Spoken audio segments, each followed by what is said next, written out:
Willow on 4. That's great. That's Okay. fantastic. You're a true support. That's allowed. Yeah, I saw your terrorize. I saw the was centaur hype. as well. That's true. Damn, you're on point. Like some of those plays, like, they're good. They're Right, good. you were watching a stream and saw her play Dark Willow? No, the highlight clip. There was a highlight. Oh, there was a clip, yeah, highlight? yeah. Okay. Yeah. Have you never watched my stream, Lacoste? I'll subscribe. All right, I promise okay. next month I'll subscribe. I'll be in the chat, be very supportive. Only if you play Dota. Only if I play Dota. I have been playing Dota. has. Okay, fine. Some people might say that me playing Dota is not playing Dota, Purge included. Which is why, until I started performing on Dark Willow, he was just literally like, "Oh, you actually played a game of Dota today," and I was like, "What have That's a you been great doing for the compliment, last huh? year?" Yeah. It was a compliment. Coming from Purge, that's actually amazing. Yeah. Have you had the side-eye voice? Does he ever give you the side-eye voice? What's the side-eye voice? It's the kind of, well, it's the Purge voice when he kind of looks at you and he's just like, "Well, yeah." You did It was great, okay. but And that horn means we are so close to getting into today's real Dota 2 action, starting off with OG Spirit. And I mean, this is a matchup that doesn't really need any introduction because we have got the new kids on the block versus the team that wants to get the three-peat done. Arguably the most iconic TI winning team of all time because they're the only team to do it twice and back-to-back. Unless you think I'm wrong. Who for you is the most iconic TI team of all time, Abby? No, I think it's OG. I mean, I think in Dota you can argue there's a couple other teams like the Prime Secret or Prime Virtus Pro that can contest the title, but for TI, it's OG. They're maybe the best TI team of all time. When you think about the TI, in my opinion, at least three teams come to mind: Wings, OG, and TI1 Navi. Right? Navi became. What about Liquid? I think Liquid also has. Their storyline, the lower bracket run? It's subjective, right? It's how you view the TIs when you were watching them, and they bring an individual story to each one of us. Sure. yeah, for me personally, it's kind of, OG, they won 2 TIs, but the Wings story is kind of amazing. You know, what happened before, what happened after the team. There's always going to be this, like, mystery. Everyone was thinking, will they ever come back and play together? And we have a couple of members playing for PSG LGD now, which makes everyone happy. We've got Y and Faith Bian. Yep. Yeah. That's very good. I was wondering, for you, do you think also the way that you associate kind of teams and iconography with TI isn't just results, it's also on individual players as well? If there's a potential favourite player you have, you are kind of rooting for them no matter what team they're in. We can't be biased, so we got to find the balance. But deep down inside, for whatever reason, you just love one team or a player. For me personally, I just love Young 11. He's one of my favorite offlaners. As I said the other day, the way he plays Dota just makes me happy. I like that style. I think that sometimes when you can a team that plays as a unit, or like the OG sold the idea of friendship, right? I think Wings was a lot like that as well, where there were some players stood out more than others, but the team stood out, right? So that's a very special feeling because at the end of the day, we're not an individual game. And when OG wins 2 TI back to back, they talk about the idea of friendship. They're always like, oh no, we're gonna pull through because we trust in each other. That to me is the most beautiful storyline. Just having that mental fortitude is very important, but also cracking the game and figuring out what works the best at the current TI. That's the Wings story, and I believe that's the OG story as well. Well, we are going to be going to the stage in about 20 seconds' time. So if there are 2 players to watch in this particular matchup from either side, Lizard, give us a preview. Who should we be looking at? Ooh. You've got 5 seconds. Thompson and Toronto, Tokyo. I love it. That's why we pay him the big bucks. Ladies and gentlemen, day 4 is underway.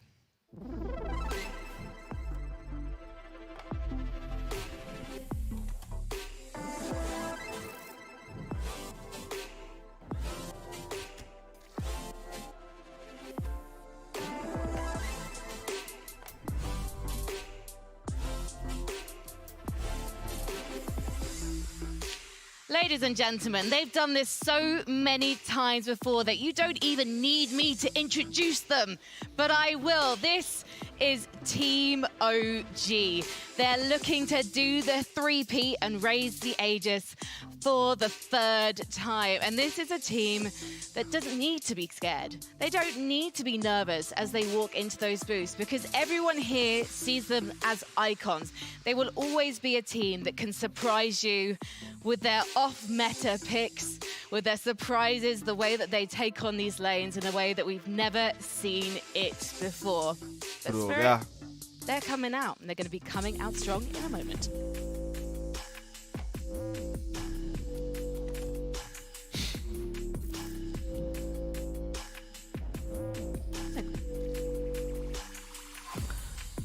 मतलब आज ओजी अगर ये match जीतता है तो दोनों Russian team के खिलाफ ओजी खेलेगा.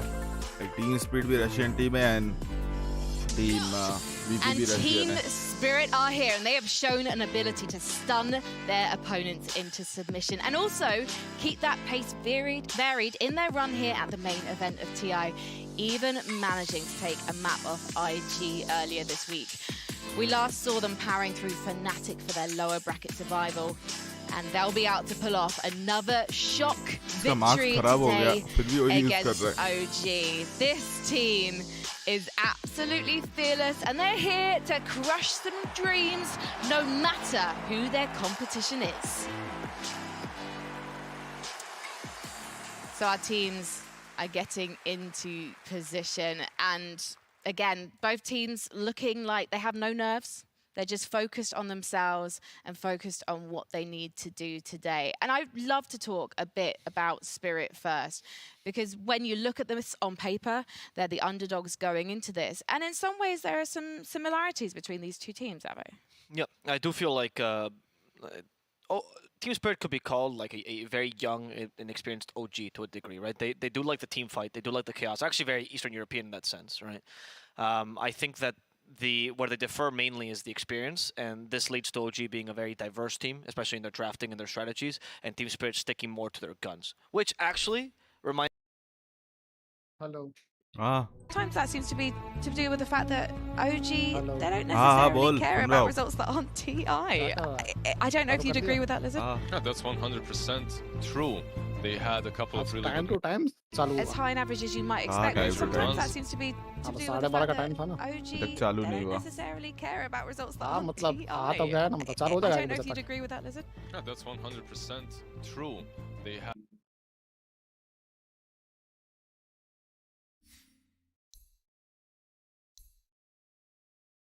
PC seasons, they would pretty much skip the complete early part and just speed run into the qualifier and go to the TI. And not a lot has changed here. Yeah. They were kind of forced to play in the seasons this time around, but it's the same storyline, getting their last player just before the TI, scraping through the qualifier, through the ties with Yeah, Dantra I and think getting here. the story of OG through the DPC season, we can sum it up and say, you know, someone's late for their job, they apologize, sorry for being late, it won't happen again, and here they are. Here they are, they're ready to work.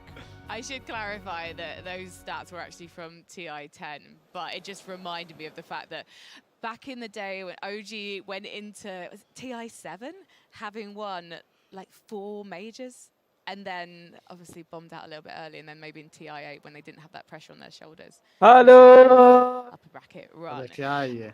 But I do wonder if they are Yeah. going to get a little bit tripped up here साला कान by can't the फाड़ play दिया style है. of Team OG, Spirit, because Team OG, Spirit, they're not a team OG. that's going to show any fear or respect. to क्यों their आया opponents. आज? They will not. Yeah, There's Goom लड़के के something साथ. completely हाँ. different about आज the खत्म हो गया ना. of Eastern European players. यार क्या वो खत्म? लड़की के साथ. They're not आज necessarily खत्म हो गया इसलिए आया है of the साला. old अभी school 2 दिन बाकी players. है. They don't जा care लड़की के about साथ what घूम इधर happened. क्यों है? The past निकल आज इधर तो से. सब मम्मी पापा के साथ respectful, जाएंगे but this इसलिए is our इधर आ time. गया ये. We're going with our घंटा style, शाम को and if निकलूंगा. it's wrong or right, it ना भी doesn't matter. निकलना. We'll keep it at it until the end. They'll They keep their निकल own जाए. style and they will learn from Yeah. their mistakes. This is what I like about the Eastern uh European किधर से? teams. As we've seen in their interviews, Virtus Pro talked about it. Team Spirit, they हाँ, have a लड़की bit बाजी more कर, रंडी बाजी experience कर. coming up from their position 5. Miposhka and of course Silent, the old school, even the Dota 1. Udi dollar बाजी में कर खर्च रहा कर है. लड़ी ton of पैसा उड़ा experience डॉलर and में. knowledge from the game. Like the udi most बाजी successful teams in करना है Dota रे. were always the ones that असली had मजा वहाँ पे है. a bit of a mix with the old school guard साला मैं and the बंद new क्यों? talent. I remember a long time ago when I was coaching some of the players, I remember telling them, there was preparing for a strong team, I was saying, oh, he's very scary on this hero. And then one player came in and was like, no, correct him. He says, no. Now you're coaching, you have to understand. You can't be a fan of these players. You can respect them, you can think that they're good on people, but you can't be a fan. You can't say that they're scary or too strong or anything like that. तो marks And पहनना भी नहीं I think आता. both VP and Team Spirit emphasize that idea. They respect their opponents, but they're never scared of them. And there's an insider on the side of OG. Excuse me, there is Misha. He's now coaching OG. Just 1 year ago, he was a part of Team Spirit. It's not the same team spirit. None of these players are the same, but he understands Eastern Europe inside out. He's one of the best coaches that there are in the Eastern Europe scene at the moment. And he probably has a word or two to say to Notil and the boys about how Spirit will be playing. Can we actually talk about that coach change? Because that was announced quite shortly before TI that Sox, short for Shostra. Yeah, he still does, like, he's a secondary coach for OG still. We don't know what happened, but yeah, Well, they did say that he was gonna do more things with the org as a whole. So that was partially why they were relaying some responsibility. Oh, because I remember reading that he's still like going to fulfill the obligations of the second coach, because his love for the game, you know, still insane, but might need to do some other stuff. And I think it's also fine to bring in another like coach. Doesn't necessarily need to be like the head coach, but to have a different view of the game, to bring in some new, fresh ideas. Because Dota as a game, it changes constantly. Every 2-3 months, we see a patch, we see a big one dropping, and then you need to figure it out. Like, you need to figure out how to adapt. You need someone who plays a lot, who decides to test things out, to see all these like possible combinations of the heroes, of the spells, new items, new neutral items coming out.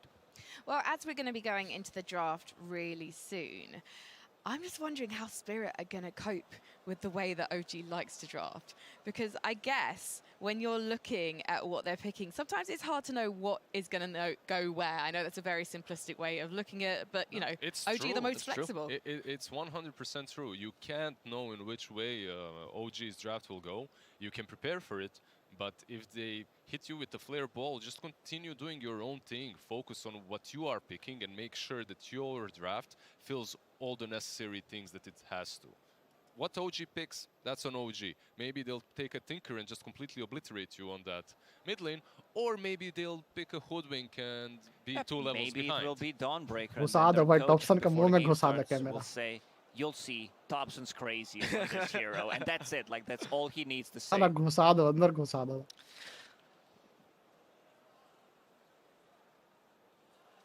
पूरा shaving करके आया. ना हो गया.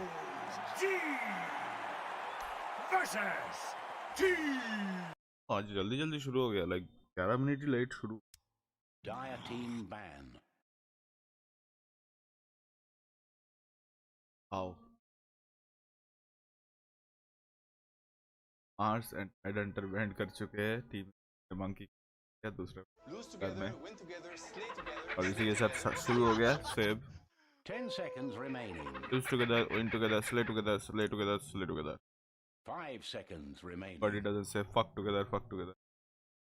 I think 5 sum हो जाएगा, 6 sum हो जाएगा.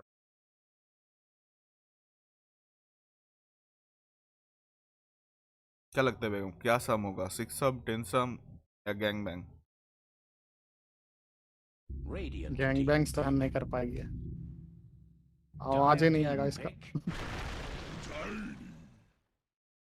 यार वो सेब बोलता fuck together fuck together fuck together तो उसको क्या बोलते हैं 5 सम बोलते या गैंग बैंग बोलते या 6 ओजी ने पहले उठा लिया टाइनी 10 seconds remaining. टाइनी वाले 3 के डैमेज दे you know avalanche and toss and echo से वैसे बट जिता नहीं सकता game Dire team radiant team. Winter मतलब चांस ही नहीं देना है मैग्नेस और विंटर वेवन दोनों उठाओ विंटर वेवन अल्टी मारेगा मैग्नेस या क्या आरपी मारेगा winter curse versus are same time बच्चे उड़ा के रख देगा हो जाएगा का प्लान है 5 seconds remaining.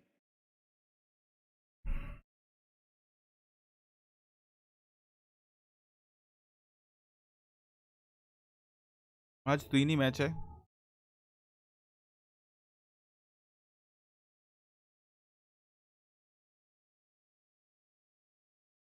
वायरन कहाँ घूम रहा था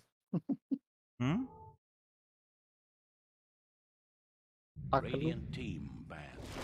ओके आ गया होटल या फिर सेफ दोनों में से कोई भी खेल सकता है जीरो को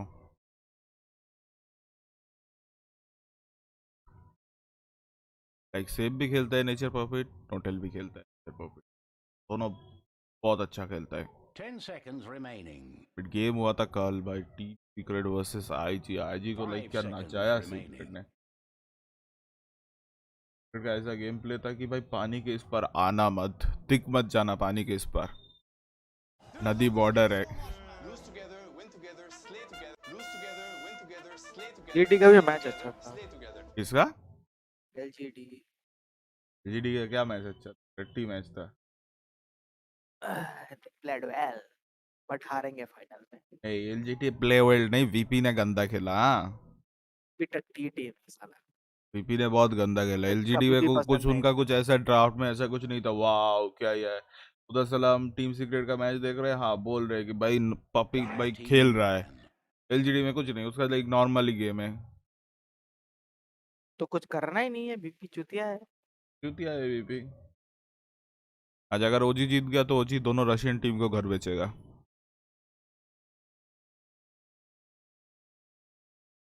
टीम स्प्रिट भी रशियन टीम है और बीबी भी रशियन टीम है, दोनों रशिया को घर भेजेगा। 5 seconds remaining. Radiant team ban. Elder Titan band, wow. चालू कर दे बेगम एल्डर टाइटन खेलना। नो बहुत ज्यादा ये होगा प्रो, एल्डर टाइटन और wind ranger. 10 seconds remaining. Wind ranger बहुत nerve. 5 seconds remaining. Dire team ban.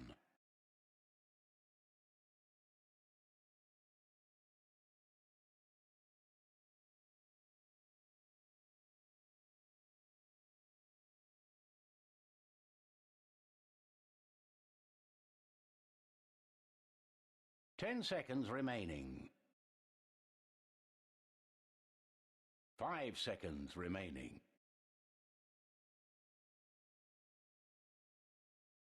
Radiant team ban.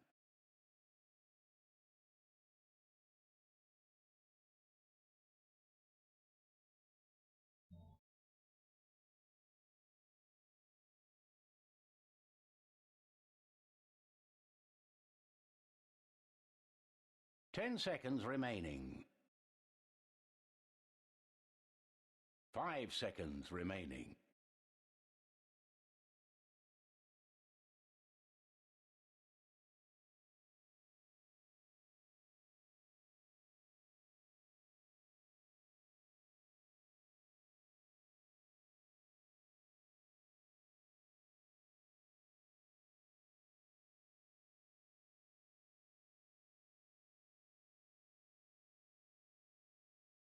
Dire team ban.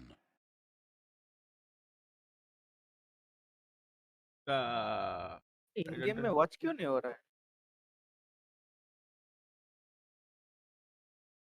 The game server hosting this game was not found. जाओ लड़कीबाजी 10 करो। seconds remaining. मेरे को ban कर दिया। Why are you so jealous? गेबन 5 ने ban कर seconds दिया था। remaining.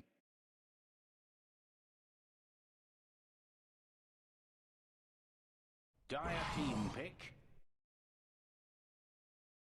Radiant team pick. Lion. हम तू बताना चाहता है कि हम जेलस क्यों है? मैं चुतियों से बातें नहीं करता।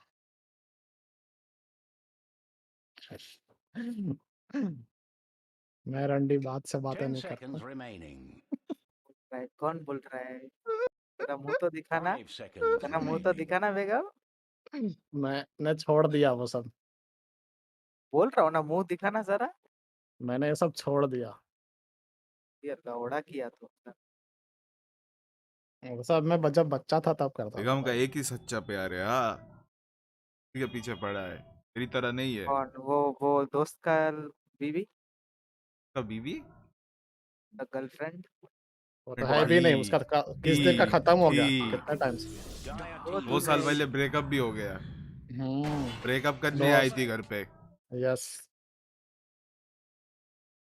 हमने मजा लूटा ना। तो तुम मैंने मजा नहीं लूटा, मैंने किसी मजा दिया है, नहीं मजा दिया हाँ, है। जो जिसको जो चाहिए, जो जो आदमी जिसके लिए आया था वो उसको मिल जाए तो वो गलत थोड़ी है। वो 5 सुना नहीं है seconds किसी के remaining. खुशी के लिए झूठ बोलना पड़े तो झूठ झूठ नहीं होता। तो बता अपने दोस्त को। तो उसको पता ही है। क्या बात है सर, जल्दी आ गए। मैं सोच रहा था, मेरे को लगता है कि ये लोग एस्टर का स्ट्रेटेजी खेलने वाले हो चुकी कि टीम स्पिरिट का लाइनअप फुल स्टनर नहीं लॉकडाउन। नहीं, फाइव मैन डोटा है, इसलिए उन्होंने एम्बर उठाया। राइट, वो रैट को ये करना चाहते हैं, क्या बोलते हैं, रैट को काटना चाहते हैं क्योंकि डार्क सीडर भी लेन पुश कर सकता है, नेचर भी लेन पुश कर सकता है, दोनों सेपरेट वेब से। heavy pushing lineup so that Tiny can farm peacefully. हो गए। और मेरे को थोड़ा कंफ्यूजन है। 5 seconds नेचर remaining. पोजीशन 3 है, सेफ खेले नहीं, नेचर पोजीशन 5 है, नोटेल खेलेगा, सेफ खेलेगा डार्क सीडर, टाइनी खेलेगा सुमेल या फिर टॉपसन। टॉपसन का हीरो बाकी है, मेरे को लगता है कि डार्कसियर ये खेलेगा, नहीं, मतलब वो तो पोजीशन सेफ 4 भी खेल सकता है, साक्सा भी खेल सकता है, बट नहीं, पर मुझे नहीं नहीं क्लॉक है ना पोजीशन 4 के लिए। रहा position 4 clock, dark seer position 3, nature's prophet position 5, Tiny position safe lane. अब उन पे मिड बाकी है, डॉन ब्रेकर उन्होंने बैन कर दिया। पता था वो उठा सकते थे। लाइक ऐसा है कि टाइनी इन्होंने तीनों लेन में खेल सकते हैं, लाइक टाइनी लाइक सबसे वर्सेटाइल हीरोज है, कोई भी लेन में जाके खेल सकता है। तुम उसको पोजीशन 4 दे सकते हो, पोजीशन लाइक 1 2 3 कुछ भी दे दो, पोजीशन 5 टाइनी नहीं देखा मैंने। हेलो शाउट आउट भाई Piyush, 10 seconds remaining. Shout out to ban Piyush. किसको बैन करेंगे, मैं टीए बोलने वाला था बट 5 टीए बैन हो seconds गया, remaining. ऑलरेडी बैंड हो चुका है। बट मेरे को लगता है स्प्रिट। नहीं, स्पिरिट थोड़ा टॉपसन है तो ये कुछ अलग भी कर सकता है ये। ऑप्शन का बैंड हो चुका है बहुत। वो कर। शायद से आर को आई डोंट नो, शायद नहीं, से। अगर इन्वोकर बैंड नहीं किया तो इन्वोकर उठा लेगा वो जी। Что вы от меня хотите? इन्वोकर बैंड नहीं हुआ अभी तक गेम में। Radiant team pick. इन्वोकर बैन कर दिया हाँ उन्होंने। बैंड किया इन्वोकर ही। मतलब 5 मैन कॉम्बो को तोड़ने वाला कौन है, मतलब ऐसे ऐसा कोई चाहिए हीरो जो मतलब तुम्हारे साइलेंसर। नहीं, बट नहीं मत, मेरे को क्या रिक्वायरमेंट है कि 5 मैन 10 seconds 5 remaining. मैन भी करे, सॉरी कॉम्बो भी तोड़े और रैड भी करे, ऐसा कोई 5 हीरो चाहिए। seconds remaining. Arc Warden pick हो Let's सकता track. है यहाँ। हाँ, लेसरा की भी अच्छा है बट रैड नहीं कर Team पाता, pick. वाइड स्पिरिट है। अरे स्प्रीट से फाइट लेने स्प्रीट ही आता है। स्प्रीट टीआई का स्पिरिट नाम, मेटा है, स्पिरिट मेटा है, मिड स्पिरिट मिड मेटा है, कुछ नहीं कर लाइक सकता। टीआई का नाम चेंज करके स्प्रीट रख दो। वॉइड स्पिरिट मुझे लगता है कि टाइनी को डील करने के लिए लाइफ स्टीलर ऐसा कुछ तो ही रहना मांगता है, या लाइफ फिर स्टीलर तो बैंड हो चुका है, ओजी नहीं बैंड करके रखा है लाइफ स्टीलर, और फिर नहीं, असरार। स्वेन भी आ सकता है मेरे आई हिसाब थिंक से। ये स्वेन से बेटर वो होगा लूना या फिर मेडुसा। स्लार्क भी हो सकता है, सच बोलो तो, स्लार्क क्योंकि तुम चाहते हो कि टाइनी से मैन फाइट करे, ऐसा कुछ तुमको हीरो चाहिए, पर राइट, और टाइनी वाइड स्लार्क को स्पिरिट को भी स्टन कर पकड़ सकता सके। है उसके अंदर। हाँ, तो उसके जो डार्क उसके अंदर है, टाइनी स्टन कर सकता है स्लार्क को। स्लार्क पोशन अल्टी, स्लार्क के अल्टी, स्लार्क टाइनी को नहीं मार पाएगा। नहीं वो फाइट स्टैक्स लेते रहेगा ना, तो फाइट कर सकता है, कैसे इनिशियल बर्स्ट को सरवाइव किया ना, फिर टाइनी कुछ नहीं कर पाता। मतलब तुम वो बोल रहे हो toss and hmm avalanche. Stun toss 2 फटके, सिल्वर टूटा, स्टन टॉस 2 फटके, क्योंकि सिल्वर तो बनाने वाला है, तुम ऐसे हीरो नहीं लोगे जो सिल्वर से उनको मतलब और मार खाए, लाइक पीए भी नहीं लोगे। ओह फेसलेस What? वाइड। Hero. मुझे नहीं लगता उनका टीम स्पिरिट का फेसलेस वर्ड सही है, टू बी ऑनेस्ट, बट उन्होंने ज्यादा Okay. ही लॉन्ग कूल स्किल ले लिया, लाइक बहुत लंबा स्किल, एक फाइट अगर डॉज कर लिया ओजी ने सेकंड में वो घुस जाएंगे पूरा। नहीं, वो क्रोनो में क्या कर रहे हैं, मैं क्रोनो में क्या करूं? नहीं मतलब मान लो कि लाइक आरपी निकालने में मदद कर दिया, लाइक सास्का जाके मर गया आरपी से, यू नो, या फिर नोटेल जाके आरपी से मर गया एंड वॉइड का क्रोनो आ चुका है, लेकिन इनके पास कोई बैकअप में कुछ नहीं बचेगा, ये लाइक ओजी बोलेगा चलो घुसते हैं अभी। मैं क्या बोल रहा हूँ कि क्रोनो में मैं क्या डैमेज कैसे दे सकता हूँ? मेरा मतलब वो है, मतलब मैं अगर 10 क्रोनो किया seconds remaining. फॉर एग्जांपल, तो एट द मैक्स मैं एम्बर का मैं स्लाइट ऑफ फिस्ट 5 मारूंगा, seconds remaining. हाँ, राइट? मैं और तो लायन का फिंगर। स्पिरिट से तो अंदर नहीं जा पाऊंगा, राइट? यस, एंड लायन का फिंगर, और कुछ नहीं है तुम्हारे पास डैमेज देने के लिए। बेसिकली मुझे लगता है कि वो लोग रैट इसको लॉक करने के लिए यूज किए रहेंगे, वाइट स्पिरिट, और मे बी रैट के लिए, उसके लिए सेटअप के लिए शायद से वाइट स्पिरिट यूज किए रहेंगे उन्होंने, ऐसा कुछ तो। मतलब बट क्रोनो मेरे का को पसंद सेटअप नहीं का, आया, मेरे को क्रोनो का फेसलेस वाइट लाइक, पसंद नहीं आया। मेरे को भी पसंद नहीं है क्रोनो का वो फिर लाइक जो क्रोनो है उसमें सेटअप करके किसी को किल नहीं निकाल सकते हो। लाइक तुम्हारे आउटसाइड से कोई डैमेज नहीं है। लाइक वो इंटरव्यू में अगर कैरी होता तो मैं एक समझ सकता था, बट वो सपोर्ट है।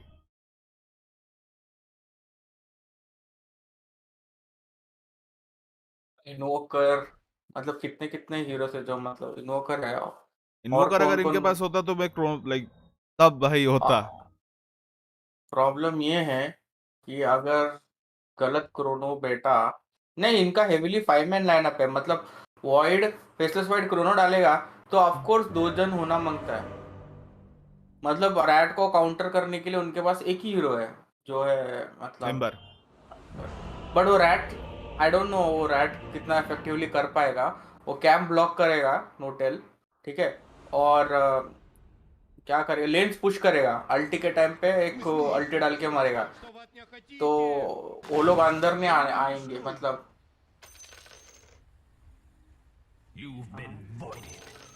वो लोग अंदर नहीं आ पाएंगे, बस उतना ही।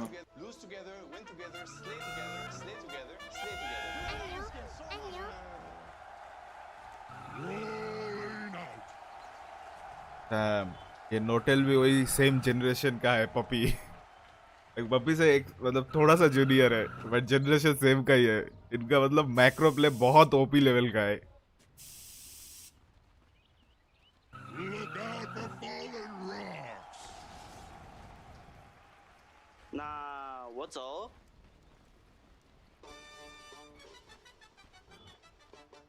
8 लॉस आ रहा है, सही हो जाएगा। 30 कल में seconds. मतलब सीक्रेट का पपी ने जो खेला सैम, लाइक पपी ने इधर बता दिया कि ये नदी मेरा बॉर्डर है, इधर दिखो मत तुम हरामियों सालो। मतलब नदी के इस पर आने ही नहीं दिया उनको। Что вы от меня хотите? वो करने के लिए काम उसने एक बच्चा, उसने क्रीप डोमिनेट करके भेजा हो। बट एल्डर टाइटन का एन्चेंट्रेस काउंटर है डूड। अर्ली गेम में Heroes rode out to the क्या हो रहा है, 17 लॉस आ रहा है। टाइम वॉक करके निकल जाएगा।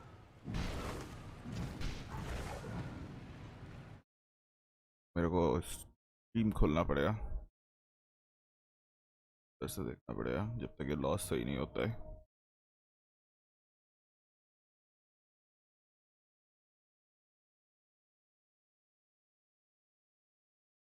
ये आज क्या नहीं बॉडी दिखा रहा है ब्लॉक क्या किया, क्या डोटा का? बॉडी, क्या ब्लॉक किया मेरे। बेगम क्या वो लेन पुश कर रहा है।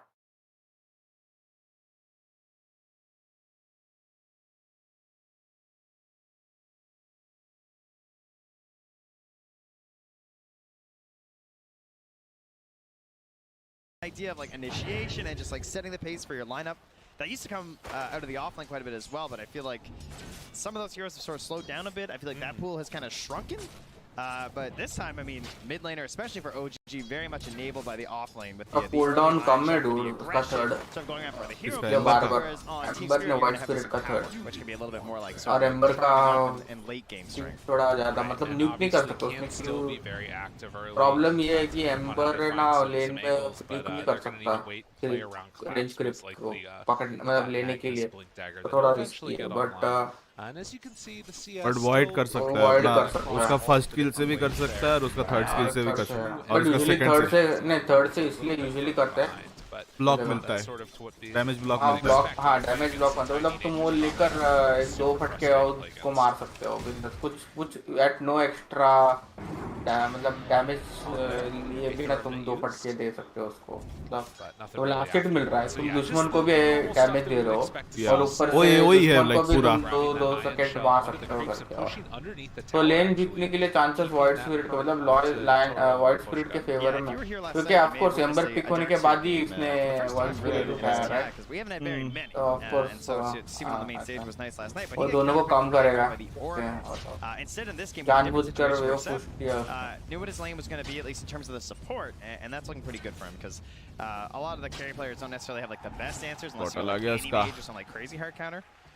So Sim should have a pretty good time up here, and so far getting up into that. Saska तो मतलब आया इतना aggressive चला गया है. Sox is just aiding in that endeavor by bullying back the 2 heroes from Team Spirit. As they will get the push down there, no tail. Taking a little bit of a beating from collapse. नोटेल ने फ्यूरियन से start किया ना, फ्यूरियन तो TI में रहता ही है, वो एक ऐसा हीरो है जो मतलब to get a side pull going, as that one is open, but No-Tail's been doing a good job of consistently body blocking it as he's forcing back collapse, but a little bit of chase down. नोटेल भी फ्यूरियन खेलता है, safe भी फ्यूरियन player है, बहुत अच्छा. Shockwave tries to bring him down low, and No-Tail barely walking away from it instead. Samir, I think, gets the first blood with the right click and also going to get collapsed out of there. Yeah, Samir was trying to wait on that for the perfect play with the avalanche, but not able to get कल the VP ने turn, बहुत so घाटी खेला No-Tail goes Sam. down. Of course, no items other than regen at that point. Used up Team last Spirit tango ने too, भी so just sitting with पता चल गया a क्या cell होने and then buys more tangos. So कॉइड अगर pop of नहीं हुआ ना तो मार दिया, क्लॉक ने मार दिया. another 5 going to go down here. So might even run to the tier 2 after grabbing that kill, you'd imagine, because you might as well go home at this point. Clock मर गया ना, that is fine. नहीं, clock ने उसको मारा, अभी clock मरा, suicide किया, बॉटल रिफिल करने के लिए. देखो. Like you said, giving up his life there to the tier 2 tower. So nothing really to write home about with that one, but so far so good. थोड़ा सा delay में देख रहा हूँ. Already level 4, hanging on to that extra point if he wants to go for a vacuum play or something else. Yeah, and you have an issue with the Faceless Void where you really hate वो अभी 4 minute के रून को contest करने के लिए आया है. You can definitely play around the Iron Shell in a lot of ways. Like bot you shouldn't नहीं be वो cornered दोनों जगह पे necessarily, पानी है. but okay. still not a अभी पानी amazing वाला matchup रून for the आएगा. hero.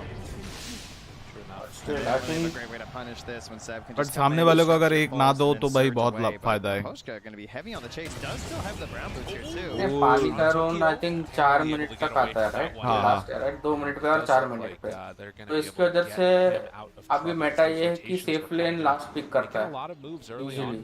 And right now, the only one that is a little bit further behind is going to be collapsed. Mid survive कर सकता है अभी, अगर थोड़ा हैरेसमेंट भी रहेगा तो फिर वो पानी का रून से थोड़ा सर्वाइव कर सकता है. या लाइक 2 पानी का रून आता है और वो बाउंटी भी तो करीब आता है, लाइक 6 मिनट पे तुम्हें और एक्स्ट्रा मिलेगा, लाइक बाउंटी भी मिलेगा. 3 minute 6 minute 4 minute 2 minute 3 minute 4 minute उनको 3 रून मिल रहे हैं डूड, और तुम तो अभी फिर भी मरोगे तो तुम्हारी लाइक ही नहीं है मिड खेलने की, उतना बोल सकता. A lot of those treants actually, so that's a nice little boost there for collapse. As treads are done and up top, looking to get a little bit active here. The Iron Shell and the surge forward. Toro has to jump away again. 5-second cooldown. The slow and steady beatdown that he's getting from this. They will be able to force him back with a couple of lucky bashes in there. On the other side, you can see No-Tail does go down to collapse. So just all-out aggression. This is what we were expecting from this match today. Yeah, he इनके पास has nothing but regen. ओजी मरे ज्यादा बार, but उनके पास अभी भी network wise ज्यादा पैसा है. Yeah.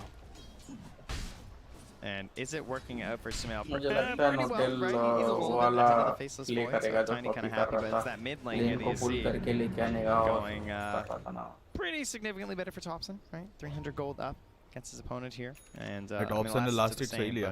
The value certainly not. Last hit हो गया तो 5 minute. We'll have that Yules on the earlier end too, and once that's up on the Void Spirit, you can see him rotating around the map. He's going to be comboed up with the Iron Shell from the stacks here. You're going to have the hook shot on the earlier end from Soxa, and then you're going to have global teleportation from No-Tail. Sounds like a lot of aggression. That's a lot of aggression. That's a lot of initiation. That's a very dangerous situation for any hero to be in. However, there will be mobility tools, right? You're going to have your skewers on collapse. You're going to have time walk. You're going to have remnants from the Ember. So The supports maybe won't be so lucky, but OG gonna have to layer those initiations carefully just to make sure they don't make too many mistakes with these escape spells. And you can see every time they make that move, it's like 1 or 2 CS that Toro has to sort of jump away from and misses out on. This is what you're hoping to do with this Darkseer, like get that pressure on. They're not counting on kills here. You know, these aren't missed attempts at going for the blood. It's just trying to annoy and ruin the game of this Faceless Void. And in the meantime, Topson, they will use a quick little glyph there, just messing with his last hitting potential, as Toronto Tokyo actually want to get aggro, jumps forward with that DD. It's going to force Topson back, not bad at all for Team Spirit, who again are keeping it even through this early stage. DD को capitalize नहीं कर पा रहा था, इसलिए tower निकाल रहा हूँ. That Darkseer is that you're going to have this ability to try and like hold the towers a little bit longer when they just sort of have this never-ending split push from Ion Shells and trees just running down lanes. So some benefits from Raposhka. And of course, if they want to shove those lanes in a little bit deep, Mira would also be very happy to pick up some of that earlier farm on the line to try and get to that Blink Dagger. Yeah, that would be great for them. I think that like sort of solid initiation, obviously Toronto Tokyo is really good at it with the Ember, but can be that extra value that's added in. I do, for Mir's sake, hope that he finds that farm on the earlier end though, because I feel like it's going to get into a very difficult spot. But all that aggression in the mid lane does pay off massively for them, getting that tower for Toronto Tokyo. इसके पास माना ही नहीं है. Finally, magic not stick. going to be able to get a kill, and Toronto Tokyo, of course, with a Bad very luck यार. healthy tower. 8 minute का rule contest करने का रहता है. But इसका टावर निकल गया, कैसे contest करेगा Topson? And where it's going to go eventually, you can see a little bit of a dodge back there. Topson gets a haster, but you can see Tiny's still sitting at top. Toronto Tokyo's up there. There hasn't been a big rule किसने उठाया फिर? Topson as far as a lead one way or the other, but No Tail gets found out in the trees. The jump forward Hex into TP. Does Mira manage to make his way out? They do. So get the kill and then escape with the other support. Seb is trying to get aggro, but it ain't gonna happen. This is good though. Oh yeah, that is true. Clean up some of these stacks. Of course, you know they're gonna have them. Topson को मिला था ये Even with haste the rule. ward, Team Spirit can do nothing but watch as they lose on a bit of gold for their team. ये check करने आ रहा है कि very किसको रूल नहीं किया है यहाँ पे. by this clockwork, I'm sure, but still keeping pace with Sumail. Stack एक ही नहीं check करने आ रहा. As No Tail comes on over, spots Toronto Tokyo taking some of these camps. Stack farm कौन कर रहा है? सुमेल करेगा farm है तो. हाँ ना तो टाइनी का ही ले तो फटाफट ले जाएगा. एक झाड़ू दो झाड़ू पे दो झाड़ू मारने का और फिर टिपी मारने का. यहाँ पे मरना नहीं मांगता. Sumail taking it with the Tiny, but likewise you could give it to the Darkseer. Yeah, No Tail. You can see very surprised. He's just like, oh really? No wards? You know, checks with the Double Sentry and again this Nature's Prophet. Yeah, he's upgraded. He is a chainmail, so getting pretty darn wealthy now. As he suits up, but you're always looking for those great wards when you're playing this Nature's Prophet, because you can just go anywhere on the map, TP back out, go for the really deep pillar wards perhaps, and that's going to be a huge factor for them, right? Because you're playing with this heavy initiation lineup, and initiation is always much, much easier when you have forward vision. Not wrong about that one for sure. Mask of Madness done now, trying to get some aggro, thought about going for the chrono there, but falls off the charge, and can see that they're just going to leave him alone to continue. जानबूझ को ताली मारने के लिए ऐसा कर. Looking to get a good start. Mindfucker को पसंद ही नहीं है. See if that continues on. But another stack. My God, उसने बहुत stack बना लिया Lion ने. By Team Spirit. And for them, obviously, with the Empower, this is an easy cleanup. But I feel like there's an opportunity here for either one of the teams to try and go for a steal. Could make a difference. Right now, OG up. And we're just trading towers. Does feel like a bit of a ticking time. Even trade Team Spirit. I'm really curious to see how they're going to manage to hold through this impending assault from OG. Like, they're going to have some cooldown issues, right? Oh, yeah, with the Chronosphere on the 160 on the earlier end, the RP always going to be that 130. And you look for cooldowns on OG, and you know, hookshot's a minute. That's pretty much the biggest one that they really need. Like, wall's nice, sure, but it's definitely not needed in every single engagement this game. And I just feel like that क्या is मिला going to be a उसको? serious problem for Team Proper Spirit. rune मिला No, उसको. it's interesting. Like memes aside, when I think of Darkseer nowadays, particularly out of these pro players, the two ones that come to mind are Seb and Mind Control. And often Seb has been playing in like the kind of carry Darkseer role. This is actually more the style that Mind Control would play, where you play sort of this supporty element, get the quick mech, max out surge, just start running around with your team, and then enabling that other big bad carry. And we'll see how it works out for him this time around. As it's going to be a lot on Sumail to make those moves, and obviously, of course, Thompson playing on this Void Spirit, who had an absolutely fabulous game before. Lol उसने spirit amber spirit का remnant पे देखो. Clear out that ancient stack. क्या दिमाग है देखो. पहले से लगा के रखा है. पहले से लगा के रखा तो वहीं पे आना पड़ेगा. आया तो गया. Baboshka still looking for that level 6 to hope to come and help in the mid. हो गया, पकड़ा गया. फीमेल के लिए स्टेज बना रहे हो. दोनों. Oh my God, RP. तीन सबसे बड़े अल्टी गिर गया. Beautiful. Walk through, take them all down one by one, and find one more to boot. This is so important for Team Spirit because you're using the RP, you're using the chrono. You can't just get one. I just think about तीन सबसे बड़े अल्टी खत्म हो चुका है and इनके teammate मर चुके हैं, बट ये पैदा होने के साथ साथ ही चलो अब दोस्तों आगे. कुछ नहीं है सालों के पास. It's a fairly likely scenario.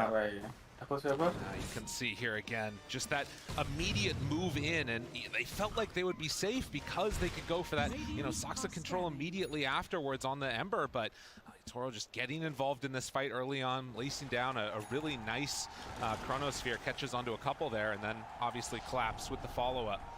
And, when you bring 4 heroes and all 5 to the fight, they smoked up here. This was, they moved through a war that Yadro had. He might have a false sense of safety here. The remnant down afterwards, tries to catch, can they get the kill? Hook shot afterwards, it's enough. कुछ नहीं है उनके पास अभी अल्टी के नाम पे. And with that, Team Spirit going to cancel the TPs. So like you mentioned, the low cooldowns on OG, they make use of it. Yeah, just right back at it, and I don't expect that to be the end of it. You can see they're just moving through their area right now, just saying, go ahead, we know you don't have much left. All that remains really is the winner's curse. It was gained during that fight in the mid lane, but Baboshka found the experience from the kills that Team Spirit gained. So really the last big spell they have left in the tank. And that's 2 tier 1 towers taken for both teams now. Both mid and safe lane gone. And the question remains, how do you transition this now? So often I feel like we've seen teams kind of flounder, perhaps? Blunder or flunder? That's the one, you nailed it. Yes, okay, good. Thank you so much for that, I appreciate it. But yeah, much like I was doing, they'll flub a little bit. Yeah. When most of your English just comes from chat lines, exactly. It can be difficult, right? It's a hard life we lead, but we get through it together. Trent. We're doing our best to share language across the globe with all these new chat lines. Exactly. You always got to look stuff up. You can learn a new phrase. That's why Dota is the best global game. Too true. What a great message to send out there at the end.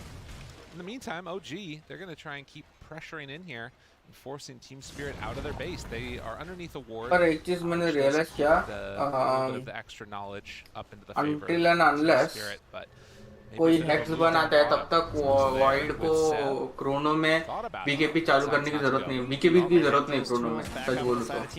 नहीं ये hook shot मार सकता है, BKB बना के भी कोई फायदा नहीं है. OG, how will वही मतलब बीकेबी के बिना ही मतलब हुक शॉट मेरे को पता नहीं, शायद से वाइड स्पिरिट को ही मतलब रोकने के लिए उसने फेसलेस वाइड उठाया गया. I think the vision game seems to be a pretty key factor now. You can see some of those deeper wars. वही मतलब हार्ड कैरी कर रहा था ना, टॉप से नहीं हार्ड कैरी कर रहा है ओजी को. Almost spotted the smoke that took down Yadro. And the wrap coming now. अगर स्मोक हुआ और एक पोजीशन 5 मारा, find himself a kill, but क्या लगता है वर्थ इट है? नहीं मतलब वर्थ इट नहीं है, बट ठीक है, एटलीस्ट उनका स्मोक टूटा, राइट? तो इट इज ओके. बट अगर एक सेफ लेन कैरी मारा या फिर मिड मारा उससे तो वर्थ इट है. पोजीशन 5 का काम ही रहता है मारना, मतलब that is part of his resume. देखो पूरा स्काउट करके बैठे हो, चारों के चारों भेज रहा ट्रायंगल में, क्या हो रहा है? देखो कहाँ का छुपा के रखा है, देखो कैसा क्रिप कैंप ब्लॉक कर रहा हो. उस दिन हम बात कर रहे थे कि लाइक ओजी के टीम में अगर ज्वाइन करना है तो रिज्यूमे में क्या होगा. हमारे इधर आया कि ओजी के टीम में ज्वाइन करने में आपके पास वॉइस लाइन का चैट होना चाहिए और आप कितनी बार यूज करते हो मैच पे? हाँ वो तो है बट मैं तो यूज नहीं करता, मैं पसंद ही नहीं है वो। कितना और यूज जो करते दूसरा हो? एलाइज भी यूज करता है ना उसको भी म्यूट कर देता हूँ मैं, उसको बोलता हूँ वार्निंग उसके बाद मत कर, और वो यूज करता है फिर से। ऑफकोर्स नहीं बोला तो करेंगे ही, वो तो डोटा वाले हैं तो फिर वो मैं म्यूट कर देता हूँ। I'm curious if he goes back for that same build that we saw the other game. It was super solid, just into the E blade after. कोई कोई लोग सिर्फ हंसते रहते हैं, कुछ बोलते भी नहीं ओपन माइक पे। मैं वो तो मेरे को quick blow up potential. समझ में एक बार मैं बोलता हूँ पर उनको मत करो ऐसे। in terms of just like relegating his own farm a little bit lower. Farm कर रहे हो more so than before. It feels like they're really trying to offer a lot over to Seb. Router restart करना नहीं वो पड़ेगा। चारों के चार उसने बच्चे रखे वहाँ पे, वो क्या करने की कोशिश कर रहे हो? कीप क्रैम्प मैनुअल ब्लॉक कर रहा हो lol.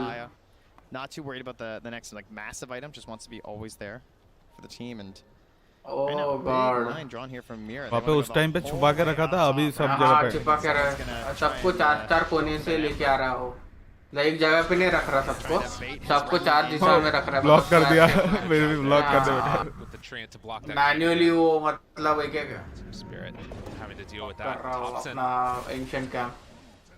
Be in some trouble if they spot him. Oh, instead they're going to go for no-tail. Mira gets the hex off. I think winter भी लॉकडाउन है, ये भी लॉकडाउन है, मतलब क्या बोलते हैं विंटर और लायन लॉकडाउन है actually, but Lion is first. Maybe पकड़ के रखने के लिए या फिर मिस पोजीशन कोई गलत पोजीशन पे तो विंटर अल्टी डालेगा। विंटर अल्टी डालने के बाद Very good sign for team. Maybe Lion आके follow up, नहीं तो Magnus आके follow up अल्टी आरपी डाल सकते हैं। अरे वो विंटर के अल्टी के बाद अगर follow up अल्टी होगा तो फेसलेस का ही the chronosphere, right? Some items of course not going to help you versus those. And faceless का chrono का chrono खत्म होने के बाद उसका follow like Magnus का Lion का अल्टी सबसे लास्ट गिरेगा स्टार्ट, ये सब एक जगह पे हो जाएंगे तब। Well, it's so interesting, right? Like you think back Lion to the block matchup that we मारेगा। saw right before this series with Spirit, it was against Fnatic, and we saw very similar things, right? Block के ऊपर क्यों नहीं चढ़ रहे? Jabs was blocking out. Vision कोई दिख नहीं रहा है ना? अरे उनको लग रहा है कि सब यहीं पे करके able to play very much together. The big उसको भी difference पता is है वो that मरने वाला है, पर क्यों वहीं पे रुका है? tower hitter. So we'll have to watch if teams क्योंकि वो लोग शायद से void के ऊपर गैंग स्मोक करना नहीं कर रहा। happen right now because OG they're in the lead. But वो कैसा कीप क्रैम्प ब्लॉक कर ट्रायंगल को कंट्रोल कर रहा हो। My god. Yeah, I actually feel great about Team Spirit's game right now. I think that getting mirror to this blink dagger without losing too much of their like. अगर तुम सोचो एक बंदा सिर्फ वो क्रीप कैंप ब्लॉक करने के लिए ही वहाँ पे बैठा रहेगा क्या? मेरे को बोलो। नहीं, इसलिए तो नेचर। हाँ मतलब वो उसे वहाँ पे भेज देता है और माइक्रो कर देता है कल। मतलब तुम सोचो मैं क्या वहाँ पे बैठ के मतलब मैं क्या मेरे क्रीप को कैंप कोई बैठ के ब्लॉक करते मतलब अनब्लॉक करते रहूँगा क्या उनको? और मुझे लगता है सबसे चीपेस्ट है लाइक उसको मार के भी 8 ही गोल्ड मिलता है। वो तो है, वो देखो वहीं पे बाजू में रुका है, ठीक है। बेसिकली वो ट्रायंगल को कंट्रोल कर रहा है नोटेल पोजीशन 5 होकर। वो देखो फिर से भेज रहा है बच्चे को। I mean, Toronto Tugger is going to be in that BKB pretty soon.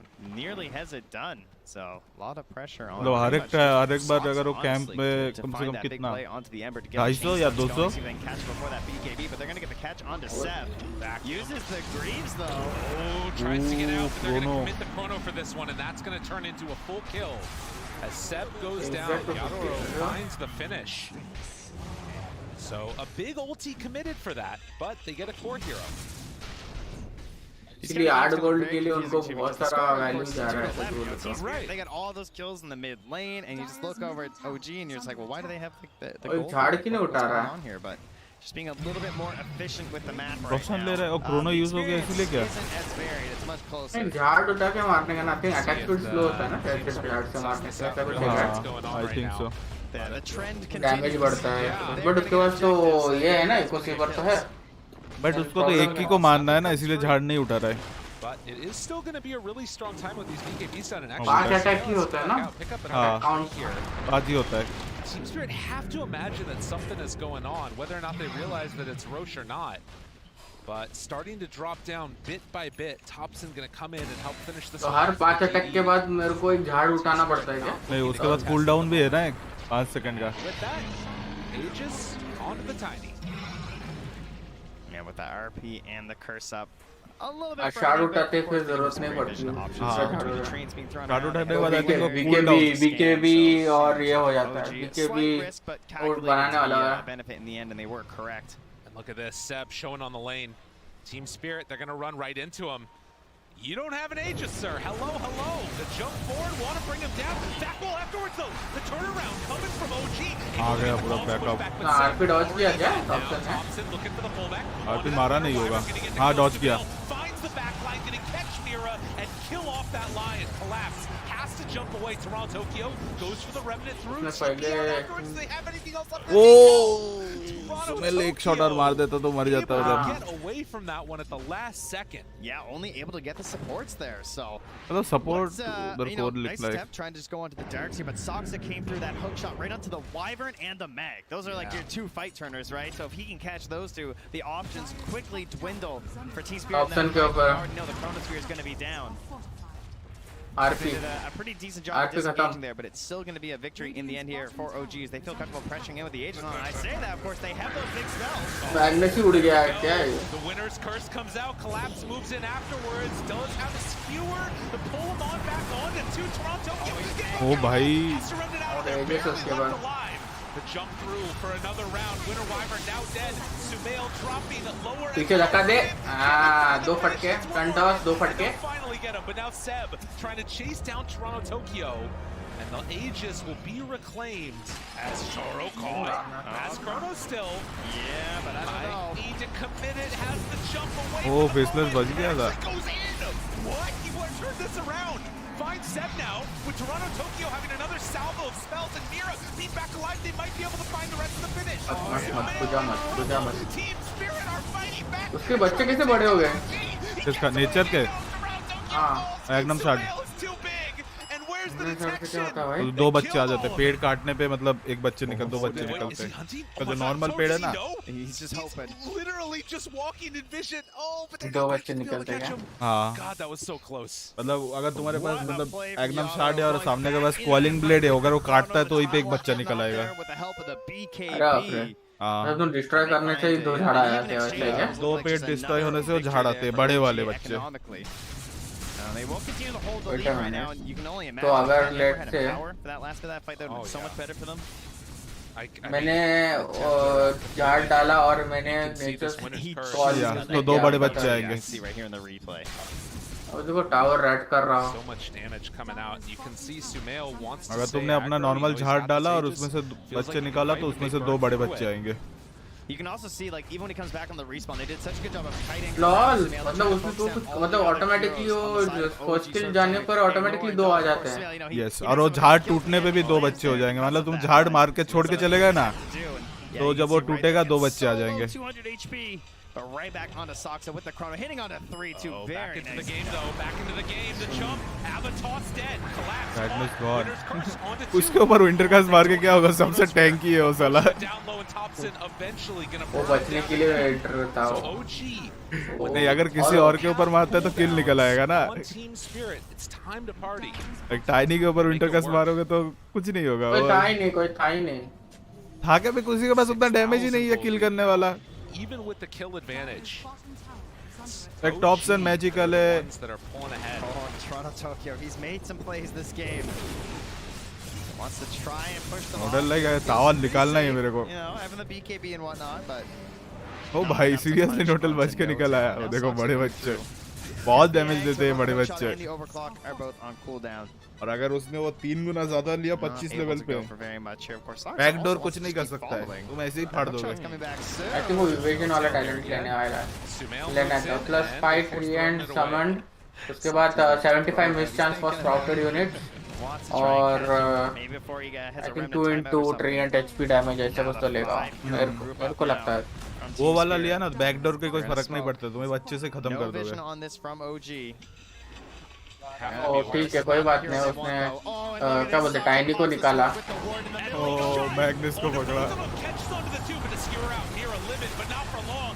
absolutely obliterated. Soxta did his job, ends up falling afterwards. Now No-Tail tries to back away. Yadoro chasing, right clicks, has Chrono available. The turn, they've got Sumail if they want him. They walk forward, the pulse, the chase, but they decide they don't want to fight. There was a buyback from that clock. Winner's curse to buy a little bit of extra time. That one tree enforcing away, but Thompson able to find one kill. Yadoro backs away again. पैदा भी हो गया हमारे खेल buyback कर दिया lineup. Team buyback Spirit किया उसने take this fight. Gotta be careful, Seb. जरूरत नहीं था साजूर Jump away. Team Spirit able to dodge that one. Yeah, not quite close enough to get the overclock and go for some hook shots there. एक मात्र trend 8 gold का कितना पैसा उनको मतलब कमाने से रोका है पता है? For Team Spirit, these fights have mostly gone even. Yeah. Near the end of this game, but again, still the lead for OG just keeps growing. Just feels like they get more gold from creeps or something. I don't know, man. It's just like, how do they do it? Did it? That was the whole TI secret, it turns out. How is this happening? They're killing it. I mean, you can see it though. Like they just have heroes.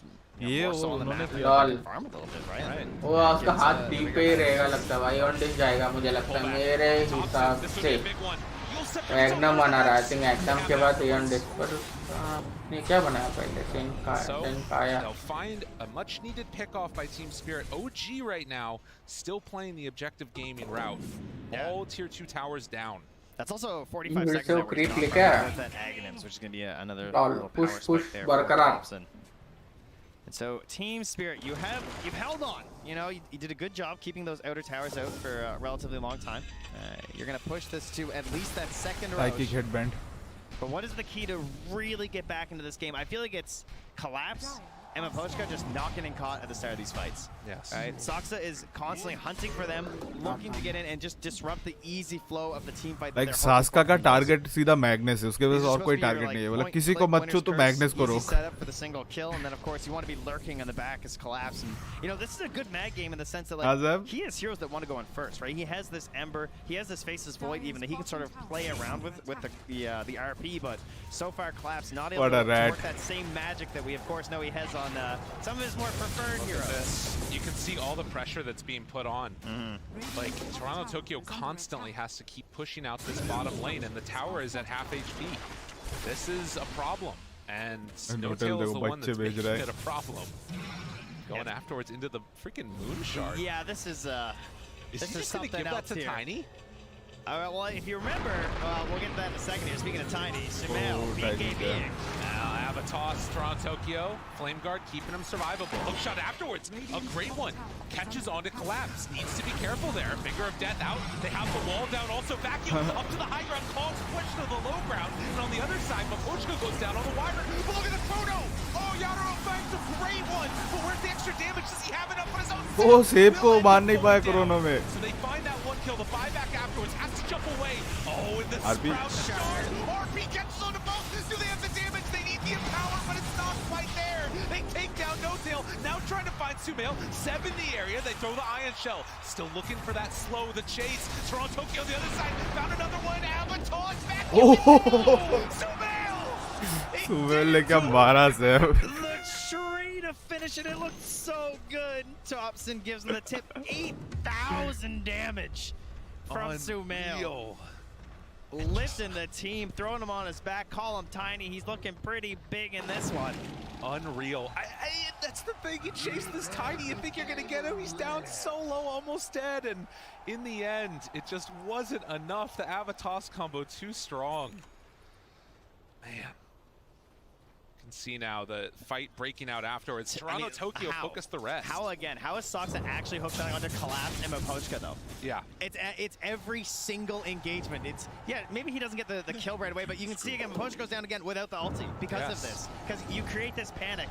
And Yado did everything he could to try to save this fight, but it couldn't be salvaged. And I swear, wasn't he just dead? No, he saw that stat. I think he's top 3 for deaths or something at TI time when he's up there around with like Puppy and everything. So he, this guy, he likes number 1. That's true. Got to get it. Got to get it. As you can see, the damage numbers mounting out. Sumail definitely carrying the team in this regard. No-Tail. Okay. He's gonna buy back here. Interesting. comes back in, wants to help them clean this up as quickly as possible, but you can see movement, hook shot afterwards, finds on the one, force tap out, show bend afterwards, doing a ton, but these calls again catching on the rope, and they pull them all in, tries to skew around, it's not going to be good enough. Socks are dead, and they manage to live through that wall initiation. Now the winner's curse to buy a little bit of extra time. It's the illusion that's keeping it the full duration, but the BKB gets off a little bit too late as Mira. And Moposhka again dead on this wyvern. Fast fish. So they claim that outpost, and Toronto Tokyo thinks about going back in again throughout that remnant, but not going in as Roche 2/3 HP. That buyback from Notail to kick everything off, throws out the ulti instantly, and honestly, the thing I'm saddest about is it's going to slow down that that Moonshard gift here. Yeah, true enough. But now, Team Spirit, they see a possibility here. They have Chrono, they have RP, they have everything. He's there to break it again. Slight fist off the mark, but they get the pullback. Horn toss. Nice horn toss. Good free pick. That's a dieback. 70 seconds. No tail. No tail. Let's try to do something there. Total अभी भी block करना नहीं छोड़ा. Thank you. So rewind. We have that production. Can we avoid that? All right. Anyway, we're gonna. You don't have time lock. That's okay. You have to live with your mistakes. Yadaro. Round 2. A little luck here. Jump in. Mira caught again. Thompson finds one. Hook shot onto 2 afterwards. Collapsed on the other side. Does have an opening, but he runs into the cogs. Has to be careful. The overclock was used. Toronto Tokyo tries to back away. Sumail hunting, looking for a pick, but they find Thompson. Mira fought back right on top of him. Finger of death. Oh, but they assimilate. And then the one boy silence out afterwards. Looking for the chase. Do they find him? Sumail misses on that avalanche. The Chrono on the other side finds Seb. Yadaro gets him for the finish. That's no buyback either on him. Saksa caught the winner. Oh, it's going to take down Thompson. One by one, they're getting pulled apart. Team Spirit working together as a squad. And trying to finish it off. Sumail do it all on his own. That BKB, it doesn't have a lot of duration left. Winner's curse, another one dead. Sumail is pretty freaking large. Is he really going to do this? Seriously, अगर मार दिया तो. Are you biting off more than he can chew? The Rock Man is pretty damn strong. तुमको man fight करना है without the हेलबर्ड. और हेलबर्ड भी मुझे लगता है कि एम्बर को मैजिक टाइप जाना चाहिए. वो वही जा रहा है. मतलब 4 man out और इनको डर के भागना पड़ रहा है टाइनी से. That seems to be the only option left here for Sumail. Heroes and OG falling after that dieback from Notail led into an advantageous fight from Team Spirit. Great play from Yadaro. And spread out in that fight, you know. See on the push back afterwards, they get the Roche. Looking for more avatars. Okay, उसके पास ये spider leg barely able to get out of that one. Yeah, but certainly not able to interrupt anything there. Yeah, we have the Aegis and the Shard there for Sumail. So, oh, did he get gifted it by the way? Yeah. So he does have the Moon Shard. So now, if you remember, OG, when IO used to have the talent that gave the Aghanim Scepter, they were one of the first teams to do that. Tiny buys the Battle Fury. Sorry, the Butterfly strategy, not a Battle Fury. That would be hype. He would buy a Butterfly, and then by the time IO would he would just suddenly have Ags, Butterfly, जूते भी नहीं है भाई के पास. My God. Right. So, you know, I don't need items. नहीं चाहिए जूते. Dude, seriously. जूते भी नहीं हमारे पास. कर करके जाएगा. He's got on the Tiny. attack speed. Come on, man. मतलब हाँ मतलब उसको जितना movement speed चाहिए था वो है. This Tiny can be. Can he keep doing it for OG here? They're up 7k gold. Has an Aegis, and how do you stop him? That's a great question. I believe it comes from this magical spell called Horn Toss. That's a pretty good one. Can they do it though? Finger of Death afterwards if they want to use it, bringing him down low and dead once. Round 2 though. Coming back in for this one. Yadaro caught. Chrono going to connect. They're trying to kill him off. Hook shot in. Is it going to be good enough? Hook shot. Out the wall. Everything provides to fail. Oh, RP. They kill him. They take him down. No buyback. As they run him down.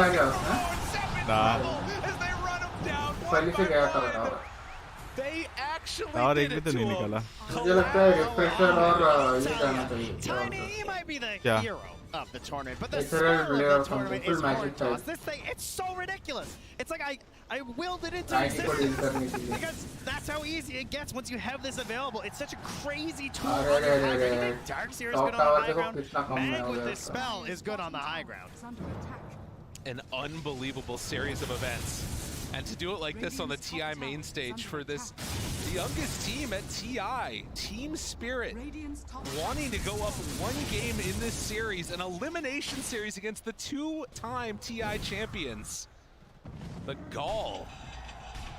They're absolutely wrecking here. 20-33. It's now down to a 2K gold lead, and more importantly, Team Spirit have an opportunity to try and take down these objectives. The most impressive part of this game is taking a lot of patience from Team Spirit, किसको भी waiting नहीं to बैठा try door and capitalize on what OG's up to. And now they're finally crossing the river.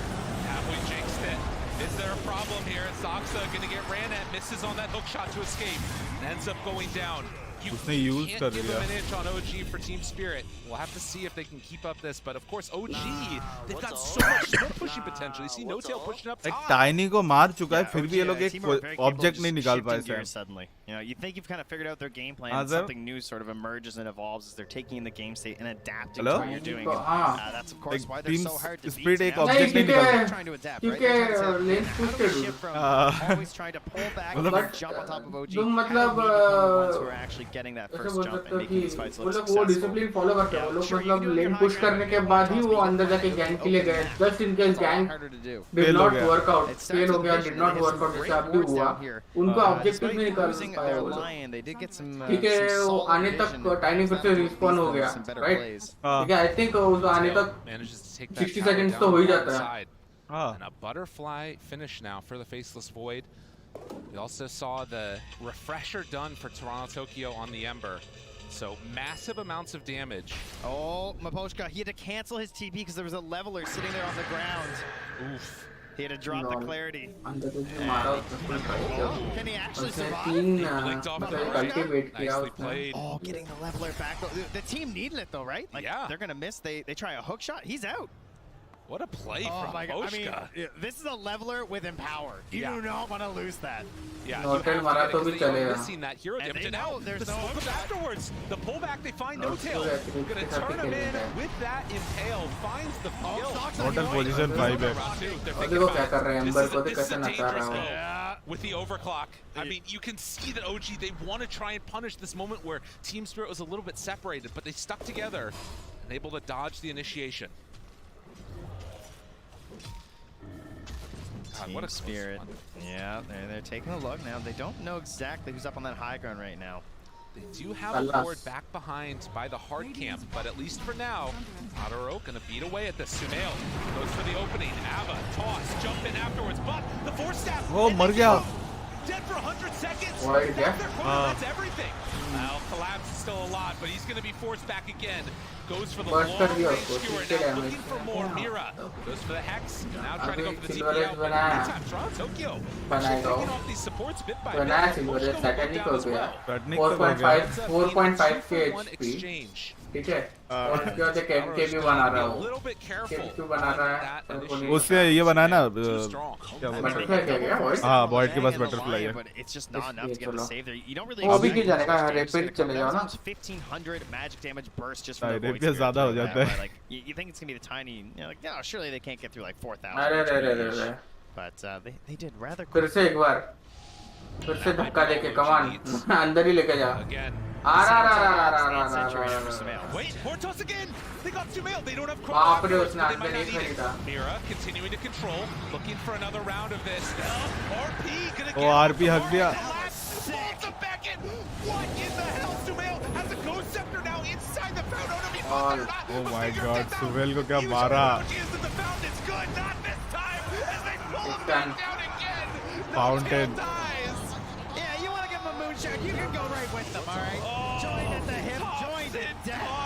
Again, the Hex is out from the Lion. Another salvo, and Team Spirit will not be denied as they chase for more. But Poshka right on top of Thompson tries to jump out of there, buying some good time. Good. Oh my God, Thompson! What? Is he really gonna get out of here? No, they're chasing. They're going everything for Thompson, but it's not enough. Don't worry. We got horn toss. We're good. All right. Run it back, production. You know what we want. Yeah. No one else die, all right? Everyone else just go away. No more fights here. All right, look, watch this force staff. This force staff is so sick. All right, ready? Oh, turnaround RP! Skewer him into the well! Oh, collapse! He can play more than Mars! नोटेल वहाँ पे मरना नहीं चाहता क्यों गया अंदर पता नहीं बचाने गया था क्या बचा कैसे बचाएगा वो पोस्ट अप ये नहीं तो उसके बाद Now gonna have to नोटेल अगर नहीं मरता तो स्प्लिट पुश कर सकता था struggling at this moment. Game number 1, Team Spirit tested the champs and now trying to take this tier 3 tower. I love this solution of how to get on the enemy side of the map. Just kill them all. Yeah. This is great. You know, wondering how do you kill them outside of your base? Well, if they keep coming to your base, well, you just keep killing them there. OG perhaps sensing that they were obviously much stronger, or they just felt like, you know, maybe we're on a bit of a clock, and they feel like it's just with a single unit, Tiny is starting to feel like for them that they don't have enough to take this really late. And it is starting to look that way. Roche going to be a long spawn this time around. So Team Spirit gonna have to buy some space and time as No-Tail continues the split push. This is incredibly difficult to deal with, and Toronto Tokyo the one that's sent to clean it up each and every moment. A smoke up now from OG. Yeah, Sumail leading the charge here. Of course, still has that ghost after he bought in the well. Yeah, might come in handy later. With how Collapse is playing. Could find himself there once more, I'm sure. Yeah. Particularly if he ever gets to that refresher, because you got to imagine he's feeling after that. He's like, you know, I would really love to have 2 of all of those. Exactly. It's not bad. And again, how many times is it, you know, that, like, thinking about where Sumail was when they were up on that top side, pushing that tier 3 tower, he had Aegis, he had the Moon Shard transferred over, he had all the damage in the world to clean through those buildings, and it was Collapse. Okay. Carry, the real carry, with the team on the back. What's crazy is that right now his skewer is at 6.8 second cooldown, because he's this Octarine and this Quickening Charm, so it's a very cool solution compared to the refresher, right? Because it's just going to be online far more often, obviously. Working with those big play potentials. Well, Team Spirit playing around the Roche pit. They know this is where the fight's going to take place. And since it's such a long timer, they might even have to actually go beforehand. And it looks like that's what they're going to do now. So smoke up, but somebody needs to deal with bottom. And OG continue to put this pressure on. They're doing such a good job of forcing Team Spirit's hand. Yeah, those big treants are just going to clear out that range rat. And it's dead. It's gone. And they're going for the next one. Guys, there's creeps there. Yeah. Anybody? Team Tokyo, he's trying to get there. This is some veteran stuff right here. Make the split push play, force Team Spirit to show. And of course, you have the advantage of the flare, right? So you're just constantly sending that in. You're going to have treants there too, so it's going to be very difficult for Team Spirit to deny any sort of vision around the Roche pit. Meanwhile, they don't have any of those options. There's no helm on this mag, of course, because Claps has gone for a different build, setting up with the mechanism, so they don't really have a way to just like check the pit for free. Other than just like sending in Toronto Tokyo and hoping he doesn't get vacuumed or something. It's true. Horn toss. They got him on and top. They pulled him in too. Oh no, not like that. OG now looking for more. Sev got to run away. They buy back on Thompson. Wall down. Yadaro vacuum. Chase. Sumail thought about the rundown, but with the 2 buybacks, Team Spirit will retreat. And with that, Roche will also spawn. Oh, they're gonna smoke up here too. Of course, they still have everything. That, you know, these are the cheap picks that you get with Horn Toss. Still holding Chrono, still holding RP. And that combo of like the Horn Toss with the Lion, and they get him again. Pull him back in, bring him on down. Hookshot, try to salvage it. It's not gonna be enough. OG don't have an answer for the mag, and Saksa also gets killed. Unbelievable composure and presence of mind coming. They need it Team for Spirit that roster BKB too, right? I mean, all that damage was magical. He took 382 physical damage. Got him again! What? They find him another time, and the Chrono down. Collapse, the absolute madman. Wow. He is looking for it right now. The bottom lane, sure, there's still creeps. Toronto Tokyo's gonna go back and deal with it, but oh, he can't believe it. Says Collapse. Wow. As they chase in. That's gonna be melee racks down. Might go for more. I mean, they're dead for forever. The turn now, looking for the tier 4 towers potentially. Our Team Spirit just gonna end this game. There's still Sumail, and he is a big, bad, mad Tiny. There, they get him. Collapse. What can this guy do? Horn toss in. Sumail wants to salvage this, and there's the winner's curse. There's no buyback. There's no help. It's Sumail versus the world. And this time, it might be the world that wins. GG. As they find the finish. GG called. Team away from eliminating OG. तो अपना net fix करना है, बस आ रहा है ताबड़तोड़। मैं restart करता हूँ राउटर एंड मेरे को नहाने भी जाना है। And won that game. And we talk about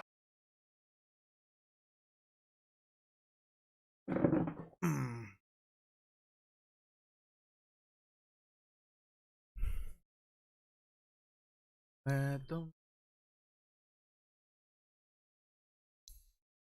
दिखा रहा है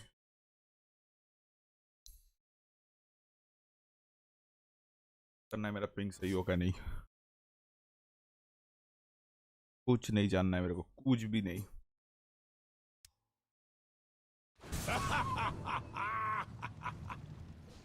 तीन आता है फिर भी मैं देख सकता हूँ इधर।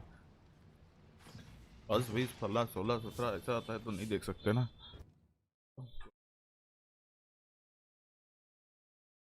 And absolutely, it seemed to be like Spirit was saying, "Oh, you want to come near our base? Oh, would you like to come in? Well, we've got our friend Matt."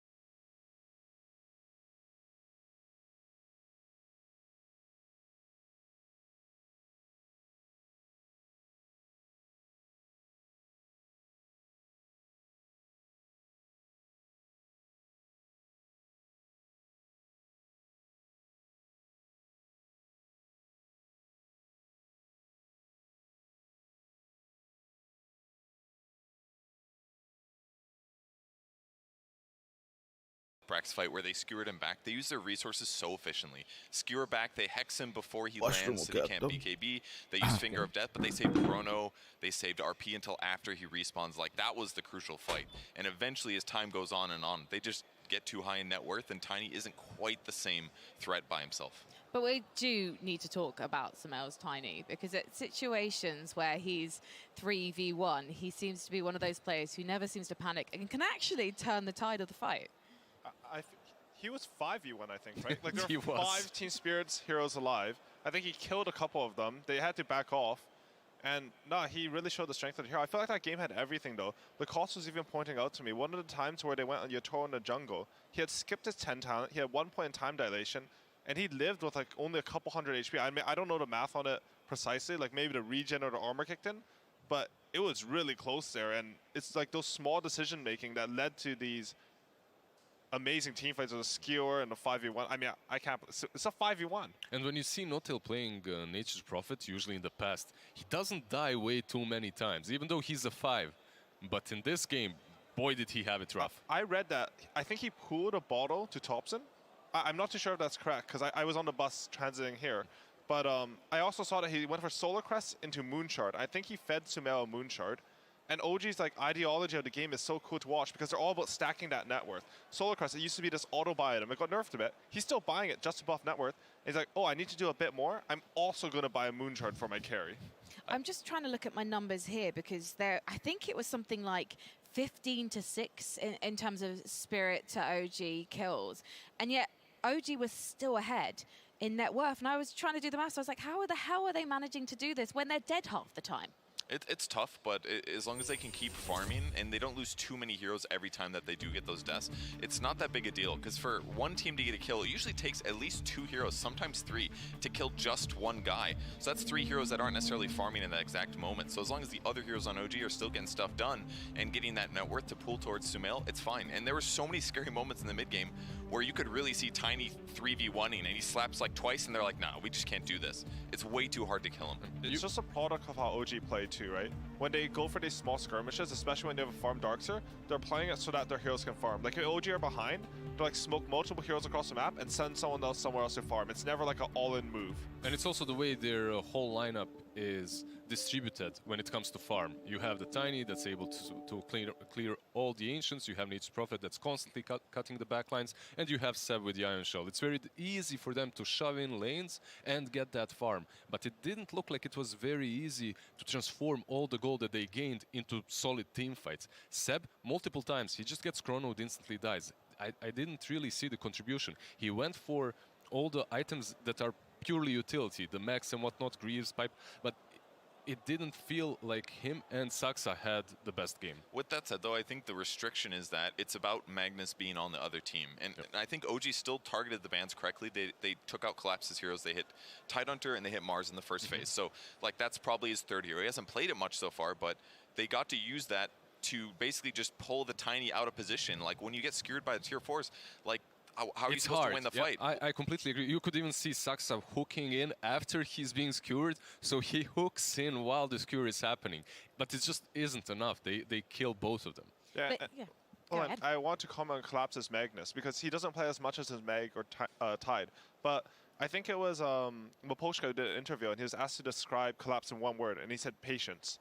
And I really like that about him because I remember I saw him go once on No-Tail's Nature's Prophet and he wasn't range to Horn Toss, so he took the time to do the Shockwave into Horn Toss, into Skewer. It's just so methodical and like not panic, despite being against OG on the TI stage. And he kept on finding him so many times in this game. I'm really curious to see what OG are going to do with the draft this time around because we were watching the picks and bans together, myself and Purge here. And it seemed like, okay, right, of course they're going to target Collapse. They're going to take out the Mars straight away. That's obviously the thing you're going to do if you've been watching any of the matches here at TI Den. And they removed the Tidehunter. But then they started to focus on the hero pool of Yatoro after that. But the thing is there any point in doing that? Because Yatoro seems to have one of the largest hero pools of anyone who's playing on that stage at the moment. I think it's really common if you're the team that's expected to win is you take out comfort heroes against teams that are a little bit fresher because you're like, a lot of times some of these players come up spamming 1, 2, 3 heroes and you really punish them in tournaments when you make them play their 4th and 5th best tournaments. So I feel like that draft was like a skill check basically to say like, let's take out your best heroes. Are you still going to play as well? Are you going to crumble under the pressure? And Spirit absolutely didn't that game. I mean, you can just see that Yatoro was absolutely OP in that match. I also want to draw attention to Tokyo's Ember Spirit as well. I think we're so busy looking at Yatoro popping that Chronosphere and just trapping OG in the base. But you know what? I have to confess, I didn't pay enough attention to what Toronto Tokyo was getting done with the Ember Spirit because he was absolutely on fire in that match. When you look at the numbers, it looked like a pure carry performance from the mid laner. So to continue on Aui's very nice point about the patience of Collapse, there's a reason. Sorry. Yeah. There we go. 20 to 115. There's a reason why you can be patient on the offlane. It's because your mid lane is just doing all the heavy work. He's poking constantly, he's giving info, he's initiating with Sleight of Fist chains, and then it's kind of simple for you as a Magnus to realize which target you need to go on, isolate them, horn toss them back into the base. And absolutely, Spirit's draft were based on that team fight potential.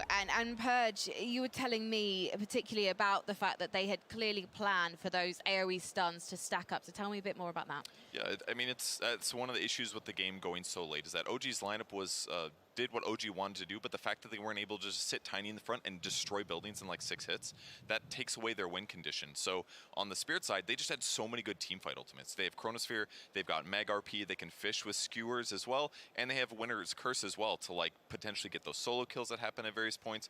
It's just harder for OG to win teamfights. So as the game went on longer and longer, the teamfights were gonna likely go towards Spirit's advantage. So it was just tough for OG that they got skewered back because that kind of just like put them on the back foot.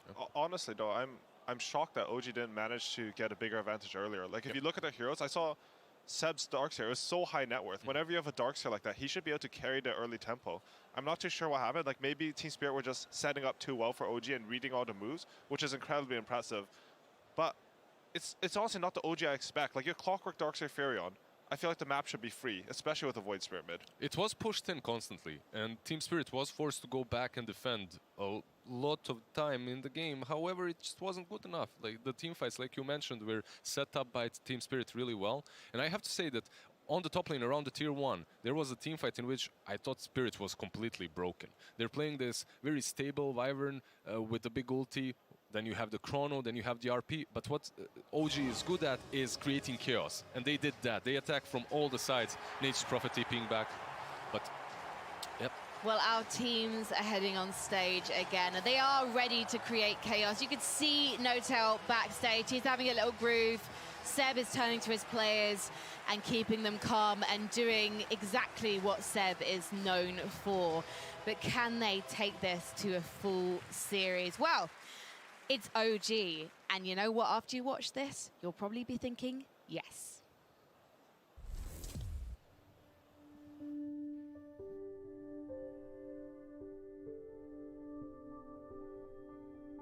Favorite memory surely has to be my TI 8 and 9 finals. It's a big culmination of a lot of hard work, a lot of history, all coming together in a very epic way, in an epic finale.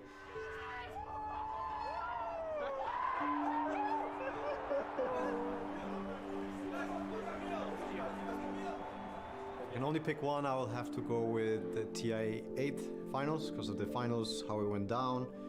That had been a very tough year and everything, and a lot of tough TIs before that, so finally getting it. My body was full of stuff, full of adrenaline, emotions, and I could only really think about the game, and it was like everything was getting channeled towards the game. And then when it's over, or after they GG out, it was crazy. Like, it was a flood, huge flood of a bunch of different emotions. All the hard shit, all the negative stuff, and then all the positive stuff. Kind of like, whew, you kind of break down. I broke down for weeks after, where I could only sleep, wake up, eat, sleep. So it's like exhausting, but euphoric, extremely euphoric. Yeah, one of the highlights of my life, if not the highlight.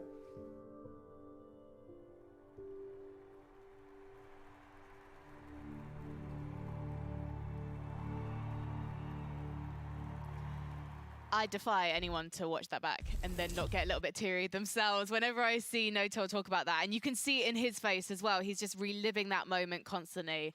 It just brings tears to the eyes. Literally, anyone just has to say TI8 to me, and then I just start going. So instead, I'm not going to cry on camera. Don't worry, guys. We're going to save that until Sunday, or when we finally see someone lift the Aegis for the 10th time. And instead, we're going to be talking about what OG should be focusing on in this next draft, because it seems like this could be a last-ditch situation for them. Ari, what do you want to see them doing this time around? I think they should not give up on their style. Like, honestly, I was on transit here, so I didn't get to see the first part of that game, but I think they need to run at them harder. Like, I think they should double down on what OG does and play their game. I don't think that game was really a result of them. Like, it shouldn't result in them feeling like they have to do a shake-up or anything. Well, it does look like our teams do want to get straight into this match. That's an interesting one for me, because we have seen teams kind of taking their time when they get to the booth. But both of these teams are really keen to get into this fight. And this could be OG's last hurrah at the International 10. So don't miss a moment. OG versus Team Spirit. Game 2.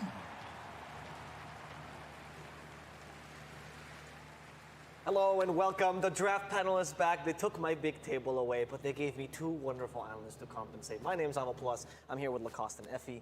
How are you guys doing? You like that first game, Effie? That was a great game. So you told me earlier that you actually were not one of the analysts that was siding with the OG's draft. Can you explain a bit why? Yeah, I didn't really get much chance to talk about it, but... Now you do. Yeah, so Team Spirit were one of the teams actually playing this Magnus method.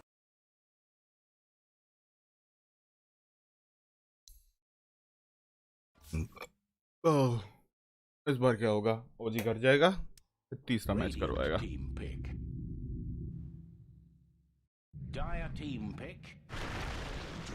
तब tiny ओजी के दोबारा, और इस बार मुझे लगता है top सन tiny खेले.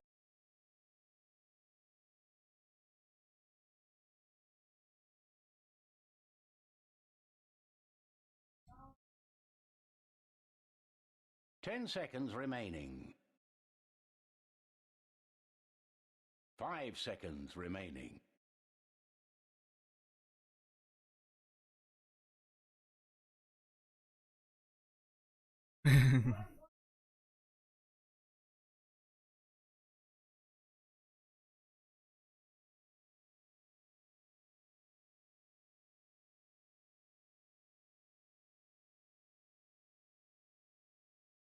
गर्मी है. सब निकल गए कम से कम है नहीं या चला गया सब बट मैं डिस्कनेक्ट हो गया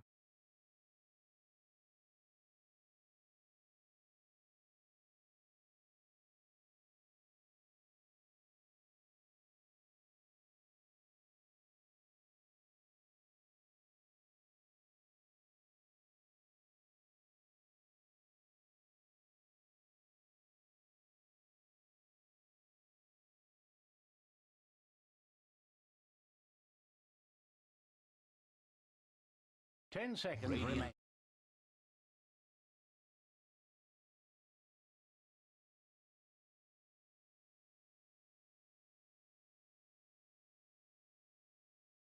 कि मैं खाना खाने गया था Dire team ban. कर रहा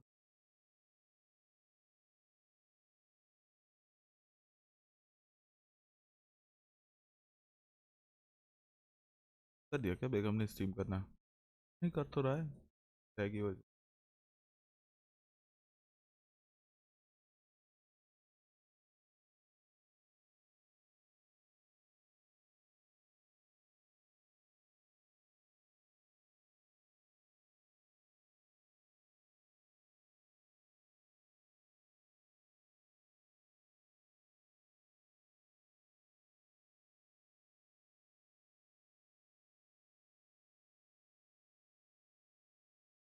Five seconds remaining.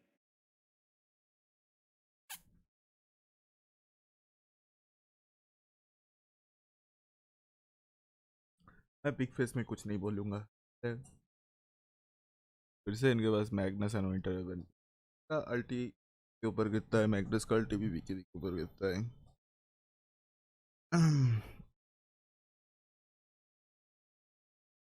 इस बार ओजी ने इसको रोक दिया पर को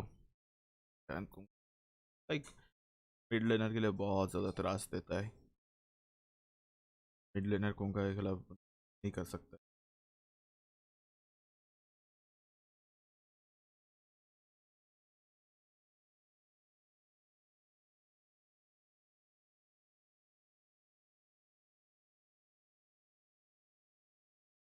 Dire team ban.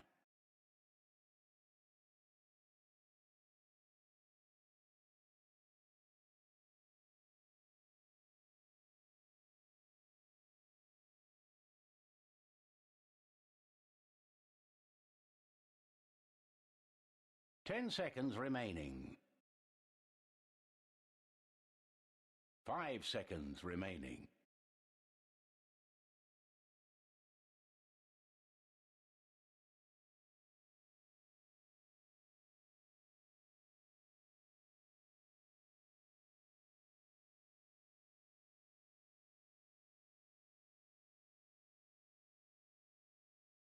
Dire team pick.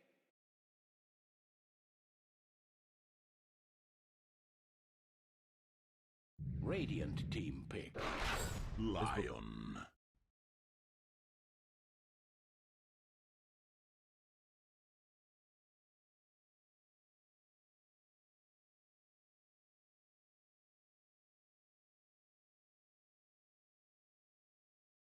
Ten seconds remaining.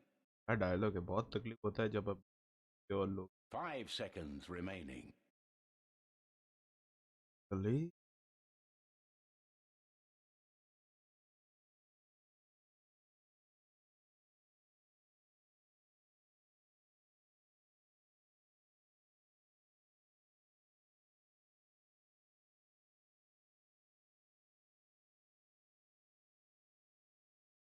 Radiant team pick. Dire team. Night Stalker. Invoker.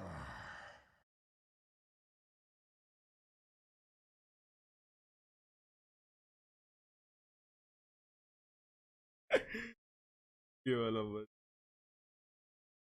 10 seconds remaining. Like खड़े खड़े खाना खा रहा हूँ एंड लाइक क्यों तूने 5 बोला कब तक seconds बैठे बैठे remaining. खाता रहेगा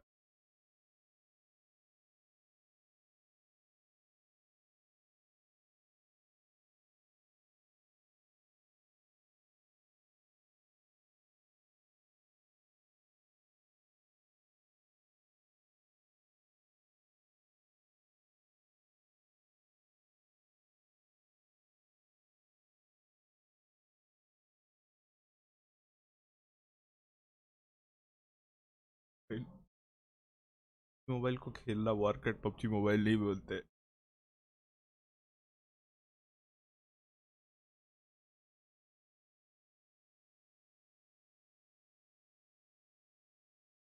क्या लगता है वो या जीतेगा या ओजी घर जाएगा? Team ban. Void incarnate.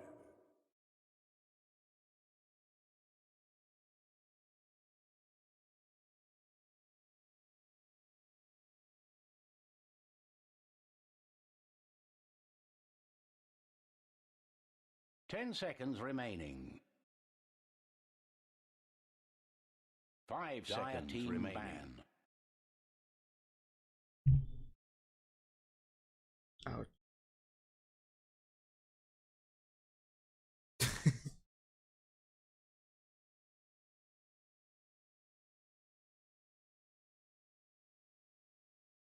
Ten seconds remaining. Radiant team ban.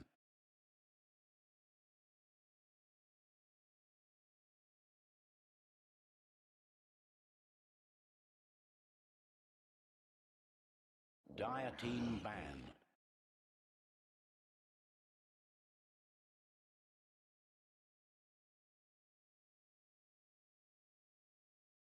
Assim.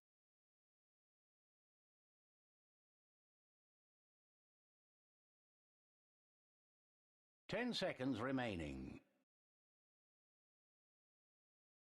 5 seconds remaining. हो गया इस बार ओजी के पास इन्वोकर.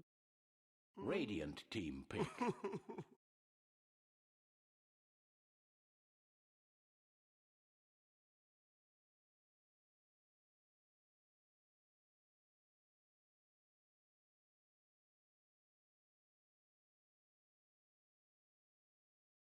Ten seconds remaining. 5 seconds remaining.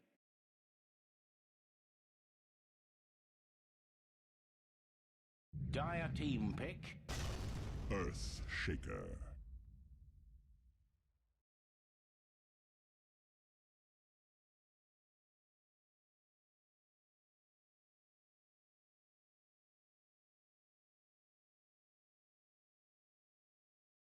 Ten seconds remaining. 5 seconds remaining.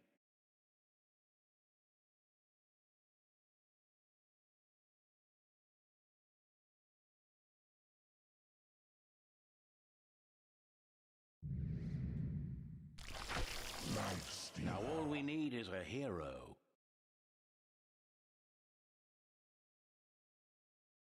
Lose together, win together, slay together, slay together, slay together. Lose together, win together, slay together, slay together. One of the slay heroes together. experienced some technical difficulties.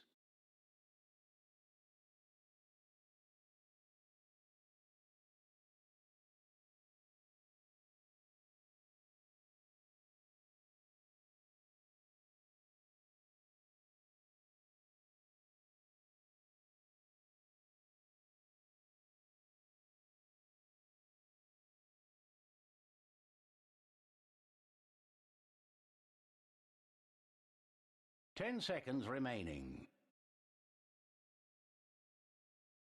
5 seconds remaining.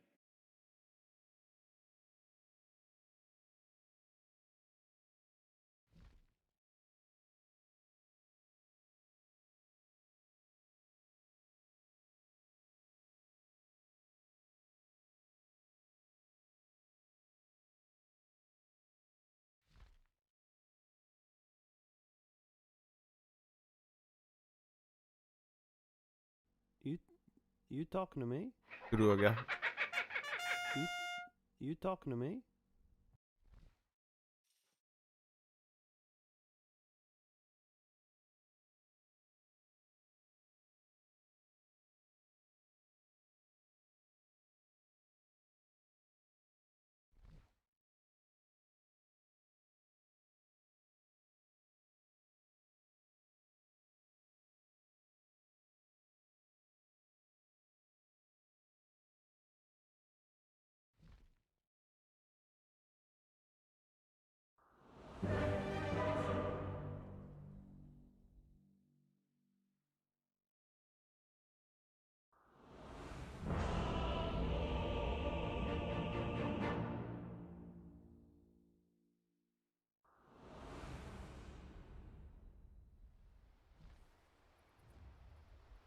Lose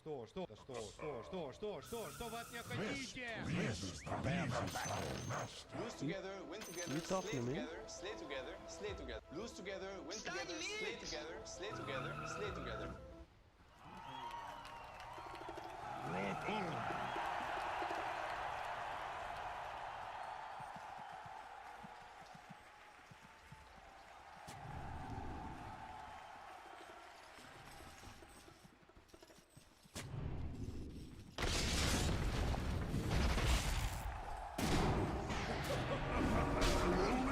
First blood.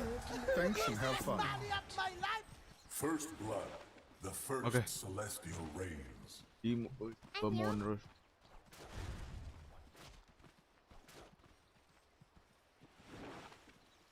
30 seconds remaining. क्या सकता है? Nah, what's up? Hold Nah, on. what's up? Slay together, slay together, slay together, slay together. Что вы от меня хотите?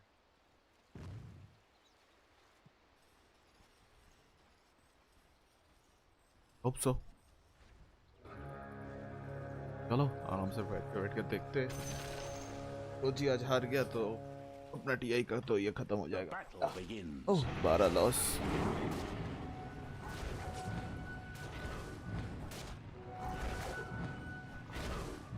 Whose side was I on again? like literally I can't watch the loss with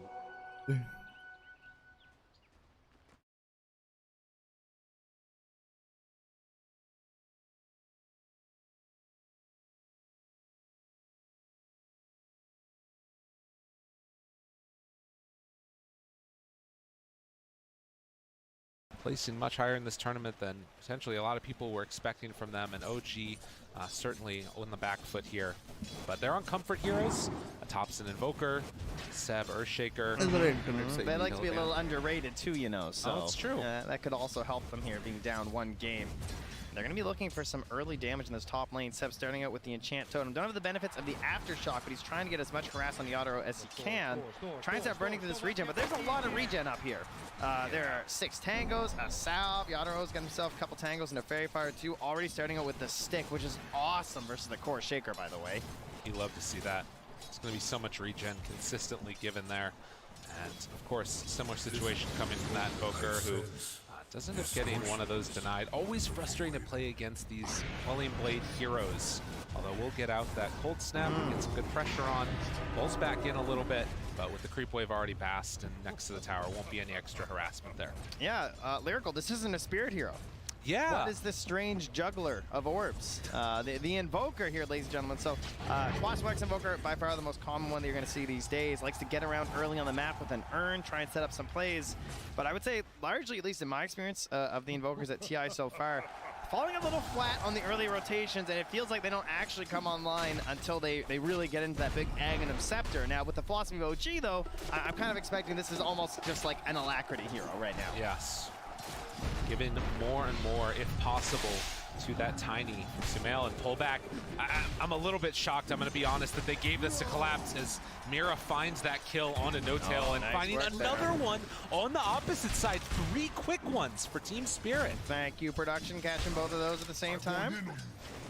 Very nice stuff here coming out. So again, yeah, I mean, this was similar to last game. The kills were definitely in favor of Team Spirit, but the economy kept moving forward for OG. But we mentioned that OG, they felt like they kind of stalled out a little in that mid game. Despite having the heroes that seemed like all they want to do was to fight and to kill, but they push out the creep waves and they couldn't actually secure those further objectives, particularly the tier 2 line. Tier 2 mid and tier 2 top stood for far too long and really seemed to be the point in which the game became a serious problem for OG. So we'll see if they try and get a little bit more aggressive this game, see if they can combat that, and once they hit those first like round of items all around, just start getting a little wild.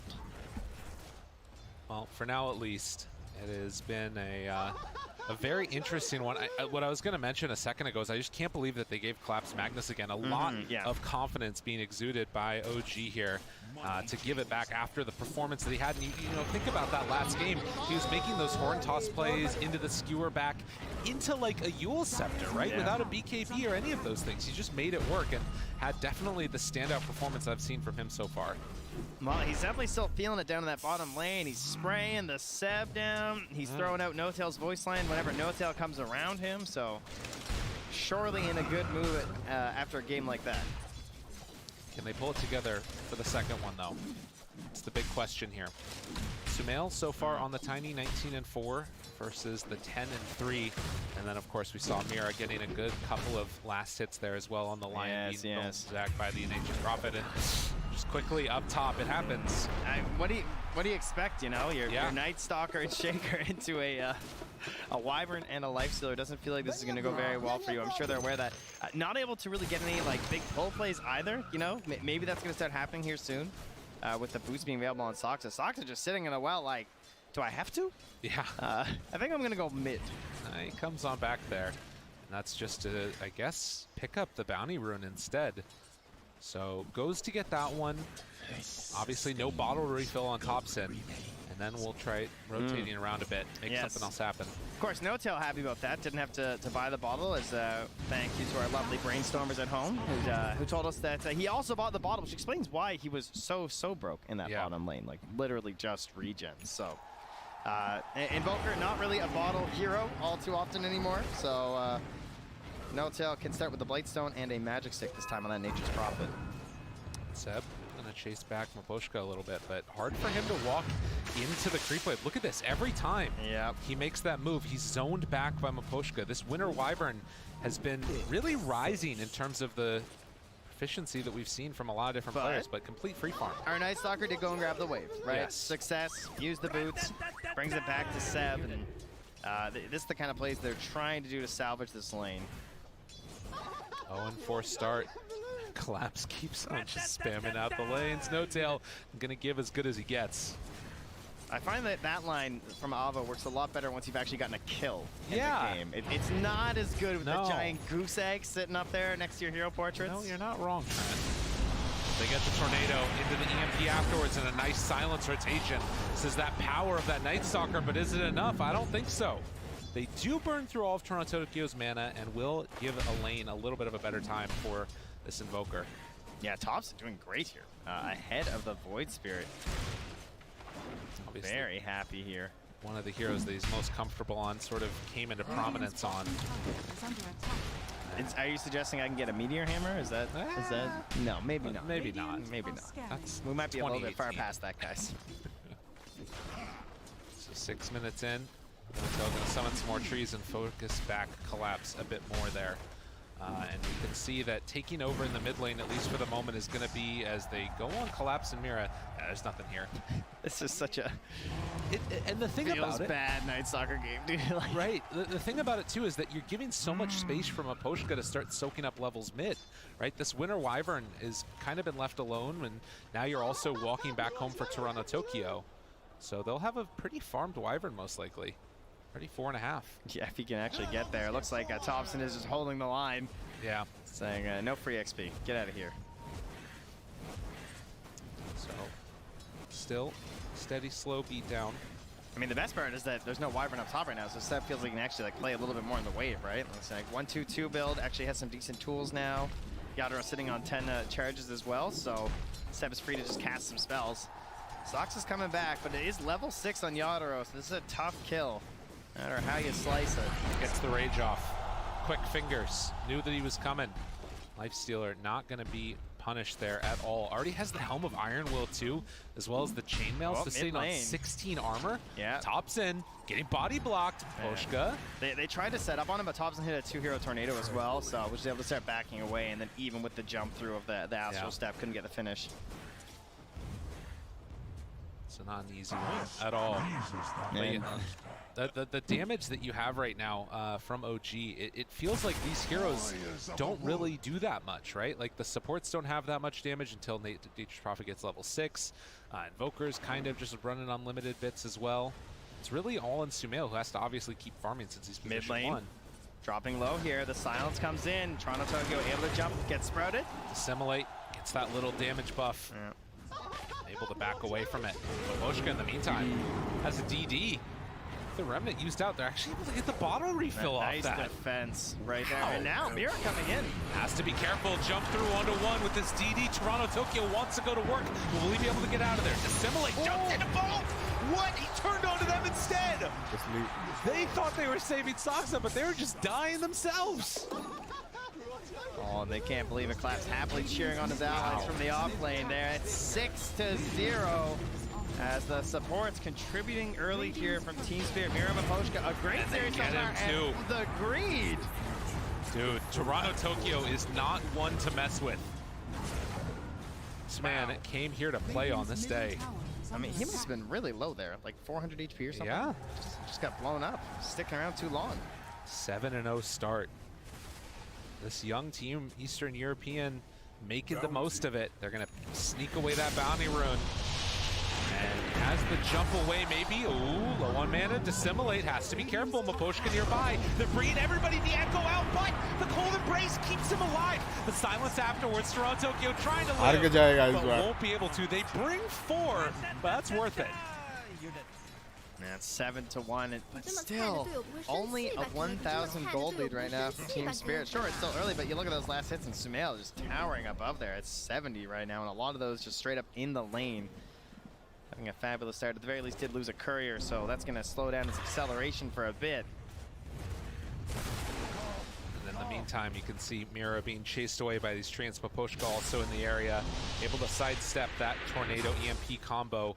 And also during this time, we saw the Night Stalker head on over to the Dire Ancients and place away down one of those sentry wards. So it's going to be blocked out continuously. But back towards mid again, the taunt. Soxa silence wearing low. And Toronto Tokyo not able to find any extra follow-up there. Yeah, Sumail's just been AFK farming, hitting a heck of a lot of creeps. As we see Collapse also getting closer to that mech now. Nothing phasing Sumail. Allies coming through, enemies, and I'm going to hit some creeps right now. So that part of the mission for OG certainly going well as this lead again just tapers off to pretty much nothing for Team Spirit gold-wise, but surely the comms are feeling really nice for Team Spirit right now. Up 7-1, you know? Just won game 1. Collapse has just been chilling on that off lane. Being relative, you know, free farm for a Magnus at least. Sometimes you can have a rough time in the lanes, and now has his friends back here supporting him from the tree line. Pulls in, RP connect, finger of death, done. That's a stack. Mira gets the kill, and you can see that even though you have all these last hits onto Sumail, as far as net worth is concerned, they're starting to catch up on the rest of these cores and hopefully get into those first items for Team Spirit. RP down, smoke up, walk for Sumail, stunned right at the start with Yadaro there. He gets the rage off, looking for the chase down. Collapse able to back out and get away. They still have Curse here. Oh, have to be careful. Toronto Tokyo showing up. They're going to use the Winner's Curse just to set everything up. The pullback with the Aether Remnant, but the walk forward. Have they bitten off more than they can chew? On the side of Team Spirit, looking for the run down. The Fissure connects onto both of them. The jump through, Sumail down solo. Mira, one more hit, it's not enough. They chase him, looking for a follow-up. Soxa onto Toronto Tokyo. Another cold embrace. They don't have much left in the tank at all. Echo is out afterwards. The Yule Scepter. Toronto Tokyo tries to get out. But do they have anything else left in the tank? Now infesting over to the side. Seb makes the kill happen. Miposhka getting ran down. The Lifestealer infested in and looked for a kill but couldn't find it. They spent so much trying to bring down Sumail. I can't believe he's actually still around here, not able to get all the way home yet. Miposhka, cold embrace, now the turn onto Thompson, wanting to finish him off.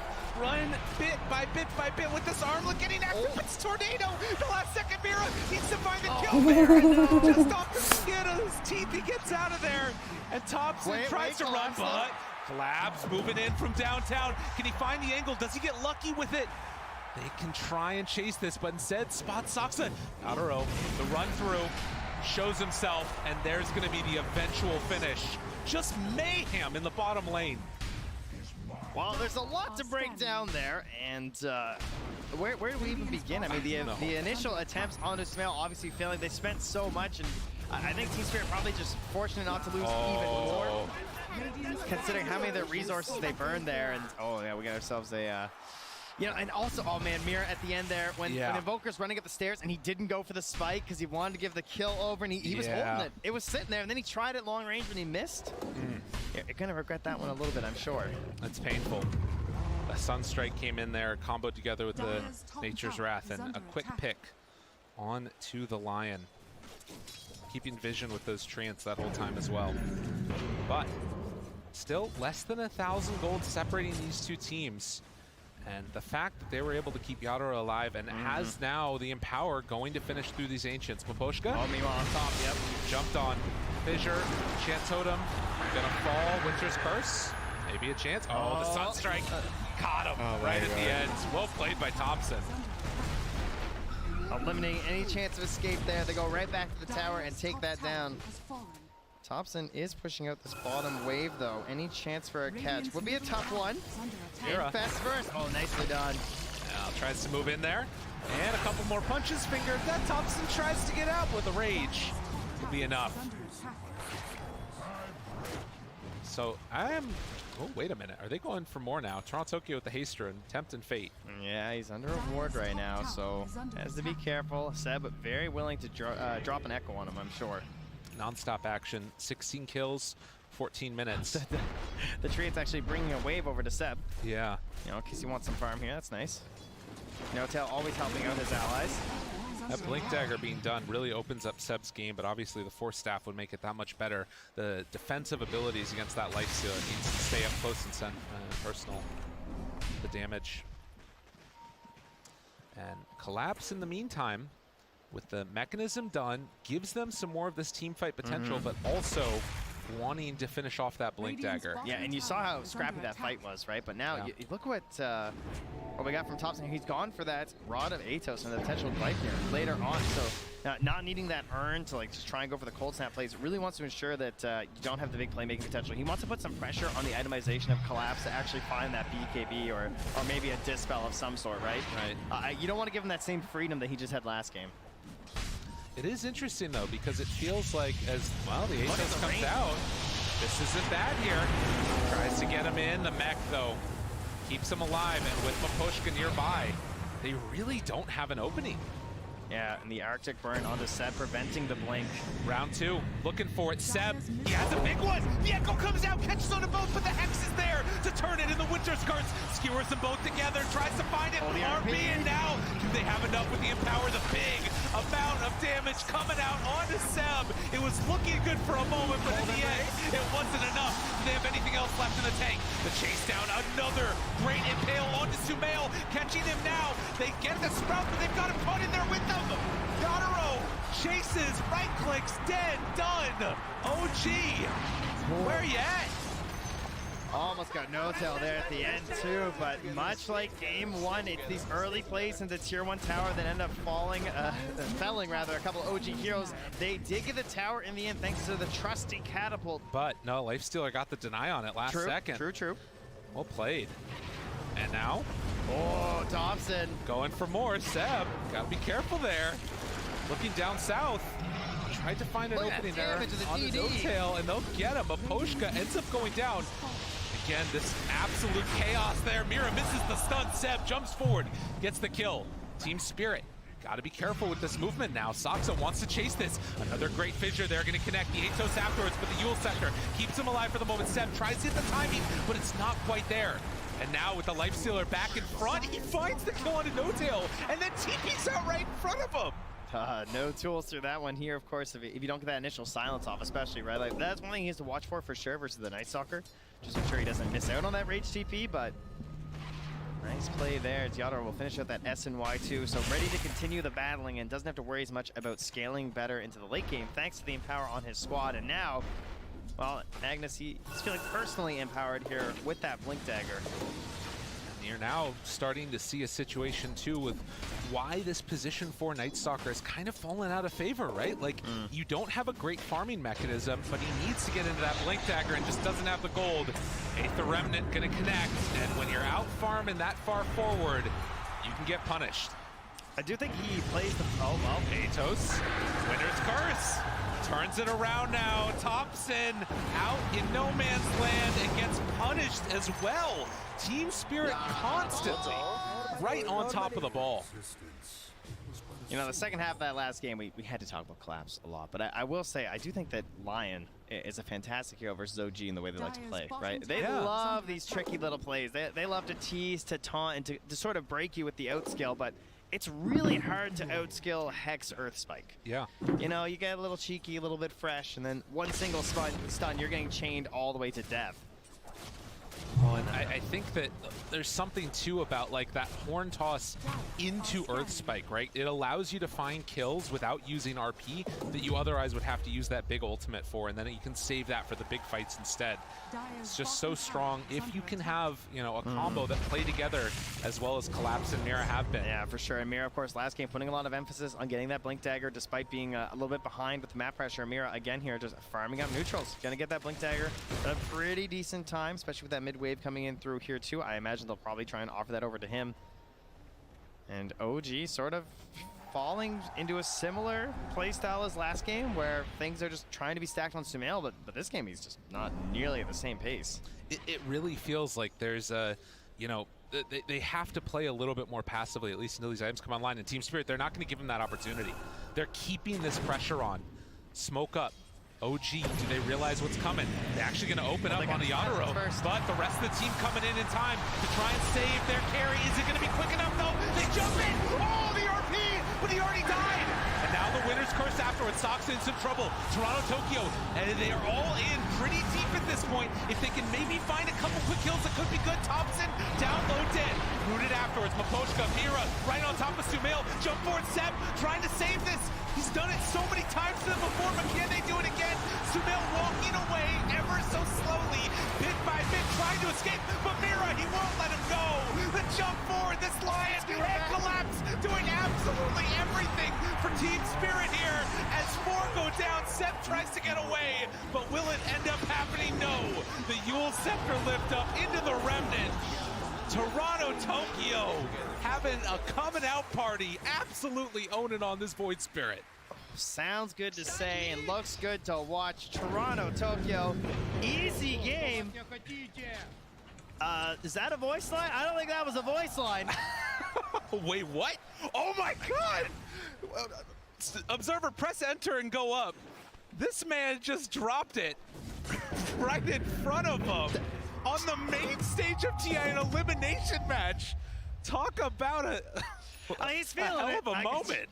Oh, this will be that turning point video if they lose this game, I'll tell you that much. Because oh my God. You know, you don't want to give any incentive to OG, but a great start to that fight, dude. That entire fight was without Yatoro because they got the silence right away. And it's a very tough game for this position for a Night Stalker. He's doing a fantastic job of playing really well with the ulti because that's his only tool, right? He has to fly in there. He has to get that silence. He's providing the vision for these full team fights. And despite the fight starting so well, they still lose like almost everyone.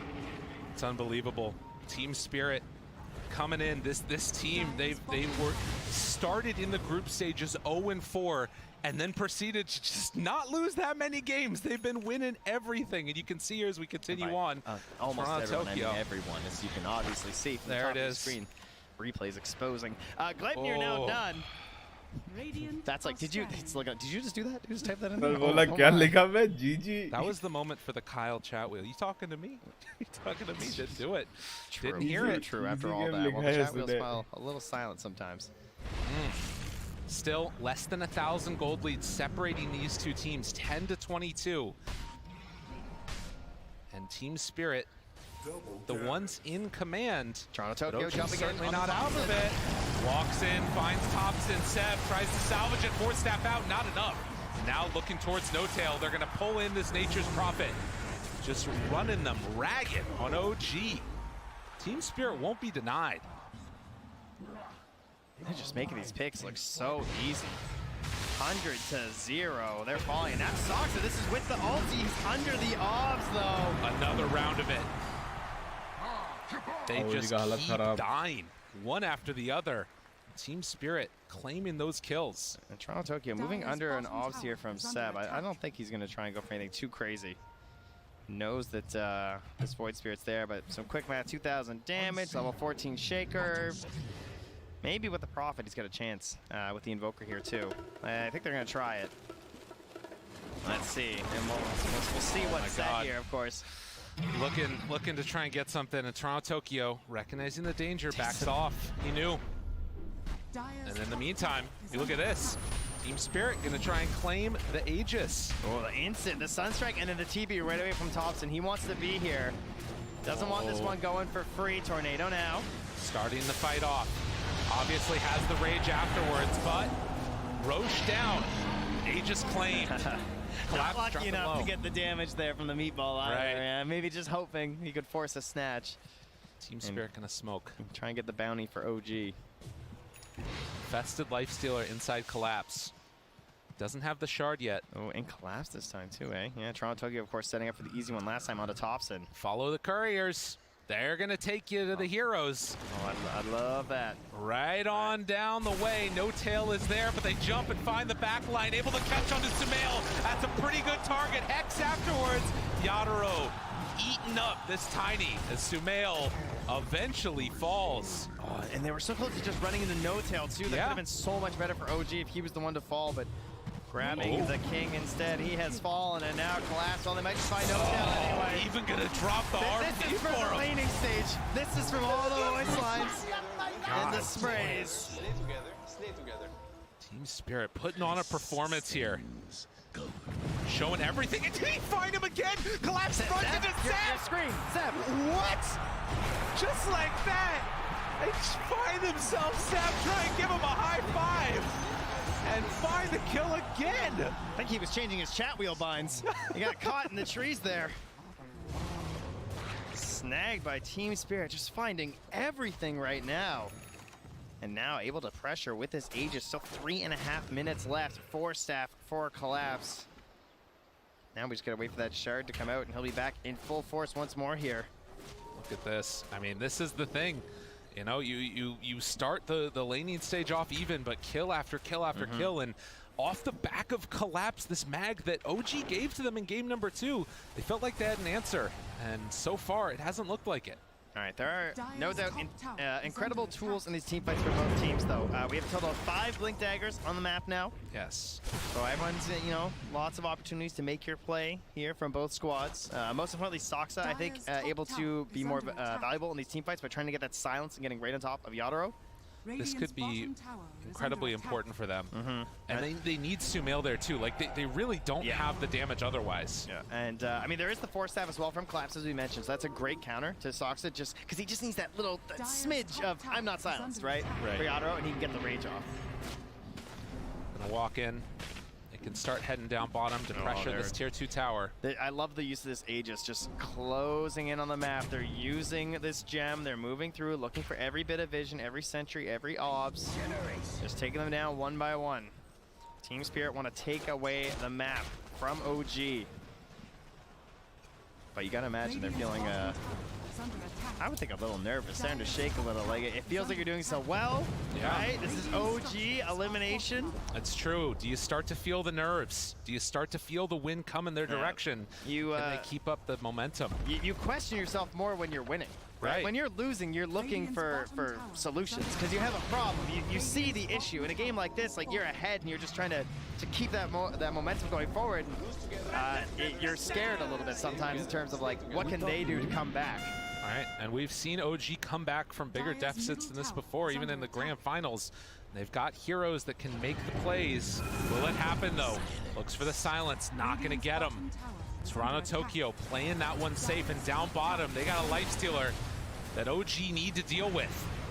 Throws out that tornado, gets the lift up, the pullback. Skewer, catch, Thompson in trouble. On the other side, they're also battling it out with Seb. The chase is there, and Thompson going to fall. Mirror jumps in, gets the finger of death finish.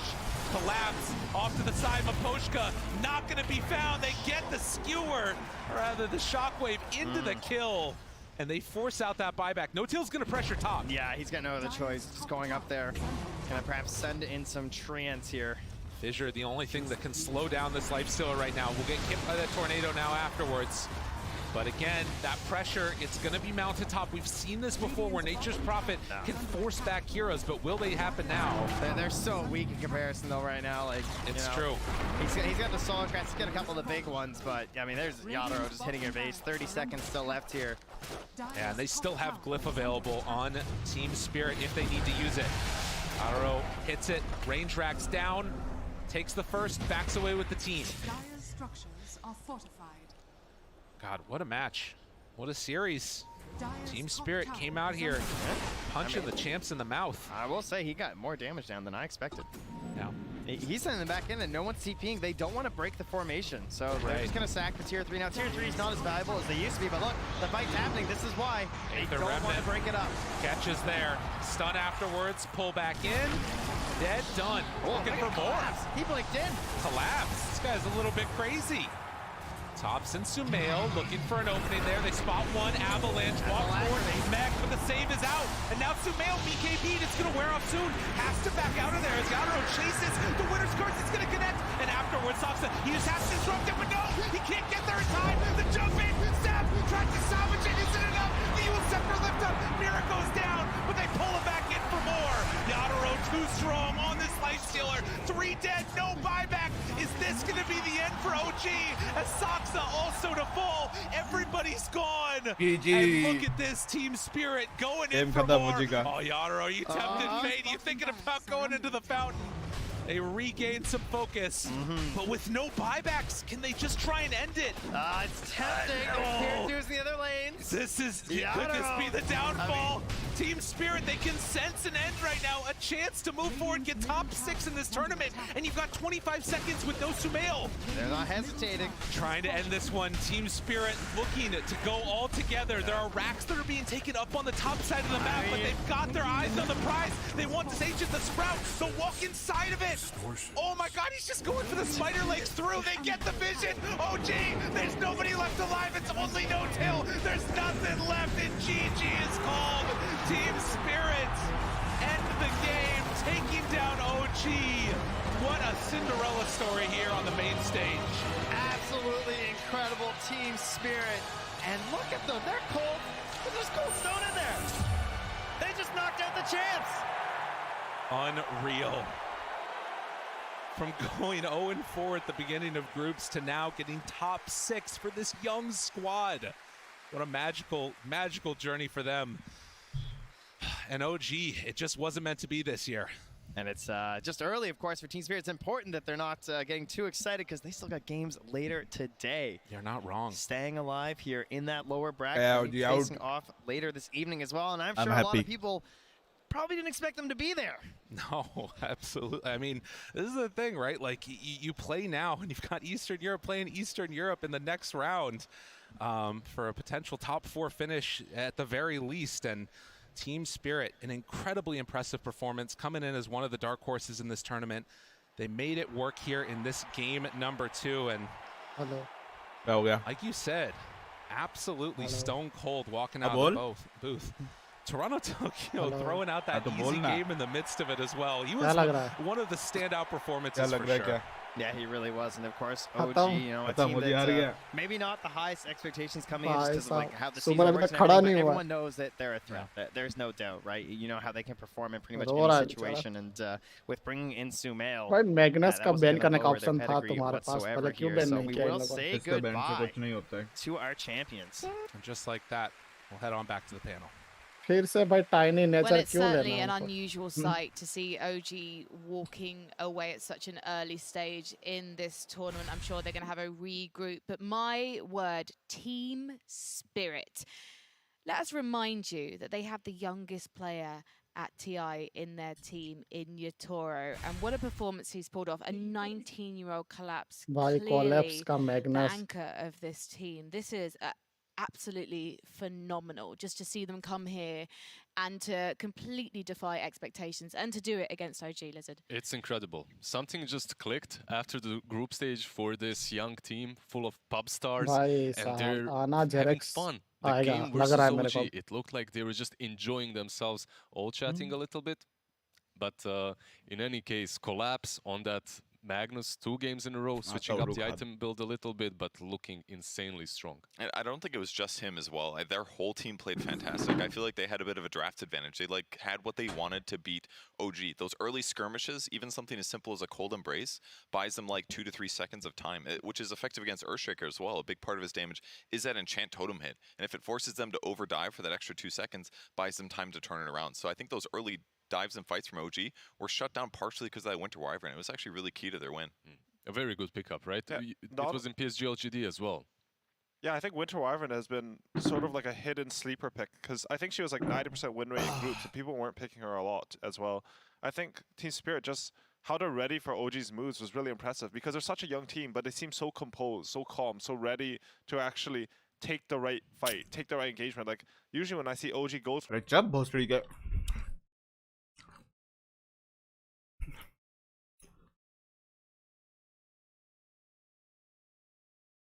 Like the thing, मैं ओजी का इतना बड़ा fan हूँ. मैं ओजी का fan TI8 से पहले था. एक नोटेल का कैरी निकल गया TI8 पे. एंड सेव आया.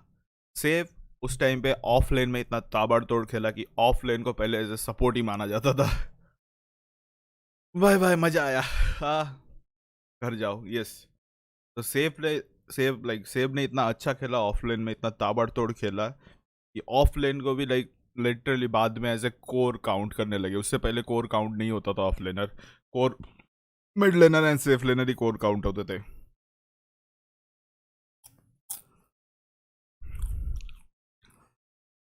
एंड हम क्या देखते हैं इधर? सेव support, Topson support, Notail support, सास का सपोर्ट, 4 सपोर्ट लेके खेल रहे हो जी. और रहो एक के ऊपर भरोसे पे. अबे माना कि सुमेल अच्छा प्लेयर है बट भगवान थोड़ी ना है. 4 सपोर्ट गेम खेलेंगे. हाँ, लाइक जितनी बार ये अक्षेकर पिक हुआ, एक बार भी नहीं जीता टीम ओजी. ऑफ लेनर अक्षेकर. Look at this item. साला पूरा मूड की माँ बने खाली.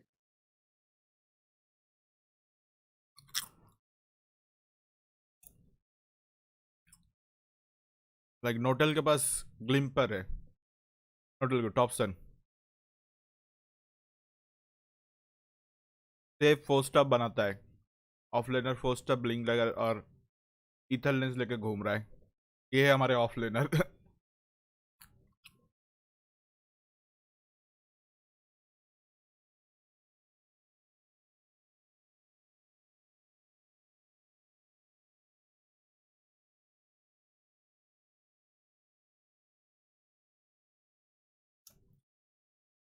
लाइक मैं अगर ओजी का मैच सारे मैच का निकालू ना, इतनी बार ये सेब ने अच्छे कर उठाया, हर बार हारा है.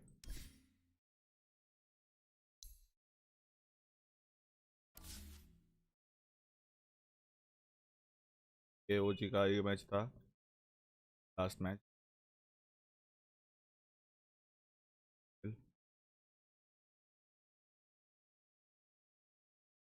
अभी कोई के खिलाफ तो ओजी जीता था. किसी गुरु के खिलाफ सेब ने उठाया था पहले मैच पे, तो सेब ने ये नहीं उठाया था.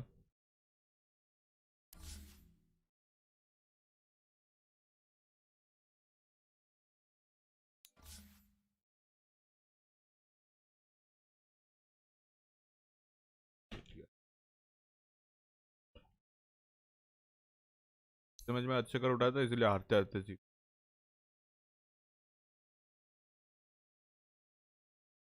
यहाँ पे अच्छे कर का बिल्ड देखो फिर भी सही है. Link dagger, you know, BKB, lord luster etcetera etcetera. But यहाँ पे मतलब इस गेम में 4 मैन सपोर्ट खेलोगे तो ऐसा ही होगा.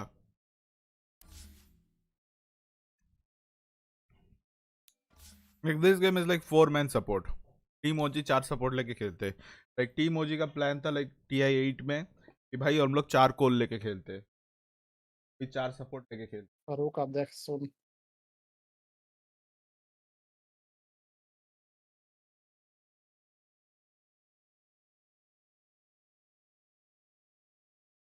I mean, we did a lot of right things in terms of preparing, in terms of keeping a good mood, you know, and fighting as much as we could. I don't think we let the toughness of the game affect us, but definitely the Dota was not good enough, yeah, to win this game, and I think you have to also accept that. So कुत्ते की तरह मार खायो. OG always talks about being उसने a सामने से family. लिखा easy What does game family do middle in of the moments like game these? में. How do you recover? I mean, we are still in family. We always will be through wins and losses. What family does is support each other, of course, for those who need support, and also give each other space. Just, you know, like, be loving and caring. This is a big deal for everyone. It's a big deal to lose, in the sense that so much effort put into it. So yeah, we're there for each other. At the same time, you know, losing is part of competition. We've been on the winning side, and we celebrated that, and we were grateful for that. I think the wins don't taste nearly as good if it wasn't for the losses. And I think that, you know, losing is really rough. It feels really rough. We feel all very down, and but you have to stay strong through these times, and you have to learn. And there's gonna be time for that. Everybody needs, you know, have different ways to process everything. What I do want to say is I want to thank everybody that supported us and followed us. What is really special about OG and about OG fans and just the community like around OG is that there is support. We feel the support through, you know, the highs and through the lows. Today is a low, but as I said, there wouldn't be any high without lows. So we appreciate that, and we are very thankful and grateful for the support that we get. And yeah, this is something that's much bigger than a tournament. Well, you heard it. Celebrate the highs, accept the lows. OG's run at TI10 ends here, but OG will continue to exist, and there are going to be much more highs for this team, right? Of course, OG will continue to exist. We will see what the future is made of. I want to also give a special props to everybody, like my teammates, everybody around us. I know everybody gave it really their best. They did everything with their hearts and all the, you know, the love and the talent that they're capable of. It wasn't enough today, but it is what it is. Back to you, Frankie. Thank you very much, guys. I know it's not easy to talk so openly after a loss, and we do really, really appreciate it. But right now, we need to go to Sumi, who is on the sidelines with a top 6 player here at TI, Miposhka. Thank you very much, Frankie. I'm here with Miposhka from Team Spirit, who have just won their match. Welcome and congratulations. Thank you, thank you. My first question for you is, what are your thoughts on being the team that has denied OG the three-peat? They are no longer able to be 3-time champions because of your team. What are your thoughts on that? I guess I didn't understand exactly. Can you repeat, please? You eliminated OG from the tournament. How do you feel about that, since they're such a strong team? Actually, I don't feel like something special. I don't know, like we prepared for them. There are some usual team and who we're gonna meet. So I don't feel anything special, you know. Like, wow. So that's it. ये चप्पल से मार रहा है. Special for eliminating one of the strongest teams? I guess I can feel only that if we win TI. OG के खिलाफ जीतने के बाद कैसा कोई स्पेशल फील हो रहा है वलरेड नहीं? Like normal team था. They are already looking at the next step and looking at winning TI. So one question that a lot of people have asked is, what's up with Yaturo's hair? What happened? Actually, I don't know. Like, there was a moment he came and he like, I didn't even hear this, that he said that he want to cut his hair. But I listening to my teammates, they told me something like, Ilya want to cut his hair, something like this, and I'm like, what, why he want to do this? I have no idea. So I don't really know why he did it. So Yaturo's hair is a mystery to all, including his own team. All right, final question. Your next team, the next team that you'll be playing against are Virtus Pro. You have a lot of experience playing with them. Do you have any words for them as their next opponent? I would say that it's kind of sad that we meet our CIS team in that stage. So I don't know. I think the game is going to be interesting because we played a lot with them, and some series was pretty fast because they playing really aggressive, and they know how we usually playing. So I think right now we are playing much better than we usually played, and then we played before the tournament, so I don't really know how it will be, but I think the series will be interesting. Got it. So they've played each other a lot, but you better watch out because Team Spirit is on their game. Thank you very much. Back to you, Frankie. Thank you very much, Sumi. Harosh Mikoshka, we will see you later on today. I'm very excited for that CIS derby. It's going to be so exciting. Do not blooming miss it or I'm going to come after you personally. And I'm a very busy woman, but I will make time. I do want to circle back to OG just quickly. What is next for this team? Obviously, Seb said we're a family. But we know what happens after TI. The roster reshuffle does occur. Aoi, do you think we're going to see them move forward as a 5-piece, or do you think there could be some rotations? Honestly, I have no idea. I didn't even think about that. Like, are you still in shock?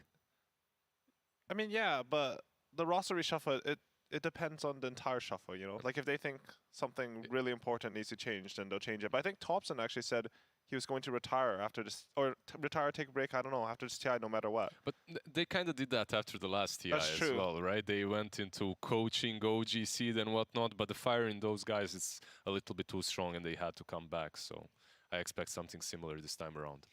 I think the nicest thing for them is that traditionally they win TI, then they just have kind of a crappy like 4 or 5 months, you know. So I think the fact that they still qualified, but it was a tough road, and they did okay, but obviously below expectations. I think it's going to really help them going into maybe the first DPC season, knowing that like they still have the drive, they still have the talent, but like, hey guys, let's be a little bit cleaner throughout the year potentially. And what do you think about Seb as well? Because Seb is someone who seems to come in and out of a player position.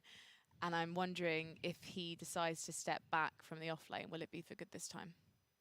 I can't help but think that because they underperformed to their expectations, that it's going to increase their drive. So I wouldn't be surprised to see if he wants to stick around and keep playing. Yeah, well, I hope he does. I rather like seeing OD Pixel casting Seb's matches, and you know exactly why.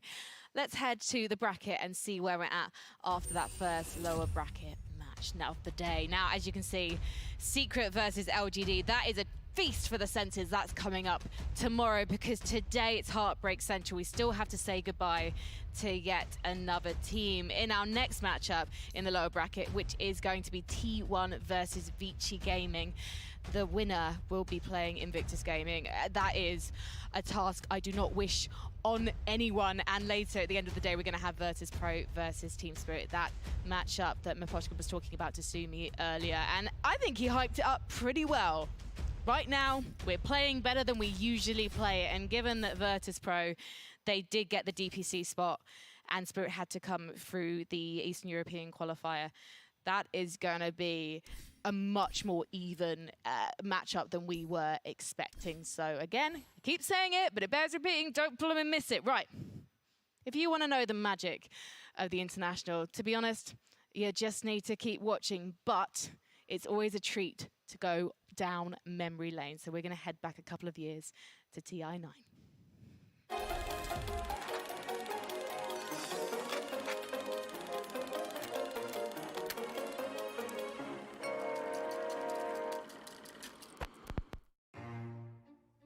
So when people think about mistakes when it comes to Dota, people think about the things that happen inside of the game while the match is live. You don't really think about mistakes happening in the draft, but this is one of the biggest mistakes that has ever happened at a TI. So it was TI9, Alliance versus RNG, and it's the lower bracket best of ones, where there's the most hype and the most pressure. One screw up, and you are just out of the international. You know, going into that game and seeing how the draft progressed, everything was kind of working out how we wanted it to go. Then it got towards the end of the draft where Insania wanted to ban Naga. We had these papers printed where you could see like their drafts and what they had been playing a lot, and Mickey was like, I don't think they really play that much Naga if I recall correctly. And then I don't know if I was too caught up in the moment or what it was. So I started looking at the papers, I forget about the timer, and then like I'm like, all right, you're right, we should ban the gyro. And I move my mouse, pull it over to gyro, don't look at the timer, and just click it. And right as that happens, the clock takes over, and I pick the gyrocopter. We didn't ban anything. Oh my god. Are you serious? Whatever. Did this just happen? It's fine. Right, we gotta deal with it. Oh my god. I don't know if I really was angry so much. I was more like shocked. It was hard to like understand because even though you see it with your own eyes, like it's just like, how could this possibly happen? Yes, I was on the panel. I was on the panel for Insania picking Gyro. None of us noticed. Even when Lanem, Lanem's like pointing at his head, he's just like, are they, I don't know, I wonder, I always want to hear what he was saying too. That's probably something really interesting. Nice, 3 ban, he fuck picking ban. 不是，我跟你说，不是，他想搬飞机。你知道什么意思吗？他想搬飞机，他选到飞机了。我觉得对面好像真这样，我跟你说，他要搬飞机，他双手插头了，他没了。就我们犹豫了片刻，然后后面想反应过来，他们可能是点错了，然后点错了以后，我们就感觉有点搞笑嘛。You were inside the pod at the time? Yeah. I can fuck. Why don't you know? Okay. Sorry guys. How about offlanes? I can play mid gyro. Let's see what they pick. Okay. Let's see what they pick. Don't pick your heroes, guys. Don't worry. We got this. All right, Loda. How are you feeling? I think they're gonna do really well. Yeah. Feel confident? Yeah, I feel confident.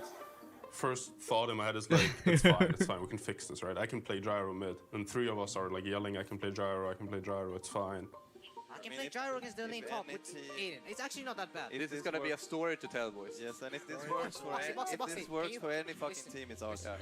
How they react, what they do when they're put into this like near impossible situation, their first reaction is, it's okay, we can figure this out. I thought that was like just a beautiful moment. When you're in the moment and someone like clearly messes up and there's no going back, the decision is done, you gotta help him because he's gonna feel bad about it, and the worst thing you can do is have him suffer alone. So thanks boys. I appreciate it. We're gonna have to play like Get him serious. I mean, I've always known what kind of people I'm playing with. We make mistakes, maybe not of this like magnitude, but whenever we make mistakes in games and stuff, there's still the same 4 guys that are behind me, backing me up, and like, I feel like someone messes up, that's the kind of attitude I want to show towards them too. So, I mean, life moves on, right? Like, this is something that happened. I mean, if people get joy from it, then sure. I mean, why not? Like, I'm down for the joke. Let's make it something fun. More than anything, I feel like it made me feel good that other people can see it, and they can see, like, this is who we are, this is how we treat Dota, and this is how we try to be, like, the best team we possibly could be.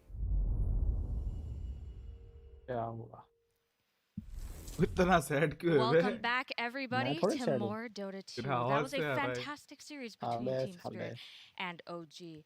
But we still have a lot more Dota coming up. Gentlemen, tell me what to expect from this upcoming series, Vici Gaming and T1.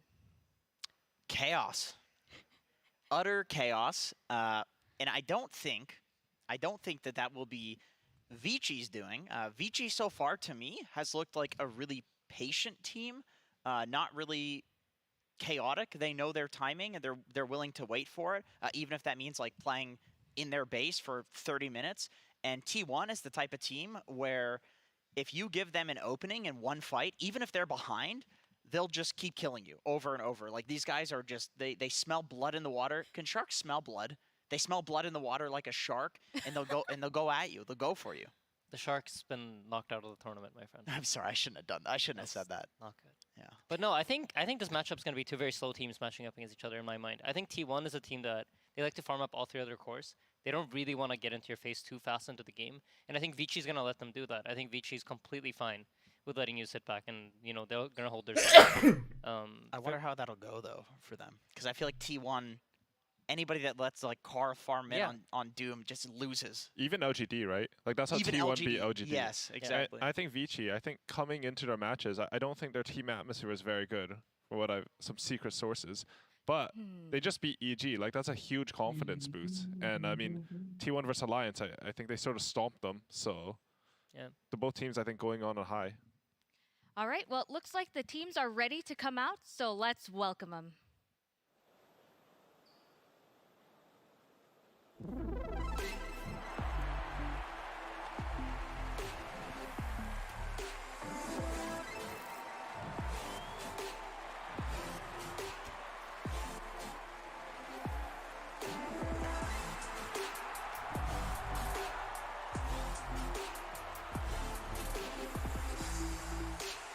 Vici Gaming, featuring Poyoyo, Ori, Old 11, DYW, and DY, is also a team known for playing patiently.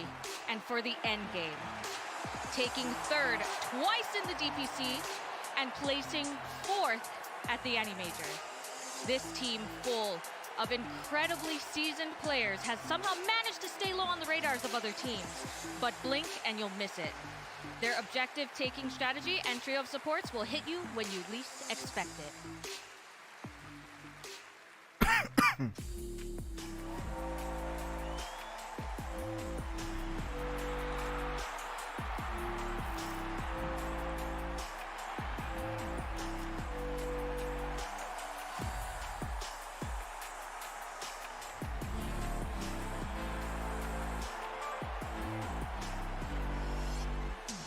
T1, a strong team featuring a multinational team of 23 Savage, Carl, Cuckoo, Zephyr, and Whitemon have been dominating the Southeast Asia DPC, placing third and first, respectively.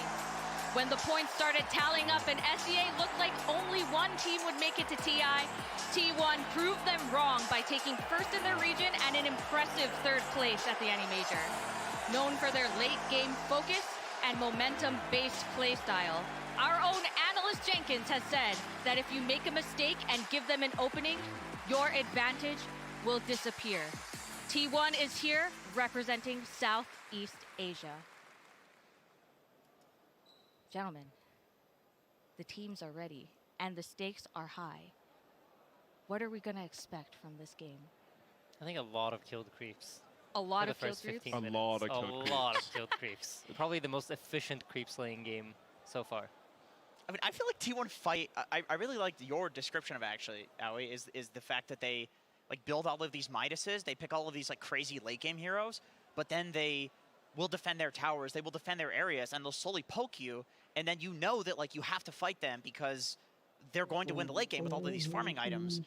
But then they usually have some sort of like save hero or some like team fight. They have something that lets them fight you if you give them an opportunity to fight. Yeah, and in my mind, I think T1 are actually favored in this matchup. I think just how the playstyles match up, I think they're looking good coming in. I think a lot of the match will come down to Ori because I mean he sort of got almost embarrassed by किसका GPK, plan I'd say, था in the bay? upper bracket, चार but जन he support made करेंगे a इसको really good अकेला. return in their series versus EG. So it'll be up to him to be able to set tempo because you know Vici as a team traditionally they were like really quick movements. They always pull up 515, bring double supports to it. They haven't been doing that as much as I expected, so maybe it's a patch thing, but if they return to that, like that's the thing that I think can maybe let them beat T1. Yeah, the comfort zone, and I think that's exactly what goes back to what Jenkins says too, right? Where I think if you play slow and you let T1 just sit back and defend their objectives, they're going to be really, really happy about it.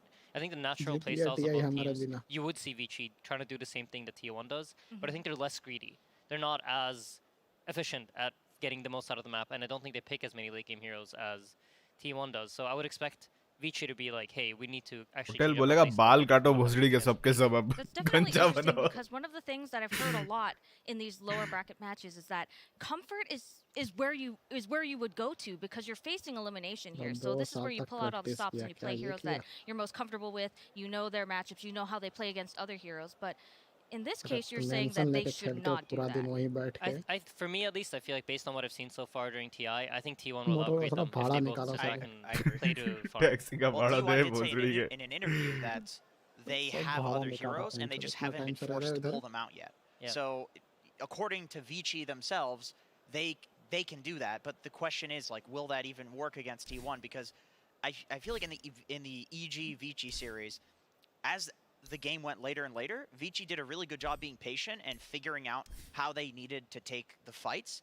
I remember like Arteezy was on Razor, and there were for the first half of the game they like weren't killing him, and he was just popping off the fights and killing everybody. And then at some point they had identified that like he had no Satanic, all he had was magic immunity, double magic immunity from the refresher, and they just started focusing him with right clicks in every fight. And then if they did that, EG had no damage. And so the thing is, like Vici were figuring it out as the game went on, but T1 is a team that is famous for being good at team fighting. If you need to doom this target and this target, like they'll figure out how to do that. They'll have a smoke wraparound. They'll do that. They'll bait somebody and then they'll do two targets. Like, this is the worst team to try to beat in team fights.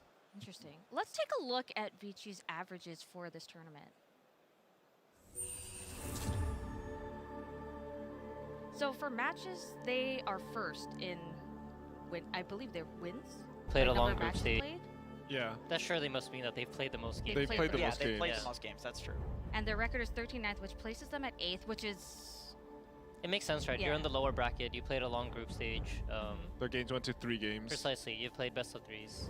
Tell me about this मेरा hero fantasy pool. Hero channel pool of चुप गया. 42, that's across all 5 players, right? And that puts them at 15th. So does that mean that they have a smaller hero ये pool? मेरा If you बकवास play हो the most गया. matches too, I feel like that's even amplified, Yeah, right? that is definitely amplified. But it might Right. tie back to what Jenkins had to say, right? Where they don't feel like they've been forced to show their other playstyles. They haven't been forced to play another style of Dota. They feel like every single game that they've played, they've been able to, outgrade their opponents. Oh. And maybe that's why they feel like, the smaller hero pool has been good enough for them. Yeah. And now it's time to branch out of that. Potentially, right? We don't know what kind of approach Vichi's going to take. Maybe Vichi's like, you know what, T1's greedy. We like to be greedy. We're going to outgreed them. And then this is going to be a 95-minute game with 10 kills on each side. We don't know what kind of approach the teams are going to take. So on the other side, if both teams are playing for late game, they're both really farm heavy. All of you have agreed this is going to be a farm heavy game. What kind of heroes would you pick in this case? Because Magnus. That's a good suggestion. That hero looks you should good. play. You're really good. I'm really smart about the picks. I know. Thank you. oh my god, Magnus had an extremely good performance showing in the last series. But is that because of the last series, or is it just overall? Like, what makes both of you just say Magnus is very smart? Definitely overall. He's I mean, I have theories. The best thing about Magnus is definitely, yeah, they're 80% win rate. No surprise there. No surprise. And this is just for T1. I feel like the win rate is good for most of these teams that are picking Magnus. They're just really good at it. But just the fact that, like, everything is so structured at TI, everybody's trying so hard, you're keeping these formations, and Magnus is just like, yep, there goes your formation. I'm skewering, Puppy sitting on some high ground. It's like when you're skewered into the fountain from some high ground, it doesn't matter what damn formation you're holding. He just breaks it. Yeah, and I think Doom's going to be a hot hero for T1. I think anyone that has been watching this tournament is like, all right, T1 Doom, you have to consider it, and I'm sure Vici will. I think they should straight ban it. I think so too, but I think if you're not banning it, then you need to have an answer for it. And I think that's the way Secret, has figured out their opponent so far. So I think that is also an approach that I could see Vici taking. I mean, they have a really experienced coach, who I don't think we've talked about, in Fenrir. Yeah, I was actually thinking, when we were talking about the playstyles matchup, I think of Fenrir, I think of, like, Vici, TI4, Deathball. Running around, fighting. Because Vici, they're laning traditionally, like, it has been pretty good. I mean, Ori had a couple of rough ones, but usually, like, it's at least solid. And then if you apply a Deathball to that, that should hypothetically be good against what T1 does. You're not wrong. I mean, against EG in like all of the games, they were winning the lanes, right? And I think if they can, like, some Beastmaster Helm Dom sort of style would work with that, or some like offlane Lycan or whatever, which we've seen Old 11 play, that would be fine. Do you think so? We just saw the favorite heroes for T1. Lina was on there. Lina was also like the favored pairing with 100% win rate. Do you think that we'll see that coming out at all? What do you think, Jenkins? Yes. Yeah. I think so. I mean, Carl is for T1. Yeah. I think Carl is like the Lina player. It's like him and nothing to say. I remember at the Animajor, they both were kind of like simultaneously. I don't know if like one copied it from the other or what, but everybody was picking these like spirits, Void Spirit, Ember Spirit, whatever, and like playing this fast style of mid. But then Carl was just like, no, I'm going to be Doom every game, or I'm going to be Lina, build into a Daedalus, build into a Satanic, Scotty, and like essentially carry the game. And it's like, oh no, 23 Savage is having a tough game. They're killing him in every fight. Well, guess what? You have Carl to deal with as well. He's the real carry. You look at the damage numbers at the end of the game. It's like Carl always has higher damage. Okay, now on the other side for Vici Gaming, one of the things that you were quoted as saying, Jenkins, is that you expected Vici to take the whole thing because of their incredible consistency on LAN. Viewing their performance in TI so far, do you think that answer has changed at all? Stop giving me these looks. Okay, this was 2 weeks before TI. Why would you choose Vici over LGD? I just know I said I think Secret LGD is going to be upper bracket finals, and Jenkins That's really was like, smart. there's no way it's going to be Vici. I'm not 10K MMR, okay?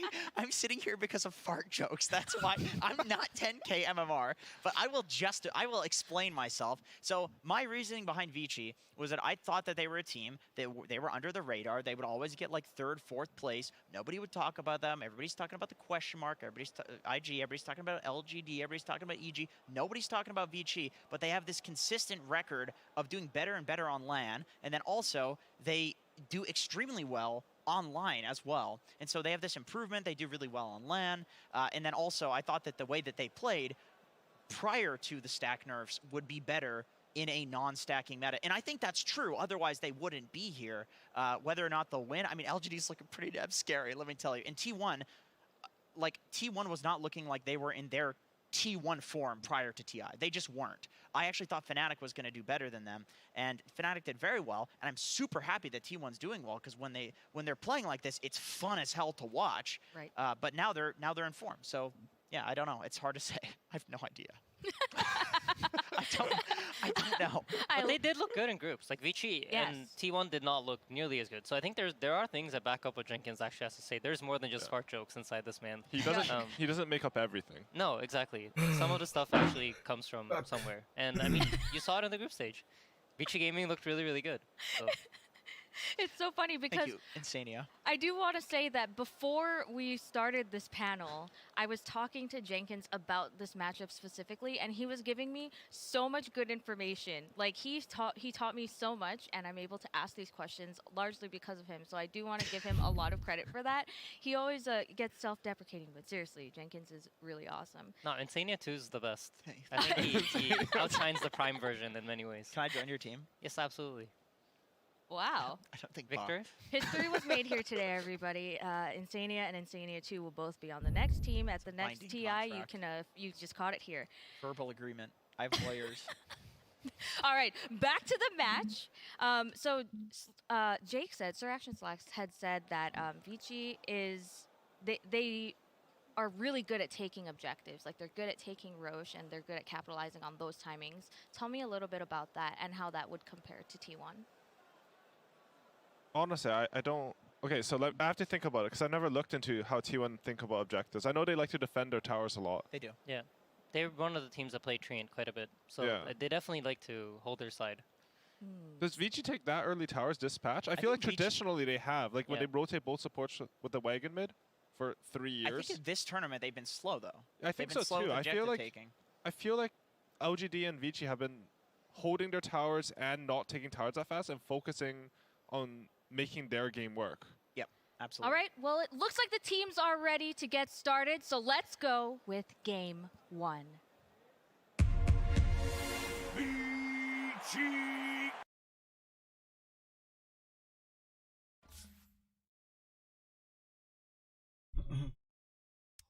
Radiant team ban.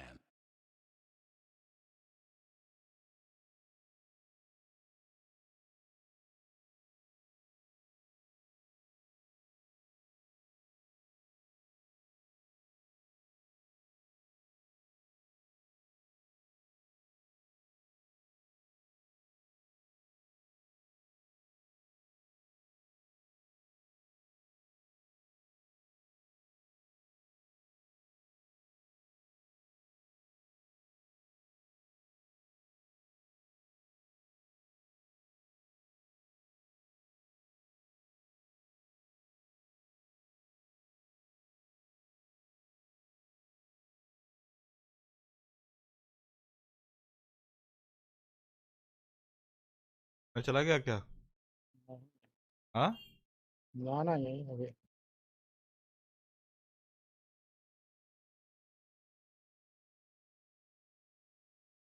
अब तो secret ही भरोसा है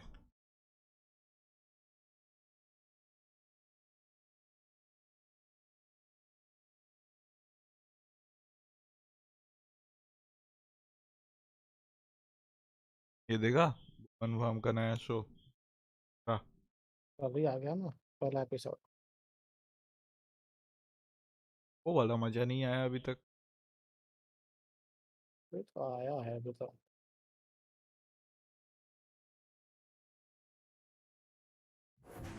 Omni Night. तो बच्चों का game होगा अभी Dire team ban. Lena. Radiant team ban. तो जो बाप टीम है वो तो ये है ये दो बाप team LGD secret and IG.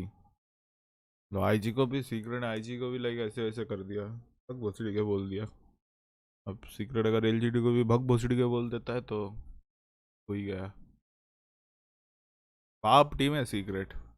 And Samuel ने सच बोला कि सीक्रेट का डिजर्व करता है जीतना।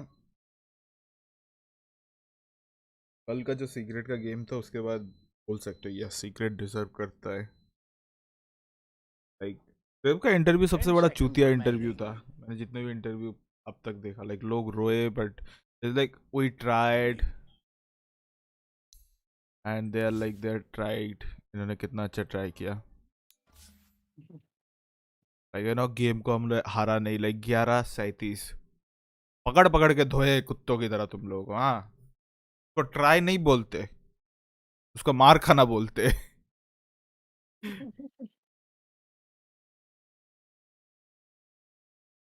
और उसका तो सीक्रेट के खिलाफ भी तो मत ही पूछो। लाइक 4 अगर तुम सीक्रेट के खिलाफ का मैच देखोगे तो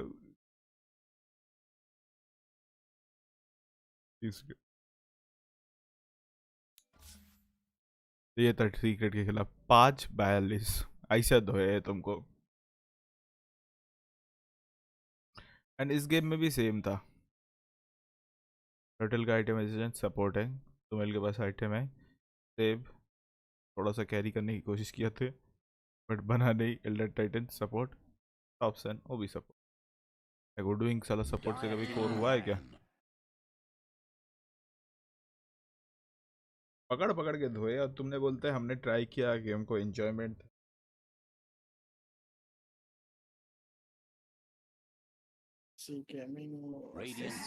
आप टॉपसन ये फोन ही लगा रहा होगा।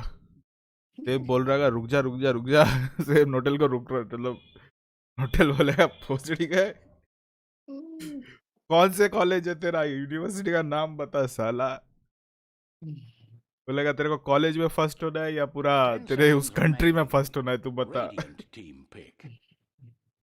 एग्जाम भी नहीं देना पड़ेगा, क्वेश्चन पेपर तेरा हेडमास्टर एग्जाम दे के आएगा मुन्ना भाई की तरह।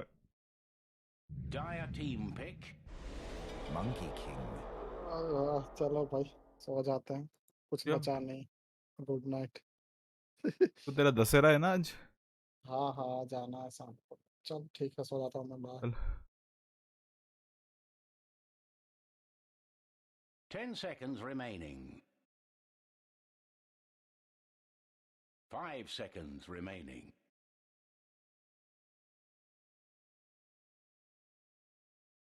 Radiant team pick. Enchantress.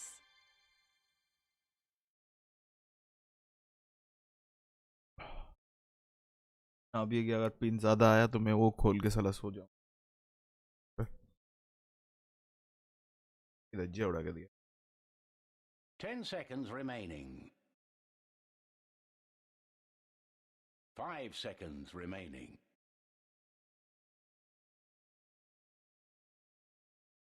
Dire team ban. It's a warrior.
खाना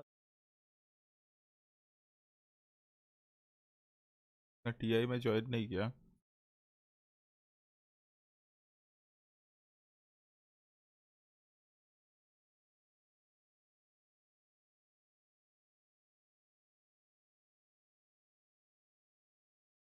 तभी अप्रैल 2011 का 11 था।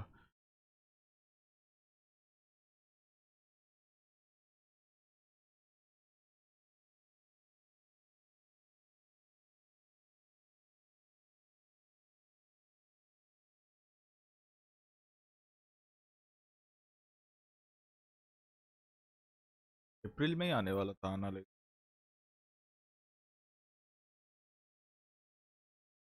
10 seconds remaining. तो उतना बड़ा भी नहीं 5 है लेकिन। seconds remaining.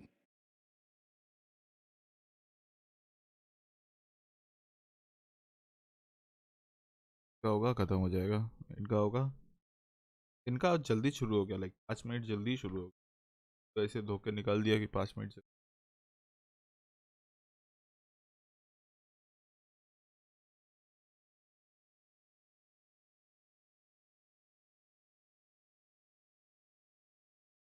Dire team pick.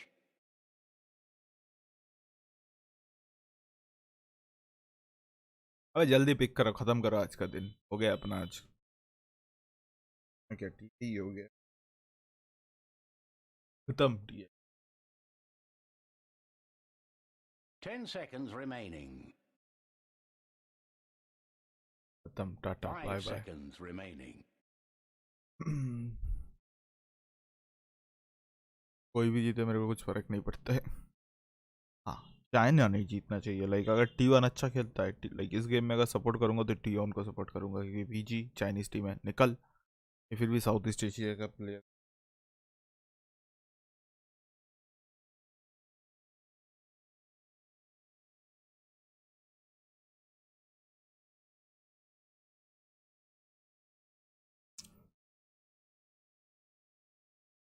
मैग्नेस, Lina, monkey, एन्चेंट्रेस।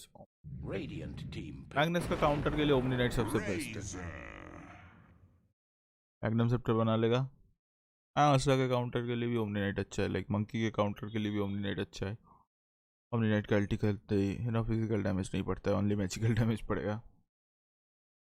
Like BKB खोल दो, 10 ओमनी नाइट के seconds अल्टी के उधर remaining. कुछ डैमेज ही नहीं गिरेगा तुम्हारे ऊपर। अब BKB 5 प्रेसिंग ये seconds लगा। remaining.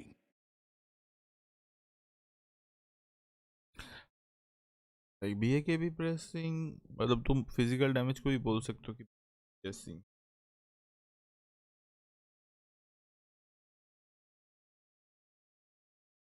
BKB को ऐसे स्पेल इम्यूनिटी नहीं बोल सकते, क्योंकि बहुत सारे स्पेल है जो BKB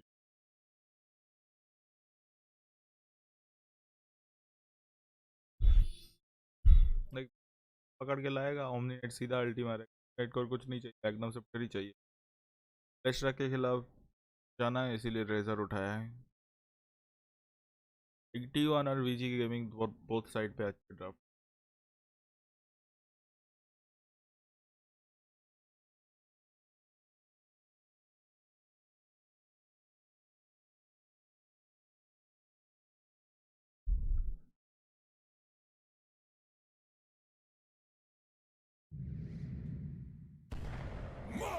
Choose wisely. ऑफ लेना, वाह। ये सिर्फ इधर, इसको इधर आना चाहिए। Second position, first position, first, second, third. Oh अभी है लाइक। Помогите, помогите, помогите. लाइक दोनों टीम के ऑफ लेनर कैप्टन है, ये पहली बार लाइक पहली पोजीशन 5 भी हमेशा कैप्टन होता है दोनों टीम के ऑफ लेनर। इन बीड सेफ ले, पता नहीं सपोर्ट भी हो सकता है। 23 मिड लेना है, सेफ लेना।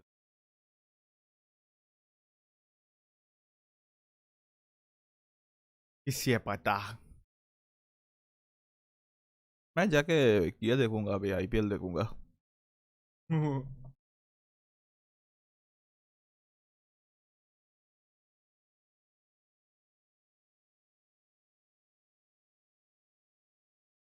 अभी बैठ के मस्त IPL.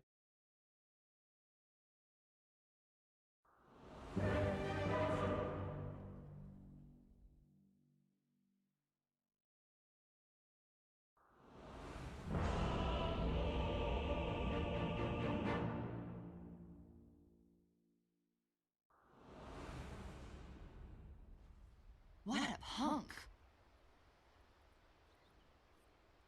Помогите, помогите, помогите. It was time to prepare for battle.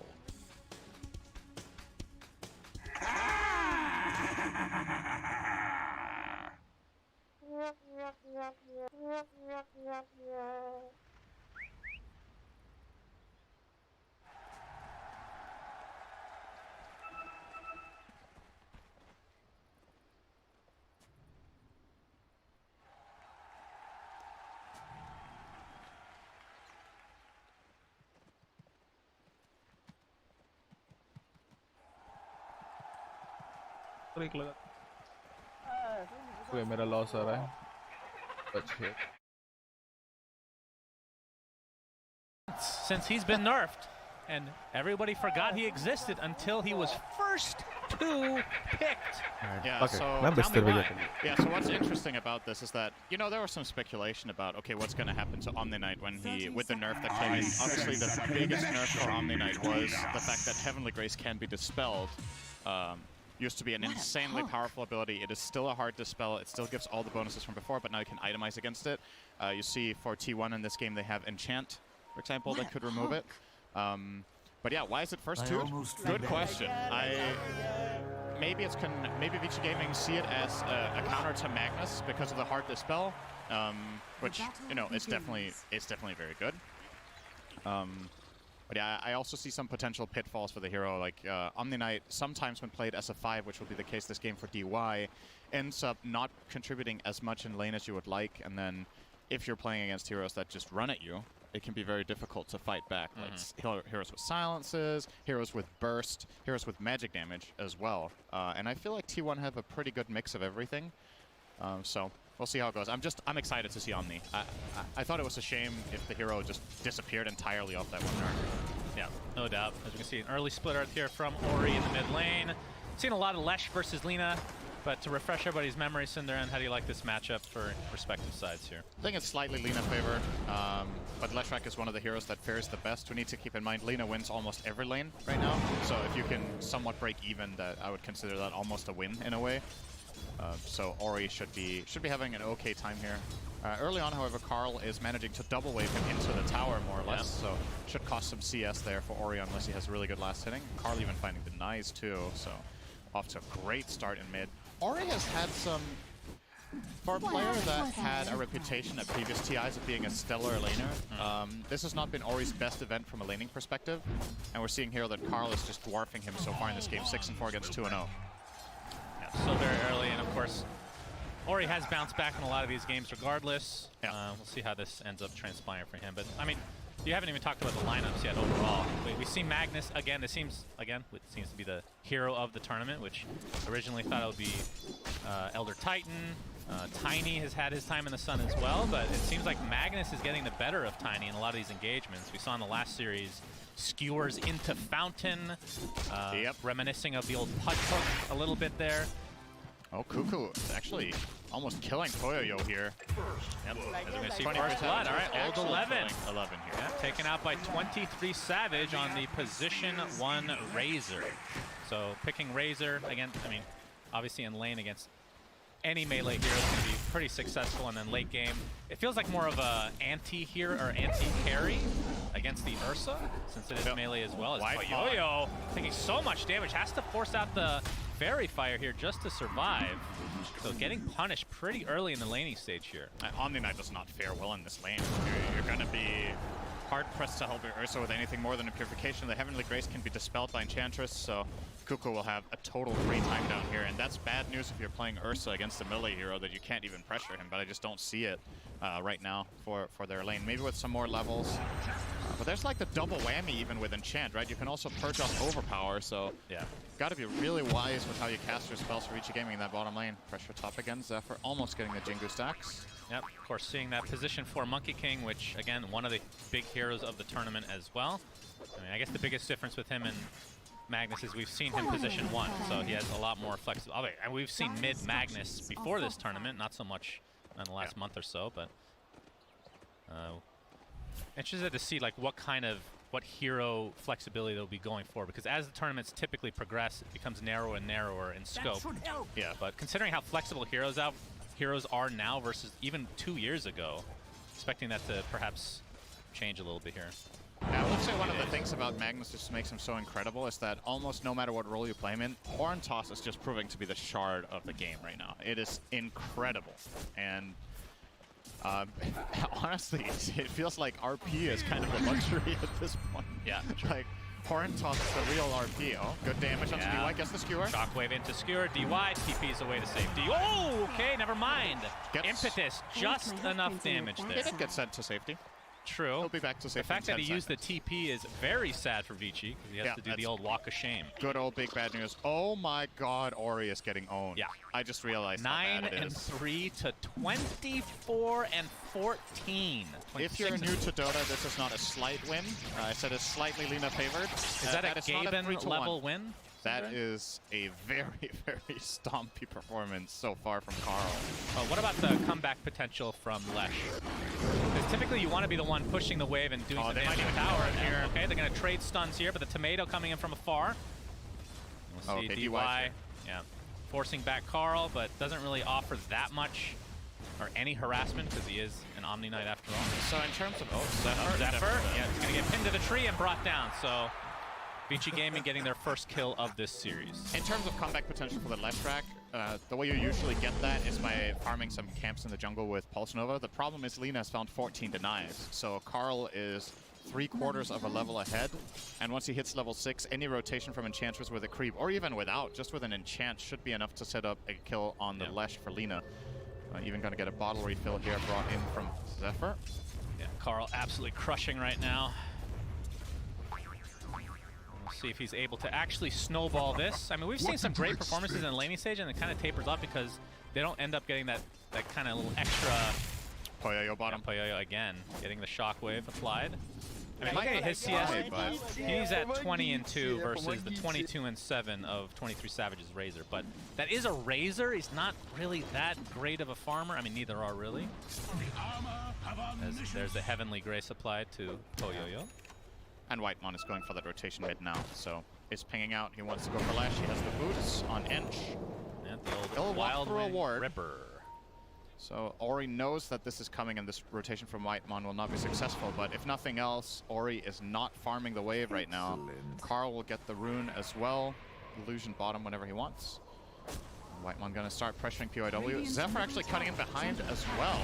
Yeah, they're going to clear the trees a bit here. DY showing himself Laguna Blade, and down goes the Omni Knight. Only level 3. So setting himself up there to just get killed right off the bat.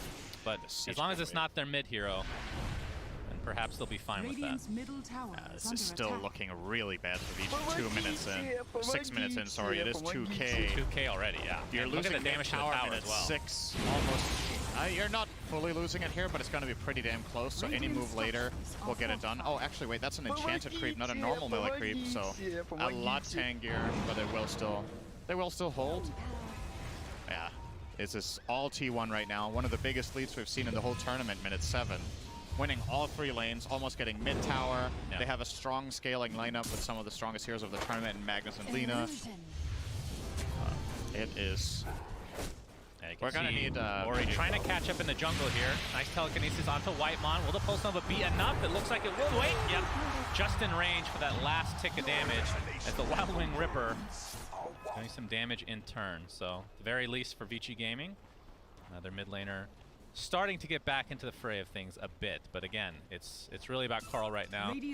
Has only found the actually it was an assist. He didn't actually get the kill on the Omni Knight. He gets the mid tower there. 11 tried to TP in for the deny, but got stunned immediately on arrival. And the creep wave got the tower. So another bottle refill for Carl. Yep. He's getting everything that he wants right now. Absolutely. I mean, he's over 1,000 net worth ahead, or exactly 1,000. No, more than 1,000 ahead. Just going to provide procs for Zephyr. Yep, thank you. Thank you for the Jingu, my friend. As Poyoyo. All right, from Vici Gaming's perspective, nothing. Thank you, Cinderin, for the great commentary as always. Like, what's the plan here? Obviously, Blink Dagger is what I would assume you want on Old 11, but he has not gotten the greatest of farm this game. It's still better than Ori's, though. And that's honestly my biggest concern. I know I'm harping on it quite a bit, but Leshrac needs a comeback in this game. So I like the smoke from Vici. Yeah, you got to get Dagger on Mars. You need some way of setting up fights so you can start snowballing a bit with the lineup you've picked. I think it's more tempo reliant. Whitemon here will break the smoke. Tanking the gank here. As Poyoyo trying to get credit for this kill. And he'll do so. No, actually, that went to Ori. Are 5 heroes down here killing a measly end. Yep. Oh, wait. Maybe they get... Mars Arena, Spear, sets it up onto Cuckoo. TP is coming in. Fear Condition doing a lot of damage. RP not going to go off in time. Maybe for the best, honestly, from T1's perspective, that did not go off. Yeah, I don't think that would have really led to anything good. So, I think you're right about that. They're losing a couple of kills, but keep in mind, from an efficiency standpoint, Vici Gaming are not farming 2 lanes for that full minute that they're making moves bottom, whereas Razor and Lina are just going to town on creeps. Carl gonna get what looks to be a 9-minute 30 boots of travel here with the next wave. For comparison, Leshrac sitting on brown boots and 400 gold on the way to a first item Yules he's hovering right now.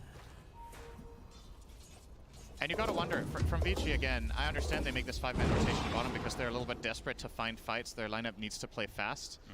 I don't know if they can just sit back and farm a Dagger on Mars so that, okay, now we can make a move finally because we have a reliable catch. You're just going to be down by even more than 3k Exactly. You're you draft it in a way that puts you under pressure inherently, and if your lanes go badly, if you play a snowball lineup and you lose all 3 lanes, times are tough, you know? Yeah. I don't think Vici Gaming are going to win this game. Not to harp on the Omni Knight pick either, but the fact that you're behind, Omni Knight's not really going to help you get back in most cases. He not helps like a big sustain, ganker. but not set up. Exactly. He doesn't make plays. 11. Whitemon is going to find Old 11 here. Cuckoo with the shockwave. Old 11 might be resigned to his death, but Ori comes in with that Pulse Nova, doing quite a bit of damage, but the RP does come out. Laguna Flame not enough to kill Old 11. Dies shortly after, though. The Boundless Strike onto Ori, now completely out of mana. Shockwave back into the fray. This is going to be a 1-for-1, or a 2-for-0, as T1 just continuing their dominance in this early game. Wait, which one was it? Was it 1-for-1 or 2-for-0? It depends on... it's a 2-for-0. Okay. Depends on why. It's an exchange of 0 for nothing. What? I don't know. 0 for nothing. Cinderin, pleasure doing business with you. Just move on, okay? How does that interaction work? How do you trade nothing with another person? Well, is there even stealing? a That's something. Oh, then they have to steal it back, or it's nothing. You got to figure that out for yourself. Don't get that. Does not compute. Yeah, runtime error for Cinderin. It's okay. That's fine. Sometimes things lead. don't make sense. 5k lead. Surprisingly enough, good old statsman Gaben only gives them 62% off this. Okay. So does believe in the Vici Gaming comeback in quite a lot of games. This is a monumental lead for a Magnus lineup, minute 10 usually, but maybe it's the potential teamfight prowess of the Radiant lineup once the right items come out that give them a decent amount of win probability here still. So all eyes for me are on Ursa as well as the Mars Dagger. You need to get a good timing on the Omni Knight Heavenly Grace onto the Ursa so that he can go and find kills. He needs the Diffusal Blade that he's working on. Still far away though. Yeah. And the Mag Dagger to set them up. So maybe we see them do a rotation top, however. They are starting to move some heroes up toward that area to begin a siege once Honestly, again. it feels like BKB for T1 is almost a game ender in a lot of ways. There's not much you can do from Vici Gaming's perspective. Good. Like, their big setup is the Mars Arena, because, like, look at Ursa's perspective here. Razor is a terrible match at late game. Razor is just so fast, he can just walk around and static link you. And Lina's super fast as well. So really, the Mars Arena is the big setup, but once BKBs come online, it's middle tower is under attack. going to be really hard for Vici from a draft perspective. Dire are scanning. PYW and company in the triangle, trying to get Poyoyo back on track. 4th in net worth right now, but top of his team. I love Rubik tree dance. It looks so goofy. I'm sorry. He looks like he never jumped in his life. Get a highlight of that one, Cinder. I can relate to that. I'm not a very athletic person. This is how I would imagine myself tree dancing. I don't know if that's true. I feel like Clockwork doing that would make more sense for you, but that's just me. Yeah, that isn't just you. Maybe not. Carl's got his boots of travel, working on the BKB now. And I mean, you talked about the fact that Empower doesn't necessarily have to be for a melee hero, especially with Lina's attack speed. Magda will definitely evolve from a hero now that was picked primarily to empower a melee carry to now being a utility hero with catch, and then the empower is the icing on top, right? Like, you can pick melee range carries like Razor and Lina because empower still gives you the damage, and the main aspect of Magnus for the most part in the mid-late game is horn toss as well as, you know, occasional RP. Empower not necessary for the hero. And the fact that Empower is more effective on yourself as well allows you to get some of that farm that's needed for the mobility. And smoke comes up from Vici. They were thinking about going for Roche, but have changed their mind here. Koyo going to show himself. 23 Savage in the vicinity as well. 23 Savage has the Falcon Blade going for BKB. He is very tanky. He has a refresher queued up after BKB. That's pretty fast. He knows what he wants. Absolutely. He's so tanky though. 2k health, minute 14 on Razor. He has about twice the health of Ursa for comparison. So an exceptionally hard kill for Vici Gaming to get. And if they want that tower, they got to get through this guy. So he's just posturing aggressively up here, Plasma fielding out the waves. Ultimately, Vici Gaming just called the play off. Like, they don't see any potential move right now, which is very concerning. Old 11, at least for them, close to the blink now. 300 to go. Maybe that can set something up. PYW has his queued up as well, so they're going to have double blink not too far away. And from Koyoyo's perspective, Diffusal Blade and still kind of a ways away. Still basically the recipe to go from here. Yep. So his farm has not been particularly good. And he's not exactly a farming hero either, because once you get the Diffusal, obviously you can get Roche anytime, but it's all about getting the kills for Ursa. The good news for Koyoyo is that PYW is stolen power, so at the very least he's gonna, that's handy. Okay. He's gonna have a little bit of help here with finishing up side. Laguna Blade. DY's dead. Had enough for you. Dire's middle tower is under attack. Cuckoo and Carl now in the bot lane. They probably will go for this tier 1 bottom. See the win probability here. T1 off to an amazing start in today's lower bracket game. Radiant's bottom tower is under Do you remember that trivia question I asked you? Oh my god, here we go. Yesterday or 2 days ago about which hero has the same abilities that they've had the whole time in Dota? Yes.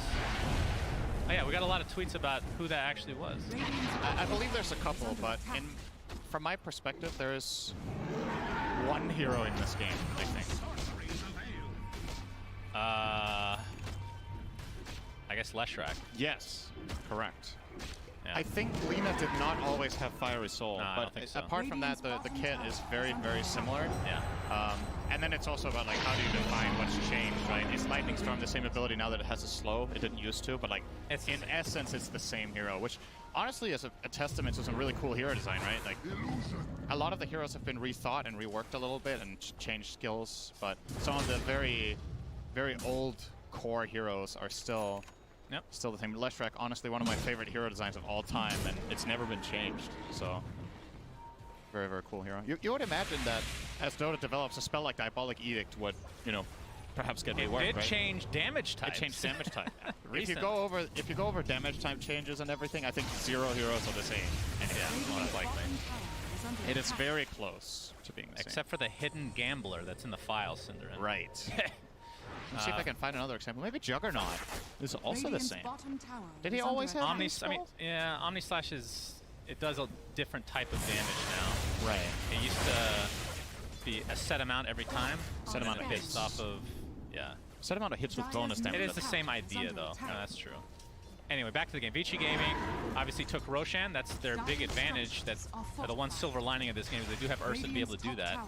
But what can they do with this Aegis in this time frame? while being this behind. They do have the double blink daggers that we alluded to, so Old 11 and PYW kind of ready to go here, I would assume. I think the play call here is you need a blink arena set up with a spear onto ideally Lina, but she has BKB, so that one's hard to accomplish. So I guess the second best target is Razor. He has BKB, so that's hard to accomplish. So that leaves the third best target to probably be Magnus. But more than anything, I think you need to group your heroes up a little bit if you want to start taking some buildings. We're 17 minutes in. Leshrac has not taken a tier 1 tower. As a matter of fact, the best one he's got is half in mid. Oh, actually, they're a little bit ahead now bottom, but don't know if they're going to be able to finish that off. So, well, yeah. I mean, that mostly comes from the level disadvantage that he had in lane. Just 23 Savage. PYW. Oh, Old 11. I mean, he did force out the BKB, which didn't look like it was actually needed, but still, not the initiation you want if you're a Vici fan. It's something. At least to force a BKB, right? Like, it's better than sitting back and just letting T1 do whatever they want. It's a lineup that is inherently relatively greedy. I think T1 are still super happy with what they managed to accomplish, and all of it really, the majority of what they've managed to do in this game happened in the first 5 minutes, right? It's just been set up for everything. And now Vici Gaming are like, screw it, we're gonna go for a big play. We're gonna bring all 5 heroes top. The Shrek has a bit to go though, Old 11. Yeah, Puka getting caught out, the spear into the trees, but he's gonna be left to his own devices. Zephyr gets out the Wukong's command in the meantime. Just soloing out Puyoyo. Meanwhile, they're going to be able to take out the Mars pretty quickly here, but here comes Ori, almost out of mana. Carl pops the BKB, dodging the splitter. As a result, Cuckoo gets off the RP just at the last moment. Ori gets bursted down by the right clicks of his counterpart Carl in that mid lane, and Ursa looks to be next. That's first life down. T1 has only lost Magnus right now. Puyoyo wants to try to take somebody with him to the grave, but the LSA will shut that door. So 3 for 1, T1 advantage again. If we do get a replay on that, pay attention to where Leshrac is when the fight breaks out. They get the lift, they get the spear, but Ursa's in front of the tier 1 when they spear the Magnus below the tree line, and Leshrac wasn't even there. It's like, I'm not sure what Vici Gaming were expecting to accomplish with that move without bringing their main damage dealer. They will get a spear mid now. Arena, this could be a really good pick for Vici. 23 Savage pops that BKB, and will live as a result. So they force out the second charge. So essentially, Vici Gaming with that push, they opted to go for the tower because Razor didn't have BKB. You're going to see it here, right? So you get the spear in the bottom, but Ursa's caught in the top area of the map, and Leshrac still wasn't connected yet. They will go on Whitemon in live, though. Yep, healing up quite a bit. They got his Is he actually going to live through this? All right, the spear into the tree again. Stolen plasma field splitter. Goodbye. Takes them a while, but they'll take it. All right. It is something, but still, no tower. I don't know what the stats are for this tournament for a team that has Leshrac to not have a tower at 20 minutes, but it's got to be... I feel like you never see this. It's just been total domination from T1. Yeah, I mean, even if you don't get the mid tower, which we have seen from at least get it safely. Don't get off to a good start, but yeah, the top lane specifically for Vici, typically you see like the trade, right, in a lot of cases, but just not off to that good start that Vici Gaming has been accustomed to in this tournament for the most part. Radiant's middle tower is under attack. So from T1's perspective, 23 Savage, obviously he's had that BKB for a while. We'll be going for Halberd, so changes it up a bit. Not going straight for the refresher. But I actually love players that queue up like 10 items ahead of time, just so they don't forget, you know, what item to go for. Where am I? Where am I indeed? Okay, trivia time. Oh boy. Is there? No, there's no trivia. There's no trivia. Will Mars die? Yes. Gets off of Arena. And still relatively low cooldown. Okay, so well. Right. Does buy a little bit of time for Vici to make their way here, Cinderman. I know you're really excited to do this trivia. We have to wait. Telekin needs this. BKB by Carl. Trying to turn this around now. Zephyr getting way too close. That was a bit naive, I think. I don't know if he was just making sure to bail Carl out of trouble there by going in. Yeah. If that was the plan, at least it worked. But yeah, maybe he also had no trees to jump on. Look at this tree line in the right-hand side of the map, bottom right. All of it is just gone from the arena of blood. Yeah, that's that's just no trees. That's actually quite What massive. are you supposed a lot to of do, deforest. Right? Timbersaw will be really happy about that one. Yeah. All right, Shannon. It's trivia time. Okay. You know my favorite trivia for this tournament so far has been, oh boy, what is the name of neutral items' passive abilities? Yeah. What is it for good old Horsey. Tumbler toy? Yeah. What's the active call? Yes. Nay. That would be a great name. I know. I think of good names. Okay, what if I tell you that it's very simple and it's exactly what it does? Bounce. Vault. Vault? Okay. It's called Vault. That makes sense with horses as well. You see the skewer onto PYW. Okay, he gets one of his own, but only going to delay the inevitable here. All of Rubik's funny animations are in this game. When he's skewering, he's literally just surfing. We're just missing a Bat Rider. It's like he's lagging. It's just like going in a straight line with a thousand I was ping, a little confused that there might be some lag there, but luckily for us, not to be. And 23 Savage not wanting to give up the first tower. Up here, standing there again. All right, there's the arena. Whitemon stuck inside with the Pulse Nova from the side as well. Looks like he'll finally go down. Takes a while though. 23 Savage getting up aesthetically on Poyoyo. We see the RP on the 2 from Cuckoo. Shockwave to fall. Beautiful balance strike on the 3. LSA to follow. T1. Unbelievable synergy here. Triple kill for Carl. Old 11, the last remaining member for Vici Gaming, but not for long. Just absolute god tier layering, Cinderin. That was nice. Zephyr with the BM Yules as well, just for fun. Maybe he was trying to set up for Savage to get the kill. And guess what? They defended their tier 1 tower still. Again. At 24 minutes, Cinderin.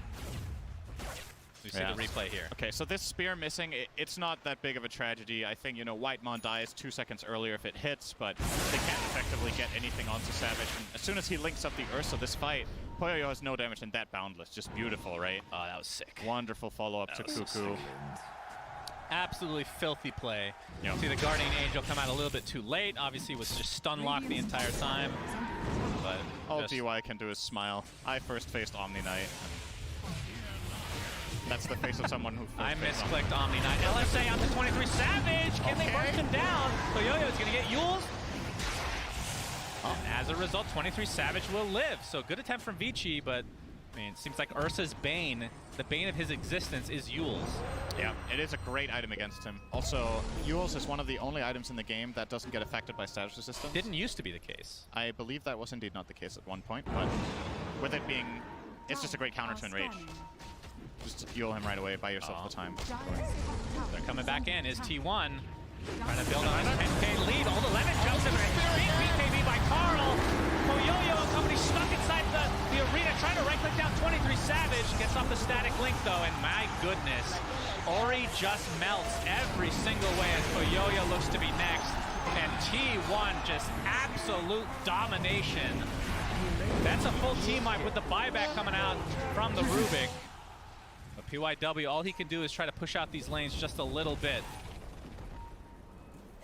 And T1, I mean, Roche won't be up for another minute. It's a little bit unlucky on the timings here. Yeah. Because denying that would obviously be big against any Ursa lineup in general. There will be a chance for Vici Gaming to find a fight there, but again, Vici Gaming haven't won a fight all game. They're trying their best to set something up, but they're just too far behind. Both 23 Savage and Carl are so absurdly tanky. This is a 3k health Razor with 13 armor. Delina has 2.3, BKB Shiva. What damage do you have on Radiant? Like, how do you kill these heroes? I don't know. But what I do know, Shannon, is that I have another trivia question. God. Hold your horses, Cinder, and PYW's dying. All right, go ahead. What is the name of the active of Arcane Ring? Arcane. Oh, I used to know this one actually. Is it a dumb one? No, it is very much what it does. Okay, mana refresh. That's not even correct grammar. Try again. That doesn't always stop the It has a verb in it. Cinderin, why are you doing this to me? It's an active. Are you trying to embarrass me on live Twitch? I would never do that. Okay. Never. It's called replenish mana. Okay. So I mean, refresh mana is not that wrong. You said mana refresh. Like you were some sort of open sesame, like trying to chant the ring into working. Well, we already talked about this. English zero language for me is there's the Yule setup. Zephyr. He's got the Boundless Strike and an easy kill for T1 again. All right, I was wrong. Well, Ori does buy his BKB before he dies, I believe, so doesn't really lose much gold there. That's true. That's something. Roche is up here, though, for T1 if they're so inclined. Their heroes aren't exactly the best for killing Roche. They have a medallion on Edge, which helps, but Razor, with Lina in the fountain, you probably don't have enough damage. Oh, Carl just got himself a Scotty. Wonderful. Yeah. He is an absolute beast. Look at that. It's 27 minutes in the game. Look at his items. That is sickening. Poyoyo in the mid lane. Let's see T1 trying to play with him a bit. Radiant's top tower is under attack. I mean, you still have to fear the bear. This is a hero that, if given just a little bit of time, can burst anybody down despite being so far down in net worth. Smoke on smoke action. This is Vici Gaming's last chance in the game. If they lose this fight, they're going to lose. Yo-yo smoke gets popped here. Heavenly Grace apply, going on top of the Enchantress, but they still can't burst him down. Yo-yo has to pop that BKB, gets the enrage up. The RP comes afterwards. Yo-yo finally will get one kill, but it's just on the Enchantress. And you see the Wukong's command on the downside. Ursa dies, finds back into the game. Zephyr will be bursted down as well. So it's a 2-for-1 with a buyback onto Ursa. The stolen RP by PYW. Do they have enough damage to actually clean this up? Vici Gaming finally winning a fight. 23 Savage is dead. Triple kill for Ori of all heroes. That is exactly what they needed. And into the Roche pit, Vici goes. Yeah, so Ursa does have to buy back for that, but that is a huge win for Vici Gaming. And the key part of this whole situation, Cuckoo's RP on the Ursa, honestly, in my opinion, felt unnecessary. He was fully drained by the Razor. You're going to see the replay here. So watch how Poyoyo goes in. They try to get the Edge burst down. It doesn't work. And here comes 23 Savage with the static link. So Poyoyo's fighting potential is almost non-existent. They RP into the Enrage. He still gets to do a little bit more damage before he ultimately does die to the Laguna Blade. But you gave Rubik that RP by setting it up in this way. And Vici Gaming are going to capitalize on that big time, pulling back about 4K of the lead. Oh, that was sick. Radiant's top tower. 69% win chance now for T1, down from, what's that, about 90, I think. 91 just a moment ago. Yeah, and that, I mean, again, looking at the net worth for the heroes themselves, you can see that that Carl is so far ahead of everyone. Honestly, though, Rubik is going to have another RP if Vici Gaming set this up well. He has a 1-minute cooldown on it. Spell Steal is lasting for another 2.5, I want to say, roughly. So they have a window of opportunity of 90 seconds where their team fight is so much better than it has been for the rest of the game just with that steal in hand. So it looks like they're very eager to look to squeeze as much out of this as they can, getting their first couple of towers in addition to the mid one now, finally opening up a little bit more space by getting bottom tier 1 and tier 2. Carl will respond by taking top tier 2, however, so it didn't come for free. Yeah, and T1 are rotating down. Does he have travels on Ori? He does not. If this fight breaks out, there's no Lesh Cuckoo. Smoke behind will seal 11. He's scared, though. He will blink away. There's the DD on Ursa as well. Zephyr doesn't care. Yeah. That was a little bit jumping wild. in and out, but not going to find anybody. At least not yet. 11. He has to BKB here. Yeah, old 11 is in quite a bit of trouble. Pops that BKB, gets the spear off as well. Guardian Angel from afar. Poyoyo comes in, trying to burst down the Lina, but Carl pops his BKB. She'll be able to get out just fine. Cuckoo and company trying to take out the Ursa in the meantime. You can see the Eye of the Storm. So much minus armor against this Ursa. And he's stuck inside that Wukong's command, but the stolen Wukong's from PYW. And Poyoyo looks like he's going to get out just fine, but Leshrak is just getting decimated despite having the BKB. Yules himself to safety, but not for long. Drops as a result. And this is turning into a fight for T1. The skewer back on Poyoyo. And despite having that Aegis earlier, they still lose this fight, Cinderin. Yeah.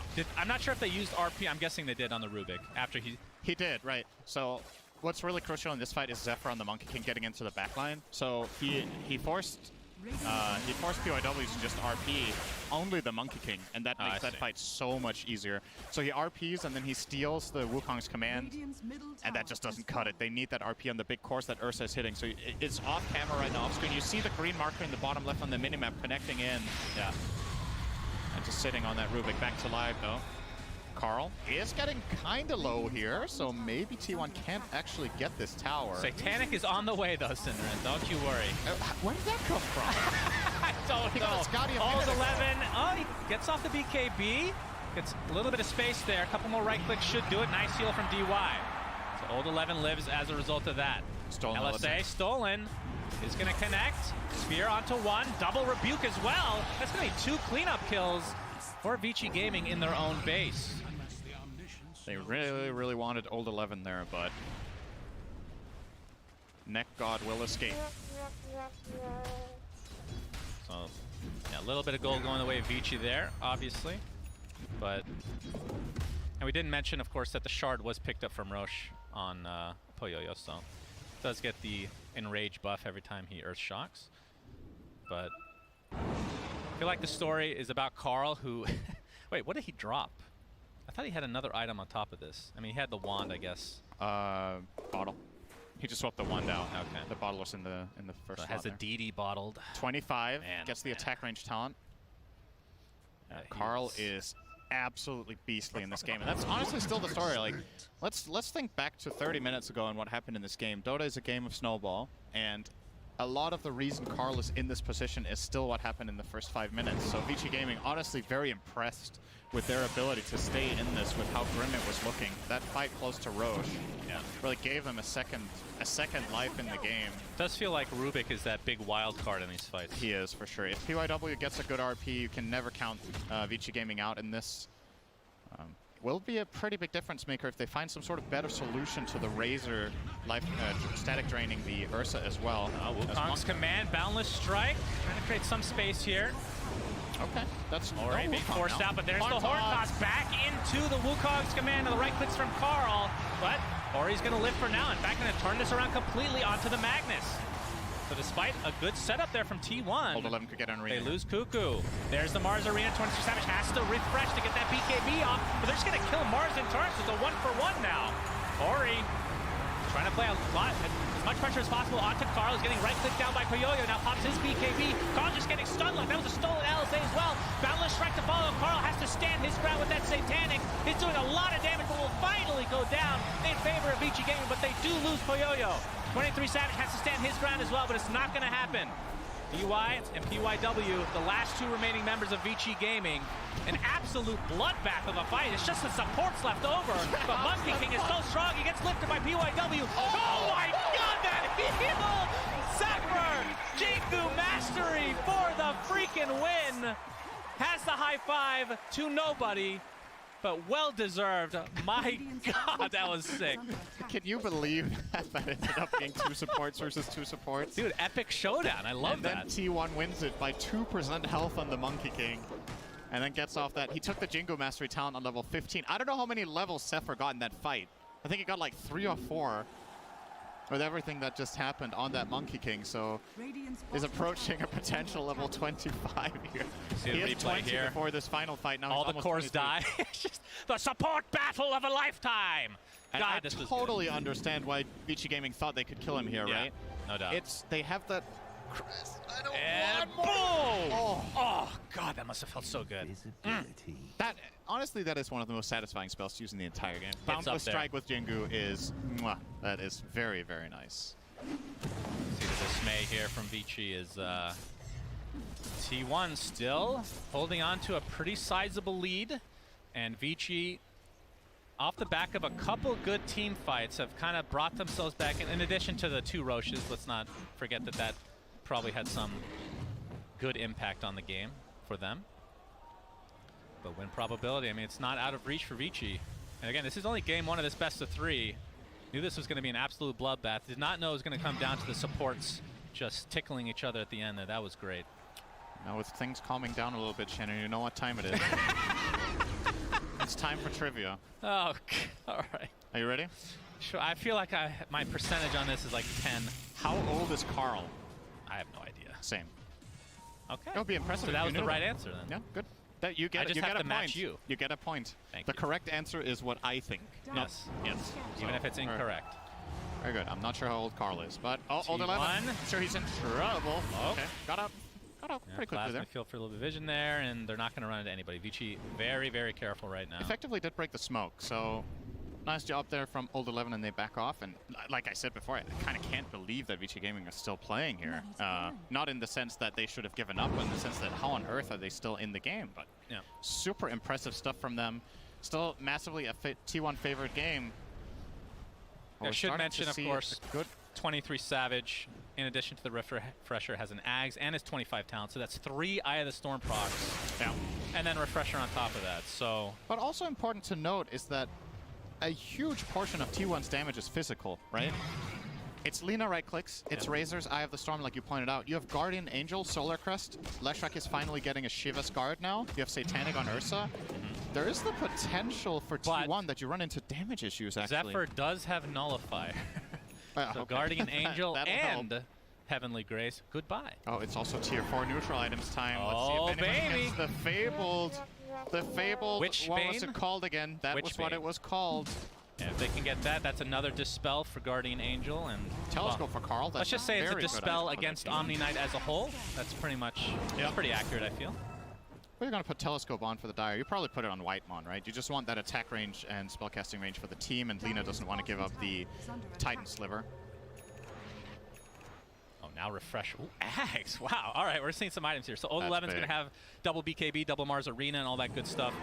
And DY gets Aghanim Scepter. So Global Guardian Angel. And 10-second duration. And works on buildings, lasts longer. I was not expecting that one, not going to lie. We'll see how it works out. Yeah, that refresh on Old 11 can make a huge difference. He has a very good chance of surviving. If he blinks in Arena's BKBs and gets GA'd, he can't die, right? Because they can't nullify him during BKB.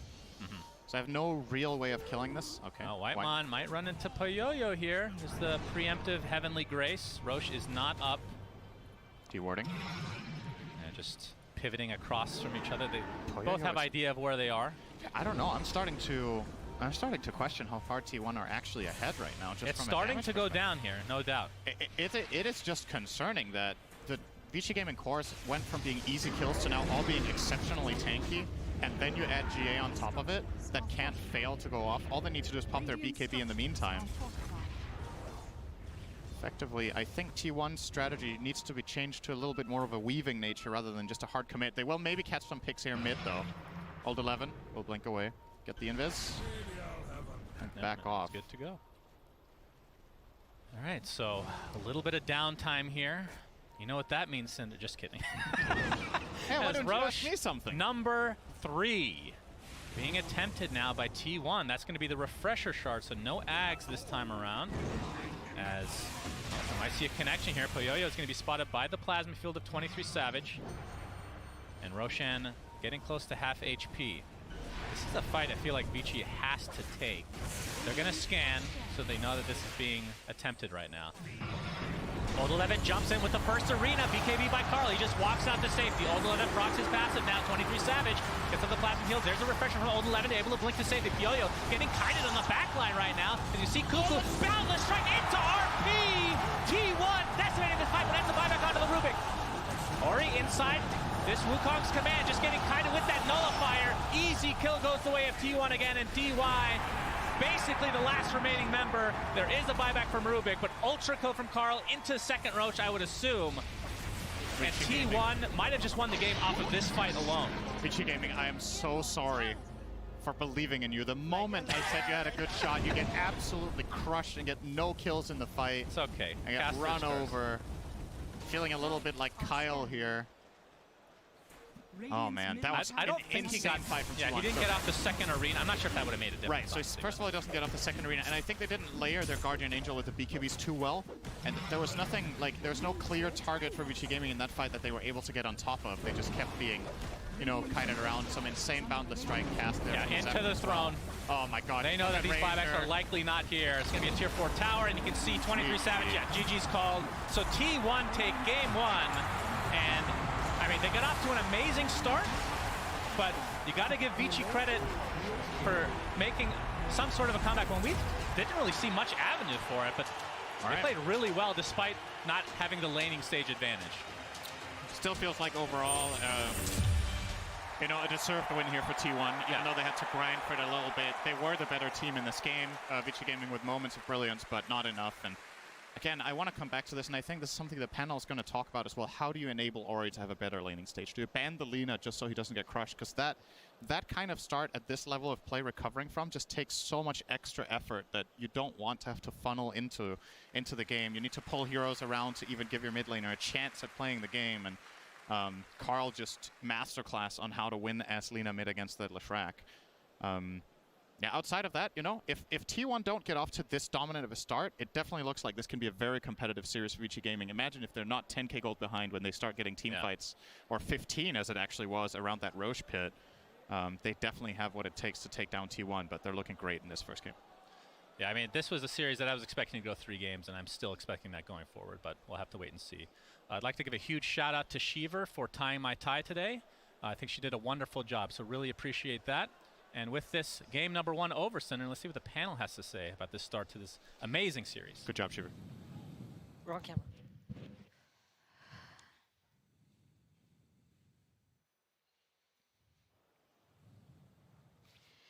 What a great game. T1 took the victory, and now they are standing at a nice 1-0. Now, one of the things that the casters had mentioned is that it was definitely a stun game. Lots of stuns coming out. We had Monkey King doing Monkey King things, Rubik stealing Monkey King's spell, and also doing Monkey King things. But what would you say was the winning point of the game? Wait, actually, forgive me.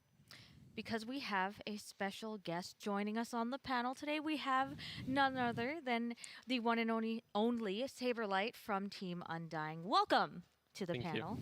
Is this your first panel ever? It is. Oh, I'm so sorry. You have me on the ghost. Apologies. But anyway, sorry. Back to the question. So, Saberlight, I'll ask you first. What do you think was like the winning point of this game for T1? Honestly, I think it's just their gameplay. I think the way they executed and the way they pressed spells was incredible. Especially like the fight at the top tier 1, when they stunned 3 people after 3 people. It was incredible. I think, and secondly, the draft. I saw the Omni, and I think this hero is very sus. Especially if the enemy team has Purge, which they did. They had Nullifier and they had Eng. So, would you say that the Omni Knight was a very unideal pick? But if so, what would have been better in that place? Well, maybe more stunts. I think the Omni Knight hero, it can work in some cases, but I think some regular position 5 could maybe work better in this game. But, you know, Vichy went with their strat, and props to them for trying it.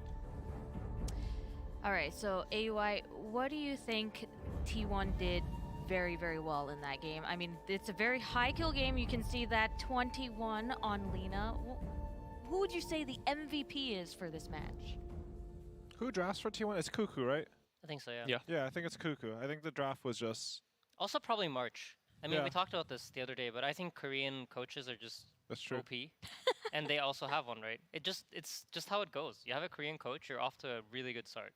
I feel like, though, if you see Almanite Rubik supports, you're able to just abuse it with Enchantress. T1 is just so well set up for success. And they did it. I mean, at the early part of the game, they took over the map, and then they played T1 Dota. You know, they slowed down, they got their timings, and Vichy, they're trying to mount a comeback. They took some really good team fights with good coordination, but it just wasn't enough against T1. Yeah, we actually have one of those team fights. Let's cue it up. I believe it was the one in the Dire top lane. When it was shortly after Mars was in the base doing Mars things. So, Insania, can you explain to me like what the key point of this team fight was? I know that people were kind of yelling a lot when this fight was happening, especially toward the end. I mean, I know generally speaking, Chinese teams really like this Lina into Lesh matchup because she just sit back and just auto attack, but it didn't really seem to play out that way this game. If I'm being perfectly honest with you, I don't remember the exact key points of this team fight, but it looks like it's just going to be a very dragged out fight where Ori's dealing a lot of damage. The Leshrak's not really in a lot of trouble. With Alina taken out so early from the fight, he just seems to be able to output damage like crazy. So there's like a lot going on here, but it seemed like T1 had the upper hand, and then they kind of didn't at the end of this fight. What happened here? Well, this is the one where Zephyr actually manages to turn it around. It was a epic support fight. Right. Yeah, this fight, like Leshrak, even though he was 15k behind, I think he managed to do 12k damage this fight, which is insane. I think it's a lot of what you said. It didn't feel like, I mean, Lina's good versus Leshrak not only in the lane, but he also runs in and you just hit him a lot, and he doesn't get to do that damage. This fight, I think it was actually really well executed by Vichy, but at the end, Zephyr, it was just clutch, right? Like he manages to get that stun off and full heal, team white. I also think it's the Mars versus Lina matchup. It's like really good for Vichy that they had Mars, but once the arena is down, the Lina has free reign, so they need to kill him in the arena, otherwise they're in big trouble. So is this match a prime example of 5s and 4s being really, really, really strong in the meta? It seemed like supports were really the deciding factor in all of these fights? I think they were doing a good job of surviving. I think both team supports had really good positioning. And I know we talked about this before, but I think T1's team fighting is amazing. And usually, I think core players generally are fairly consistent in how well they team fight. But supports are really like, you can notice a massive difference in how they're used, how the teams use them. Some teams tend to sack their supports more, send them in early, have them die, make the fight easier for their cores. Other teams, like T1, you see both the supports are surviving all the way till the end of the fight. So I think there's the way they use their supports for both Vici and T1 stood out to me. So they both stood out because they did the same thing in that they were aiming for survivability, and when everybody else was dead, it became a support fight. Right. So do you think that when they draft for this next game, do you think that maybe they should be drafting for these supports instead? Because like Saberlight mentioned, Omni Knight was very questionable. So do you think that you'll see supports being picked in first phase, or? I think they came in with a prepared strat. I felt like they were ready to give away the Magnus, and then the idea was we have Omni Knight to respond for the physical damage, we have the Purge for the RP, and we have the Rubik that can steal it back. And we did see it come into play at some point where the Rubik steals the RP and he gets a massive turnaround somewhere in the early game. But it just seems like at the end of the day, the Mag just does so many other things that are so valuable. I feel like it's not even about the RP anymore, or even the Empower to some extent. Like they had 2 ranged heroes. They didn't really have anyone that uses Empower. So just like horn toss back into Skewer, it just seems like a very, very hard thing to deal with. Do you have anything to add to that before I ask another question? Yeah, I think the strongest part about Magnus is what Jenkins said before the game. It's the skewer, and you can break the formation of the other team.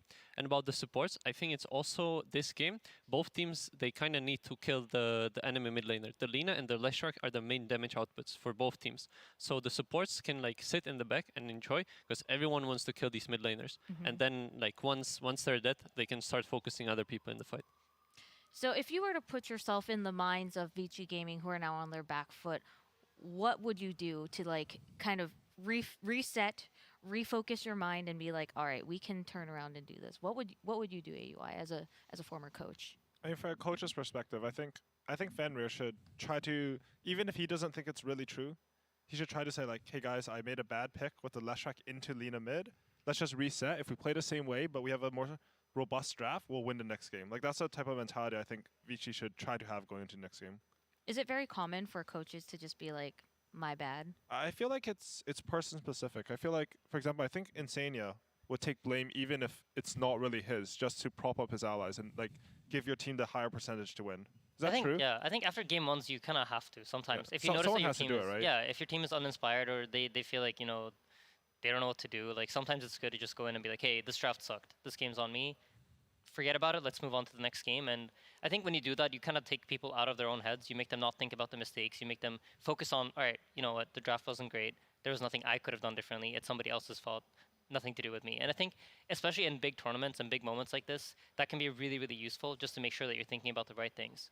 Interesting. Saberlight, do you have that kind of experience as well? Yeah, I think even this TI, whenever we lost the game, I think whenever Moon or Febby said that it's like kind of their fault, even though it was like, for example, mine or someone else's, it helps you think about, all right, this game happened. I for sure like did some things badly, but it is what it is. It's like the next game that counts. So it helps you reset and focus on the next game. Interesting. So it really shows like that team perspective, right? Because Dota is a 5-person game, and even though one person can have a point of failure, it isn't always the fact that, they're the only reason. So the team kind of takes that blame together, or you take the blame for everyone and just say, my bad, or honestly, the coach. Like competitive Dota and pubs, it's very rare that it's one person responsible for the loss. Right. Like as long as everyone's trying their best and putting the work in, like the main job of the coach is to make sure everyone's going in with a good mentality.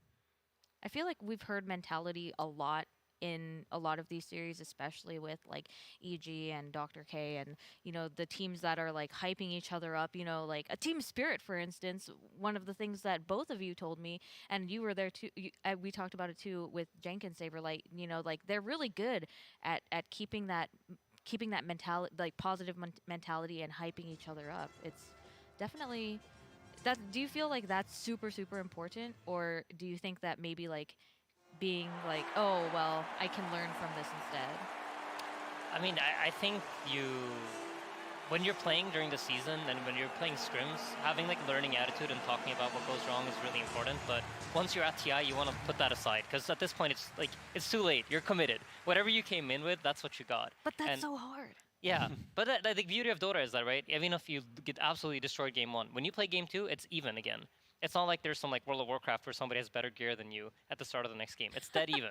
So you get a reset and you get to play for free again from the start. So. All right, well, before we get started with this next game, let's take a look at some TI memories for Vici Gaming. 就是整个 TI 生涯里面最伤心，或者说最惋惜的一个场景，应该是在。那可能是 TI 6那年，我好像在以后面打的 TI 嘛，然后那年小组赛也比较顺利的。然后我们赢了 A 队以后，我们已经锁定前6了。然后在下一场的胜者组决赛那个比赛中，我们就是那一场比赛对我们来说很关键。我们在那一轮遇到了一级战队。当时其实我们觉得一级并不是很强，我们挺有信心拿下那场比赛的。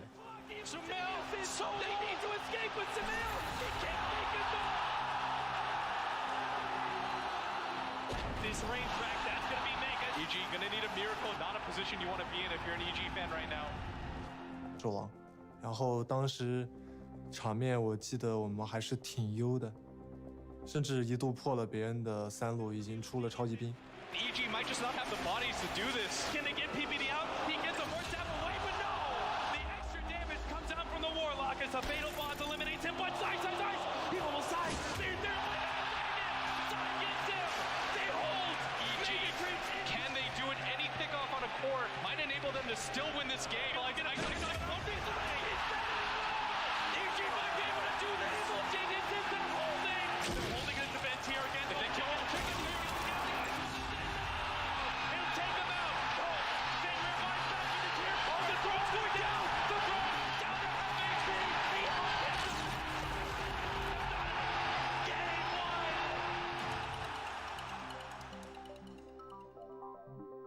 1。然后就被超级兵翻盘了嘛，然后就作为史诗一直被大家吐槽嘛，就领先特别多，然后被超级兵翻盘了。TI 上的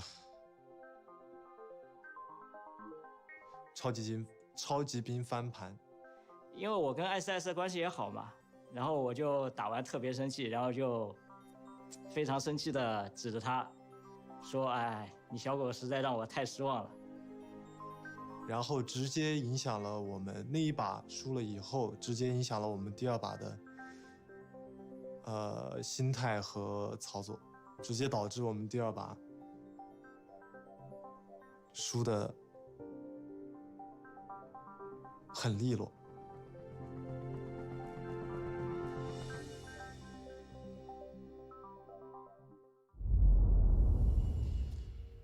As we had just talked about, the mentality of the players will really matter in games that are high stakes like these Vici Gaming, showing that, you know, they were down a first game and it was rough for them to take that loss, but that emotion carried over into game 2 and they lost swiftly. So like you guys mentioned, all 3 of you, they really need to take a step back and reset, regroup for game 2. Now, what are we expecting to see in changes? You said swap out the Omni Knight. Other than that, what do you think Vici Gaming can do for game 2 to really turn it around? Yeah, I think you tried giving away the mag. It didn't work out. Most likely, you know, this game, you're going to be like, okay, our prepared strat didn't work. I don't think we can deal with this unless they've got first pick now and they can first pick it themselves. Interesting. Well, I don't know if we're going to see this Magnus ban. They have 2 bans left. We're currently in the ban. In the ban phase, we see Io and Tiny getting banned out. We are going to go ahead and... Oh, they want to run them over, right? What do you think? We are going to get started with this game. Apologies, sir. Vici Gaming versus T1 Game 2. Is that pretty well? So you might want to just already Hello and welcome to game number 2 between Vici Gaming and T1. We're the draft panel and we have changed the cost for Effie, Canadian Effie, sorry, my apologies. And we have Effie here. He had some issues, if you know what I'm talking about. Yeah. So we decided that for this draft, we should get people who play Dota till 4 a.m. as opposed to studying the team, so you can get the best information about the heroes. Jenkins, how do you feel about that statement? I think you shouldn't put people on blast for a million people. Right. Well, you know. I'm the host. If he's Canadian Effie, I'm Jordanian Jenkins. Oh, look at this. These guys actually behind the scenes are best friends. They spend the whole time outside of the panel holding hands. So, Vici versus T1. That is not COVID safe. That's not true. And They socially distance. Exactly. Vici Gaming versus T1. What can you tell me about the expectations for Vici Gaming this game? Because they need to win this. I think the Omni Night was interesting. It was an experiment, and it's likely that that experiment, they've decided that it was a failed experiment. I think it's a 39% win rate guy. And you mean in Dota Buff? On Dota2ProTracker.com. Did you know that he has a 0% win rate in TI right now? Yeah, that doesn't surprise me. You can purge all of the spells, which is quite an issue, and there's an item that you can buy that chain purges. That's one problem. Yes, he lost 1 out of 1 game, so absolutely 0% It's awful. win And those rate. stats are not good. Yeah, no. No, but I'm glad that Vici's going back to basics because Weaver is one of the best heroes that they had during groups, was one of their highest win rate heroes, and I don't know why, but during main event, Vici just strayed from their comfort, right? They were first phasing 11's heroes, and they were picking their Weaver whenever they could, and it feels like they tried to be a little bit more experimental, maybe because they thought that they were studied. But I think for this game, they have to just play what they know. Actually, a little tidbit for you, Effie, about PYW. He was one of the innovators of Weaver support back in the day when he was on Serenity, and that the hero started getting picked up a lot. So that's why he's so comfortable on the hero. It was back, and he's like, this is my TI, which I know you believe, Jenkins, because you have a great belief in Vici. May I say something? Okay, sure, other Jenkins. There was, Jordanian Jenkins, thank you. Apologies. But there was a tweet that I remember by Jenkins. He said, I think Weaver is overpowered. Jenkins, what do you think of that tweet about you? I was right, and BSJ claimed that tweet immediately, as he does with things. He claims things as his own. He claimed he was North American, all of a sudden claims Europe as his main region. He did show me a European passport, which he had just taken off some random He's person. biased against everything. And so with Weaver, you know, the most annoying thing about this hero, honestly, the Aghanim Shard, that's probably the most busted thing about the hero. You just can't counter it with Ghost Scepter. Invis doesn't counter it because it literally reveals. Yules doesn't take it off. Like, you have to sit there and hit the bug, which now that you have the bug hit talent, you get both the bug hit talent and the minus armor talent. Before, you had to choose between them. So the bugs are just incredibly powerful. And yeah, that's... I know you said before, or you can answer this, Effie, that Swarm is one of the strongest minus armor abilities in the game. It is. Absolutely, and with the whole Invis reveal that it does, it's just given it so much more utility as a support, which is what you want. And before, when Weaver was played as a support just for his Aghanims, not the Shard, the Scepter, the issue with that was that it took time to come online, and then if they had some kind of draft that could hyper-focus on him, it would negate a lot of it away. But now that he's not even being played for that, his Vessel or Urn plus Shard timing is really fast. So I consider him a fast hero now. We've spoken about Lina a lot here. We get a comfortable pick for Ori, and also a hero that has no bad matchups. Do you believe that, Jenkins? Effie likes to say that. I think that's true. I do think that's true. So I think over the years, mid laners have gotten a lot better at playing in general. I remember speaking with Gunnar about Lina versus TA back when there were like no changes and TA was considered to be like somewhat of a Lina counter. But then just it progressed with no patches so that Lina countered TA. And I remember him telling me something along the lines of like, you buy an extra Fairy Fire, something like that. Like, you literally just need that little bit of extra damage, something like that specific. And I think the mid lane has been optimized to that point. And then on top of that, the runes also really help Lina. Like, she abuses the runes. Worst case scenario, she hits you and just pushes the wave and then farms jungle. Can I add to that? Because you were actually making the same argument at a point where we were starting to say that Ember Spirit actually beats Monkey in the lane. And you were saying that exact thing, that it was because of the optimization of Ember Spirit and the armor, of course. Did I say that? That sounds smart. I don't think I said that. You did, actually. It was in the DI rebroadcast last year when you did it with Moonduck. Oh, all right.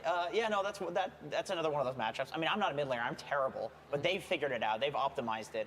I think the big thing with the Ember matchup was that they would push out the first wave with Flame Guard and like take the hits from Monkey King, but to then just choose to push it. And that sounds so simple now, but like back then it wasn't. That like wasn't the thing to do. Effie, can we look at the T1 draft now? Monkey King Lion. What are the strengths of this opener? So this opener is incredibly versatile just in the Monkey King pick alone. We've seen it succeed as a carry, and we've seen it succeed as a support, right? Yeah. But vision has been so important throughout this tournament in that we've seen Beastmaster, who typically hasn't performed that well, excel in certain games where vision is the name of the game, right? We've seen Monkey King be able to just by scouting the backlines and choke points or Roche, just give so much control to heroes who like to hit from a distance. So we can see it paired up with something that's kind of long-ranged, like Alina in particular, but things like that. Or maybe a hero like Shaker who needs a setup for some kind of jump. And the Lion, he ticks a lot of boxes, right? He just gives you the hard disable that you don't need to worry about in your draft, but he's also a bit of a deny pick because then you're more concerned about picking the Spirits, who are incredibly popular mid laners. So, now we're seeing Vici Gaming's draft. We have the opener back again to being a safe. The Weaver Lina, very typical Vici draft. How would you follow this up? What is it that they do, Jenkins, as a team? I think they need some setups done. That's pretty important. Lina, you know, the Yule's build is something you just like never see anymore. So, you know, Monkey King, obviously it's picked on the other side. That's a decent. Okay, that's all right. So you can like have the Elder Titan sitting in a side lane, and then like, you know, he's obviously going to throw the Spirit out occasionally and maybe try to sleep you. And then like one of these times that you get slept, Lina shows up and kills you. So it's nice to have a few heroes to play around. I remember when Lina was being picked as a 4, some of the best teams would pick it where they would have a mid laner that could set up and then a side laner who could set up too. So they'd have like a DK and then Lifestealer back when he had the slow. And that was how they would combo, where like Lina could go to either lane and get a kill. And now I think the same thing works for the mid lane, because you rotate from mid. But now also just consider all the damage amp that this Lina's going to get. I really hope it's just a core Lina, like there's no way that it isn't at this point, but Elder Titan, his aura removes armor and it increases magic damage, right? So Lina, a core with mixed damage who does insane physical damage but also magical damage, these kinds of cores like Luna and Lina benefit so greatly from having an Elder Titan on their team. And paired up with Void, this is, you know, a tested combination. You just are a splitter into Chronosphere and then you throw out your Spirit and it just buffs everything that goes on. It's looking pretty solid in terms of damage output right now. Minus armor on the Weaver bugs too, and Chrono. That's like nothing to scoff at for sure. Like, I really like this Vici draft so far. It seems like easy to execute. There's a lot of combinations that they have. They do damage. They have team fight. Like it really does tick all of the boxes. I hate to, you know, repeat. No, you're right. It's like all of the boxes are totally ticked.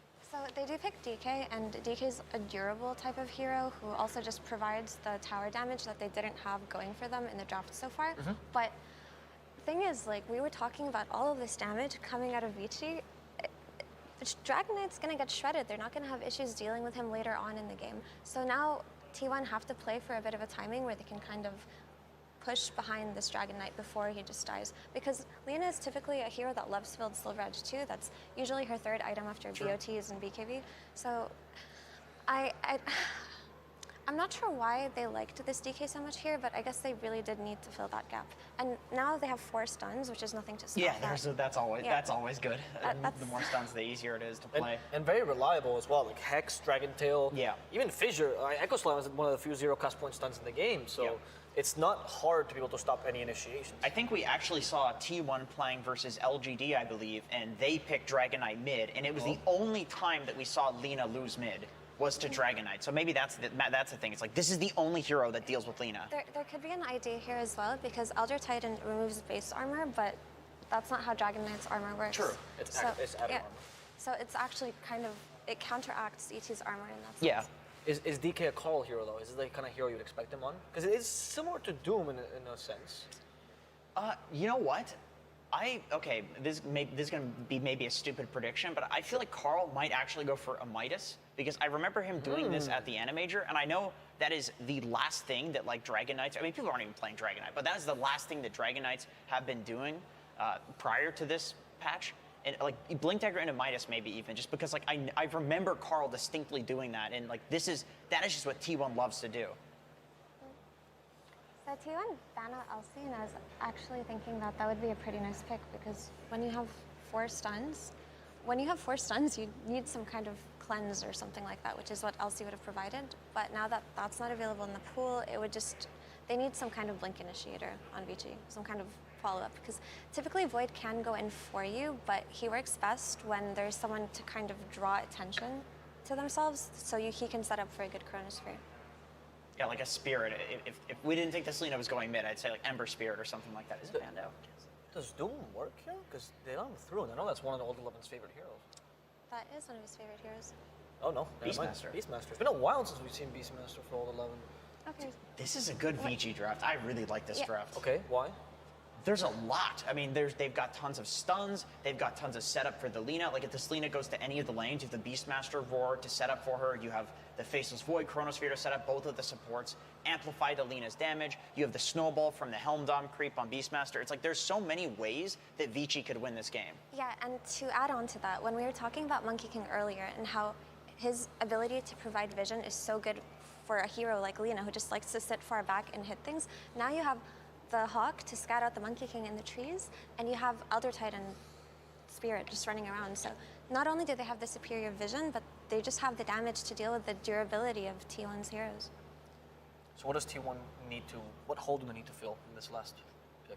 I could see them picking a Morphling, and I mean, well, okay, I guess against ET it's not so good. They need something that lanes Or decently Lina. against, Phantom Lancer doesn't seem that bad. But then again, you could go for the Axis build on Beastmaster. You're an Agi hero against ET. And they, a Dawnbreaker. Okay. So is this a Monkey King? Okay, 23 Monkey King. Maybe that's not so crazy. Yeah, of course, that's what I was assuming. Yeah. I thought it was gonna be a Dawnbreaker carry. You thought it was Monkey King carry too, right, Jenkins? Yeah, of course. I'm a professional here. So Dawn Ags could actually be incredibly good in this game if Zephyr manages to get it because of the added evasion and the added healing, but it can heal through Chrono and through Roar pretty well. So if that's the idea that they were going for here, some kind of save, but also a strong laner, I think Dawn fits the build pretty well. I like Vici's draft more though. So to Effie's point, in case you don't get this, when you deal with Chrono, it being such a strong ultimate, you have two options. Phantom Lancer, for example, that just eludes it or avoids it, or alternatively, you mitigate it. And Dawnbreaker is trying to mitigate the damage in the Chrono, right? True, Jenkins? of course, yes, of course. Dawnbreaker, very good against Faceless Void. Although you don't stun when you ult into the Chrono, which is a bit annoying. Yep. Well, we're gonna go now with the coach interview. So we have Vici's coach on the sidelines, and Frankie is ready to ask him some questions. Indeed, we've got Fenrir here, and we've got Helen to translate as well. And Fenrir, I have one question for you. How important was it for you to secure Lina for Ori's mid lane this time? And was it also very important to deny Carl from having her? 只有一个问题，对你来说，抢 Ori 的 Lina 有多重要？同时，把对面 Carl 的 Lina 抢了，也会不会很重要？怎么说呢？可能第一盘他的丽娜确实打得还可以吧，但是主要第一盘失利的问题，我觉得是我们对线犯了比较大的失误吧，跟丽娜没有关系。Well, how do I say it? I feel like in game one, his Lina was decent. However, I feel like why we lost game one was due to our lanes not going so well. It's not really about the Lina. But very quickly then, is Ori's Lina better? 所以有个问题 ，Ori 的 Lina 会不会比他的更厉害？那是肯定的。That's for sure. And you know what's for sure? That this game is underway, so we're going to head over to Synderen and Sunsman right now. Thank you very much, Frankie. Sunsfan with Cinder and Vici Gaming versus T1 Game 2 of the best of three. Vici Gaming, of course, have to win to stay alive. If T1 wins, they face off against... They get the pleasure of facing off against IG, who's the top of their group, coming into the main event. Your thoughts, Cinderin? I think I really like both drafts this game just in isolation. Like when I look at both strategies, it's very clear what they're trying to go for. You've got the T1 strategy with some good team fight between the Monkey King and Shaker with some reliable setup from Lion and Dragon Knight. Dawnbreaker following up is amazing on all of these stuns like we've talked about before. Basically has 4 good friends in this game that just have stuns that help you get into the fight. Yep. You look over at Vici Gaming's lineup, they have is when Void uses Chronosphere, if you ulti right away for the save, you end up, your hero physically comes from high up in the sky and falls down. But if there's a Chronosphere there, you get stuck on the top of the Chronosphere and your stun never lands. Yeah. So, but if you have Ags, the channel time is so long, you can just sustain it through the entire Chrono. Right. Effectively giving, like you said, the 60% evasion and the healing. So yeah, absolutely. I think it would be an awesome choice this game. It would also kind of force both Ori as well as Poyoyo to get MKBs if they won't even kill on the Chrono. So yeah, I think From my perspective, Zephyr should actually rush it. He shouldn't get a mech this game. It's just straight Ags. It's Really? that good, yeah. First item I would love to see it. Wow. Optional locket, maybe, but Okay. yeah, I think the Aghanims is just that good here. Very cool. As we see Carl versus Ori, as we've already talked about, pretty even. I mean, 6 denies though for Ori. That's going to give him the level advantage for now, but to be expected between this particular matchup. Old 11's going to be playing the Beastmaster this time. I haven't gotten to see a ton of Beastmaster on him this tournament. It feels like that hero has tapered off a bit with the nerfs to Helm of the Dom. Well, Helm of the Overlord specifically. What are your thoughts on this choice this time around? I think it's good. It fits well with their lineup, like the panel was talking about. Getting the vision advantage for your heroes is extremely powerful, and as far as Old 11 goes, he can sometimes be a feast or famine kind of player. I think this is the kind of hero that Old 11 can take charge on and get a lot of stuff done, push towers, initiate fights for his team. His Mars in the last game was given, dealt, I think, a pretty bad hand. Like, it was a hard lane. I was playing against Razor, and overall their lanes just went horribly. So this is a different approach, and I think it's going to work very well here. Whitemon is going to get the swarm applied to him, but the Earth Spike with the Hex and the Dust. PYW looks like he'll live. That takes heavy punish just for existing as a disgusting bug. Sorry, I just really hate bugs. So LSA is going to connect onto Carl. Ori. And once the rotations come, if Carl is still at this low HP, that's going to end up being an easy kill. Okay, nothing to say. It's just that good. Confirmed. Yeah, I think so. Ori is very far ahead of Carl this game. It's not as bad as last game, though.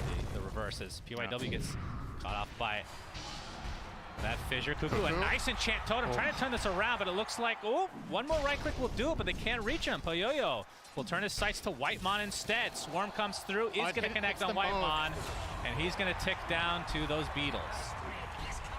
As Cuckoo just barely survives as well, so first blood goes the way of Vici Gaming this time. Could you imagine that? What a way to go out.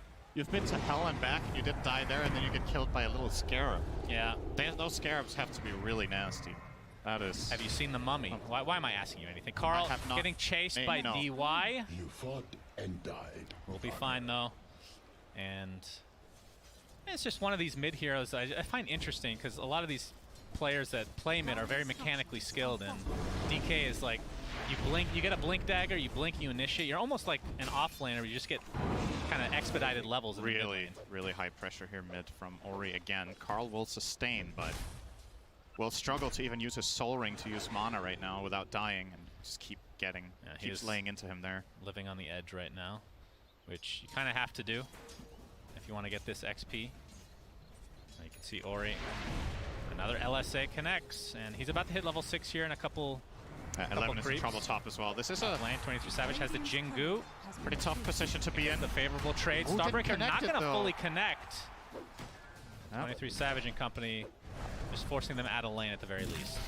Swarm again in the bot lane. Yo-Yo gets the bash. Cuckoo continue to get chased and harassed by PYW. They're going to jump in with one more time walk, and the right click from PYW is enough to secure yet another kill for Vici Gaming. Dilation is so good against Shaker in lane. He will always need to use Enchant Totem to farm, and that means if he has used the Fissure and you dilate after, you have such a long time where you can just run him down. And make very quick work of him there with these two heroes. You know, this is a Faceless Void Weaver lane. It's not exactly a traditional lane, but they are winning this bottom lane as well. So this time around, Vici Gaming, totally different situation. And as we talked about, if they just don't get crushed like last time, maybe they'll be fine. Oh, whew. Well, that's Dragon Slave. Oh, 50-50 Cinderin. Eternal Envy would be proud. Ori is going to spot out Zephyr now as the hammer will come back from whence it came. Looks like Whitemon takes a tumble in the bot lane, though. As Ori looks to be fine. Still has the Laguna Blade to work with, but no mana to speak of. Was not able to secure the rune this time around.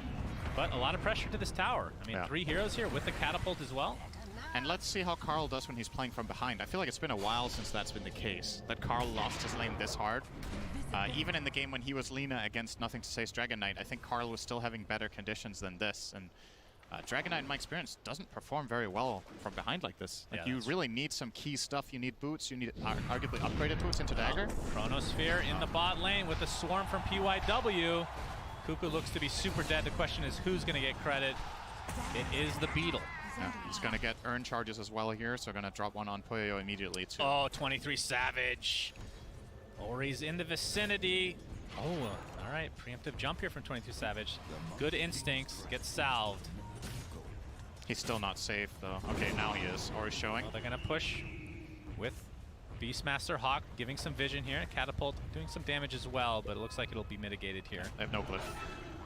So they can't keep it alive until the wave connects. And they will respect the potential play of T1 there. Yeah, Carl just trying to catch up. I mean, that's the one good thing about this rotation from T1's perspective is Lina wastes a little bit of time in that top lane, which means Carl can apply some pressure to the tier 1 tower, which is obviously Dragon Knight's prerogative as a hero in general. Puyo in the bot lane, 38 and 12 for CS. And you can see 23 Savage just a little bit ahead with 42 and 11 in the top lane. Oh, Echo Stomp will connect onto Carl. It's going to set up the LSA, but a nice counter stun from Whitemon. Going to try to turn this around as Carl gets some save from Zephyr. Gets off the Starbreaker. That's a big kill onto Ori. T1 finally on the board for game number 2. Yeah, they brought a lot of heroes to ensure this kill, but it's big. And Carl loves to get that help, and it allows him to also start laying into the mid-tier 1 tower a little bit here. He needs to push out this wave ASAP if he wants to get more attacks in. Is working on it with the Breathe Fire. I think he will be able to at least get one more swing in here before Lina comes back, so that will be another nice amount of damage here with that Corrosive Breath. Good ability. Yep, it's very strong. And it scales with each level in the ultimate Cinderin. Trivia for people that have never played Dota before. 23 Savage, it's not on the same level as your trivia. Nothing is, though. That's true. Zephyr trying to stop this push in the top lane. We see a TP coming. There's the Boundless Strike. Starbreaker does connect successfully into the Echo Slam. Ori's dead again. And now the Earth Spike to follow as T1. Great defense in the top lane. And this is 2 early deaths now on Ori, despite getting off to a really good start. Excellent spell casting. They used the Boundless Strike. Okay, that was not excellent spell casting. Zephyr throwing a hammer to knock him out of the tree. It happens. That was on purpose. He was just griefing him before going back to base. Even on TI main stage, you know. At least what JRX used to do was to ask before he griefed. Zephyr just does it, but...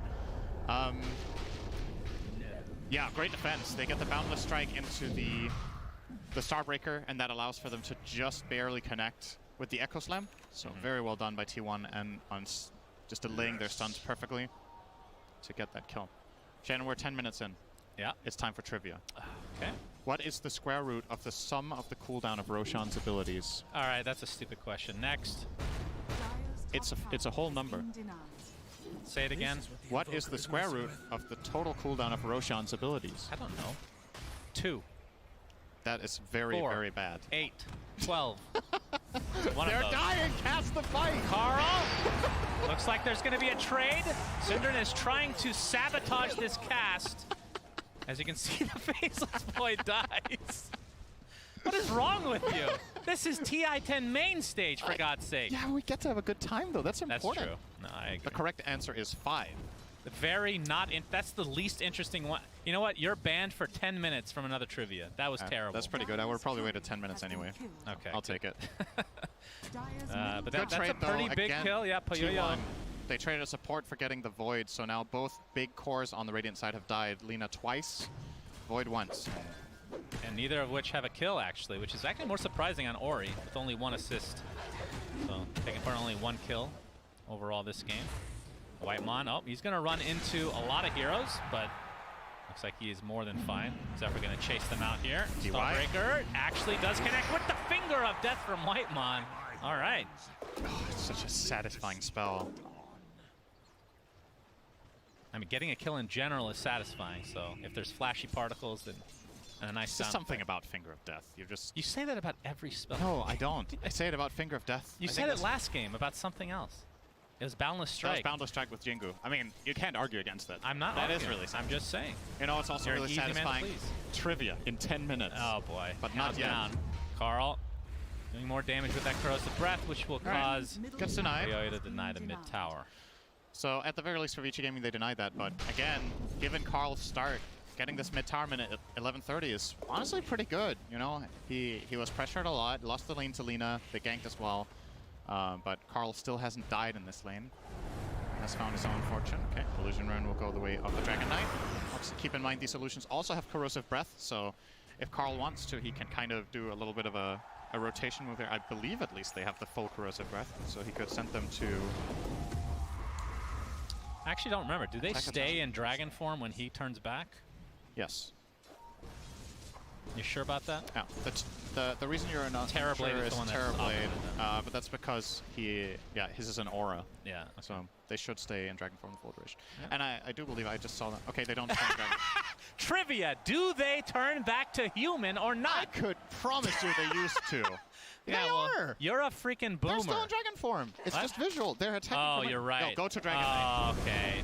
Damn it. I told you. you. Well, technically, I'm right. They are human form. They're just attacking in range form now. So we're kind of both. I mean, technically, I am the right one here, Synderen. So human form in visual aspect only. I don't really want to give you this one. I don't feel like you're right.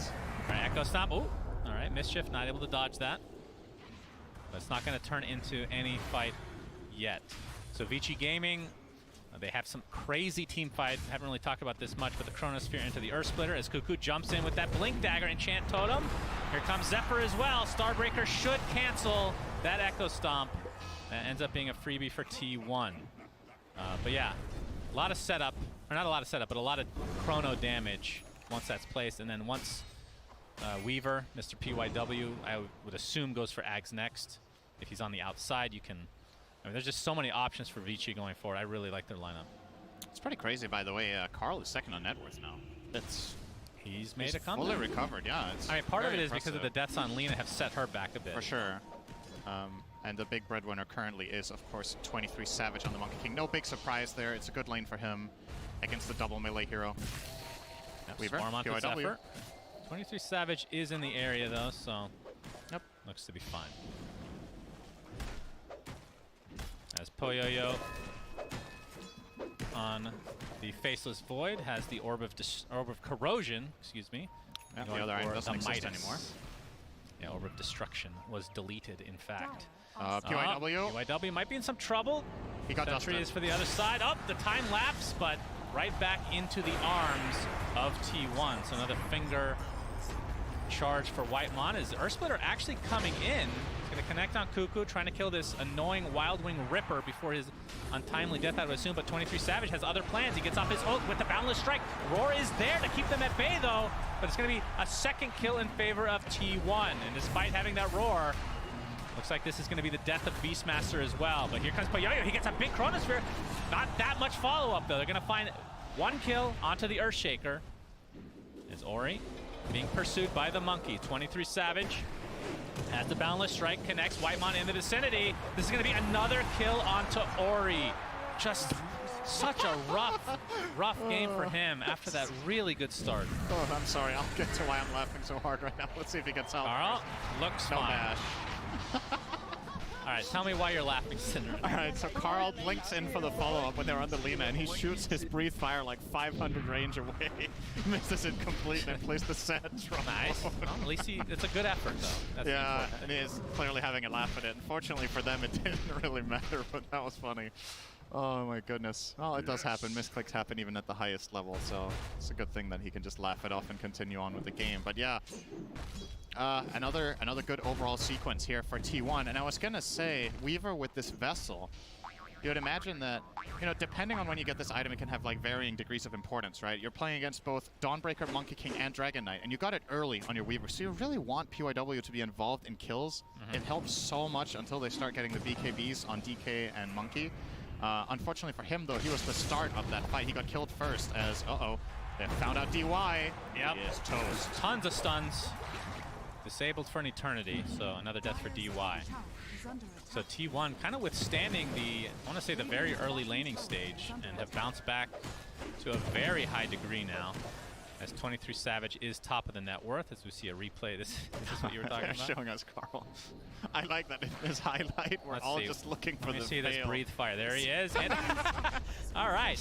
It happens. I mean, if you make an SFM on this and just change the angle, it ends up looking really epic, I'm sure. Yeah. But make sure you play the sad trombone in your video, though. True. It happens.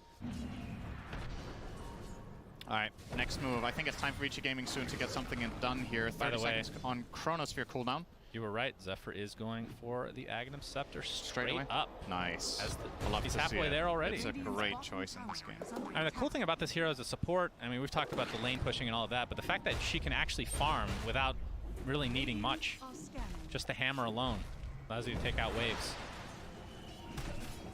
And very tanky to boot. PYW.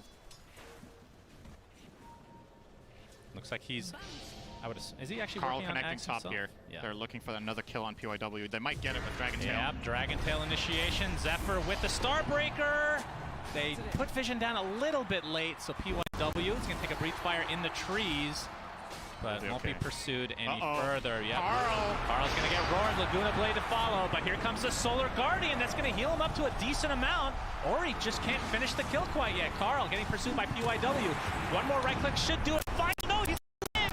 The Chronosphere comes out, actually catches his teammate. Earth Splitter to follow. Whitemon is dead. Stomp onto basically everybody here, but 2 dead already for Vici Gaming, so advantage for T1.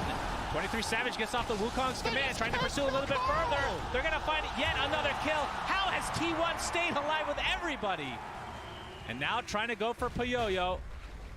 Do they have the setup? Boundless Strike to start, the time walk to safety. I actually cannot believe Carl lived. That was got insane. a stat for damage taken in that fight for Dragon Knight. That was crazy. He took so much damage for his team, and they don't get the kill. The thing is, not but you know, he baits Weaver in, doesn't find the kill. Then he baits Elder Titan in, doesn't find the kill, and Vici Gaming just end up spending the entire time just desperately trying to at least get the kill they wanted to begin with. Solar Guardian coming in clutch there for sure. Yeah, that Zephyr changed everything. And imagine when that gets buffed. And imagine if they have one vessel charge. That's what I mean, right? True. They just don't have it for that kill on PYW, so they don't get it. And it snowballs the whole fight. With one vessel charge there, he gets the kill, gets another charge. They can go on to the next hero and keep that fight going. But now just not able to. T1 clutch with the saves. So T1 rocking a 2K net worth lead. Not quite as big of a lead as you would think, considering the 14-6 kill advantage right now. And of course, Puyoyo, we brought this up, but has had that Hannah Midas for a while, so we'll see if that ends up paying dividends. Still working on the BKB, though. Yeah. About 800 away from finishing that bad boy. Has found a Quicksilver Amulet. Nice item on Void. You get that quick swing timer for an early bash, which helps you get bash ready again faster. Oh, double BKB just picked up by T1. So that's big. 2 cores now.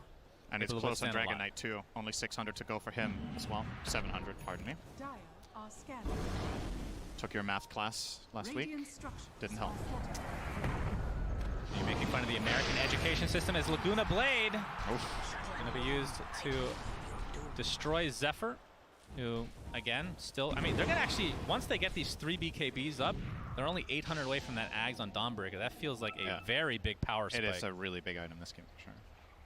All right, Roche is opened up here for Vici Gaming with 25 seconds on Dawn. They do have Swarm level 4, which is really, really good for killing Roche.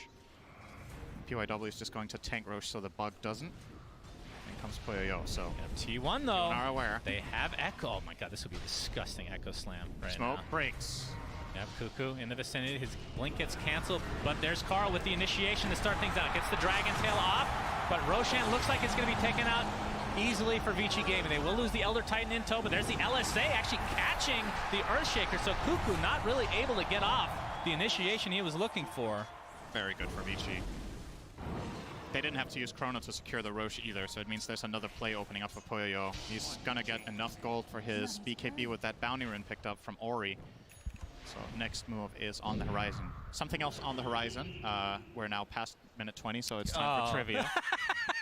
Okay, I should have said 20 minutes. You're gonna like this one, okay? What is the passive aura of Ring of Aquila called? Is that in Is somebody equipping that item right now? They took it off. The passive aura.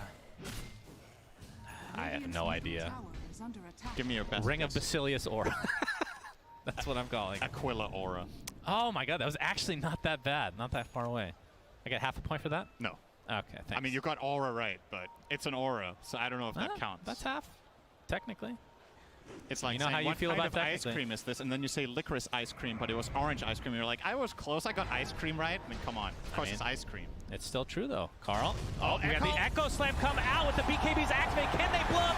Faceless Void, absolutely. Earth Splitter does a little bit of damage there, but a big kill on Poyoyo by 23 Savage, who's still top of the net worth right now. Very swift kill, and of course they do find the core on Vici Gaming that does not have the Aegis in that Void, so would not have gone for that play onto Aura with Shaker, I'm sure. They do find Poyoyo, so very nice here. Gonna delay that timing of the Aegis. There's still 3 minutes 20 left for Vici Gaming to try to use this Aegis to get mid-tier 1. I still think that's what you really want to try to grab with this, but unfortunately for Vici Gaming, struggling a little bit to get in, right? Like, that's the problem. There's no dagger on Old 11. Your catch is pretty limited without it. Void can commit a time walk into Chrono attempt. But they have the Always Helm of the risky. Overlord Center. They Old do. 11, he's They got have a the big, dragon. juicy golem. No, it's the Golem. There's no They used to dragon. have a dragon. Now it's a Golem. It died. Yeah, this guy uppercuts like none other in the game. One of the best animations, in fact. Absolutely love this guy. As we see. I wonder if his eyes glow in the dark. That's a very random question. They probably do, actually. Okay, good to know. Trivia. Ori has the invisibility rune here. 23 Savage in the area with Wukong's command available, but of course they don't have Echo Slam, so this will be a little bit of difficult to hold, but 23 Savage does use the Wukong's command, gets roared inside his BKB form, but you can see Kuko and company just focusing on Ori. That is the Aegis down. DYW looking for a potential Echo Stomp here, but there's a jump in, a quick BKB by Ori, trying to turn it around. Laguna Blade takes off the head of Lion as Carl now trying to retreat, but there is the Chronosphere and the counteract from that Solar Guardian. I believe that is the Echo Slam Solar Guardian Center, or the Agnum Center, I should say. The evasion comes through as 23 Savage getting pursued, now completely surrounded. It's going to end up being an easy kill, surprisingly enough for Vici, as they continue to try to take T1 out. Echo Stomp onto 2. Now onto the high ground, they will attempt this as that Ogre is still beating the crap out of a dragon. It is a golem. What did I say? Ogre. Ogre Golem. I'll give it. That's okay. It's Yeah, it is. Let's That's see. true. That's true. Crazy fight. Like, what's really important in this for Vici Gaming is two things. First of all, the amount of spells that T1 need to use to get the Aegis in the first place. They use Monkey King's ult, which ends up expiring. So they just run out of damage on T1. They really need this Wukong's command to continue that fight. Echo Slam was not available, I think, for Kuko, or at least didn't find a good one. And they were hoping to instantly hex Ori out of the Aegis. He popped BKB faster than they could hex. Yeah. Lion dies instantly. You have a Dragon Knight out of position who's trying to Dragon Tail the Lina, so effectively you just put yourselves in a really bad position when your spells were down. And in hindsight, it's easy for us to say, just take your Aegis kill, be happy with it, back off and lose the tower. But that was not going to work with the way T1 set that up, and they got punished for it pretty hard. And keep in mind, they didn't have the Echo Slam still, so just came back off cooldown as they used it earlier to get a kill prior to that. But you can see the confidence from T1, not having a big ultimate like that, still feeling like they can take them out, but the quick fingers from Ori. And you did see the impact of Solar Guardian in that fight, by the way. He used it on the Chrono Dragon Knight, who took no damage from Void. Yep. He was actually healing while Dragon Knight, or while Void was attacking him. Just nothing coming out from Poyoyo onto that DK. So if things are set up a little bit better for T1, you're going to see that Solar Guardian play a really big role. Top of the net worth, though, after dying a couple times, Cinderin, Ori doing very well now. His score doesn't look that great, 3-4-3, but considering he started at 0-2 and 1, yep, has definitely bounced back, going for the MKB, which all right, well, he went Crystallis first, so I'd assume as a Shadow Blade or the Silver Edge was planned, but switching it up now. Yeah, he has to solve this Solar Guardian problem, as we talked about. Both Lina and Void will likely be going that route, and they do indeed. Void is going to finish Sanj and Yasha, and then he's got it planned as well here, Poyoyo. So, yeah. You know, you can look at this from two perspectives. You can say glass half full or glass half empty. It's like, yeah, when they both get MKBs, how good is my Ags? But the other way of looking at it is, wow, I made 2 cores by MKB. right? Yeah. So But I feel like it's that not like is worth the MKB is 4,200 gold. It's not like it's bad. It's not a bad item, but it's not what they want, right? It's not the standard build that these two heroes will go for. They're doing it out of necessity here, not because they really want to. Right. So you force their hand with one support item, which is pretty nice for T1. Vici Gaming sporting the 3K network lead. Now this game is super close. And again, just to reiterate the implications, if Vici loses this, they are out. And if T1 wins, IG is their next opponent. That is technically correct, Cinder. Thank you. And what do we say to that? Technically correct is? The best kind of correct. Thank you, Chan. You've been paying attention. That's very nice. I feel like you're a puppet. I asked you earlier today and you said terrible. And I was like, because I'm sick of interacting with you. I'm just sick of your shits. And understandable. Have a nice day. Zephyr in the trees. He's being spotted out right now. Old 11. I mean, they're just trying to ensure that they will find this kill. They have to expend the roar, but it's going to be an easy one. Yep. No problemo here. It's like, hey, Poyoyo, would you like a kill by any chance? Don't mind if I do. And yeah, the roar is a relatively low commitment spell, right? It's 80-second cooldown on level 2 here for Old 11. So they just want to use that whenever they can to get a pick. And this is a very reliable place to find Dawn, by the way. Like we talked about the last couple of Dawnbreaker games we've cast, this hero will often gravitate to the top area on Dire to just push out that lane while the team plays together as 4. And then you want to connect with them with Solar Guardian. So Old 11 can keep sending Hawks up here in the tree line and has a very high chance of finding that Dawn. PYW with the Ags completed has found a Psychic Headband as well, so good cast range. Oh, yeah, that's on fortunate that. So for him. it's 700 instead of 600. Yeah, so time lapse can be used on allies with a very low cooldown of, I believe, 20 seconds. And the extra cast range now to follow. So this is, I mean, I feel like we talked this item up so much, and then in the games, at least the ones we've cast, it has been basically a non-factor. But theoretically speaking, it is super strong. I feel like even in the games that... So we had one game where the LGD found this amazing chrono with Ame, right? Where Weaver couldn't reach. Yeah. But in the Secret versus... Who was it? In the there was one... Secret Elephant, that marathon game, where the Weaver Axe did so much work for Elephant. They did lose, though. But it was super impactful in that game, for sure. PYW. Hiding off to the side here. If 23 Savage were to get eyes on him, this could be trouble, but he's going to TP out with Okicici. Yes, 23 Savage is continuing to farm up. So any items of note, Cinder, that we should be looking forward to? I mean, Old 11, we already talked about the Helmet of the Overlord and the Blink Dagger, of course. Looks like Refresher. It's, I mean, he can not barely a huge surprise. support that with his mana, to be honest, but it might just work out. That's true. Oh, we got the Dragon Tail to start things out on the PYW. Do the burst damage indeed. PYW with another death to his name and another charge for the hero you want to Finger. find as T1, because anyone else could get saved by Weaver at any point. And your single target burst on T1 can kill one hero one time. That's basically the limit, right? You have Finger of Death, Dragon Tail, Boundless Strike, and maybe a Fissure. If the target gets time-lapse, you can't do it all over again with the lineup that you have. So very important, if possible, to get on top of that Weaver. Oh, double damage bottom. Yep. Ori is the advancing his hex from chances. Whitemon. He's actually going to leave him for 23 Savage, and that is another death now for Ori. Very unfortunate. It's Cuckoo. So cocky. Echo Slam BKB. I mean, from our perspective, obviously this looks crazy, right? He doesn't have the exact vision that would allow him. I mean, okay, let's take a look down there again, right? So they do have an Observer Ward in the Radiant, but they only have the one that oversees the river, not the enemy side of the river. So Ori just, how to say, he gets a false feeling of safety there from the ward. If he didn't have the ward, I don't think he would have gone for the rune. Right. So the ward actually working against him here and giving him that safety feeling that wasn't there. And T1 punished very quickly with the Blink Lion, get a huge kill on This Interval. is still scary. I mean, 30 seconds death timer for Lina, but you're going against Chronosphere, you're going against Elder Titan, quite possibly top 3 Roche defenders in the game. Yeah. And you're going against Void ET, and they're going to give up. I just said that. Yeah. Yep, they're against Void ET. You didn't say they gave up. Okay, true. Old 11 just biding his time here. Can obviously gain so much vision with these Hawks. He does have the Shard as well, by the way, which reduces the cooldown of the Hawk and gives you the What is the actual ability called? Dive bomb. Dive bomb for the suicide mission for those No, Hawks. that is an awesome skill name. Yeah. I like that one a lot. That's Yep, good. I agree. As we now have a smoke from Vici.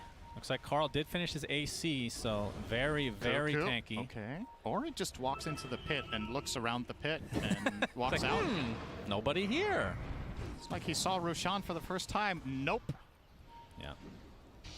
Both teams very cautious right now for good reason. This game, obviously, a fairly big deal. Echo Stomp from afar, Poyoyo. He's going to get Dragon Tail to start things out, but Carl looks like he might be regretting his decision, just waddling away right now. Time dilation on top of him. Has to pop his ult along with the BKB, trying to turn this around onto the Void. They get him to about half HP, but doesn't look like they can actually finish off Poyoyo. They're worried about committing because they don't see PYW, so they don't want to throw spells into the air and get no value. They need some insane burst catch there to kill him before the Weaver can react, and they don't have it. I like this. They need to fight now. They've already popped the Dragon Form and his BKB. Elder Titan is going to see them, though. Astral Spirit, if he is paying attention, he gets the feedback there. Ori showing himself. Oh, the initial. Oh, they actually missed the stun there from Cuckoo. And he'll have to hightail away here. 23 Savage does get off his ult with the Boundless Strike as well. Poyoyo pops his BKB. They're going to blow up the Lion, and Cuckoo's dead next. That means T1 likely will try to fall back, but that is the buyback now from Cuckoo. 23 Savage on the trees. He gets roared mid-leap. They're going to see him. They're going to drop that tree, and down goes the Monkey King. Huge fight for Vici. They find 3 kills, and one of them buys back, and on a core, they're the Shaker. And if T1 want any chance of holding this Roche, they're going to need more of those buybacks. They can't hold that with these 3. There's not enough damage between them. Yeah. Unless all 5 of Vici Gaming's heroes go together in a huddle and get Echo Slammed, you're not winning this fight, and Vici Gaming will not do that. So this is Roche number 2, Vici Gaming. Going to get the Aegis likely on Ori. Poyoyo, I would assume, takes the Shard. And he does indeed. So that's going to give him the extra cast range on Time Walk and the reverse Time Walk, which looks funny, but is actually not bad for baiting spells. It's a very good way of getting vision. I think that's the most underappreciated part of the spell, is that you can jump and gather information and jump out. It is a little bit hairy against the Lion, though. Yeah, it in can the be right tricky situation. for sure. But against most lineups, you will be able to jump in, get a little bit of intel, jump out, and maybe that sets up your team for success. Maybe you break a smoke, maybe you bait a spell, like you said. There's a lot of upsides to this. Vici Gaming taking control of the outpost now, and you can see in terms of the tower pressure, they have top basically down. The tier 1 and tier 2, so the tier 2 mid will likely be their next choice. But bottom lane, the tier 1 is still there. So, see what they want with this Aegis. If they attempt to go high ground, again, with a Weaver, with that Axe, I feel like going high ground is not that risky, depending on what T1 can try to do to counteract that. That's true. You could put the, as long as Lina has vision, which you can give her perhaps with a Hawk from an angle, she can just hit the tower from the low ground even. Oh, they have vision here. They know that.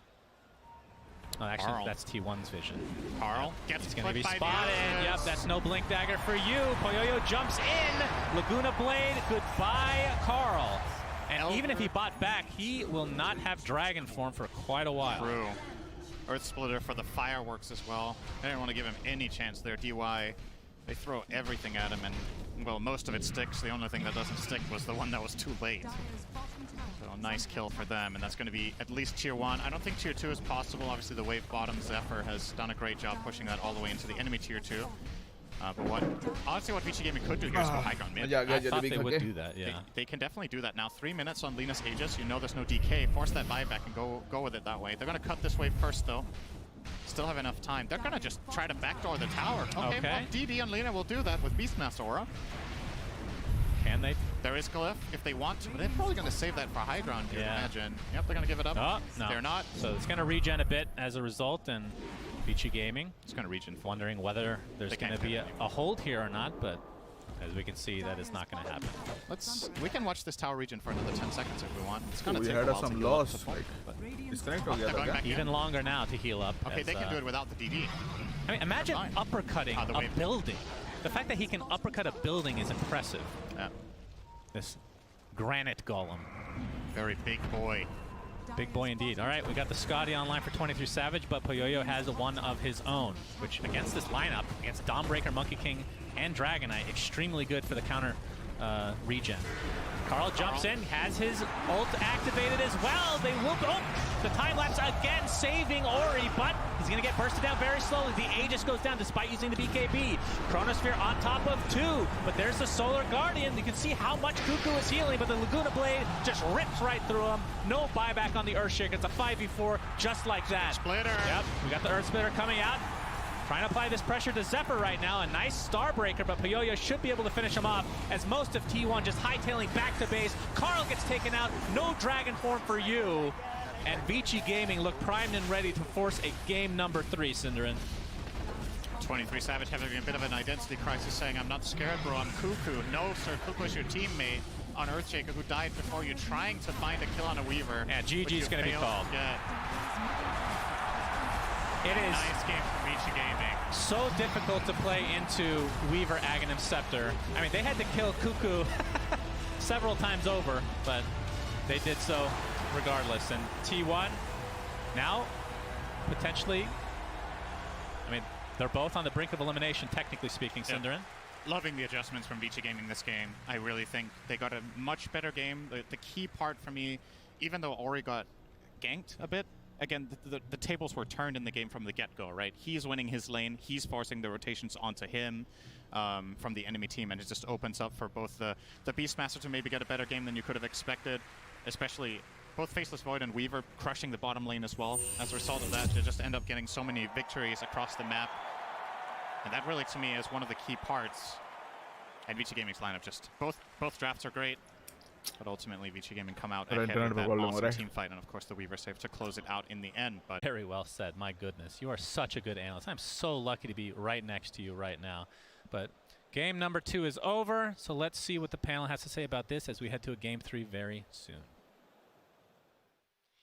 Vici Gaming has taken game number 2, forcing us to have a game 3. And one of the things that both Cinderin and Sunsfan were saying was that Vici Gaming really shaped up that in this last game, and they had a lot of control. So tell me what they did. How did they shape up AUI?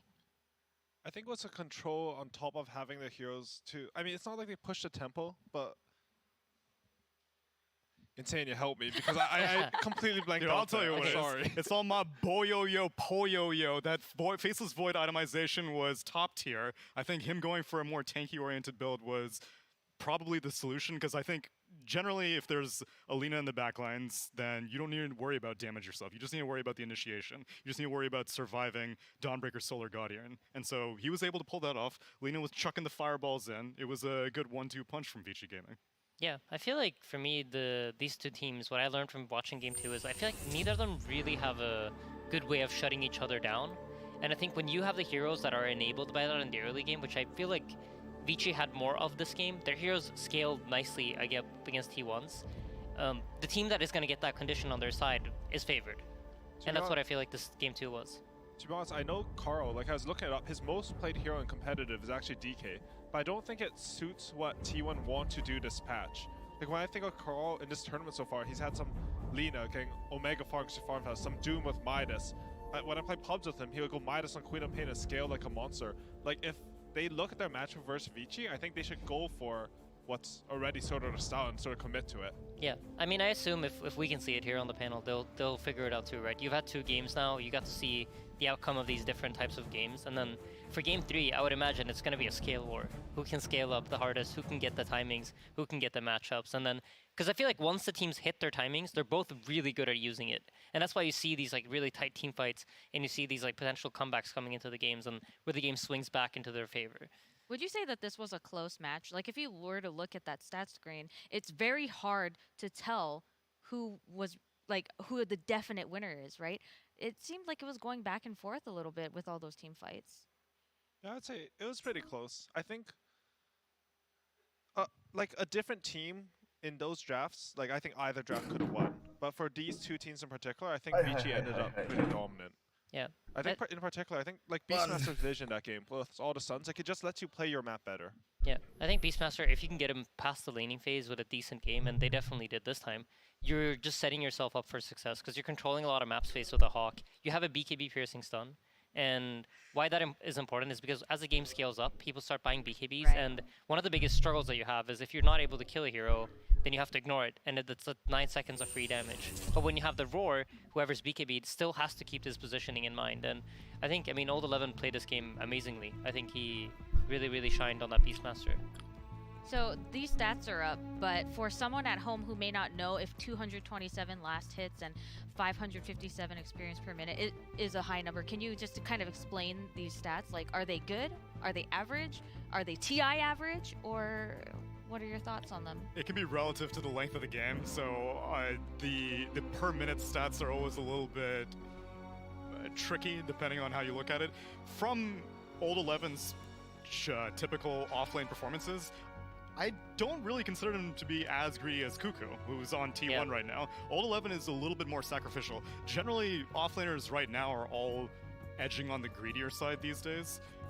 Old 11 still less so on the spectrum compared to Cuckoo, but these numbers are more reflective on how dominant Vici Gaming were across the map. I know AUI, you were noticing like it's been 30 minutes and they're only just now taking the mid-tier 1 tower. The fact that he was able to find tier 1 at 34 minutes when they were winning the game. Like they're up 9k at 34 minutes before they took the tier 1. And in comparison, Cuckoo has a surprising number of last hits on an Earthshaker in a losing game from an offlane position. And again, I think that's a testament to how he's typically more of a greedy offlaner. Yeah, and I mean, just look at the stats, right? You had a 3-1-9 Beastmaster, so he's only died for about like 20 seconds of that game. He was playing most of it, whereas Cuckoo has 6 deaths, and he's keeping up like fairly well in CS. So that's just considering the 2 heroes, right? Right, Beastmaster as well. just kills more creeps. You have a board to push out waves. Precisely. It's very interesting to see these comparisons because the game is really complicated. Like I've said it so many times, the game is so complicated. The numbers are there, but it really matters like what heroes are picked, how long the game went. Oh gosh, trying to wrap my head around it is pretty confusing. But now we have 1-1, right? And Vici Gaming has managed to tie it up, and now both teams are potentially facing this elimination, right? And the winner will go on to guarantee themselves 5th or 6th place. So it's really important for these teams to reset, like we mentioned earlier. And like Vici Gaming said, they want, like the last time that this happened, they didn't do well in their next game. Now, on the other hand, what can T1 do to really reset this? Do they need to change up their strategy a little bit? Aiden, you mentioned earlier that they needed to break out of their comfort zone. Do they return back or do they keep going out?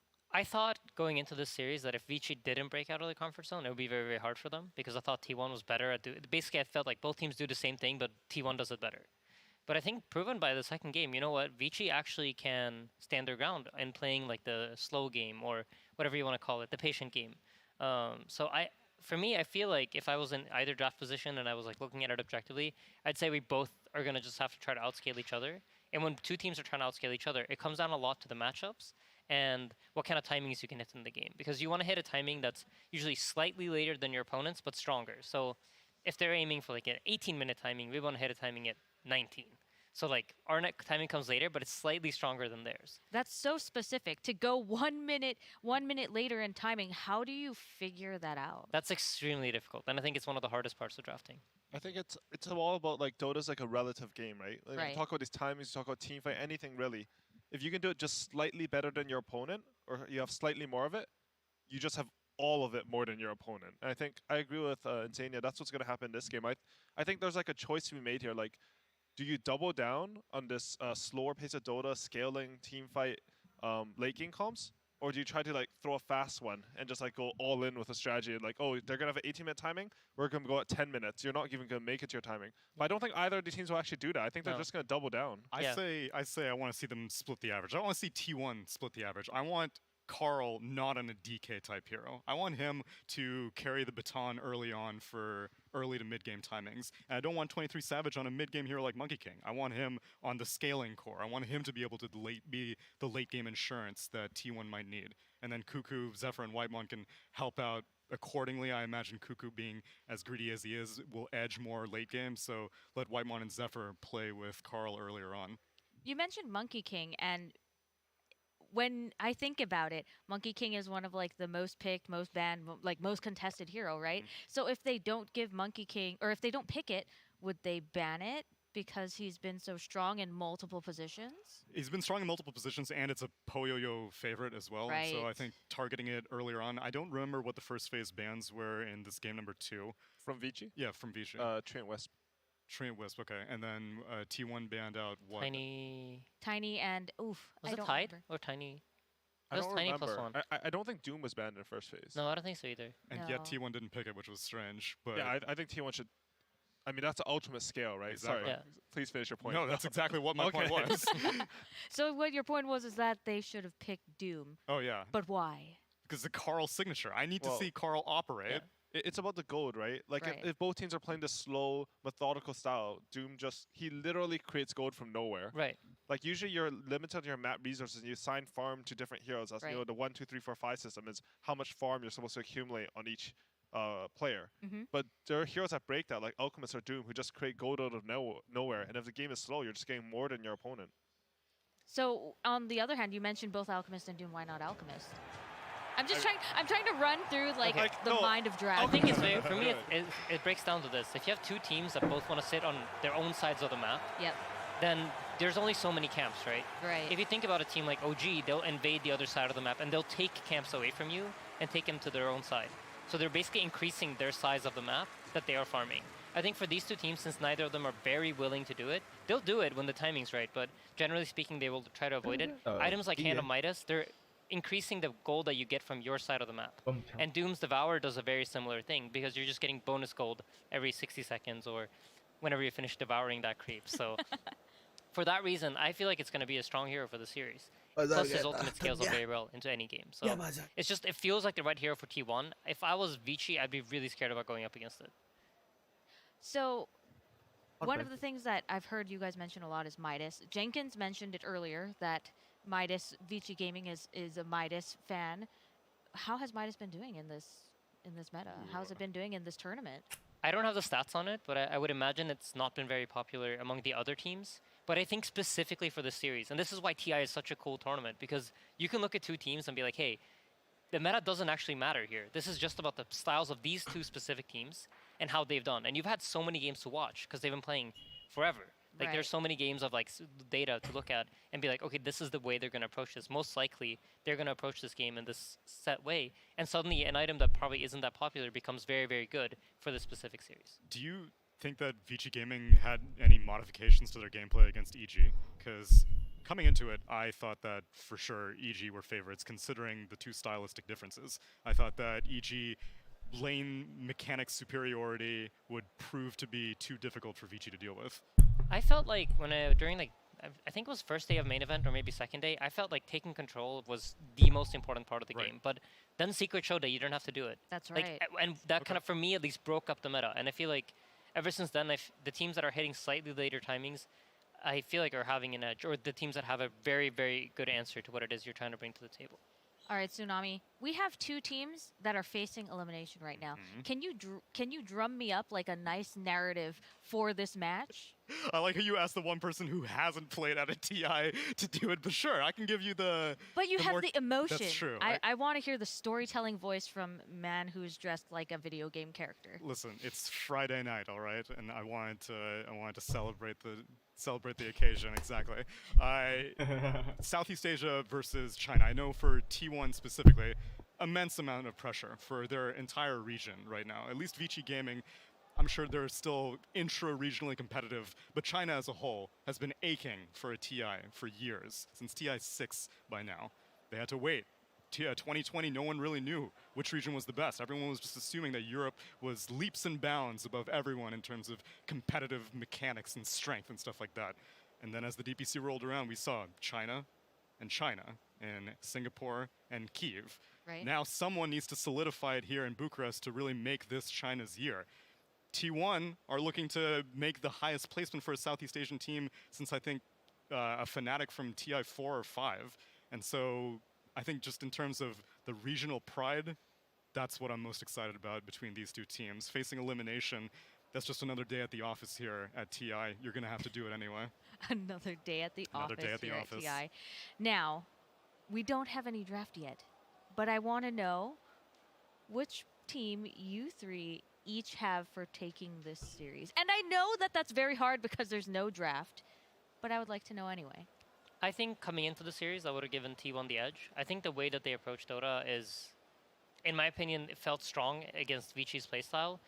But I feel like based on game 2, I think Vici might have something good cooking. And I feel like they kind of understand what it is they need to do in order to win the series. So I'm just going to make it very political. I think if Doom is picked by T1, I think they have a great shot at winning this. But I think this is a really, really close series, and the picks are going to matter a lot. Very diplomatic answer, Tsunami. I would have been the opposite. I think coming into the Vici EG series, if I hadn't seen that, then I would be like, I don't think Vici has what it takes to be a game 3 winner. But after seeing that, I see that they are willing to adapt, and I don't know if T1's been tested as much as Vici has quite yet. So I think Vici's got this for game 3. For myself, I also thought T1 was going to take this series, actually pretty easily, to be honest, coming in.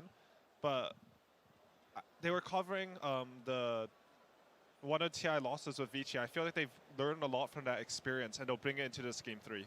We will see what happens in this game 3 right now. Vici Gaming versus T1 Game 3. Welcome to game number 3 between Vici and T1. Before we start with the draft and we present the panel, I'd like to apologize for a production error because we thought we'd give Insania a chair to sit on, but it was actually a fence. So we're sorry about that last segment. Jenkins and Effie are here with me. What can you tell me about last game, Jenkins? I can tell you that was a great Vici Gaming draft. I liked it a lot. In the draft, it's good to know that you're not that stupid because they... Well, I'm just saying, what are you saying? Not you, me. I'm saying, I had this idea that it was going to be a really easy game for them to execute. All right, yeah. I thought that they had all of their bases kind of covered, and it looked fairly easy. I mean, I hate to say it against T1, but it really did look like, cut and clean. That's what they say. What about you, Effie? I think the Lina versus Dragon Knight and Monkey King just had a really great game, honestly. It's like what we predicted. The longer it went on, just the more items she would get, and she just naturally does so much damage, especially when she had the ET to amp her up and the Weaver insects. So. Damn, they first phase banned the Lina, too. And they got the Tiny as well, and then they have to give up the Magnus. So, in terms of strong heroes as TI, Magnus or... Oh, wow, Magnus and Tide. Oh, boy. So Magnus or Tiny, Jenkins, what would you lean towards? Oh, 100% Magnus. This is the most OP character in the entire game currently. I wouldn't pick it in pubs necessarily. I totally agree with what Saberlight was saying, that it's like a TI specialty. BKB piercing, team fighting, that's all stuff you want during TI. And the repositioning element is just, it's absurd. I mean, we've seen like numerous fountain skewers that literally knocked OG out. Was fountain skewers. Yeah, actually. I mean, it's insane. That you probably shouldn't be able to do that. But, play Magnus while you can. Thank you for that. You're welcome. Play it while you can. Get your MMR. Anyway, the opener and T1, these are both really strong and contested heroes, but we pretty much know that Tidehunter is a support now, right? And while he can be effective, he has to be paired up with a strong lane to make it so that the pick is kind of worth it at this point, because it can be a little bit redundant, but I hope they pair it up with something to amplify it. And I say that it's pretty much a support at this point because there's no way between a Magnus and a Tide you assign the farm priority to Tide. Because we've seen how effective Magnus can be in the hands of players who play him well, such as Collapse, who we've been singing his praises for all day. Could we see it as a Coral hero, perhaps, and then see the Tide in the offering still? We could, but you're just showing 2 cores in your first phase, and that's not really ideal, I would say. Okay. So the safest bet would to say that it's a support Tide. But the option is always open, and that's the nice thing about having flexible heroes in your first phase. You can go where you need them to go. On the flip side, Vici Gaming's heroes, Tiny, incredible carry. He hits his timing so quickly, and he can honestly feel like the strongest hero on the map, especially when it comes to hitting buildings. They die so quickly. And Monkey King, we've talked about so many times before in this tournament why he's so potent, but just the vision game is so strong, and he's flexed to all 5 roles, actually. I'm gonna ask you a question, Jenkins. I know we're both fans of Vici, but one of the criticisms this team has gotten is that sometimes they take a bit too long to adapt to a patch, right? And right now I'm seeing group stage meta versus playoffs meta, essentially. Do you think this is the case again, or do you think there's something magical about these picks? No, I mean, I feel like Vici's done in both the series that I've recently watched, well, the EG series and then this one, they're showing me that they are very quick at adapting.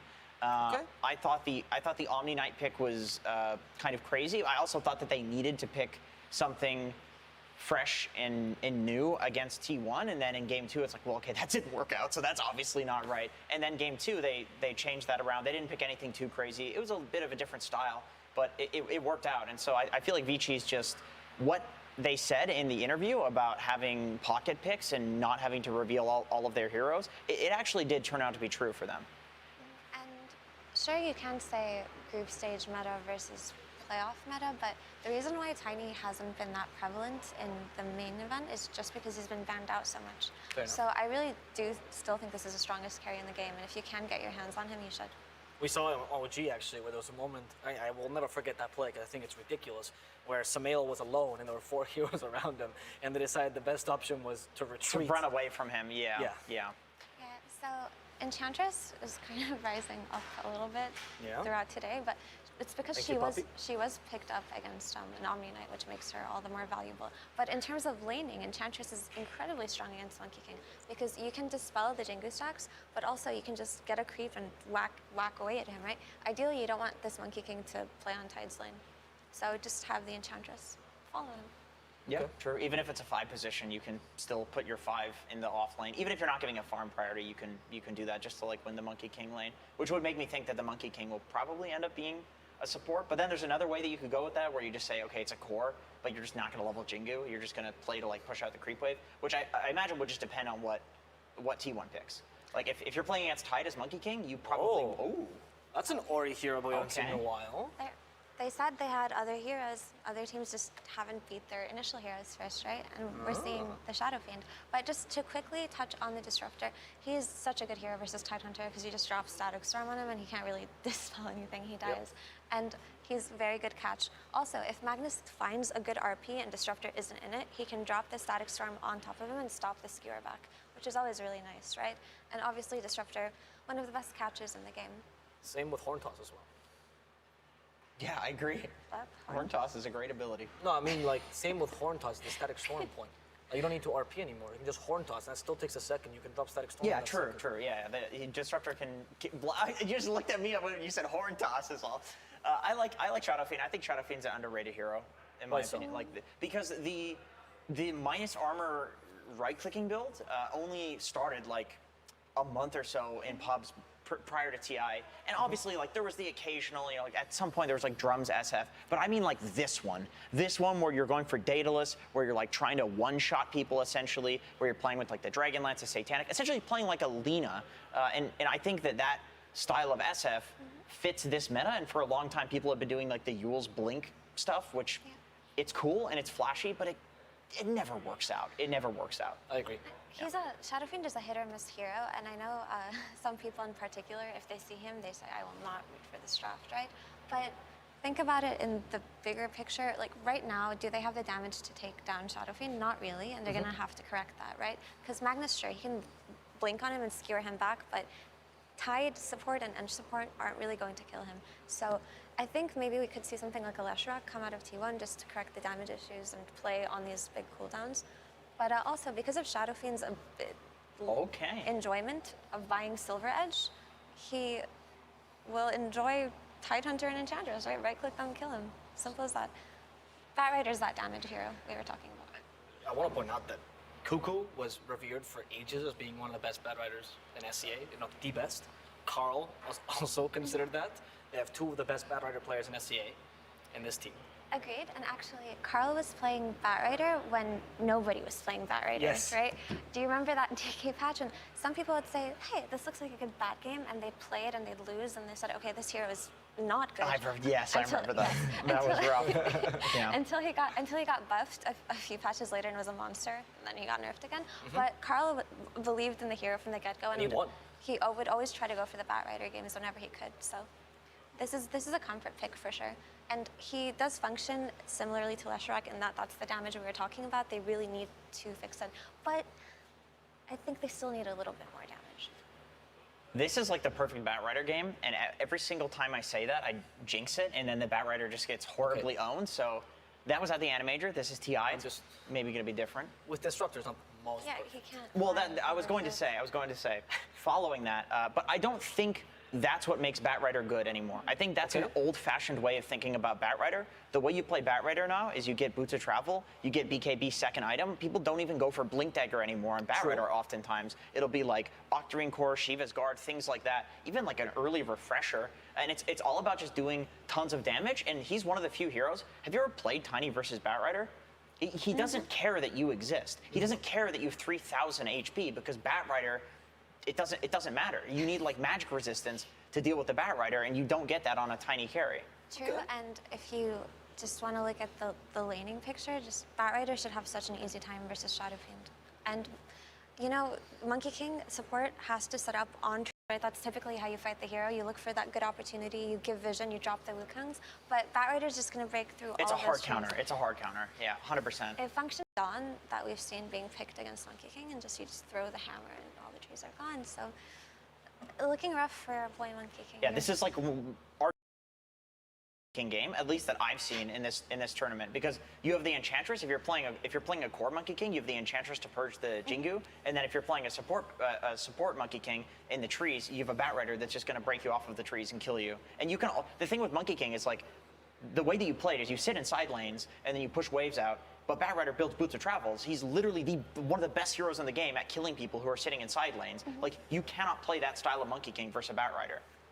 You can't play. It's Last pick, Vengeful Spirit, which I'm assuming, judging by the draft, it's an offlane Vengeful Spirit. Yeah, so the first thing that you can see here is you swap and you save the lasso target, which is incredibly valuable. And there's also that extra minus armor that they're going for with this SF, and of course the Tiny is going to benefit from it as well. My issue with VS is just she's going to need to have a good start, right? But so far, like, you look at these two supports, Tide and Enchantress, and they're not that scary. They're just... Enchantress is very strong on lane, but Tide is a Ravage, basically. So she should have an okay time. I agree with that, and I feel like that's why they're going to put Tide offlane, Mag mid, or Mag carry, and then... Just kidding. Nope. Okay, just kidding. Okay, that is a Tide support, or Magnus support. I don't think you want support Mag at all. Like, Zephyr Tide. That hero needs farm priority. Okay, I mean, so I'm just guessing. Jenkins. So 23 Savage, who loves his Wraith King, one of the only players who really believes in this hero and asks for it. And the way that T1 have played it in this tournament, they just go for Armlet, Deso, and they just run you over, right? And if you pair it up with this Batrider, he gets his timings, and this Magnus, who's going to empower 23 Savage to hit his timing earlier, I can see them actually succeeding in doing what they want to. Tell me the strengths of Vichi's then. The strength of... I was going to say I really favor the T1. No, T1 tell me the strengths for Vici Gaming. The strengths for Vici Gaming? Well, they have a ton of minus armor and right-click damage in the late game. If the game goes late, they're definitely going to win, but I don't think it's going to go late. Okay, that's a traditional Vici thing. Their Roche potential is like quite high if they get a good fight somewhere, right? And Shadow Fiend can farm quickly enough to hopefully match Batrider if he doesn't get ganked, right? So Enchantress and Tide aren't the best heroes in ganking SF, so you can actually guarantee that he's going to have an okay time, right? Well, now that we have gone in the game, we need to find out how to break this game down, and that's why we have the last word segment. And what do you need to get rid of the last word? You need a purge. Incredible throw. I'm really impressed. It's going to be a pretty cool game. We saw the Bat come out at an interesting point in the draft, which is going to put a lot of the Vici heroes on the back foot, because Bat is so effective against the enemy lineup. Against SF, you get on top of him, you don't give him that triple raise. Yeah, he's got some right click, but it's a bit of a downside. So I think the Bat is really going to be the core hero we got to watch this game. How is he going to do in the laning stage? How is he going to do in the mid game with these ganks? Vici did try to offset that a little bit with the Venge pick so that they can actually swap Bat out of position or save whoever gets grabbed. There are tools that they can use to end it, but let's hop into the game here. Take it away, casters. I love it when people throw it always like just casters, just very anonymous. Purge, I thought we were closer friends than that. Is it because I berate you for not asking for bacon? Suns fan here with Cinderin. Game 3 of this best of 3 Vici Gaming versus T1. Loser goes home. Winner faces off against the dominant IG. Cinderin, thoughts on this lineup? We get to see Vengeful Spirit. It's been a while. Yep. The minus armor strat with the Shadow Fiend. Looking forward to this one. Yeah, I think there's a lot of upsides to both strategies here, honestly. I will say, from my perspective, I've had a couple of games in this tournament I've been like, wow, this is just an amazing Batrider game, and it just hasn't really shown up that much. I do love the way Carl usually plays it, though, so that has me a bit hopeful for T1. I think Batrider has to own in this game for it to really work, because if he doesn't, I just foresee the problem of T1, that the damage just becomes overwhelming. This Vici Gaming lineup has so insanely much damage. After they get 1 or 2 key items, we know what Venge Ags does to the game. She will be a terrible target for the RP for once. There's a hero you really don't want to RP. There's a hero you don't want to lasso. And Old 11 can effectively just play as like a frontline vision hero once he gets that Ags. So would imagine T1 will try to play very aggressive around their bat and see if they can get off to a good start off that lane primarily. I mean, again, Magnus makes it through Cinderin. Tiny makes it through, in fact. Treant Protector Band. Obviously, we saw T1 use that. It didn't have the biggest impact in the game that we specifically cast, but you can see the respect for T1, one of the few teams to bring something like that out. But Magnus, again, hero of the tournament for sure. As Payoyo is playing the position 1 Tiny this time around, and looks like Cuckoo, again, Magnus. No surprise. But we're looking at Carl mid against Ori. This is Batrider versus Shadow Fiend. Shadow Fiend feels like very susceptible to an early death here, but he has the advantage going right off the bat. Heh. Nope, deny. All right, as we have first blow. Whitemon actually takes out PYW. It's an unexpected kill, Cinderin. Yeah. Obviously, Enchantress rotating down here for the 3-man gank will yield some sort of success, and Vici Gaming maybe not expecting this rotation, but yeah, I think it's important for T1 to help out this bottom lane. You're playing Wraith King Tide at the start against Monkey King Venge. I think that's going to be, you know, Venge usually a hero we talk about how much are you going to lose the lane. Can actually win that one, but Zephyr the same gets thing brought down top. Cuckoo still only level 1 right now, just getting completely harassed out. Throwing the tree, getting him very low. I mean, Monkey King just against any melee hero. Pretty rough, in addition to having Tiny to have to worry about. And now the swap again. Vici Gaming are going to send the Disruptor bottom now to Venge instead of that Monkey King with the rotation that Monkey made top. And what this means is you now have double range against Wraith King, something he also doesn't like facing very much. Ench can't find a creep with this enchant. All the camps are blocked here. He has to go very far left to the Centaur camp that is currently presenting itself.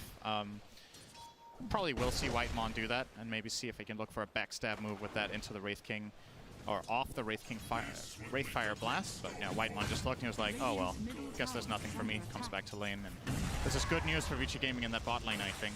Venge should have an okay time. And yeah, okay, and that's is enough for Venge a lot. Yeah, we've seen a lot of games with Venge off lane where it actually does horribly in the laning state and still has huge impact once you get the Agnum Scepter. So if you're able to not have a terrible start, then that's just going to make your game even better. But I mean, what is the reason we haven't been seeing Venge as much?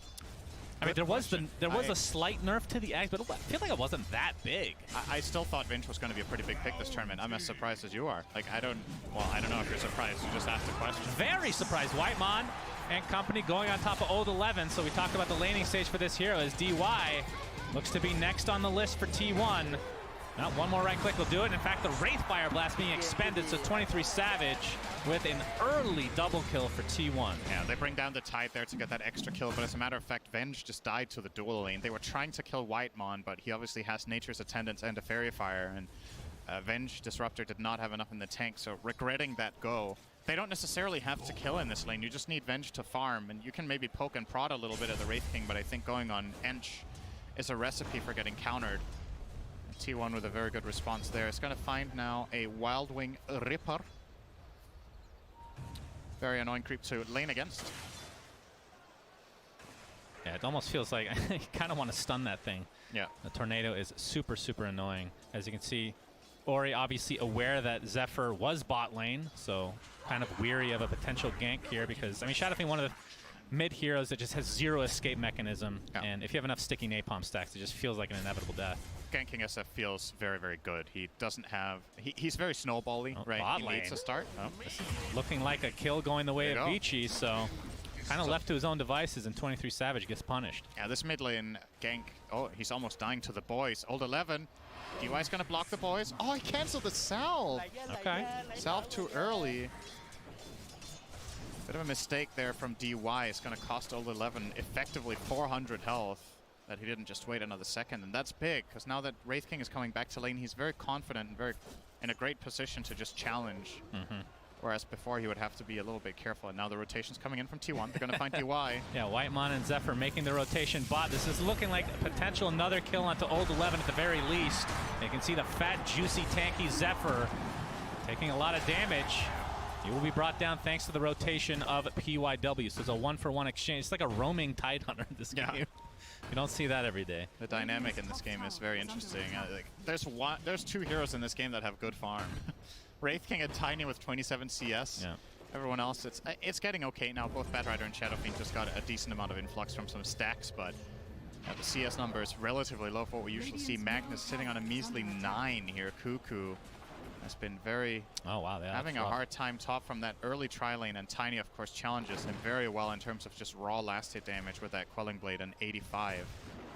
Cuckoo trying to try to cut the wave, will succeed.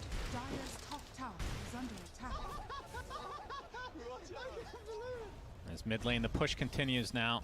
Zephyr still roaming as this Tidehunter. Whitemon's going to find DY with the tomato creep. He's doing a lot of damage. Thanks to that Hellbear Smasher ability. Is DY getting chased? Looks like Cuckoo took a tumble in the top lane and getting tipped. Oh boy. Yeah, that is not good. Cuckoo having a really rough time right now. And that is not something that we're used to seeing from T1. It feels like he's one of the more, I mean, everybody's relatively stable, of course, but from their offlane perspective, very much so. Carl, Firefly onto PYW. Boundless Strike going to keep him in place for now. Zephyr with that gush, slowing him down to a crawl.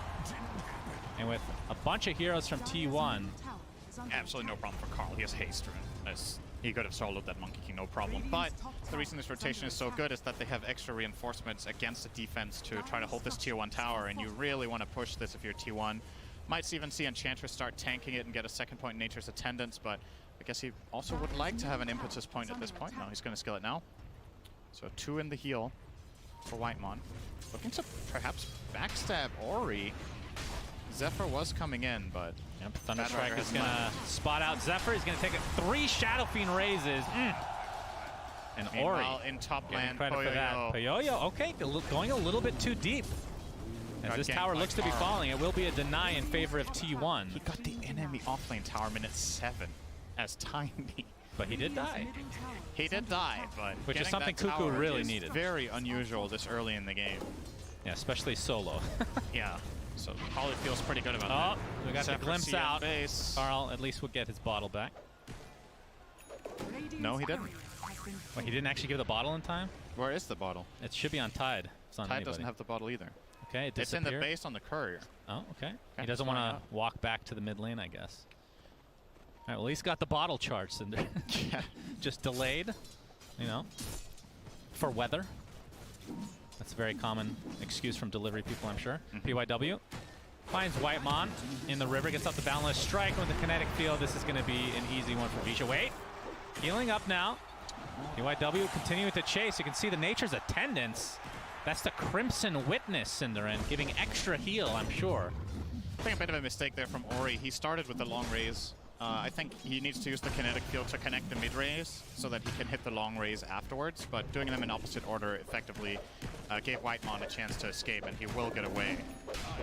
So, nice escape from him there. And a very even game right now, which I think is overall pretty good for Vici Gaming. They weathered the storm against the Bat. Carl hasn't really been dominating yet. They're going to find this time Whitemon will not get away. Oh, that second raise was a little off. Pretty much a tribute to the Breathe Fire. The Breathe Fire. Some fair play here from Ori. The two mid laners might need to warm up their mice a little bit, but again, inconsequential in the big picture here. Still find the kill, but the gold will go to Old 11 instead, and honestly that might end up being a blessing in disguise that he misses this raise.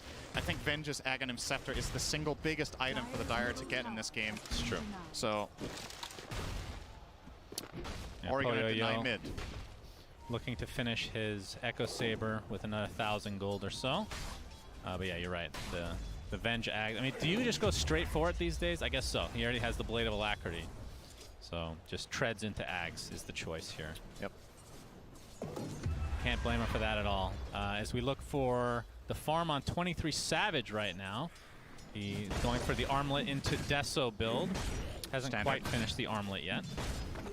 Heavy minus armor is pretty good against, I would say, Tiny and especially Shadow Fiend. It allows them to... You want to have a hero on this T1 lineup that bursts in lasso so that you can find that kill during the lockdown that you have, or bursts in RP. And when you have Deso as well as Armlet together with Empower, your raw damage output... We have a funny clip from the other day when T1 was playing Alliance and FNG was getting literally one-shot by Wraith King as Lion. You can reach that stage again in this game for Disruptor. Feel like we've seen this before. Yeah. Whitemon is effectively a scout in this game, kind of playing like a bounty hunter. Trying to invade and get vision and information, gets punished there, but could set up Carl. They have Ops Sentry though, they know Carl is approaching. Yeah. And they're kind of trying to bait him. There's the glimpse. Oh, the glimpse back into the static Storm Kinetic Field combo. This is going to be a really big kill for Vici. And Carl getting absolutely punished. Goes to DY though. Disruptor will finally be getting his boots of speed. Wow, that's quite the purchase. DY has been pretty poor this game. It's 11 minutes in for boots, and honestly a pretty important item for Disruptor. This hero is all about keeping up so you can reach the glimpse. So feels good for him to get that. 23 Savage is getting eyed up by Old 11 here as well, but they're not going to go for anything just yet. Yeah, he is... Actually, he just put a point into his ult now. Shannon? We're 11 minutes in. Nope, it's not time yet, Cinderin. It's trivia time. PYW gets lassoed. That's going to be the cancel of the TP. So Carl looking to have... I believe that's his first kill of the game here. Sorry, he's 2-1 now. Yep. A nice pickup on a support there. Not the biggest kill ever, but... Obviously going to take what he can get with these travels. Has to expend the lasso, which means for the next minute and a half, can't really find a core with it, but for the most part, Carl right now just wants to push out waves and farm and get toward the BKB, which is a true game changer against the Dire lineup.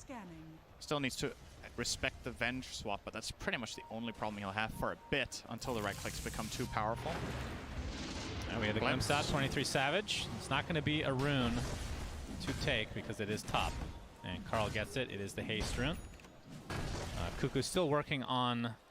He actually did not finish the Helm of the Dominator, did he? He's just going straight for the Blink Dagger, despite having the Helm of Iron Will already built there. Is Old 11 going to be caught out? Nope, the swap out.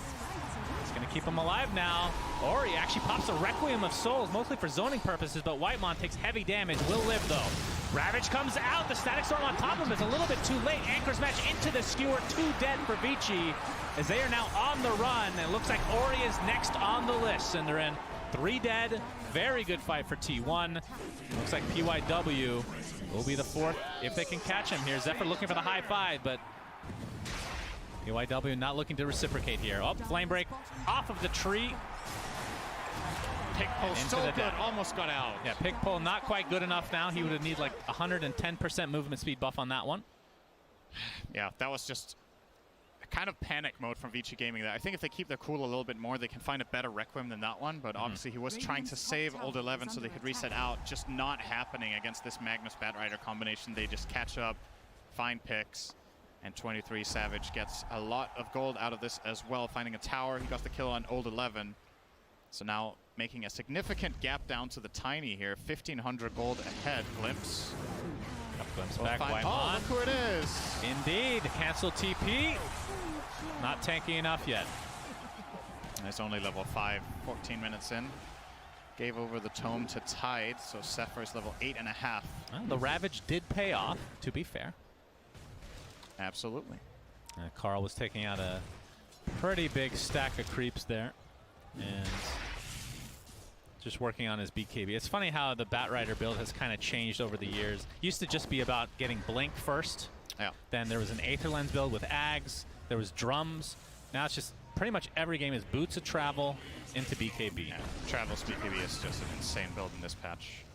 It is, in my opinion, almost always the best build. Sometimes you can deviate from it if there's a lot of BKB counters or if you feel like you can't really connect, but just this hero is completely based around movement inside a fight where you get on top of heroes, and these are the perfect items, right? You want the speed and you want the immunity so you can move freely. So logically it just makes a lot of sense to build the hero like this. And interestingly, it took quite a while before players really caught on to this build. I don't remember who pioneered it in this patch, but we saw a couple of players still go for the Blink 4 staff for a while until eventually now we reached a point where almost every bat will default to this style of play. So we now have a smoke from Vici, but I'm not sure if they're going to catch anybody. Although 23 Savage is in the general area, but looks like he's going to the bottom jungle in all likelihood. So just be more of a warding expedition for Vici. So the triangle is now envisioned for them. 23 Savage, top of the net worth right now by 1,000 difference actually between him and Poyoyo. He does have his Echo Saber now. It was almost 1,500 2 minutes ago, so he has caught up a little bit on the Tiny, but definitely Wraith King is in a great position. DY with the glimpse, he's still going to get Wraith Fire Blast still connects though into the Flame Break. Static Storm on top of himself.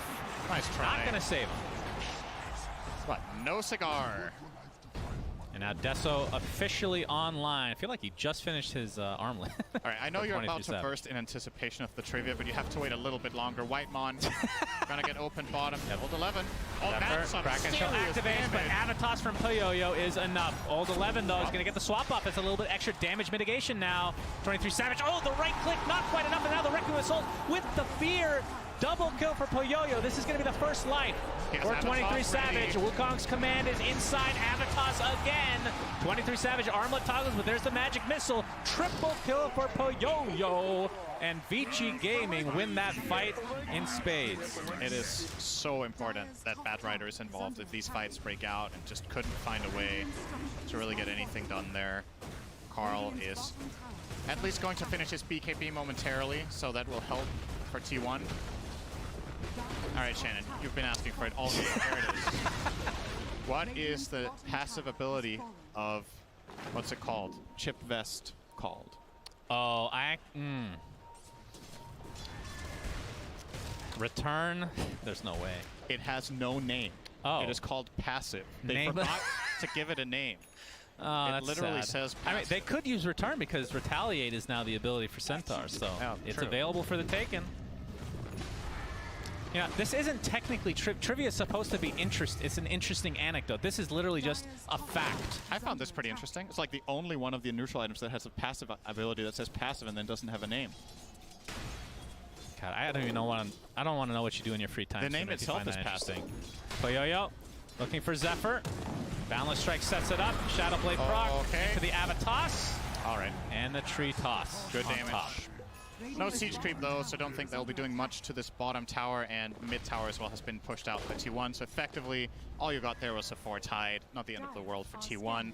Yeah. And they have approached their first very strong timing, in my opinion. Batrider is now way stronger than he was 2 minutes ago, and you want to start playing around that as soon as you get the reincarnation up. Maybe try to find a fight close to Roche. Raking obviously very adamant. Carl, he wants to start this fight. There's the lasso. Swap. The swap immediately. The great counter from Old 11. Whitemon first to die again, as is tradition in this game.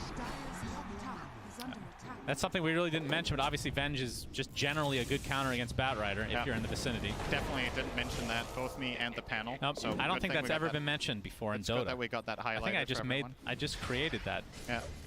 I made this. I made this. Cuckoo, by the way, does have his Blink Dagger, so very late, based on what we've been seeing from Magnus's as of late. But better late than never, Cinderin. Yep. We'll see if they can set something up. But Reincarnation, like you said, not quite online yet for 23 Savage. Did he die in the level 1 ult? I think so. Yeah, so it must have been, yeah. 45 seconds to go still. But yeah, you probably wait for the next lasso here for Carl, and then you're aiming to take a fight outside the Roche pit, get Roche with Wraith King, but you have to pay attention to this Venge. And the problem is, for Bat, you can't just kill Venge first because she has Ags now. She'll still have a swap again.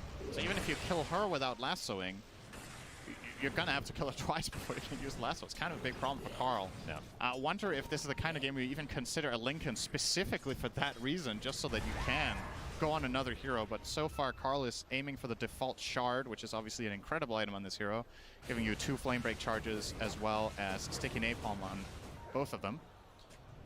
Yep, and Old 11 not just done with the Ag Syndrome, on his way for an Aether Lens, so we'll have the extra cast range to work with.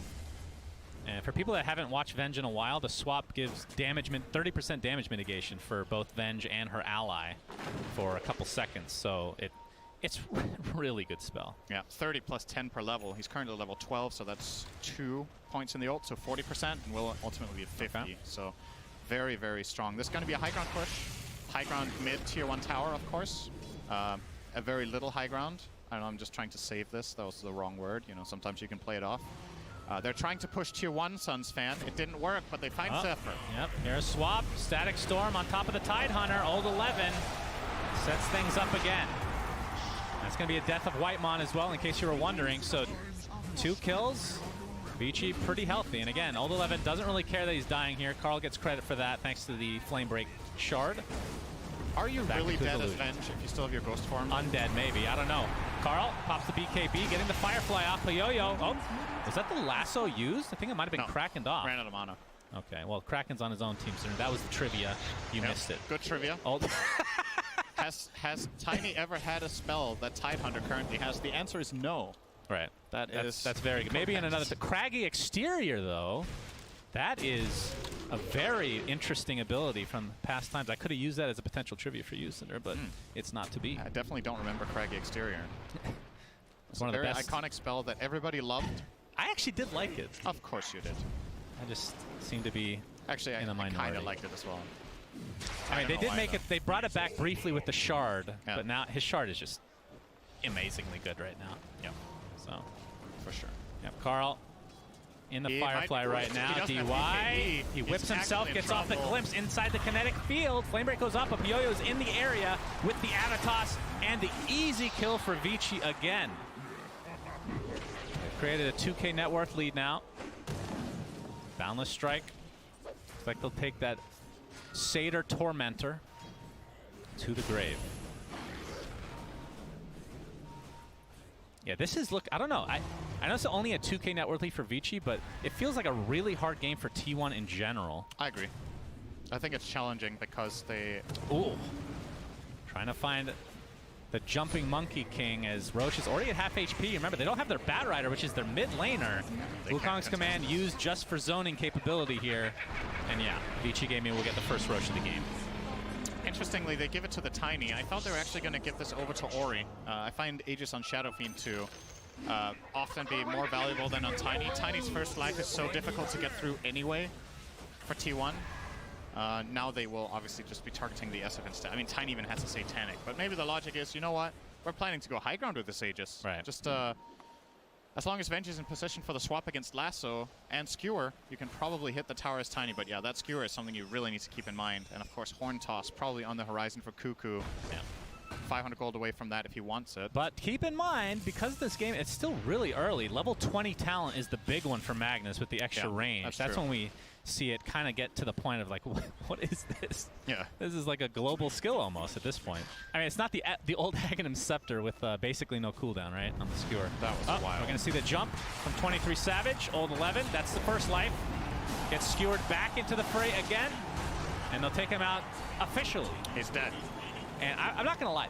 It does feel bad to have to do that in certain cases, but when you do it, it feels good at the same time. You know what I mean? You have to do it, I think. It's just satisfying knowing that they actually have to come back from the fountain. Have you seen them actually bait it when, like with the timer, where they get respawned on top of the illusion and they're just surrounded? Those are the best moments. Haven't really seen that in pro play too much, though. As 23 Savage and company are smoked up. As he is getting closer to his BKB, still about a recipe away. And Carl Obviously has his BKB working for a Shiva's now, has the plate mail already in his inventory. See, this is warded up here. Carl not going to find anybody though. And now counter smoke from Vici, knowing that I think they did spot the original smoke from T1. That is the shard from Disruptor. So Thunderstrike applying extra movement speed and attack speed to the target briefly. And the glimpse back Whitemon. Wouldn't be a start of the fight without a Whitemon death this game. So 5 versus 4. That's not even including the Aegis. It's a huge swap. My God, that range must be the Aether Lens online as Carl has to pop his BKB. Just barely gets out, but at the end of the day, Vici didn't really expend much. No, just the swap. And keep in mind there, that was he BKB'd instantly, right? This was raw physical damage, and he has a plate mail. That is concerning. That he doesn't have the sustain to really stay into the fight against these extremely hard right-clicking heroes. So Carl will struggle to perform bat duties in this game at 25 minutes in. Just that is very, very much a problem. I wonder what he's going to do to try to salvage that. He's obviously eyeing up a Shiva's Guard now, which is one of the best solutions, but it might not cut it. I don't know what you get next then. Aeon Disc? Yeah, sure. Maybe. I mean, all right, talk to me from T1's perspective, because I myself am struggling to see how they can kind of get the grip back on this game. Again, the net worth is not that far off. It's just, it's such a hard lineup to fight into, especially with the Vengeful Spirit Ags already being online, and you have so much of this minus armor coming out from Vici Gaming. Yeah, you have to, again, I think you somehow have to find a fight where either you get on the Venge and force her out so she can't get the swap on the lasso, or you have to kill her twice and go from there. But again, just talking about it makes me feel like, how do you set that up, right? It's really, really tough for them to accomplish. Yo-Yo taking some good damage, but also dealing some. Almost took down 3/4 of that tower in 4 attacks with the Venge Aura, of course. Still a minute to go for that Huge Aegis. amount of base damage to the Tiny. And Yo-Yo can just... My God, absolutely destroying that tower, but a big swap onto the Batrider, plus his BKB again, Static Storm onto 2, but there's the lasso. Can they find the time? This is just going to be the Aegis if they do so. But he's Satanic up and is perfectly healthy for now, as the right clicks have come in for 23 Savage. That is Reincarnation out. Requiem nicely timed. 23 Savage is dead. 50 seconds with no racing. Skewer back from Cuckoo. We see the Ravage on the other side of the map. Zephyr dies shortly after, so 2 dead with basically no response from T1. 5 versus 3, and with a Tiny, that means buildings will be going down, Synderen. T1 just have no solution to this right now. They did their best in that fight. It wasn't enough. They never found an RP. And again, whenever someone gets swapped in like this from the Venge, it just gets really difficult for Cuckoo to do what he wants. That's going to be 2 sets of racks. Yeah. They can't go for Megas just because there's not... just because there's a tier 2 tower still remaining. And the Aegis is gone, so Vici Gaming can kind of reset and come to grips with this massive lead that they have accumulated now in this game. Already PYW is heading up top. Now, almost done with his AC, 300 away. He's super strong. I don't know if Vici Gaming want to slow this down and wait for next Roche. I think it's the right play, theoretically speaking. Take control of the triangle, get some good vision out, hog the area. When Roche spawns, you go and fight it. You're going to have Monkey King ult again. You're going to have Requiem again at that time. Early Roche is in 2 minutes, 30 seconds. If they're feeling themselves, they could just go for it. But there is the connected risk here that Horn Toss Skewer, if the swap isn't instantaneous from Old 11, you could find a positioning advantage that could get you a core kill on SF or Tiny, and that's when you can build something. Carl is pinging the Tiny. Oh, still no Reincarnation for 30 seconds. Did he just 4-shot the tower? I mean, he has AC and Venge Aura. He hits for 500. A lot of damage, whatever the hell it is. There's the Horn Toss, like you were talking about, Static Storm used for zoning capability. You can see Thunderstrike applied as there's the swap back from Old 11, so Tiny is super safe. Boundless Strike now into the Batrider. Looks like he's broken, trying to get out of the Wukong's command. Will be successful, but the swap again, and 23 Savage is dead. And that is mega creeps for Vici Gaming, as it looks like they are on the way to continuing to play in TI-10.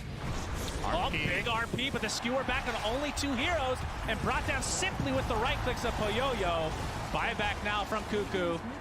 Gets glimpsed back into the fray. Gets off the horn toss, but brought down again. That's a dieback now as GG is called. T1 is out of TI-10, and Vici Gaming goes on to face IG in the next round. What a godly managed pick that was. That was absolutely incredible.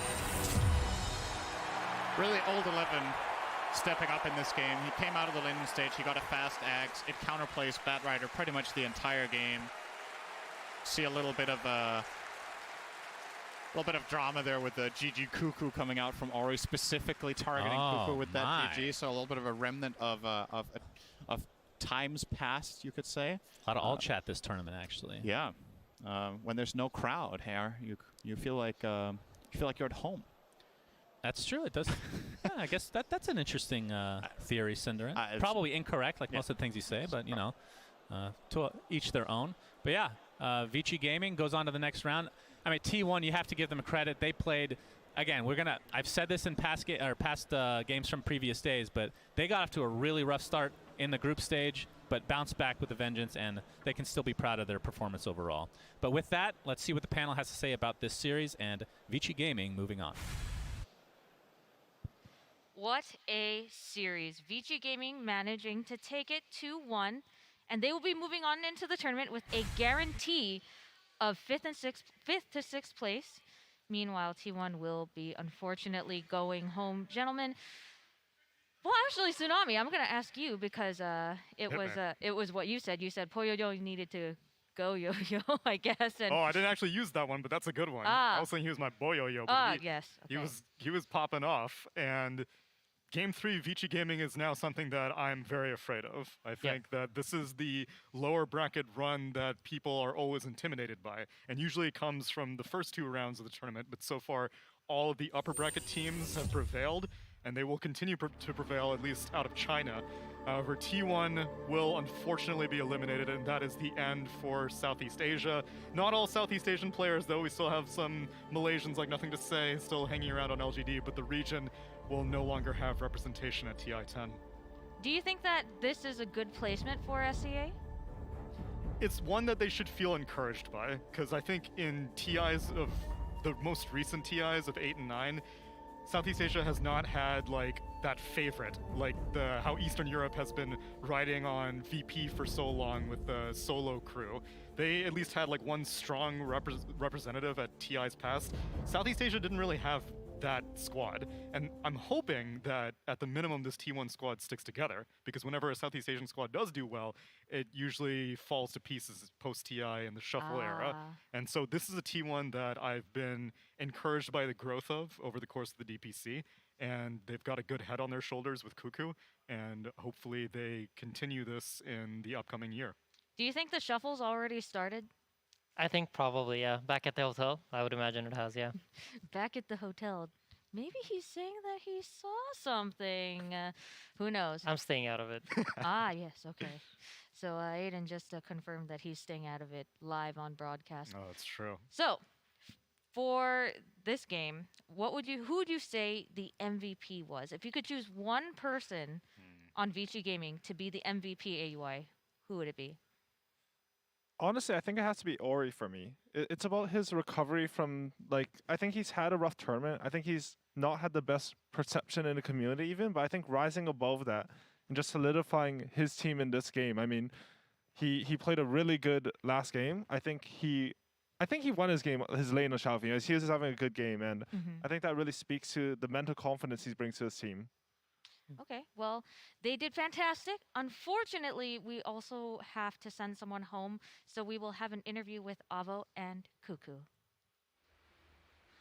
Hello, thank you. I'm here with Cuckoo, the offlaner for T1. I'm going to ask him some questions. So, you're the TI veteran in the team, but many of your teammates is their first TI. Yeah. What was it like seeing TI through their eyes for the first time? I think they play good, everyone, and we make them comfortable. March and me, it's like keep saying, no need to think about anything. It's like just play the game. Yeah. Even in the drop, something like that. So I think they play good, everyone. And at the end of the day, there's always one winner and one loser. And right now we're kinda lose that game. Yeah. I know you care a lot about the SEA community. Is there anything you'd like to say to them? Shout out to SEA fans and SEA players. I think we need to come back next year again, yeah. And maybe now we feeling good. It's like our performance is not really bad for this TI run, and we just fell short. I think it's like, yeah, they just better team for now. Yeah. Well, you heard Cuckoo. He's coming back next year, and you're coming back stronger, right? I think so. All right, back to you. He said that they were the better team this time, implying that they will be coming back in full force next year. Now, let's take a look at the winner's side with Frankie and Tsunami's Boyoyo Poyoyo. Thank you very much. I'm so excited to talk to a player who has carried his team into the top 6 here at the International 10. Poyoyo, first of all, you're a relatively inexperienced player here. You have been to a couple of majors earlier this year, but now you're top 6 at your first TI. What does that mean to you? 首先，恭喜获得胜利。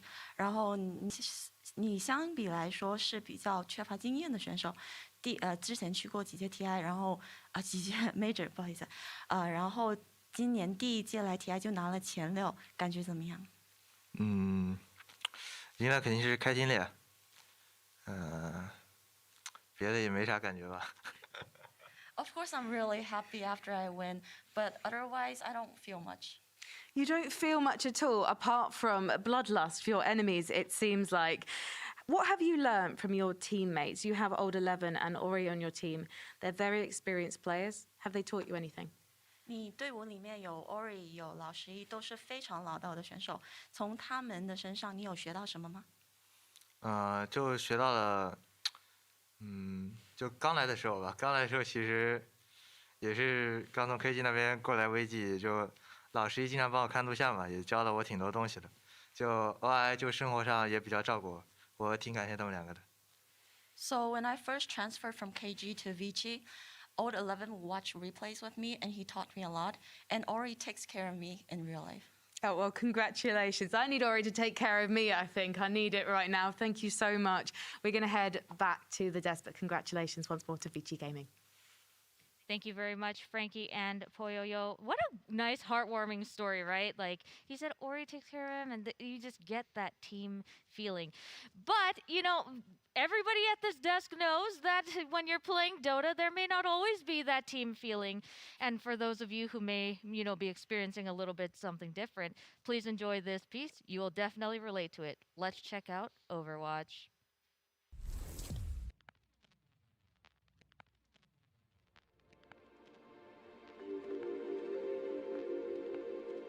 These lanes. These impossible lanes. I've solved over 322 Overwatch cases on this map. But this one was different. Come in. She floated in like she owned the place. Fiery attitude, fiery eyes. Kind of fire fueled by those who'd done her wrong. But something about this one told me she weren't a stranger to making her own wrongs. So, Miss Lena, you reported every single teammate in your last match. Says here you even reported your own sister. Cold-hearted bitch. All right, take it easy. Look, I'm gonna take your case, Miss Lena. I've seen my fair share of smurfs and account buyers, but I don't work like those other schmucks. I'm not gonna just sit here and watch some no-context VODs. I'm bringing your teammates in for a full interrogation. No one gets away with this stuff in my town. I'll bet my behavior score on it. Thanks.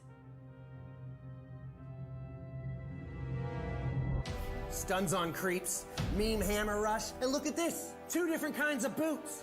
I know you're a smurf, your teammates know you're a smurf, now I want to hear it from you, so talk. Don't play dumb with me, look at this booster account. 150 friends, 10,000 hours in TF2, hundreds of games on Steam. I saw Dragon Knight on the anime.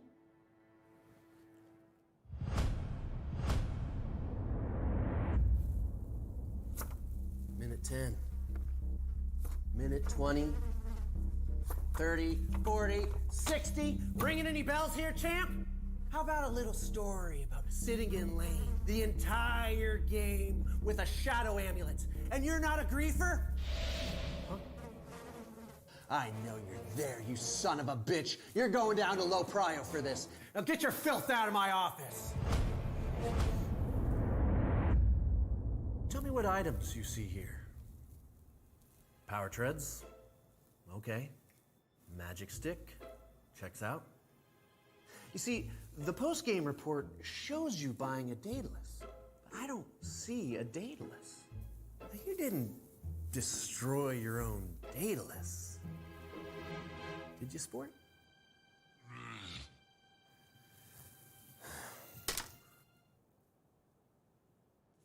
Did you just break that stick? Oh, you just couldn't help yourself, could you? You people make me sick.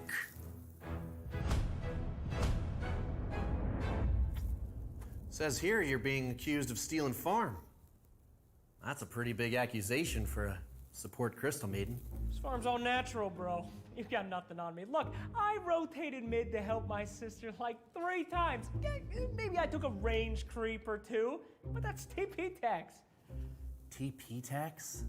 Yeah, TP tax. Get your frosty, new meta ass out of my office.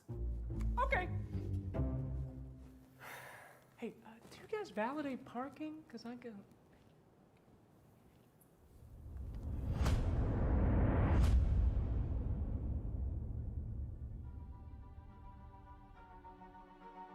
I rotated mid to help my sister like 3 times. Rotated mid to help my Bet you thought that was pretty funny. Lightening me up like that. Getting me to chase my own tail. But I don't need a clarity to see straight anymore. Because I took a look at your file too. No comment. It says here you were playing a support, Lena. Yes. With a Vanguard? Yes. And a Butterfly? Yes. And you went mid? Yes!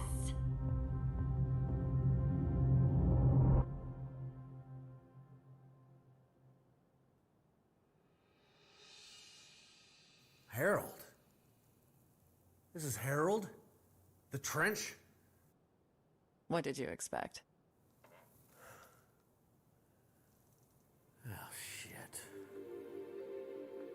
In the end, some cases you close don't bring closure for you. But you gotta let it go. That's Herald Town. That's Herald Town. What the? Oh. Ah! Get out of here, you son of a bitch! Ah!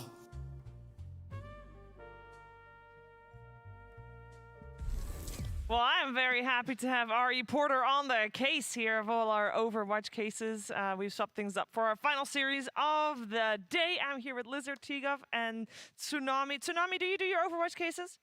Every day. Do you actually? I log in for them dailies. I do it for the love of the game. I don't need any incentives. I do it for the justice. That's all. That's all the reward. How many do you get? I do the 3. I do the 3 a day. Really? Oh, Wait, yeah. And every you know you can do 5 a day if you have max behavior score. Well, Lizard. I mean, yeah, I definitely know that I because do I get 7. 5 all the time. No, I started doing them right when they just came out. They were fun, but then I realized people are mostly just reporting people that they disagree with. So I gave up after a while. But no, that's the whole point. Not guilty. Yeah, Just as important but as I want guilty. someone guilty. I know you do. That's the point. If I don't get to send someone to Dota jail, then what am I doing this for? Exactly. I still feel like our Dota jail should be, you know, if you play unranked, right, and you're 7-8K, Yeah. we should be playing up against the people who have been reported. So rather than having single draft or whatever as your low prio, you should have to play against people who are like 5K higher than you. So then just getting, like, you know, don't smurf. Well, so you're don't be saying, bad. like, if I report someone for smurfing Yeah, and they they get found guilty, Yep. then their punishment should be that other people smurf? No, then they Because play then up they against... report that, and then, Ooh, you know, it's a vicious never-ending cycle. circle. Ban them all. Get rid of them. Gone. Done. Easy as that. Bye. All people who play with them. Bye. See ya. But That's it. That's Simple. harsh. No. You're Get them out. You're looking like a very sweet person, but I you hate rule those- with an iron fist. That's why I actively play unranked. I'm basically there's like Wagger, Sing Sing, and we're like the 3 groups, and we kind of sift through unranked, going through, finding the bads, and we're like, bam, get out of here, bam, get out of here. It's our go-to mission. And then watching Wagger, Sing Sing, they know us 3, the group, we are there purging the Smurfs from the community. So get rid of them. Bye. Tikov is very passionate about the culling, which is a good thing because today it is a day full of cullings. We have 3 series in total. We're about to head into our final ones, but all 3 series today are in the lower bracket. We've already said goodbye to the first start of the day, to OG, just now to T1 as well. And I want to take a moment to say, like, that of course there will be more eliminations because at the end of the tournament there's only 1 team left standing. And I know that there's a lot of people fans of players, and they're very excited to see their team do well. And when they're doing well, they're very excited for them. But I'm here to tell you that when your team's not doing well, they also need your support. And I think it's sometimes a little disappointing to see people just abandoning ship the moment something goes wrong. All the players we've seen today, they've had a long road their entire career leading up to this, but it's not the end of their career. They'll move on, they'll move forward, and you gotta support them through thick and thin. What good is it if you're a good weather supporter? Then you're not a true supporter at all. So get your stuff together and support your idols even when things get tough, or rather more like the best, support them the best you can when things get tough. And Tsunami, things get tough at TI. Don't be a bandwagoner. Yeah. I think Dota's kind of unique in how people are more likely to follow players than teams. People are like, oh, this is my player. He goes to other teams, then I'm going to start supporting this thing. And so as a side effect of that, I think we don't have that same galvanized team pride that a lot of other sports and esports both do. But then support your player. Just because other players on the team you may not care about as much, they're all a unit. Your player is the one that you support, and the team that they're a part of is one that you should support as well. Yep, and I know that there's tons of people supporting the following 2 teams that will appear on the stage. Our next lower bracket series, Eastern European Brawl, VP, and Team Spirit.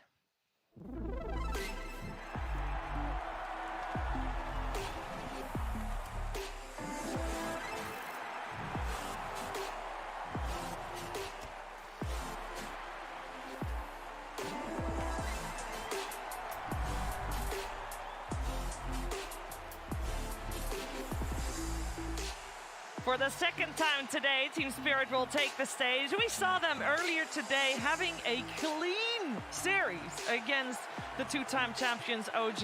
They were able to just waltz their way through, or rather skewer their way through from the looks of it. We also have a little bit of a change to hairstyle on the Yatoro. We still don't know what it means, but we will find out eventually. But this squad is one of the youngest teams here at the International, but they don't look it. They look like veterans. They've been playing like veterans, and we can say the same thing about their opponents, Virtus.pro.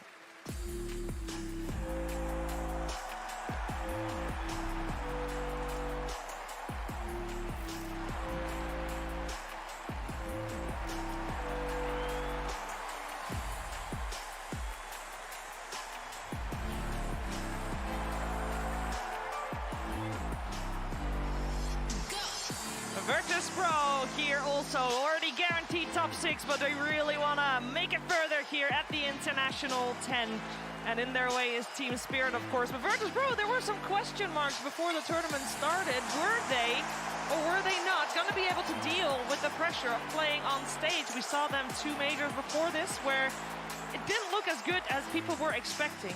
Well, it seems like the lessons they've learned in this year, they put into practice, and there is no sign of those nerves. These guys are all first-timers, and it's the only team with all first-timers that is including their coach. But they have no cares. They are fine. They are golden. They are top 6, and this is the first time since 2013, since TI3, that there will be guaranteed an Eastern European teams in the top 4, Tigov. Whew. It's really good for the region and also for Spirit as well. Throughout this entire season, VP's had Spirit's number. Spirit has lived in the shadows of VP. It's like, maybe we could be the best. No, bam, VP's there. a little bit of trivia, guys. When do you think Team Spirit last beat VP, organization-based, not players, just... And do we beat a game or series? I mean series. So in regards to series wins, when was the last time Team Spirit as an organization beat Virtus Pro? And Spirit was formed in 2015, so that's the earliest you can answer. Go. He's using his brain right now. I trust Tsunami. Never. Okay, and for you, dear Lizard? 2015.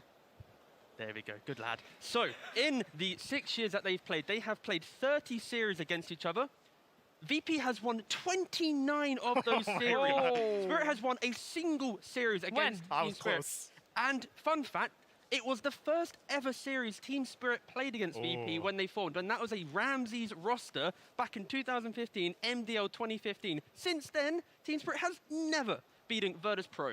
So this series, it means so much for the region, because Spirit, of course, want to try and be the #1 team, but also as an organization, they can maybe finally beat VP in their current form. Eastern Europe has a pretty solid power dynamic. You know who the top dogs are. Team Spirit were pretty much up to this TI, never that team. I would still, I guess 2015, because actually Tigaf told me about it earlier, but if he didn't, I would never actually do it. I see how it is. I had to check with someone. I was like, okay, my man, you think this is cool? Oh, I forgot you're on the panel, brother. You got so close that you weren't previously informed. This is, I'm already very distrustworthy of this people now. All right, but also being from that region, right? Yeah, Playing with those teams, I had some insight for sure. That's it. But they did, okay, just to add maybe, they have won at least 12 games. So it's 59 games to VP, 12 to Spirit. But in series count, it is still very gruesome in regards to Spirit being able to actually match up against Virtus Pro. Yeah, because I want to talk about that because, of course, this roster of Team Spirit has only been around since December 2020. So everything before that, you know, this team, they don't care about that. But this team has, of course, faced Virtus Pro in the DPC League. They played in the same DPC League. Virtus Pro, as many of you know, they came easily first in both seasons. And Spirit was actually one of the few teams that was able to take a game here or there, Tsunami. Yeah, in grand total, VP lost 3 games throughout both seasons of the DPC. Crazy. And Spirit didn't even get second place in Season 2. It was Navi that got second place.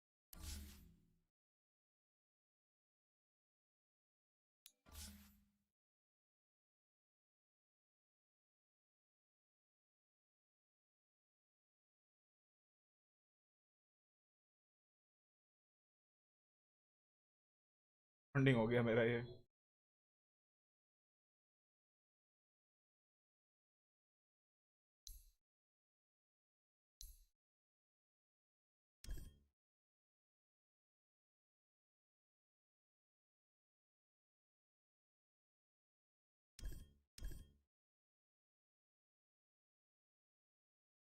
Hello hello hello like stream down हो गया क्या सीधा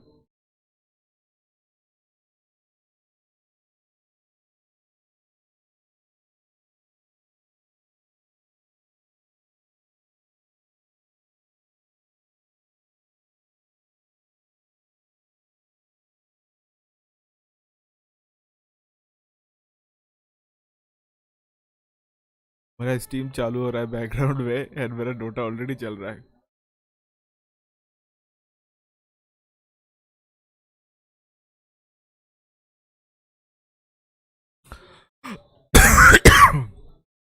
sorry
there's something close. But that was a VP that we've never really been seen thrown out of the game that quick. So it really puts VP to the test in kind of, you know, the additional coach they have, how they're kind of preparing, and they failed at majors before with this type of thing, so they need to really bounce back because you do not count Spirit out in this game. Are you guys just expecting a bloodbath? No VG gaming, just Absolutely. standing, defending the high ground, defending the triangle, none of that, Although, just full playmaking constantly. I will say that will probably be a similar thing to like we just saw with T1 versus Vici, where it's not a tournament meta, it's just an internal series meta. Oh, for sure. Yeah.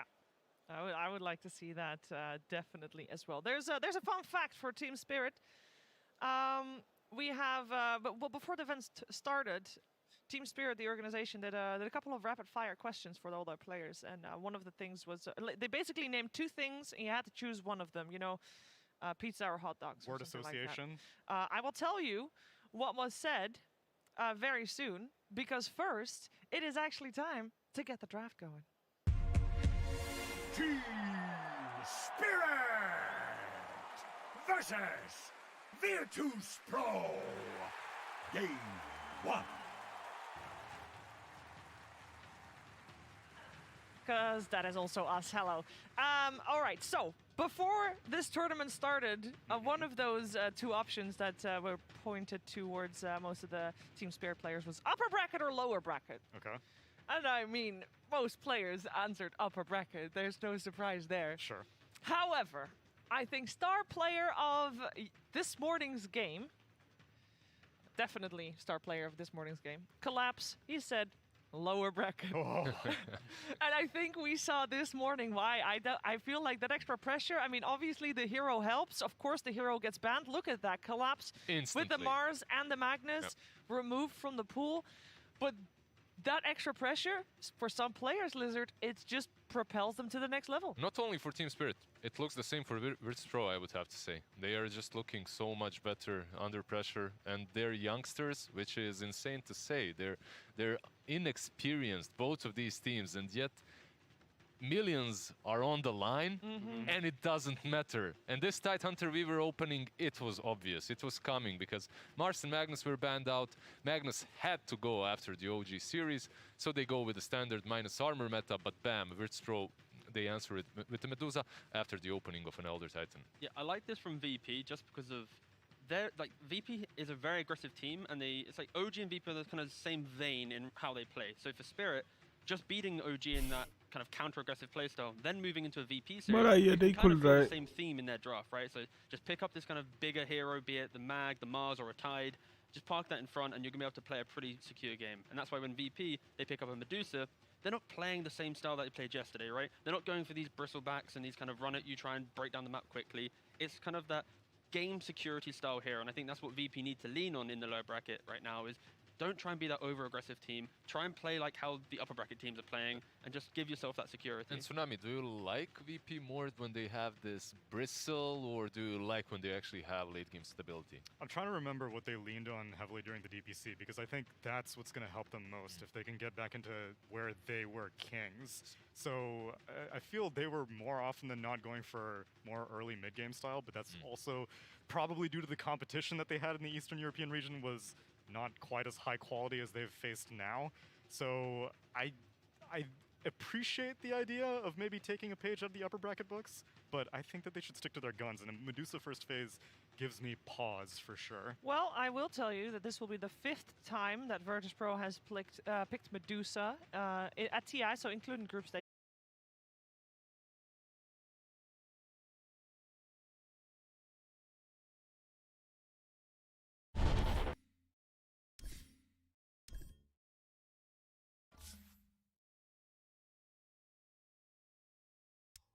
Radiant team ban.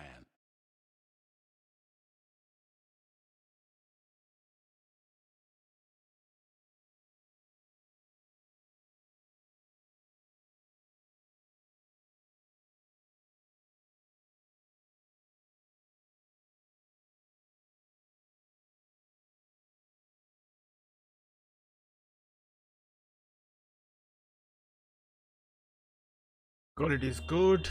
Everything working fine. I don't think so. Loss है.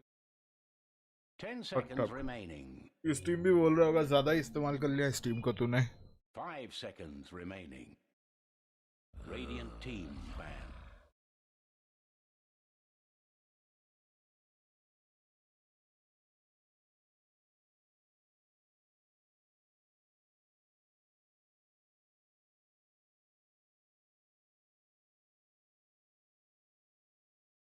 Ten seconds remaining.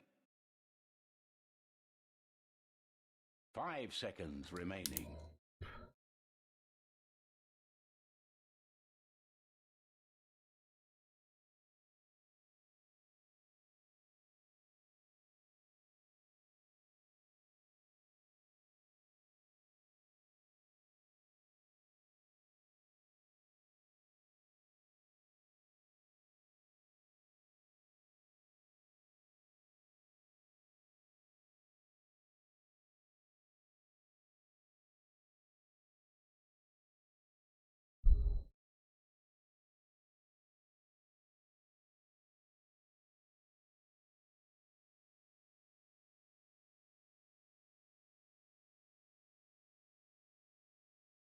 Dire team ban.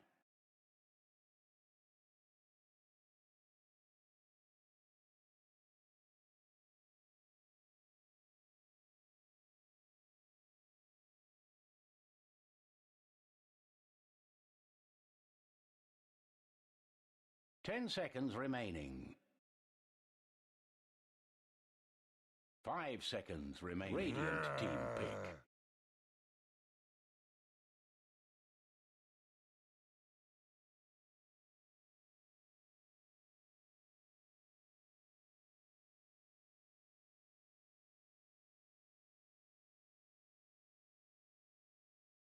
Ten seconds remaining. 5 seconds remaining.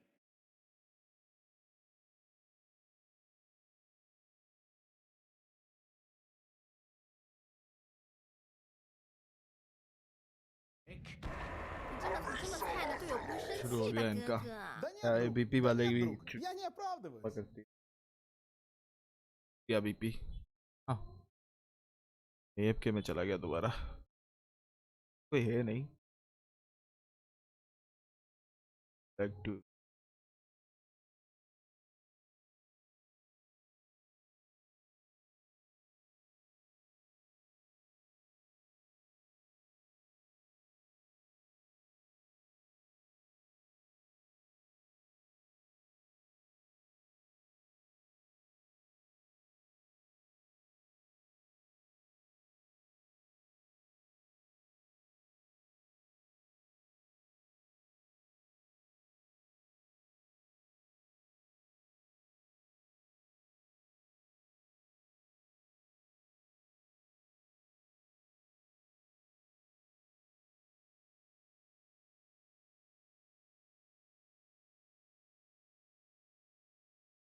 'Yes, let's go BP and team spirit like Russia versus Russia. MMR is just a number. MMR is just a आज number. Russia versus Russia होगा and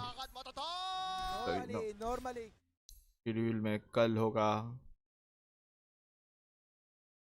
China versus China उससे China को निकाल दो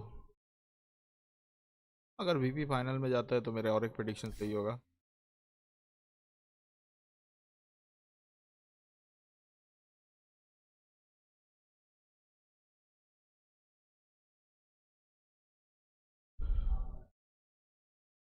एक दो तीन सात सही हुआ ये आगे बढ़ता है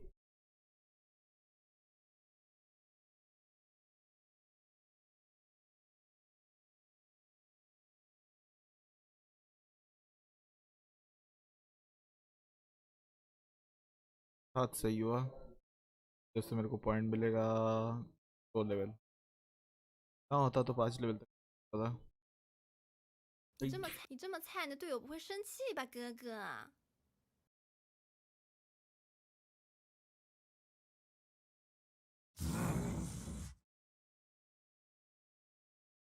छोटा इन्वोकर छोटू इन्वोकर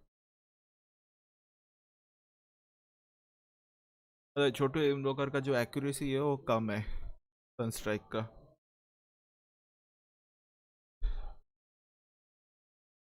इनको मालूम नहीं, इनको मालूम है, इनको मालूम है। The best दिखा, all the best, almost.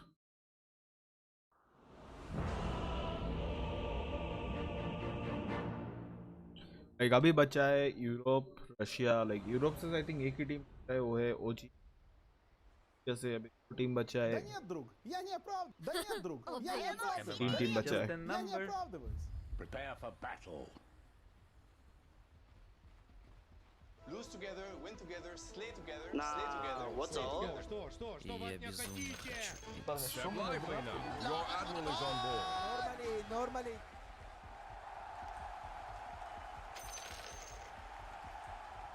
你这么菜的队友不会生气吧？真的是。哪里？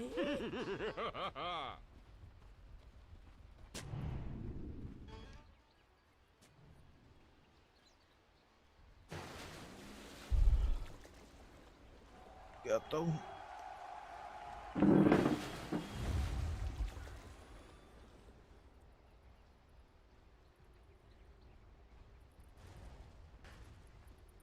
Thirty seconds to Step battle. lively now. Your admiral is on board.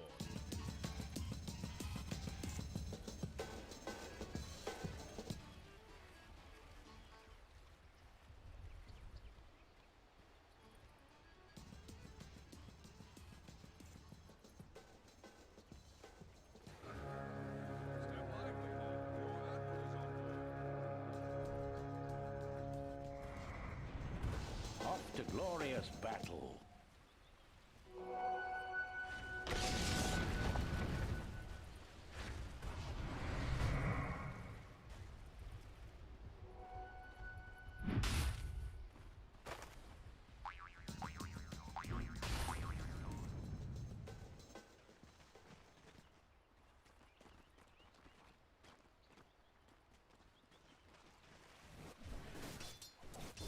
Lose together, win together, slay together, slay 不 together. 会不会玩呀？你这么菜的队友不会生气吧？真是。 Slay together.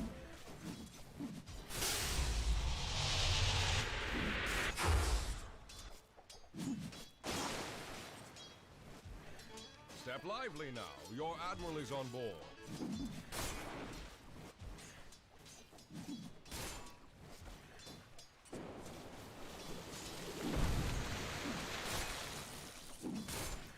This'll work.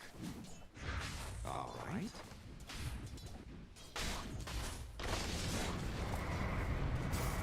First blood.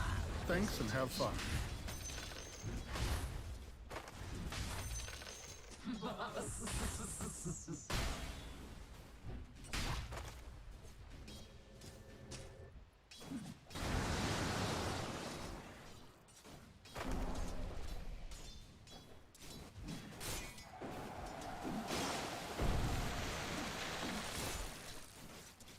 Step lively now. Your admiral is on board. Ha ha!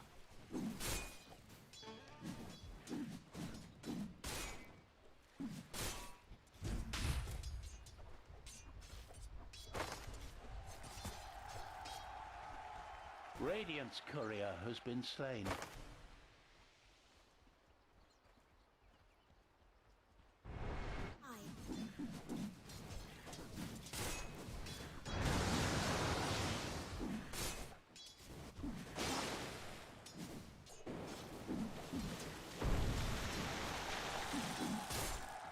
Step lively now. Your admiral is on board.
Step lively now. Your admiral is on board.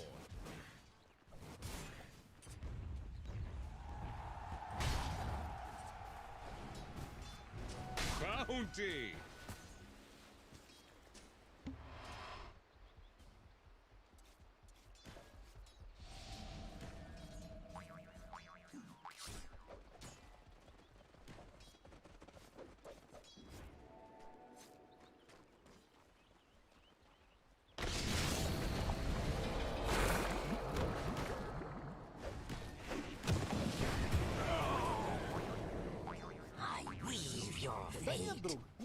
Lose together, win together, slay together, slay together, slay together.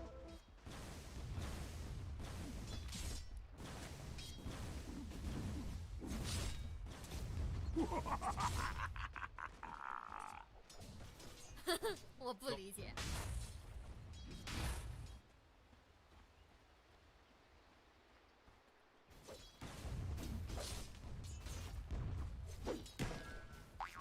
You're not getting what you came for.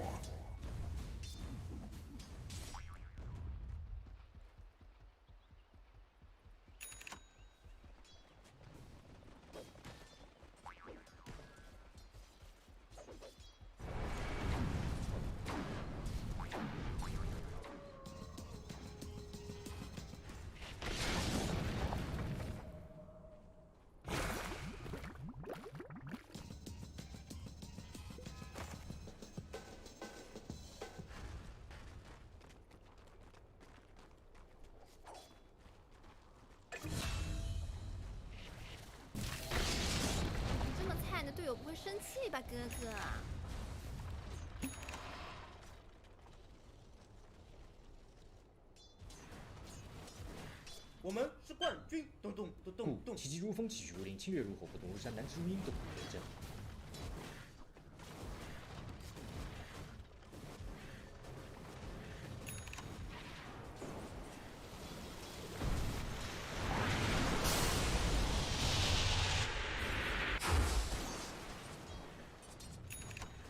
Step lively now. Your admiral is on board.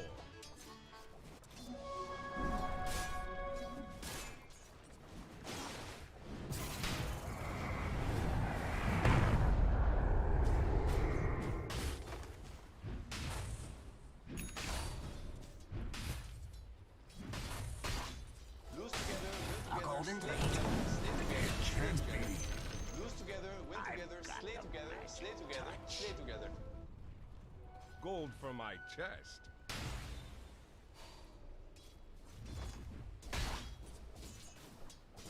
你这么菜，你的队友不会生气吧，哥哥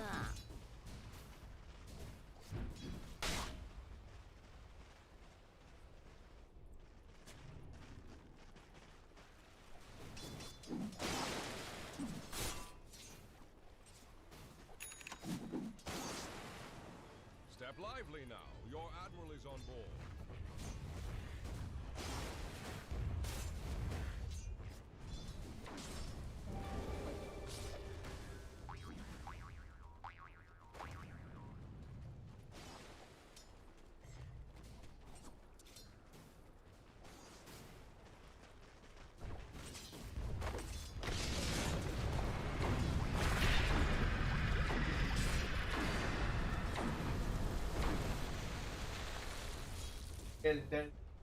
Step lively now. Your admiral is on board.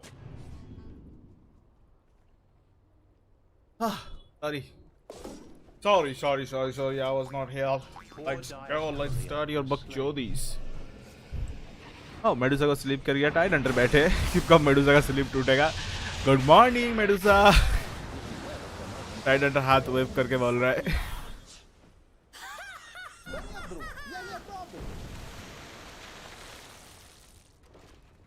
ओह कोंका ने ले लिया invisibility रून फिर मेरा loss आ रहा है I can't do anything with this loss.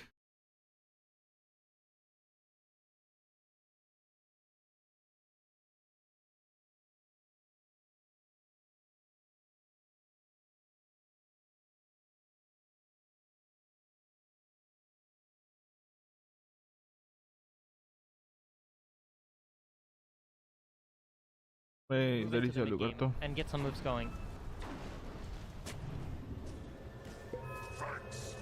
I'm going to see a bit of a move up from the side of the map that DM wants to play. So he's now going to look to start sitting up on this top lane, holding back some of the pressure that's been put in and swapping things around with Nightfall, coming down to farming the other half of the map. Yeah, and just continued stacks coming out from VP. They know what their objective is. They just need to get items and try to hit their timing in the game. They want that Manta on the Dusa. They want the Kunkka to come online as fast as possible. And then they'll be able to fight back. But up until then, I think Team Spirit's going to look for pressures.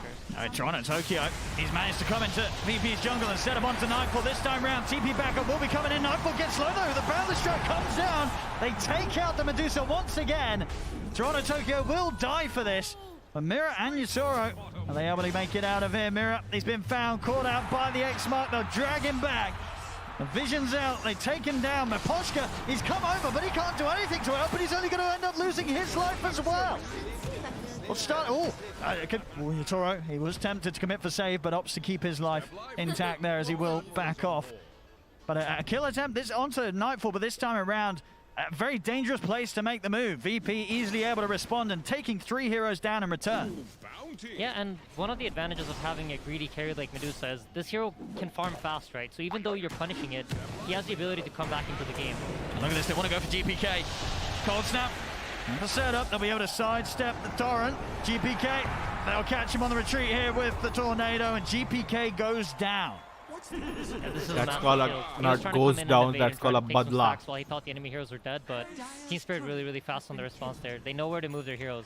During all this, you see Collapse just sitting in the top lane, and we've talked about Collapse a lot on the panel. This guy kind of likes to play like a carry. He is like one of the big players for Team Spirit that tries to stay uninvolved in the early game, and then once he hits his blink dagger timings, you can expect a lot coming out from him. And do you think that sort of early game greediness from him is going to be to pay off this game? How necessary is it that he joins the rest of the team? Can these other 4 heroes make enough moves to allow him to sort of AFK in that top situation? I think that's their game plan, right? They want to try to set up Collapse to be some sort of win condition for him. And I think so far the way the game's been playing out, it's feeding into that, right? Collapse is not really playing as a disruptor. There's nothing that's stopping him from allowing him to get Ravage off. The Kraken Shell will always purge out these stuns they see from VP's side. The burst damage is fairly limited. They might be able to combine some Elder Titan with Lion at some point, but it's a hard ask. So I think it's a good idea that they got going. A lot of lines being drawn down at the bottom. Save. It's able to pick up the 6. Mira just trying to keep eyes on him. Also has GPK around him. Mira quite a bit of trouble here unless Toronto Tokyo can do something big. They got the X-Mark into the boat. No detection out though at the moment, and Mira off to the side. The angle is there. GPK finds them with the Tidebringer. Tip him, tip him. Tip him, tip him.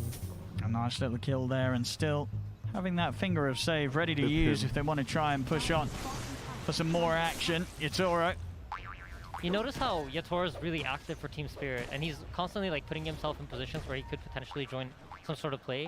This is something that I think is very unique to Spirit, where Yatoro will be more active in the early game, and then later on he'll start taking the farm as Collapse comes online. And he's reaching that point. The Tidehunter is getting pretty close to finishing up his item, and you should see this Ravage fight come out soon for Team Spirit, where they look to take some tower. Lively now.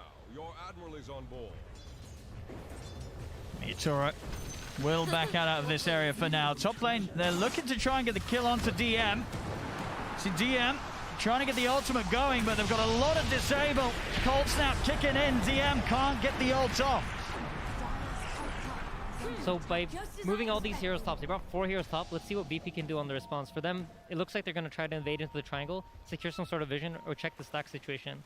And during all of this, you see Medusa's just slowly farming away at the Ancients in the triangle. The space created from DM. It certainly is, and now we'll see the other 3 members of VP look to continue to grow that space. Kingslayer, GPK, and save. Off with the smoke, but as it is, Spirit very much grouped up. Not going to be caught off here, and we'll see with Spirit's strength and the farm that Collapse has. It's a little careful and difficult for VP to make moves into Spirit's 5-man lineup as Collapse, he'll always be there ready to pop that Ravage and potentially turn things around with a good combo from Toronto.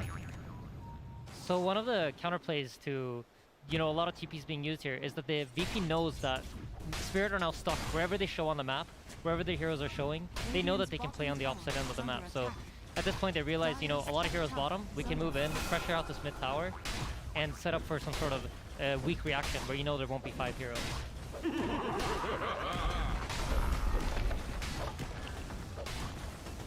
Well, here with the tower trade, as soon as they take this, TP already coming up top.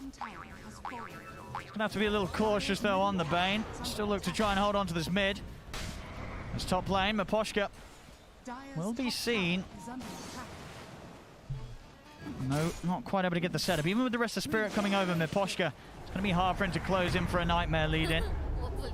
As VP, they'll show their faces and back off as soon as they know that they forced a reaction from Spirit, and Spirit have backed over to their half of the map.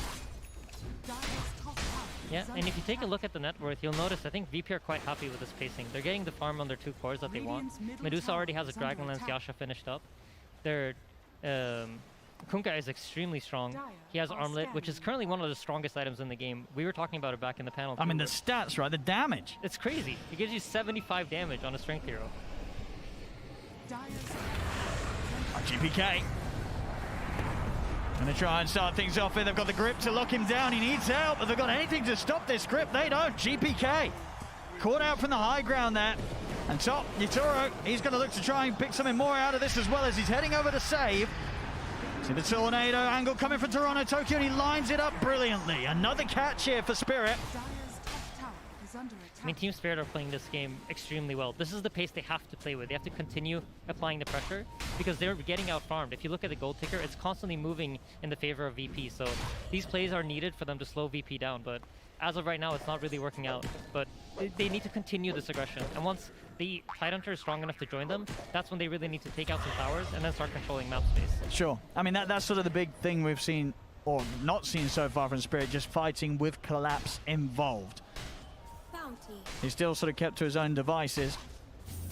Yeah, and he's about to finish up the Blink Dagger, so expect the smoke coming out.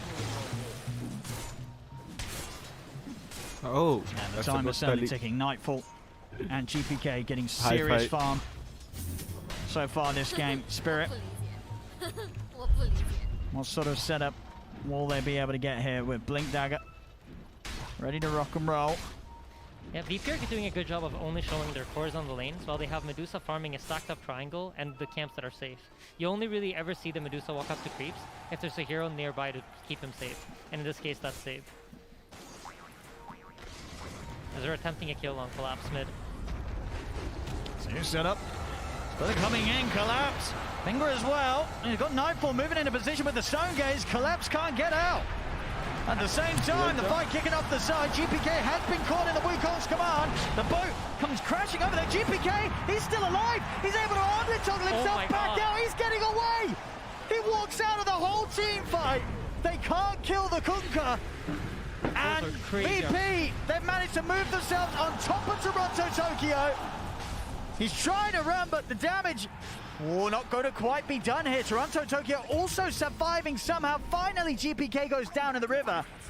Ishitoro will manage to wrap around and get on top of the Kunkka. Yeah, he sniped him with a stun there at the end, but oh my god, those armlet toggles, those are crazy. He kept staying alive and then keeps baiting Team Spirit into a bad position. Well, we're going to see them continue to try and fight here. Nightfall and DM, they turn towards Mirror, but now the chase from Yatoro comes out. VP, they've decided to bail out of this. They see Spirit just chasing them down. Save has been left over towards the mid here. Lead forward, big hit coming in with a boundless strike from Yatoro. As Spirit, they're finding these fights that, as you say, they've got to keep going. They've got to bring this action.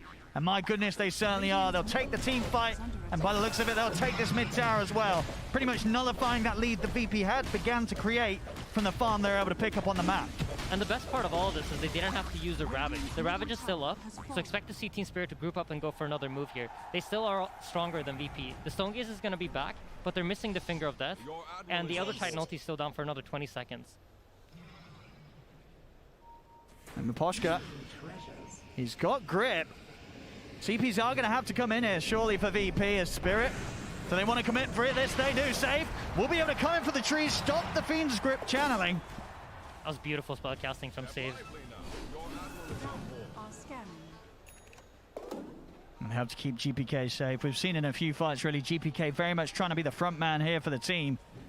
But with the damage Spirit have, the Spirit Vessel as well, it has been enough to really threaten GPK. Yeah, Team Spirit are aware that heroes were committed to the bottom lane, so they decided to smoke over towards the mid now. And they know that there are not a lot of TPs ready. I mean, GPK, again, he tries to walk down to see what's going on, but they find him immediately, drop the combo. GPK's trying to run collapse. He'll go over towards Save. Stomp from Kingslayer, holds back Mirror collapse, but Yatoro leads in with a Primal Spring, closes it onto Save. As Spirit, absolute killers here as they continue to just roam the map and keep VP completely on their toes. Yeah, and like I said, the best part of this is Ravage is not expended. Oh my god, 4 TPs to the top. Oh my goodness, yeah, indeed, and collapse. Can you get in for the gush? Not quite. DM just out of range there, but I mean, you see it. It's Team Spirit just completely on the same page here with the franticness of the moves that they're pulling out. They're absolutely in control of the pace of the game. And I think during the group stages, it felt like if you don't control pace, you're going to really, really struggle. I think in the playoffs, we've seen some teams that have been able to, you know, come play away from that and start playing more to just play reactive. But in this series, between the two of these Eastern European giants, I feel like whoever has pace control is going to be determining the pace of the game, and that's going to allow you to get more farm. So, yeah, it feels like Spirit are really doing everything they need to do to stay ahead here. Getting over and taking a bit of this triangle as well away from VP. VP playing a bit more cautious now. Not seeing GPK being the one to lead sort of the movements now. That's so hard for them to kill the Tidehunter. So wherever the Tidehunter shows up, they kind of have to play away from. So Tidehunter goes top, you see VP swing over to the bottom side of the map. Radiant's top tower has fallen. See over towards the mid. TP's coming in as Maposhu's looking for the setup. DM, he's looking to play it safe. He's looking to take them out straight away over the rift, and he makes it just in time. Gets the both of them out of there this time round. Nobody will fall to Spirit, at least not yet. Spirit, they are chasing on. Again, just feeling so confident when they're fighting around their Tidehunter here. Collapse, very, very strong. Jump on the Yatoro there, they found him up in the trees. That was a perfect Blink reveal for them. He just finished out the Blink Dagger, TP's mid, and snipes out the Monkey King. Let's see if they can get anything more here. VP whilst Yatoro is down. They're certainly going to look for it. Smoke up straight away from VP. Now it's their turn to hit back with the action. It seems like Nightfall decided to skip the Manta, and he's going to go straight for that Eye of Skadi. It feels like he needs the stats to survive.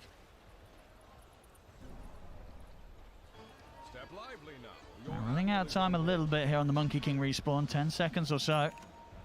So they're going to make a move quick, save. They'll get the opening, straight in. Get the setup. And it's going to be Toronto Tokyo going down. Mirror. As the bugs out. They've got the grip onto GPK. TP's coming in. Spirit. They may have lost their mid, but they will be able to get the trade onto VP's mid in return. This is all great space though. You see Nightfall's just farming the jungle, up top lane DM's just pushing out the waves. I think for even though it's a mid for mid trade, VP's coming out on top because they have both their cores farming out the side lanes and they're closing in on items that they really need. So great delays from VP. They're managing to keep this game even. Still coming out alone on this map, proving to be rather scary with Yatoro and Mirror as actively hunting as they are.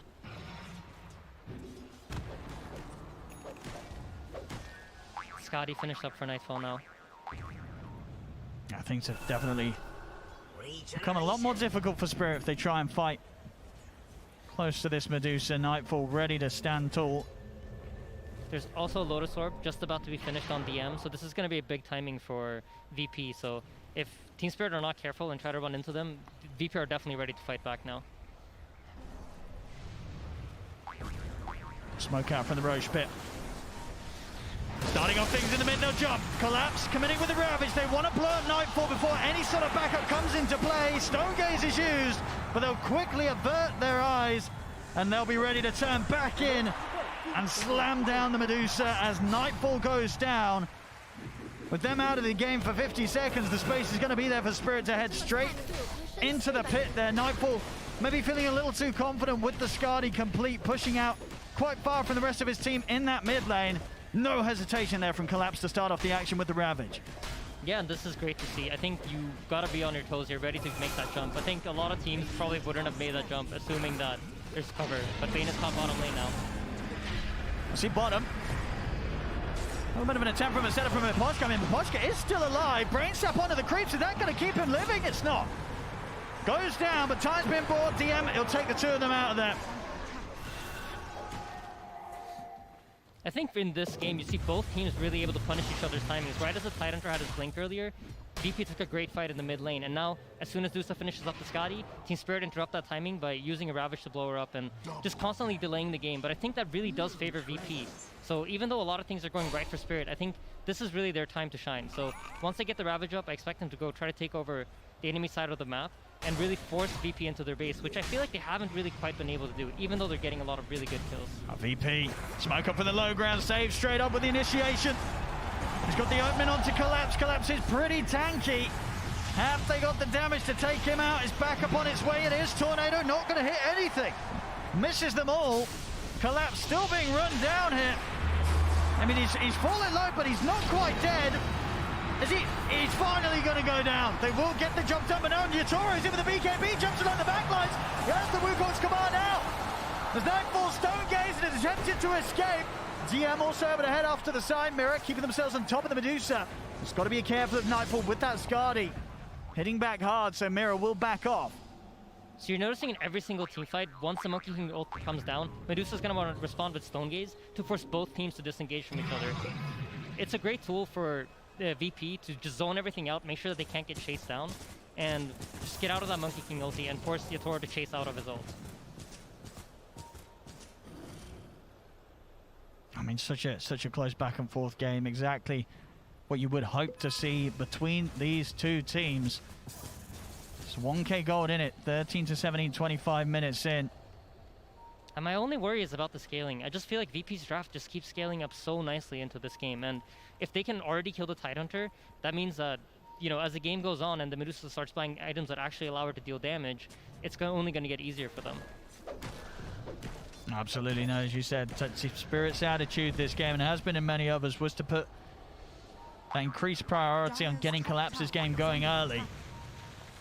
Has had a couple of solid Ravages, but other than that, the fight's not looking easy for him to perform. Yeah, I just think VP's been doing a great job of just disrupting Team Spirit's game plan. Even though Team Spirit's been getting these kills and, you know, they're applying the pressure, which their draft should be doing, there is always an answer back. And I think Save has like really been leading the charge. As soon as he got the blink on Lion, it felt like the momentum of the game kind of shifted. And you saw VP have the ability to fight back, and especially for map control. Dire are scanning. Dire's top tower is under attack. Radiant's bottom tower is under attack. Spirit. Still 2 minutes left on Yatoro's Aegis. They want to get something done. But VP, as strong as they are, they're right up by Spirit's tier 2 tower, so quite the walk Spirit's going to have to take if they want to run into them. This is great discipline coming out from VP. Their vision is in the top area of the map, so they're only willing to fight here. So they're just basically setting up their heroes top, and they're saying, you know what, even though you're damaging 2 of our towers, we're going to take out your top tower faster, and this is where we are willing to fight you, so you need to come back to us. They understand that these 2 towers that they have in both the mid and the bottom lane aren't that valuable for them, as it is to fight under their own vision. So just going to happily give it up while they keep farming it and reaching their timings on their heroes. Radiant's middle tower is under attack.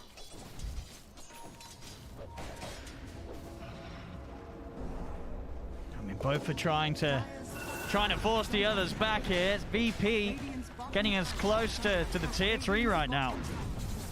What's Spirit going to do about this as Nightfall starts knocking at the door of Spirit? They're going to have to answer. Miposhka will turn up. Nice little sleep dodge at the stomp. Yeah, even gets a voice line from GPK. Radiant's bottom tower is under attack. But yeah, the way that Team Spirit have set up their wards right now on the map, if you take a look, they have 1 ward in almost every lane of the map. And this is because they know that once this game breaks up and both teams start resetting back and it's a map control game, this is going to give them opportunities for pickoffs. Whereas VP set up 2 wards up in the top jungle, expecting Team Spirit to come to the top side of the map and try to fight them. So once we move into this map control state of the game, Team Spirit are going to be favored. Quick jump on a save. What more can they get? Got to keep eyes on that Aegis timer. 10 seconds. Spirit trying their best to force some action for VP. Will GPK and DM get caught out here? Very tanky now with DM having the Crimson Guard. And DM, he's taking the two of them out. He can sense something's coming. Yeah, spider senses are tingling. No heroes showing on the map for too long a period of a time, and just decides, you know what, I'm going to take it safe. I mean, they really are. I mean, as expected, but you know, this game, you can absolutely see just how much these two teams know each other. Yeah, you can feel the tension too, right? Like the way that they're moving around. Team Spirit's very grouped up, so is VP. They don't want to make that mistake that might cost you the game.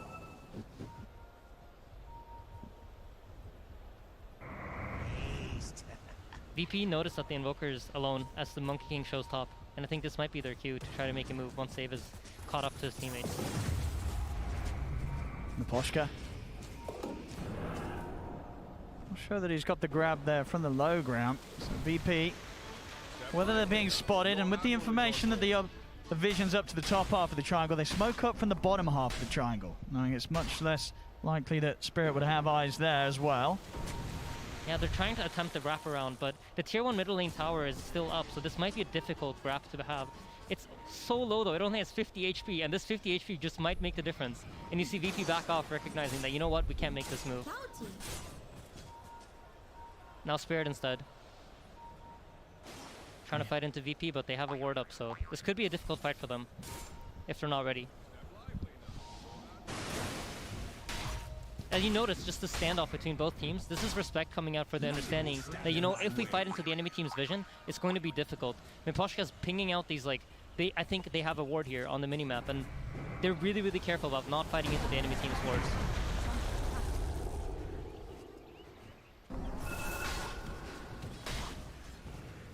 I mean, when are we going to see them run into? It seems that they're just reading each other too well.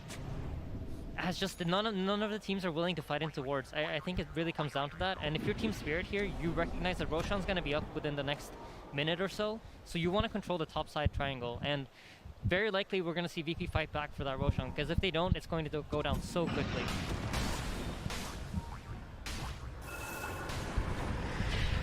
Well, looking down bottom again, but DM is out before anything happens here. Spirit might get the chance to just take this tier 2 tower. Toronto. He's looking for Kingslayer here. We'll commit for the BKB. See how much further they can chase. Oh, that was a great read there. Toronto, you knew that Slayer was going to stand still to avoid the Sunstruck. It ended up coming straight down on him. He reads him like a book. A beautiful play right there. That was excellent. But you can tell how tense they are, right? That BKB usage from the Invoker just indicates, like, you know, they're always scared that someone might be there to back them up, as DM is caught mid. I mean, yeah, straight away in the mid. Miposhka's caught him with the grip. And they turn that quick kill on a Slayer into something a little bigger. DM now out for a minute. Yeah, and Roshan's just about to respawn, they think, but it seems like he's not. So, no Rosh on the first timer tick. They're just going to continue to sweep the map here, I think. When they have the dominant, they have the numbers advantage, this is the time for them to just make sure that they keep applying the pressure to keep VP in their base. They're finally getting that map set up that they were looking for in the earlier portion of the game. And it's reflected in Monkey King's farm. He's caught up to Nightfall, which is huge for them. They need this Monkey King to be able to stand his ground.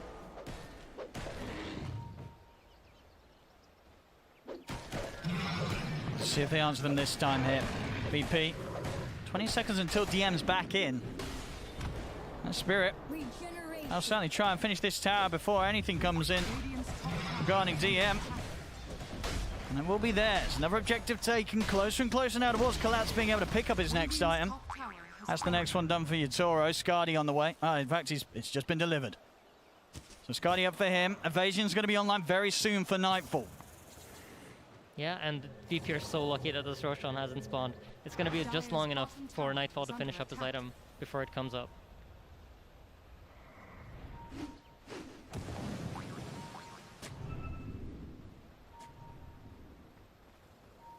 Both teams just so patient this game. And it really has. It's just kept so close. Normally we see some sort of lead up and then swing around, but it's been a few thousand gold in it for the last 30 minutes or so. I just think both teams are doing exactly what they're supposed to for their drafts to play out. And getting into this late game, I thought that, you know, for sure VP is going to have an edge. But I think with how the game's been panning out, you know, it feels really even. Either side could really do it. I mean, it's just that, you know, this whole game, Yatoro is the Monkey King. He's been keeping right up with Nightfall's Medusa. He is massive. And now into the pit they go. So far. I think Yatoro's really been playing out of his mind for the entirety of this tournament. This is an very impressive carry. Monkey King here this game. VP, they are going to want to do something about Spirit getting this Roshan, but the Wukong's command is down. Yatoro daring them to step up into this. GPK will lead things up with the boat, but Yatoro commits with the BKB. They get the kill, VP, but Spirit, they get that Aegis secure. Ravage out onto the four of them. DM trying to take the boat, but the grip is holding around for it. No, it's not DM. He's able to step over and take everybody out of there. What an unbelievable play by DM. Crazy! What an attempt by VP. Like when you think about it, how crazy you gotta be to pop that Stone Gaze run into the Monkey King ult. They did get the Roshan kills. They got the kill. Gold, so yeah, they got something out of it. They're straight back out. Yeah. They know that the Aegis is on Yatoro. But the Ravage is down, and so is the Monkey King ult and the Fiend's Grip. So this could potentially be an opening for VP to try to do something. They've still got the finger, so they've certainly got the burst if they can get that jump from Save. He's been pretty good at it so far, very willing to just throw his body in to find that initiation. And look at this, they send Nightfall top to show on the top wave, trying to give Team Spirit the false sense of security here in the bottom area. And then Save goes in, drops a ward, not going to find the initiation this time. Oh, Slayer. Oh, what a stun. Oh, he's got the two of them here. Save. Forced out to the side here, but the bugs are upon him. He'll turn. But Save, he's just dying to the bug of Mirror. Yeah, if you get the initiation on the two supports, it's just very hard for them to fight back. Both ET caught, Solo Save, and you notice Team Spirit, Virtus Pro recognize that and they immediately back off.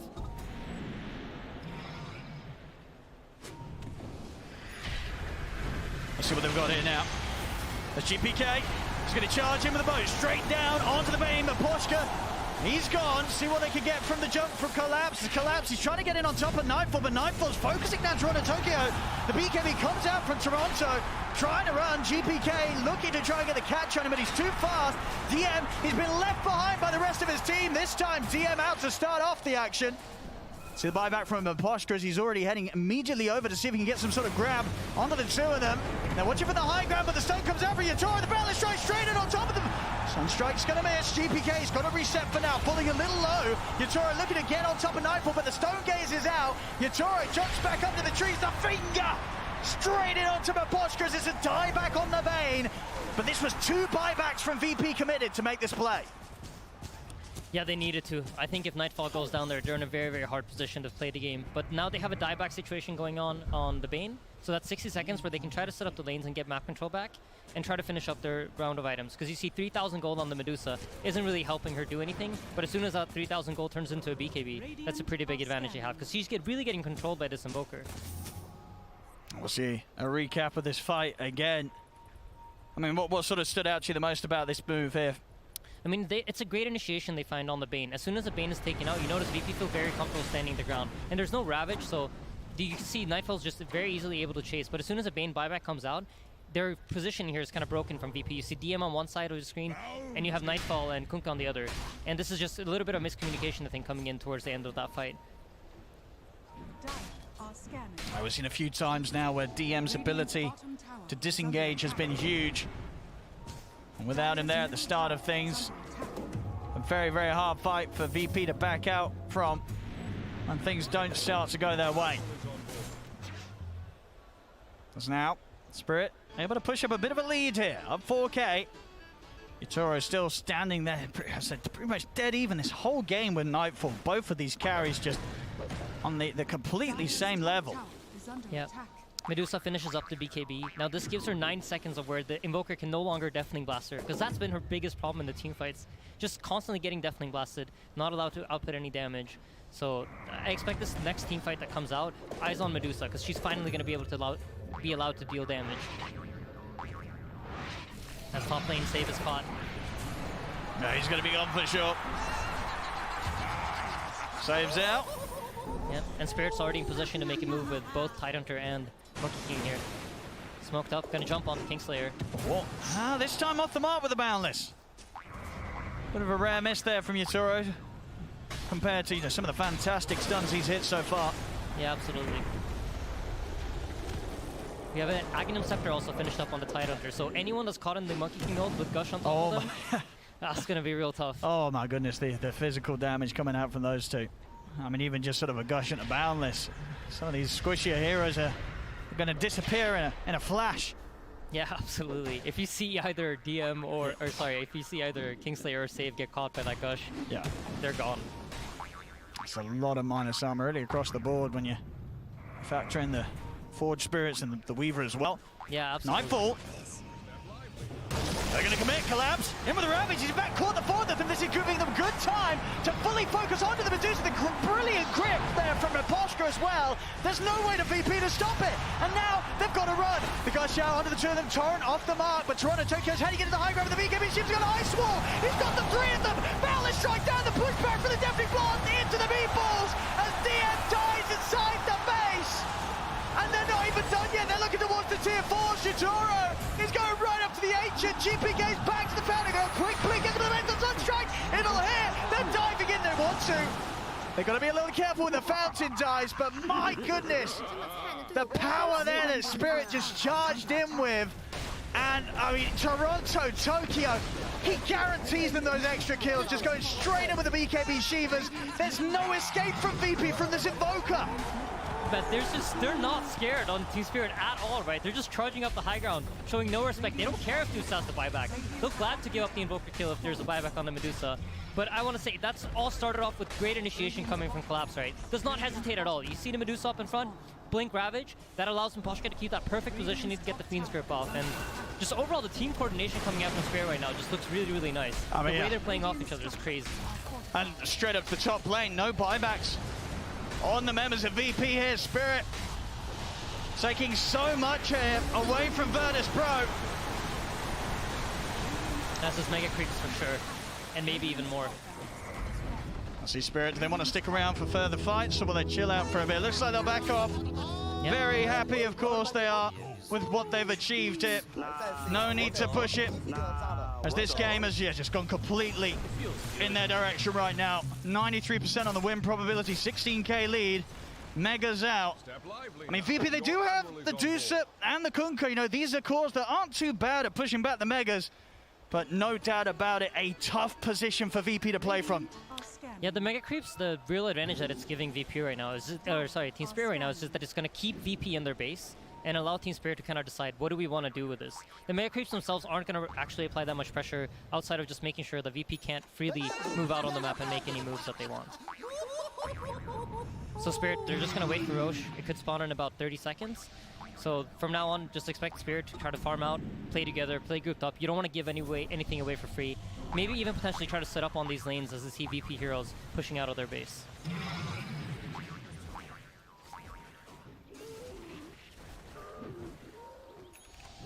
I would imagine the communication right now is just like, hey guys, we just wait for Roche. If I get the Aegis, I'm confident that we can easily end this game, but for VP's sake, you know, you got to be thinking, okay, can we defend our base and potentially contest this Roshan, or is it too hard?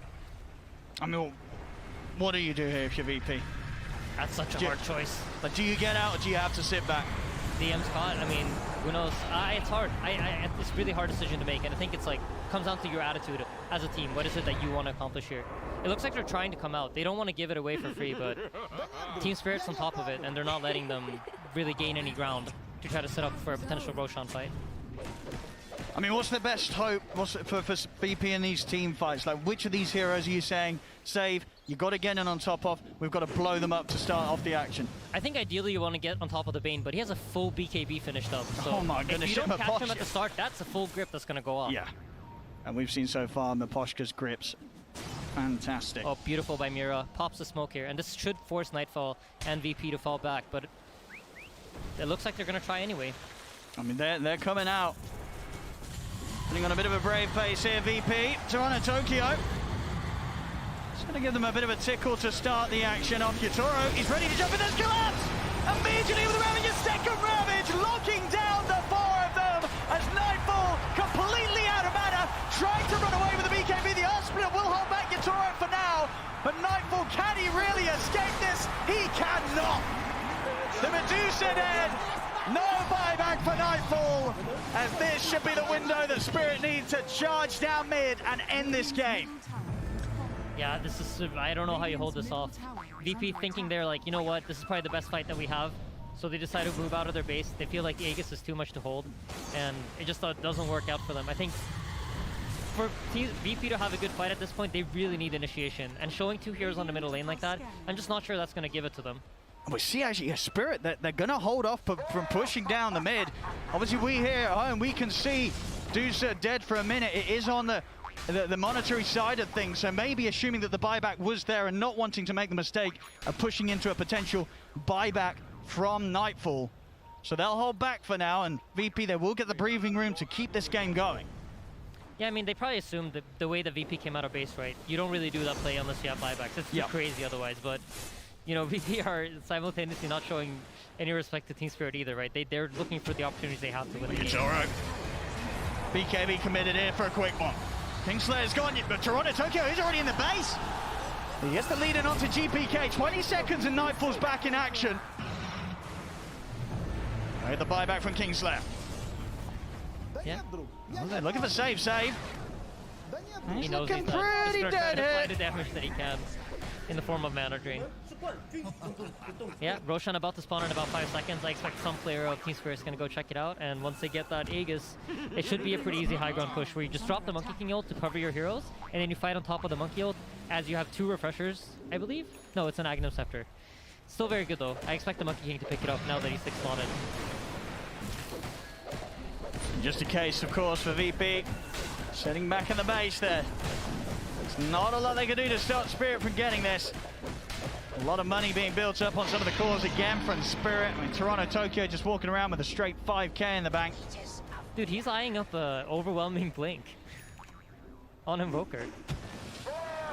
I mean, we've seen, you know, the way he jumps in. You combine that sort of jump with the Shiva's Guard, the Ice Wall.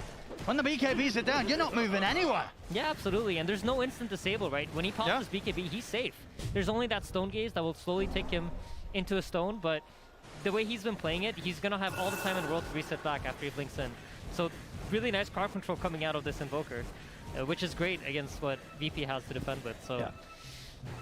Oh, he's been having a fantastic game, Toronto. We have a Dagon on GPK. They just want that 1 kill, right? They're recognizing that we need to kill something on initiation. So Dagon GPK on Kunkka. I did not think I'd see that on the TI main stage. Oh, not at all. Nightfall, how's the Divine Rapier progress looking? 2600 right now. He's going to need a fair bit more time, and I don't know if that's going to be given to him as the smoke ups here from Spirit. They're eyeing him up, they're in again, collapse! Straight in with the first grab, he pops the refresher into the second. Nightfall is gone. Has got buyback this time around, but the GPK has been caught by the grip from Pochko with the lockdown. GPK's out of the game for 2 minutes. TM, he's trying to take it back to safety here with the Rift, but the Ancient's exposed. GPK dead. Yatoro and the team looking to close things up. There's Nightfall. He's trying to draw their attention away from the Ancient. Can he do so successfully? Yatoro's committing. They want to just close it. They're looking for the game. They're looking for the objective. They'll get it. GG is called. And Spirit will get the game 1 victory here against VP. That was a beautiful game. I think the part of the game where you saw both teams standing off, not really being willing to run into each other's vision, that was probably my favorite. You saw a lot of high-level decision-making where both teams recognized that, you know what, we're stronger if we're fighting on our own vision. And VP even giving up 2 towers just because that's how unwilling they were running into the enemy team's vision. So a really, really cool strategic game and a lot of action. I really enjoyed watching this. This was great. No, absolutely. I think fantastic sort of read from Spirit. I feel like a lot of other teams in that mid-game position would have maybe continued to push it a little too much, maybe worrying about the threat of the Medusa here from Nightfall. But they knew. I mean, Yatoro 16-2 and 11. This man's carry performance on the Monkey King was flawless. Yeah, it's been absolutely amazing watching Yatoro. I think this is just a breakout first TI for him. Well, there we go, ladies and gentlemen. As the series begins, it will be Spirit starting off with the first game victory, up 1-0 against VP. Thank you very much, ODPixel and Insania. Yeah, what a crazy start to this first game of the best of 3. We were expecting these 2 teams going head-to-head and basically having a brawl from start to finish, and I'm very glad that that was on point as well. I want to start with breaking this game down by talking about the fact that we said after the draft, Team Spirit is the one that has to bring the aggression. They are the ones that, based on draft alone, should be the ones setting that tempo. Lizard, that is exactly what they did. With what style did they do it as well? I was impressed. Toronto, Tokyo, and Yatoro on their 2 heroes on Invoker and Monkey King were able to dismantle the enemy team throughout this game. It did look a little bit scary at the beginning. You are playing versus a Medusa. You don't know what's up, what's coming for you, even with the MP. But the coordination that these high mobility heroes allowed them to have in team fights and just separate GPK on one side, Medusa on the other, and just pick them off one by one. I loved it. Oh, it was the beautiful balance, right? You know, minute 16, you see VP with the armlet toggles. Big fan of armlet, by the way. There, wait, there. Big fan of armlet, by the way. Anyway, so it's really close where you're having this one fight where VP goes aggressive, and then from that point, it's in this kind of perfect balance of who has cooldowns. If they don't, they're then smoking in, trying to make the plays. And I think the biggest undoing for VP in this game was, I think it was around like 23 minutes, when Medusa died mid lane, you give the Aegis to Spirit, and that gave him that confidence of, we know how to play this game now. We know how to run at them. We don't have to really respect timings. We can just be in their face and just kind of ping pong around the map, kite them out. And I don't think I saw Medusa at any point stand still and A-click properly in these fights. Like, it was, yeah, very, very good from Spirit. Yeah, she wasn't allowed to stand still and fight, Tsunami. No, but VP didn't take it sitting down.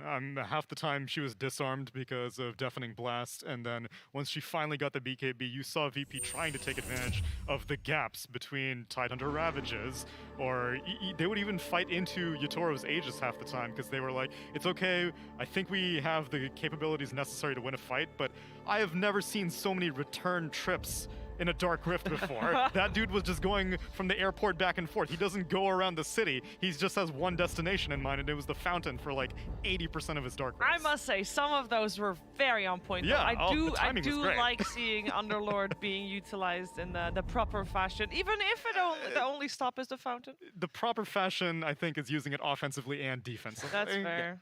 You wish you kind of maybe done some in, but again, I think it boils down to Spirit, and I think their ability to just decide when they want to go Roshan, it's what's gotten to this kind of position of top 6, right? Yeah, yes. Whenever this is top They're 4. already guaranteed top 6. They already got 1.4 million. We're fighting for top 4 right now.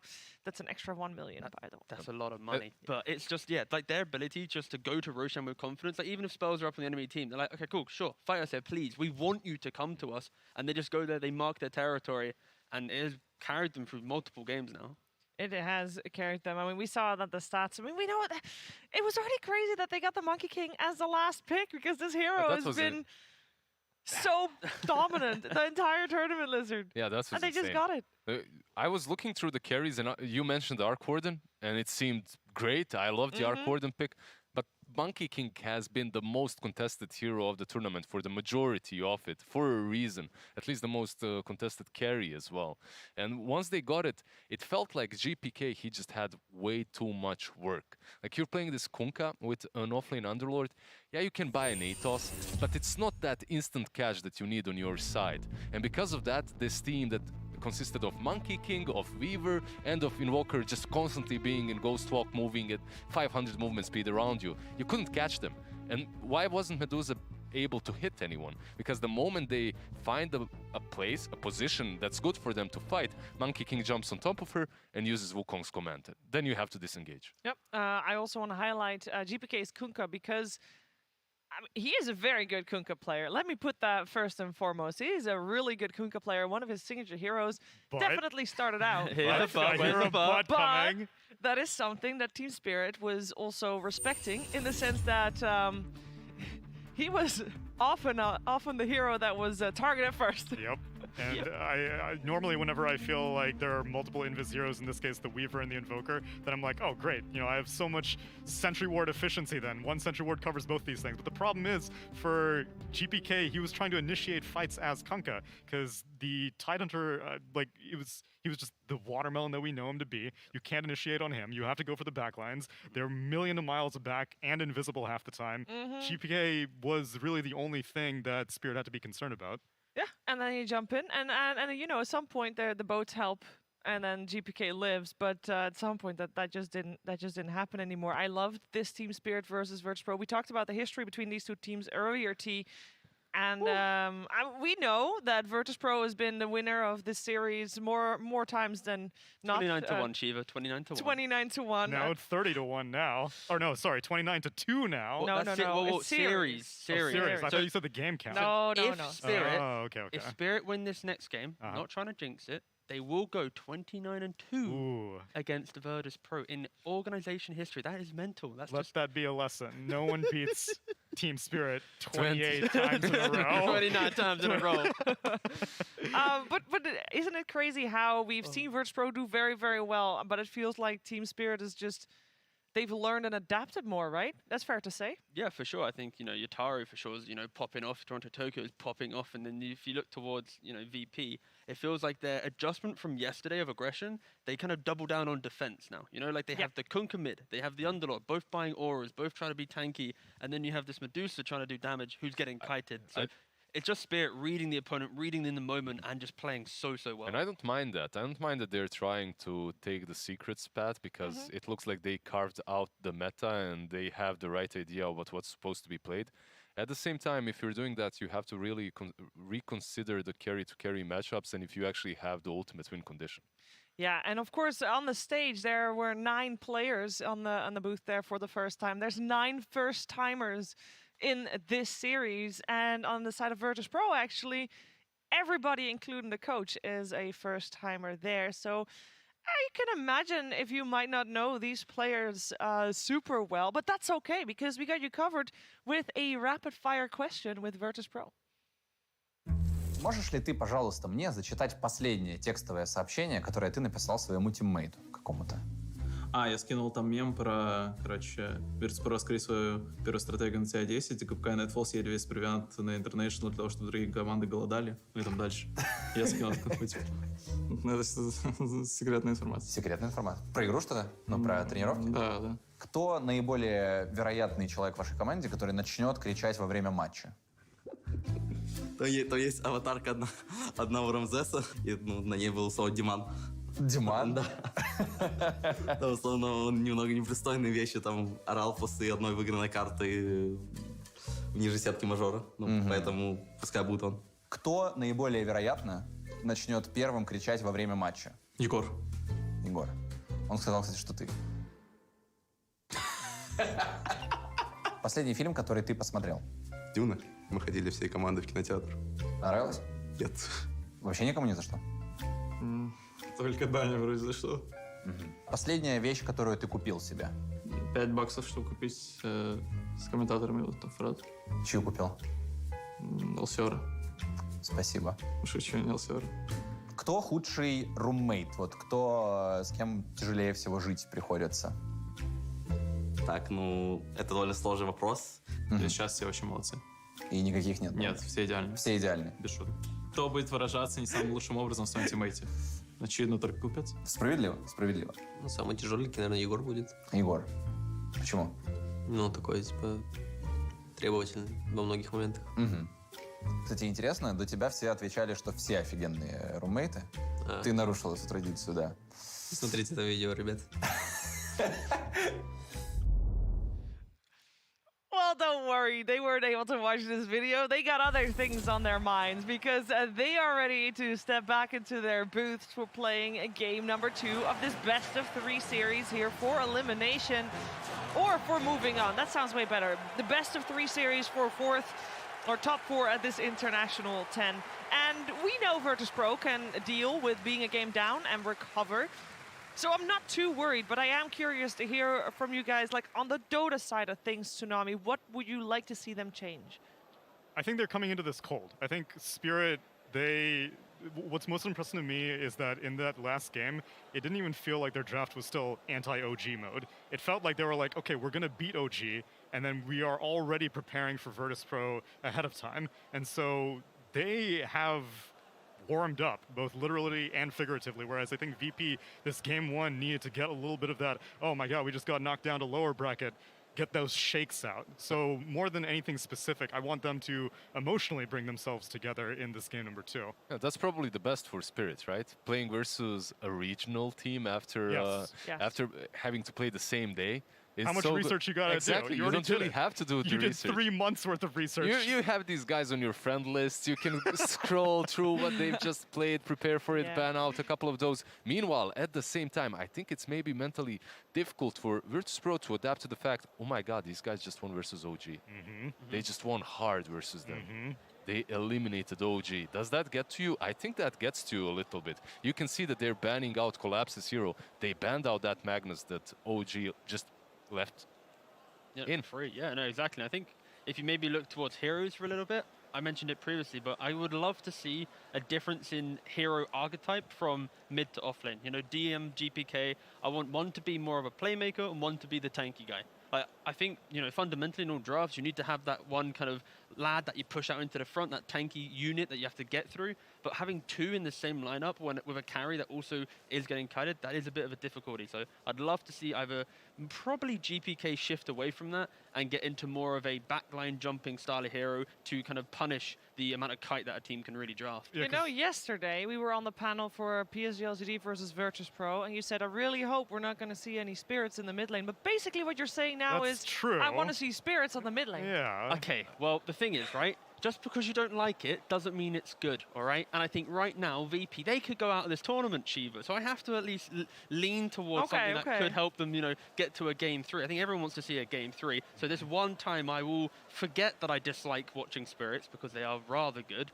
And I might, you know, hope to see it appear. If they don't get banned, though, right? Yeah, 'Cause they did get banned. Yeah. 2 out of 3, I believe, that are played on mid at least have been banned out in that last game. And Kunkka, for me, is really solid versus them. I like Kunkka versus them. I like Kunkka versus Invoker as well. It was just that there was no follow-up. If I was to find a culprit of that last game, not a player, but a hero... Blame something. I'm not going to blame time. Who is it? Who is it? I just feel that they could have had something more active on the offlane. I feel that Wow. Doesn't like the Uber driver. That's okay. harsh. Yeah, the Uber driver is...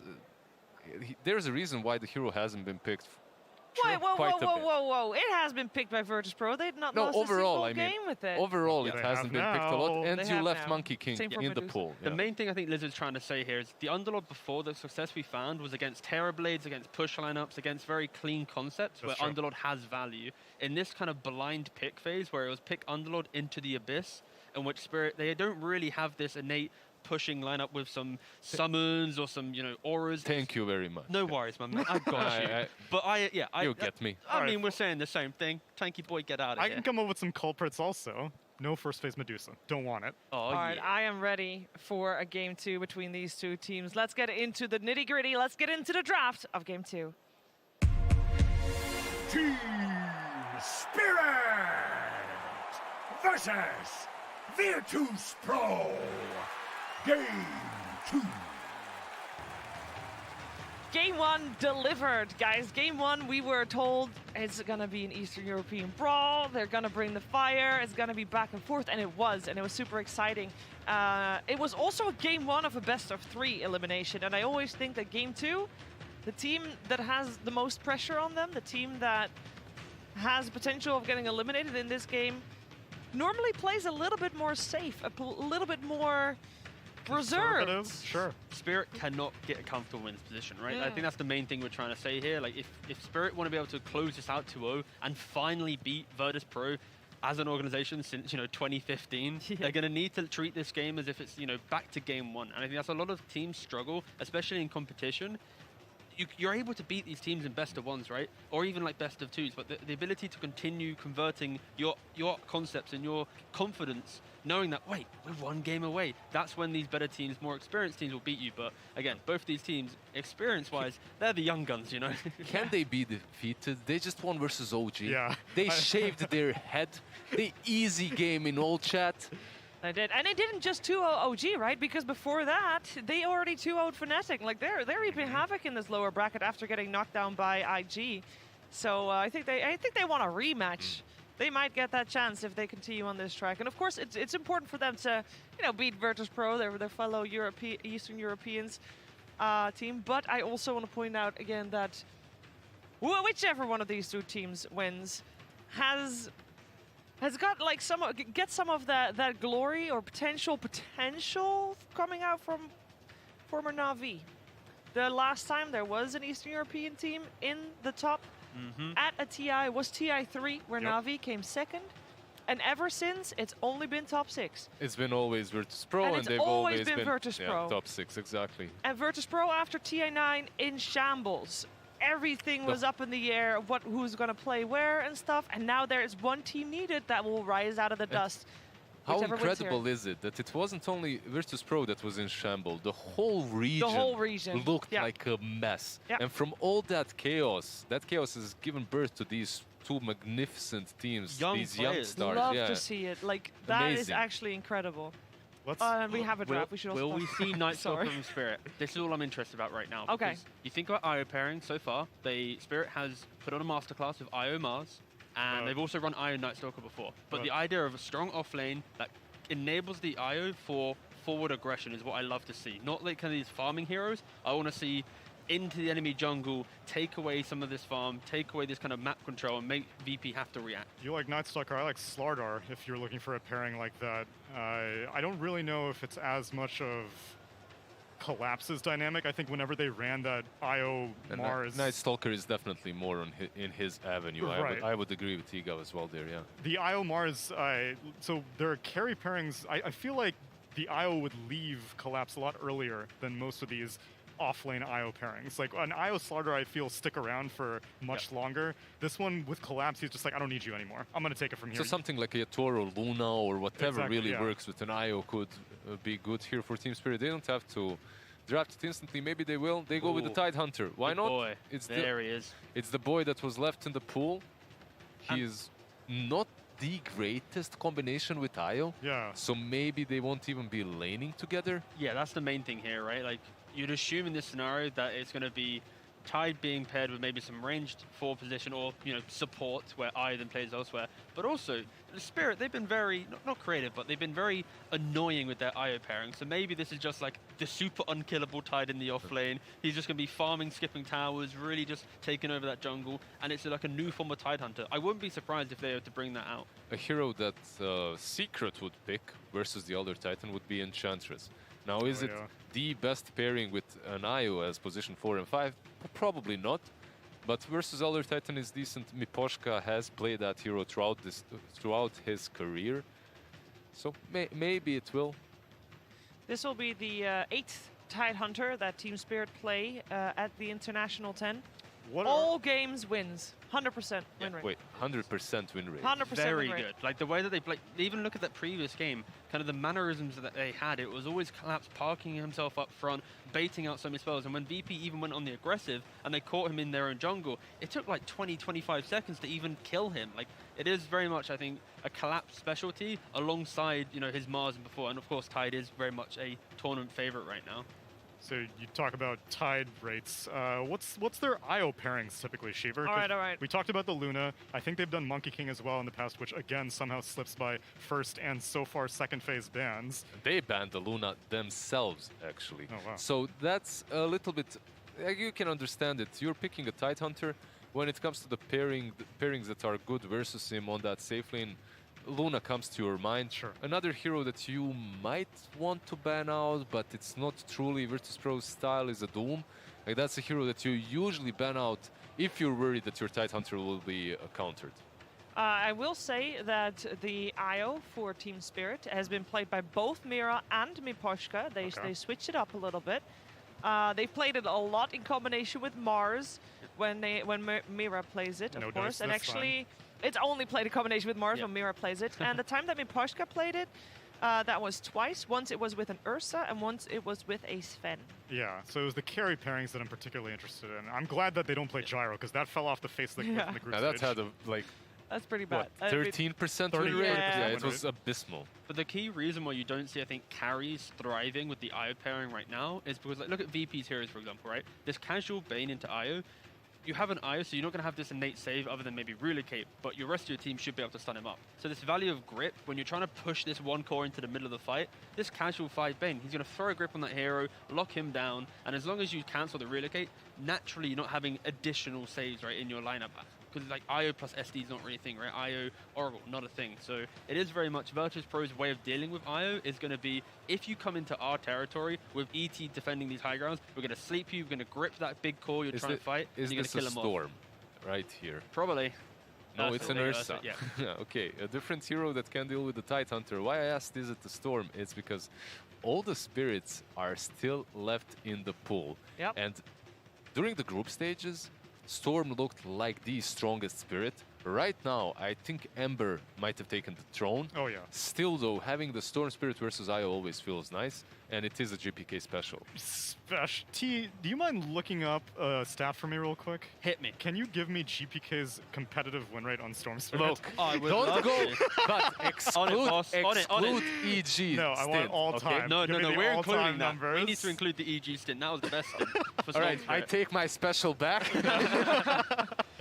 Go. It was definitely very special during that tournament. Special, right? In not the greatest way, but after that, it looked good. 35 games and a meaty 42.86. Yo, he brought it up then. With That that- means before this tournament started, he was like 35%. It right? was really low. But you compare that to his Ember, 68%, his Invoker, 72%, his TA, 68%. Like, very much Storm is at There the was just bottom of something his about heroes. that tournament that totally didn't work for him on Storm. I think that tournament on its own ruined that guy's stats on Storm forever.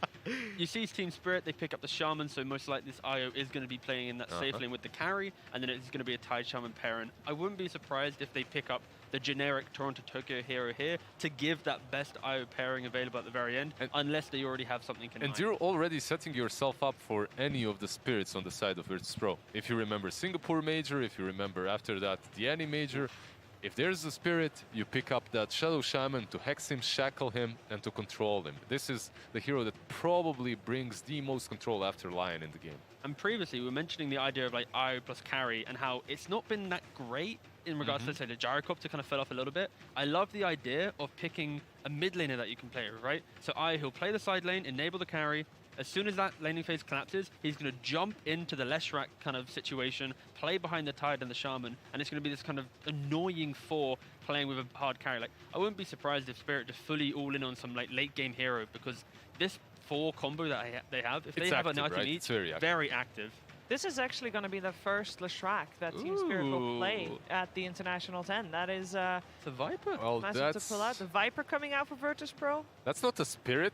That What is is not that, a Tsunami? spirit. I don't know. I'm wondering if it's their offlaner, actually. So I'm wondering if this is gonna be picked mainly because they want to break for Tidehunter, because otherwise I see minimal incentives for this. Yeah, he is a little bit tankier versus magic damage, so you see a core Leshrac, you come out, you're like, okay, fine. I've got corrosive skin on Viper, life's good. Maybe I'll be able to tank a bit more than most offlaners. You might have been concerned about something like a Spectre, but I don't think so. I think this is just going to... It feels like the mid... Oh, of course, they can flex it to the very end. Again, you know, Virtus Pro, they will have the ultimate last pick in this draft. But I feel like this is just the casual mid Viper that's going to be able to lane into the Leshrac, has equal amount of wave clear. You're not going to care about the Leshrac at all.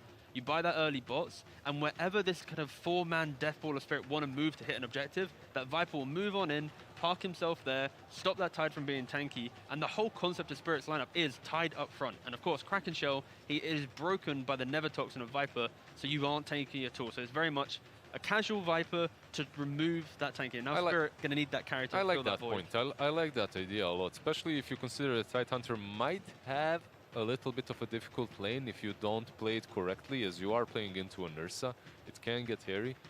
But I'm not the greatest fan of GPK playing an elimination match on a Viper. Agreed. I think like you're tying his hands a little bit. At the same time, if that's what they think this team needs, all in for it. Do you want to know his win rate on Viper? Sure. I should have asked that once I had the result. Okay, fine.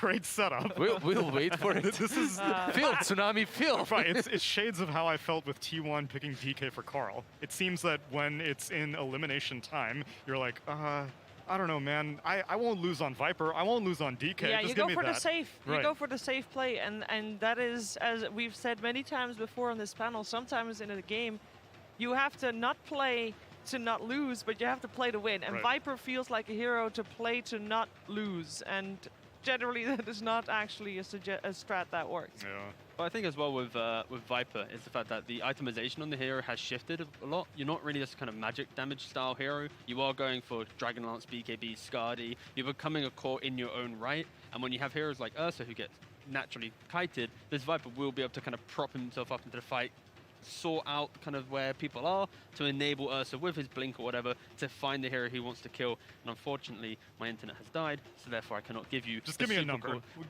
do you think? It's above 50 or below 50? Above 50%. Oh yeah, of course. The GPK is a beast on Viper. The kid's signature. If you're playing Viper, that's a really cool stat. if you're playing Viper, if you're a Viper player and you have below 50% win rate, I feel bad for you. I mean, if you're an anything player and you have a below 50% win rate on your anything, I think that's a bad luck. Yeah, but Viper is it's a special hero. Hero plays itself. I am below 50% win rate. Well, you're a Tidehunter specialist, not a Viper specialist. All right. What's the pairing for this IO with the carry? Are they just content giving the Leshrac as the only thing that IO needs to worry about sticking to? They did ban out the gyro. I'm very happy that VP bans out the gyro, actually. Oh yeah, same here. Even though I think it's a wasted ban, because I would have been perfectly okay if I was VP and Spirit picked it. Yes, absolutely. I think it saves Spirit a little bit. Yep. I'm also hoping that this this Viper will be on the offlane. 68% Shiva, sorry. 68% win rate on Viper for GPK.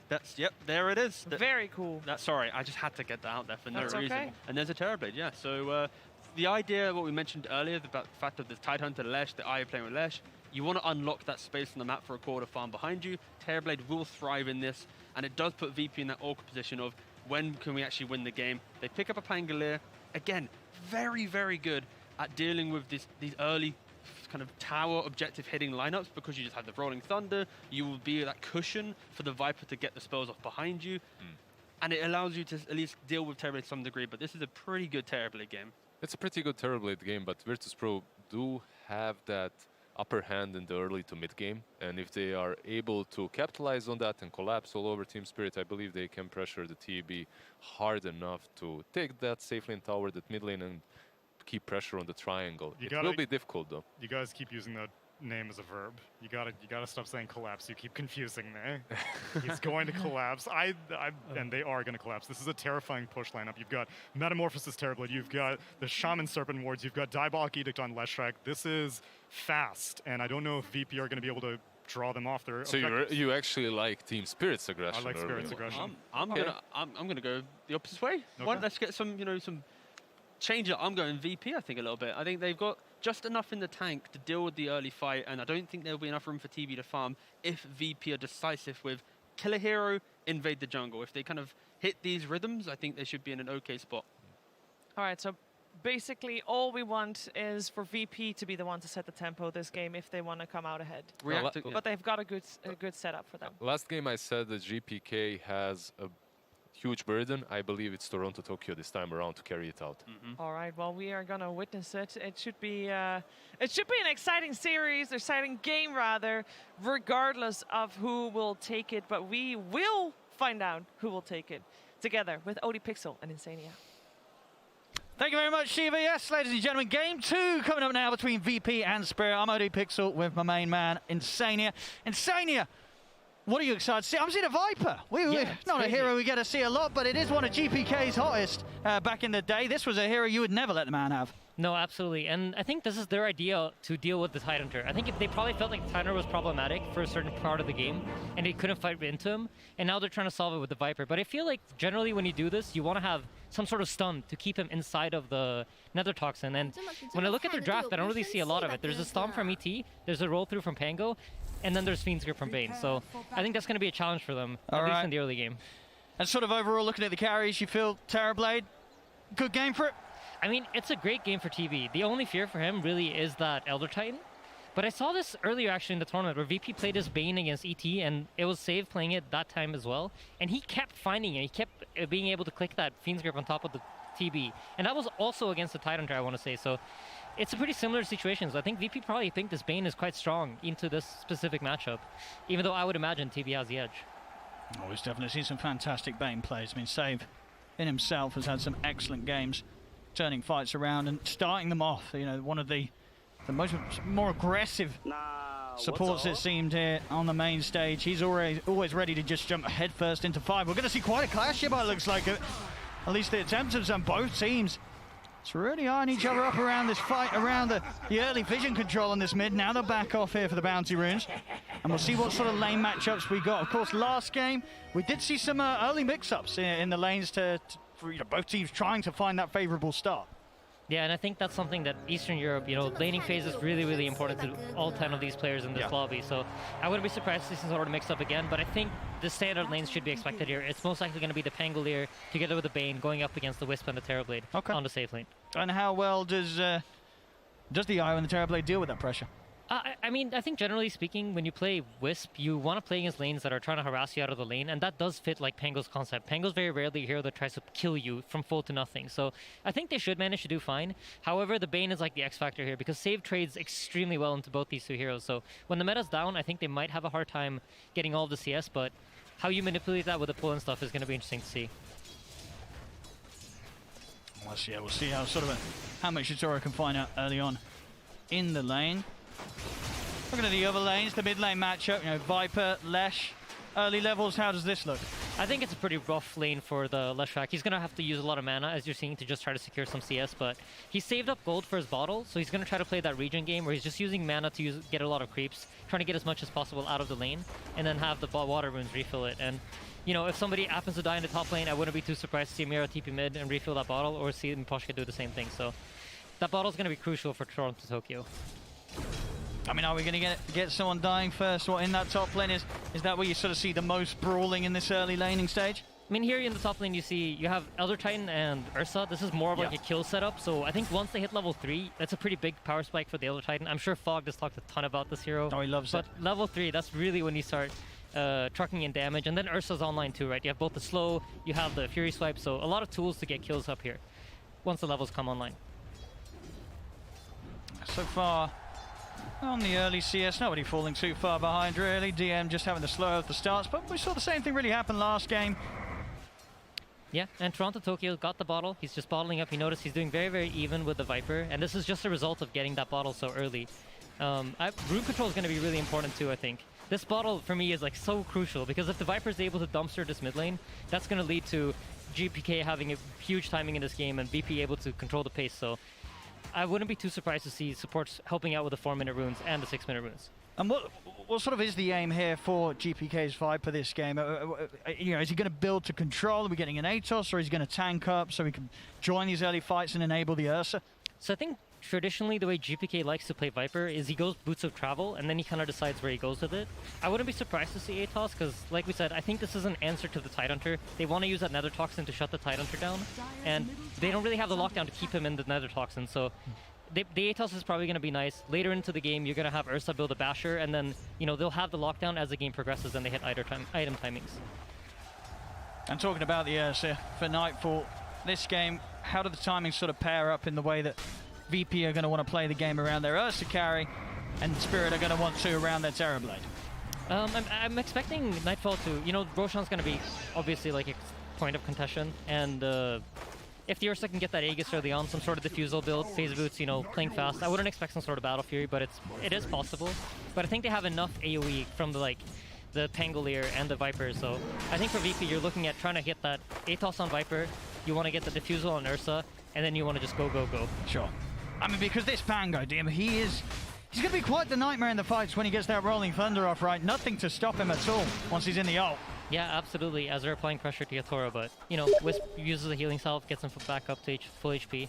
But yeah, like you said, once he starts rolling up, you know, it's hard for you to play Shadow Shaman, because you need to stand in place and try to grip someone, or Tidehunter generally wants to use Ravage to blow everything away from him, but once Pango's in that role, you're not really touching him, so it's a really, really good Pango game. He doesn't need to be afraid of Leshrac. All he really needs to make sure that he does is get on top of the Terrorblade. Oh, we're going to see straight up TP for Toronto Tokyo. We'll reset back in the base. Yeah, absolutely necessary there with the setup. Was made by Save. And this is what we were talking about, right? The rune control. It's really important to make sure that this Leshrac can't abuse the bottle to just keep getting creep kills. Because right now he's sitting at 20 CS. He's doing great, right? Yeah, even with a Viper. Not an easy lane, but Toronto Tokyo trading farm quite nicely. Yeah. Dire's top tower is under attack. Up top, you see, so one of the interesting things about running Tidehunter against ET is you get this minus armor from the Gush and the Slow, which allows you to fight back when he runs in with the Spirit.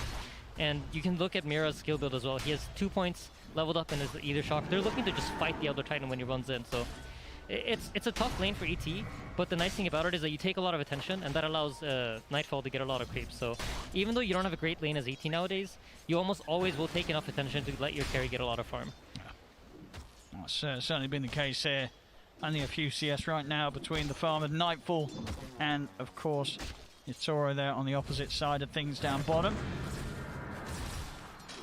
So it certainly seems that, you know, having the presence of the IO has been enough for Yatoro to be able to survive through most of the aggression. We're going to see a bit of an attempt onto Yatoro down here, but quickly with the tether, Miposhka giving him the ability to turn things around. Safe will pop the fairy fire.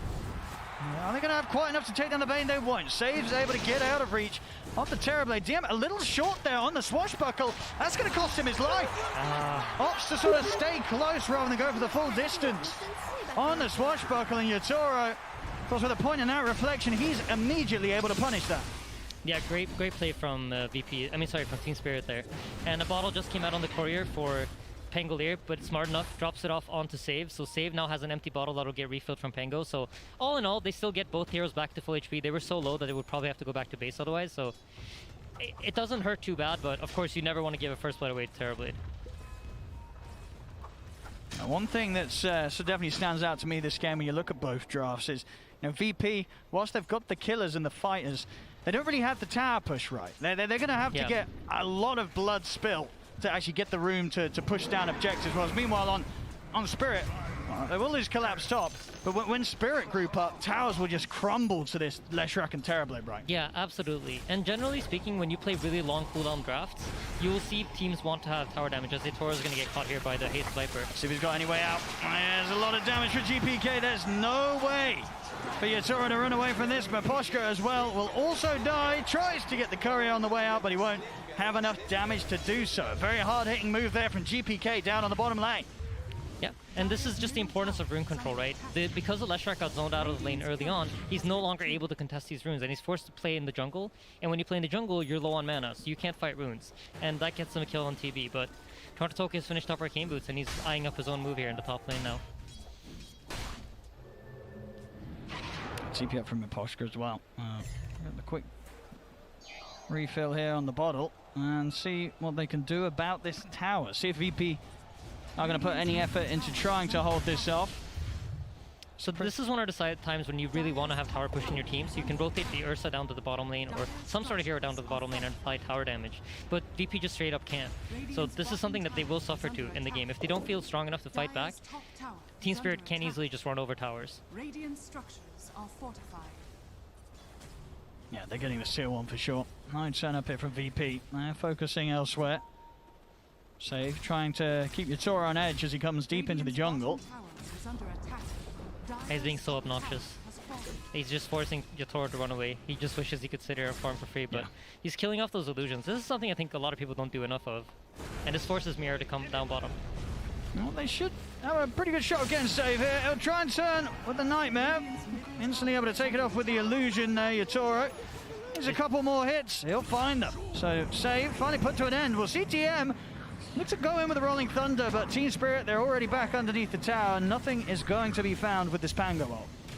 Yeah, the ward here on the high ground, just allowing them to see the Pango rotate over, and he's easily able to dodge it out. Yeah, it seems like GPK decided to go a different route. No Atos. He's going treads into Dragonlance, so looking more at trying to deal some damage in these team fights. I'm not sure if I personally like it the most. I think when you play this Viper as an answer to Tide, you really need to make sure that you can either burst him on the Nether Toxin, and in order to do that, I think you need to have at least one stun. And I just don't think they really have that lockdown. I would have loved to see that Atos. What sort of advantage does the Dragonlance have from this game? I mean, what does it say to you when he does go for this to start his build? So I think probably what he's thinking is we need a way to kill the Leshrac. We've seen the Chinese teams run Lina a lot against Lesh as an answer because you have that long range and you buy an early BKB and you just sit that from behind and just keep hitting him. So probably GPK's plan here is to buy the Dragonlance, sit back really far, and try to hit down the Lesh as he tries to charge straight in. So it makes sense, but I think the Tide just might be too big of a problem, but we'll see. I mean, Collapse last game did have quite the impact. And we'll manage to catch him on his own. He is rather tanky. They should get the job done here as long as Collapse does live. He does still end up eventually going down. Yeah, and Team Spirit immediately on the response, right? Toronto Tokyo runs up the mid lane, pressures that tower as soon as VP makes a move. He's been in the right place to apply tower damage, and this is really good by them because they keep forcing the VP heroes around. Another quick grab onto save. Yeah, the 3-man of Team Spirit are doing a great job. The 2 supports together with Toronto Tokyo just running around applying pressure, and if he gets a rune here, that should lead into a play. Luckily, Gpk gets it, so Invis rune. Now this puts the pressure on the Tide again. He's probably pretty scared. They know that there's a bottom rune spawn since Toronto Tokyo didn't get a top. And we'll see if they might try to fight back with the Ravage here. Depending on if Collapse leaves the lane or if he stays here, that should be a pretty clear indicator to whether Team Spirit wants to fight or not. And how strong of a timing is it going to be this game for Nightfall with the Diffusal? Is it as simple as Diffusal's picked up, he can join the fights, or is he going to have to play on and farm for the BKB before he really gets stuck in with the team? I think most likely with the Diffusal they'll try to take some sort of engagement. It's a strong timing as Tidus gets caught now. But you see, they can't stun him on top of the Nether Toxin. Yeah, he's straight out of the Nether Toxin, and now there's been a chance for the response to come in from Spirit. Toronto Tokyo's been brought in, but the damage is actually too much here. As Spirit, they try and take this fight, but that's going to be 1, that's going to be 2 going down. As maybe just overestimating their capability to get kills with the damage of the Leshrac. We see Lesh just getting destroyed on the front of the action. I think they need the Ravage to go off, right? Once the Ravage goes off, you're going to see the Leshrac drop a stun, and then GPK can't pump damage into him. If they are able to have GPK stand back and deal damage, then, you know, any hero other than Tide is just going to melt to him. So for that reason, you know, Dragonlance does actually make a lot of sense to me now when I see it play out.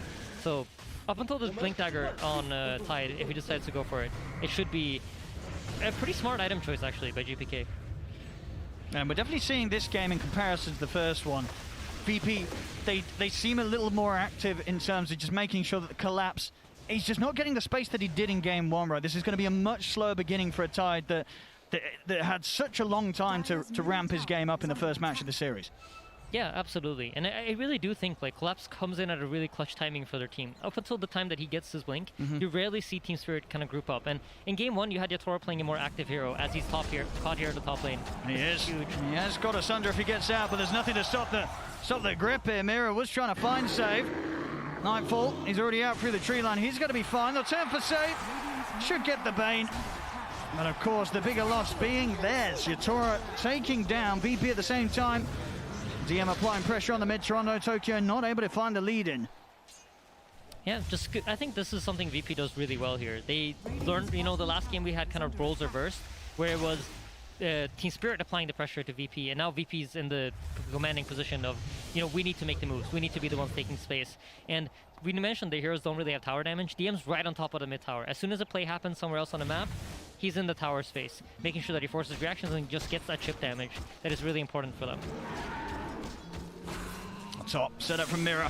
He's got the grab, the opening. TPs are coming in to try and back up Nightfall. Can they burst Nightfall in time? Nightfall, he's got no ult for 20 seconds and no chance to survive. Great setup by Mira. They're going to relocate back out. You see the positioning that VP has on the map right now, there's one core on every lane. They're just trying to farm up as much as possible and control map space. And this forces a lot of the Team Spirit heroes into the triangle here. So they don't really have anywhere to farm. Even though they have heroes that farm faster than the VP heroes, if the game stays static like this, VP is going to be heavily out farming them just because there simply aren't enough camps. And Team Spirit recognized that and decided to smoke up right away. Yo's finished on Toronto Tokyo too, so now he can finally make his own initiations. Doesn't need to wait for the Ravage to come out. I mean, they're making a run straight towards GPK, but GPK is aware. Yeah, and he has that illusion rune bottled up, so that can be used to disjoint the Leshrac stun out of Yules if he times it perfectly. They still want to get something here, Spirit. Kingslayer, he's going to walk into the action, but GPK is around to try and help them fight. A Hex out, good ward drop as well though. Mira just lays down the Serpent wards, and GPK, he'll quickly follow after the death of Kingslayer. I mean, I guess they felt that they could get a kill whilst the outer time was being focused. I mean, it seemed a little bit of wishful thinking there from GPK on trying to turn that play around. I mean, Mira's been playing a really sneaky game if you think about it. You expect the Wisp and Leshrac to play together, and normally when Wisp and Lesh show on one side of the map, you expect a team to be on the opposite because they relocate threat, right? You want to put your stuns on the other side of the map so you can relocate over and get pickoffs. But Mira's next leveling it. He knows that VP is going to assume that, so he's running with the Wisp and the Leshrac. And I don't think GPK expected him to be on that side of the map, simply put. Absolutely. Not at all, it seems. DM is ready to go. In with the blink. Good setup and a good angle here, catching them close to the stairs. The sleeper's well allowing for a further bounce back and a third into the splitter. Perfect showing there from DM, jumping in with his blink pickup. And this time it was Spirit that weren't prepared for the moves of VP. Mirror as well, also to go down. DM leads the way, and they couldn't have set it up any better there. Nightfall picking up every single one of those kills.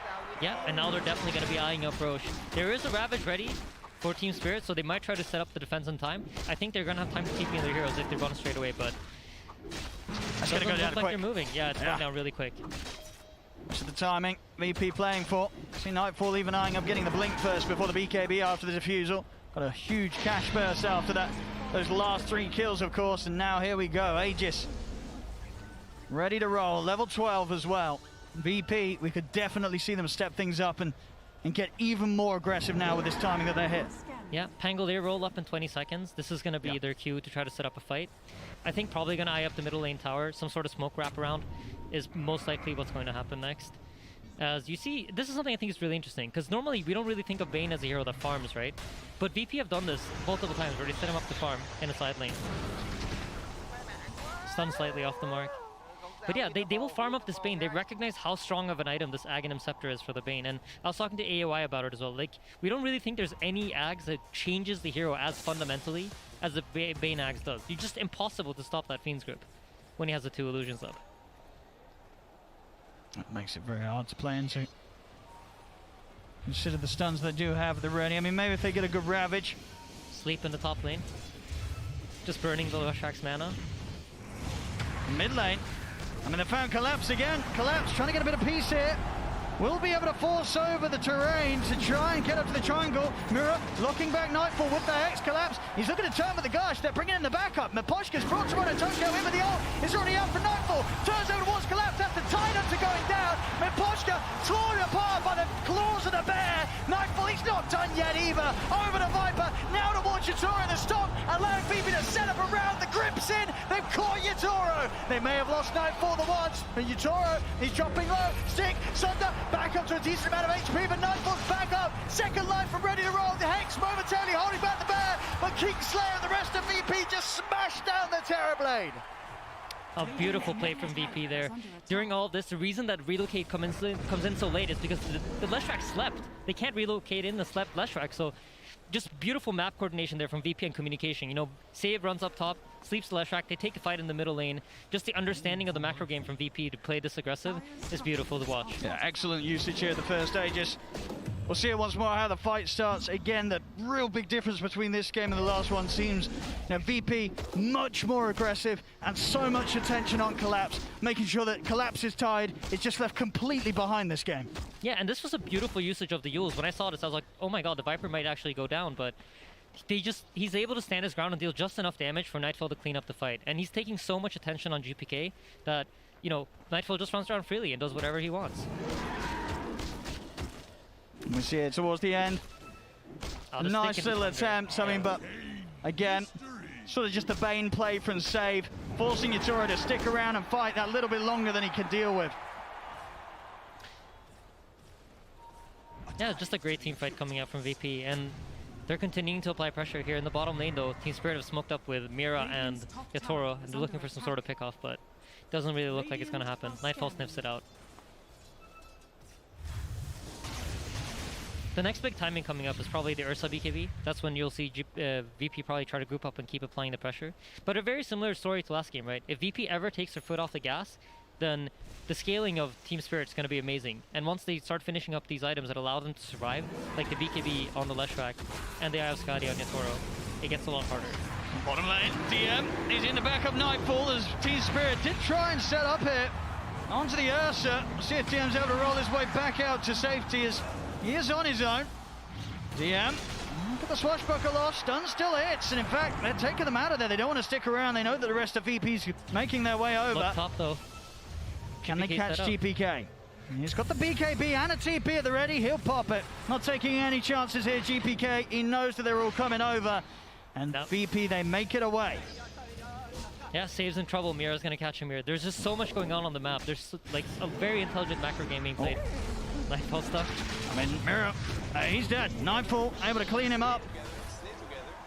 Again, just picking apart Spirit.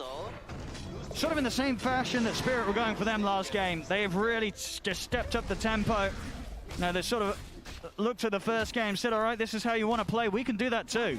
Yeah, I think their big difference, like in the T1 Vici series, you saw two teams that they would rather the other team come to them. But in this series, it's kind of like the other way around. Whoever decides to make the first move seems to have an advantage. I mean, it just seems so hard for Collapse to have a game.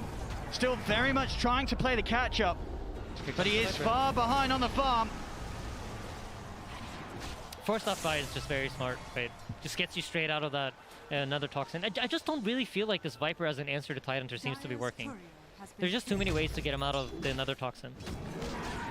I mean, and does that sort of concern you in the sort of the regards to the game going on? Like at the moment, obviously VP, they have a lead, but do you feel that this Viper could become a bit redundant in the later stages if Team Spirit's able to hold on?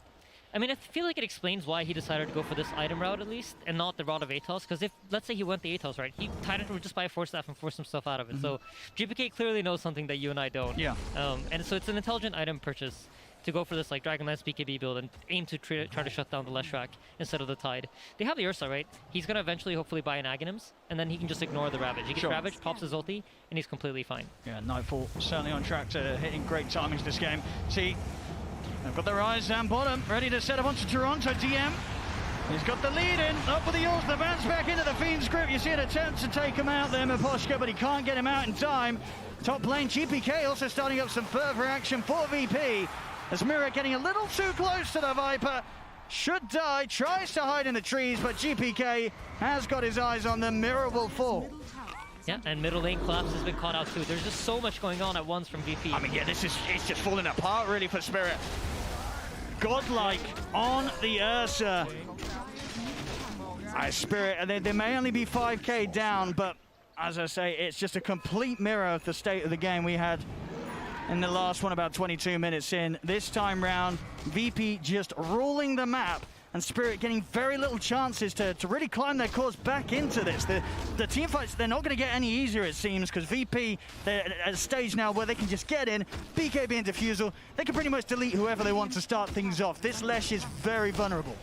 Yeah, absolutely. At this point, you know, you want that BKB finish on Leshrac. He would have wished he was eyeing up Shiva's guard at this point, but it's just not looking like it, as he's been caught once again in the middle lane. So if they want to dive in, though, they don't quite have the Thunder up from DM. Radiant's top tower. Yeah, he's eyeing up the shard as well, so he's going for that full stun build, just going to try to roll on top of someone, Yule himself. Once he comes down, you know, you use that shard to turn your roll around, stun them again, and just keep permanently silencing these heroes. Or That's solid. I feel like we see this a lot from VP as well. Sometimes you look at the drafts and you're like, well, there's not enough lockdown, but DM on his Shaker or on something like the Pango when he itemizes like this, you sort of come to the realization that it just doesn't matter because of how much DM can control the fight. Yeah, and the itemization for it is perfect, right? They're making sure that they're buying the correct items to make up for whatever weaknesses their draft has. Oh, they know Collapse is here. They're not going to keep looking, despite some of the trees being cut.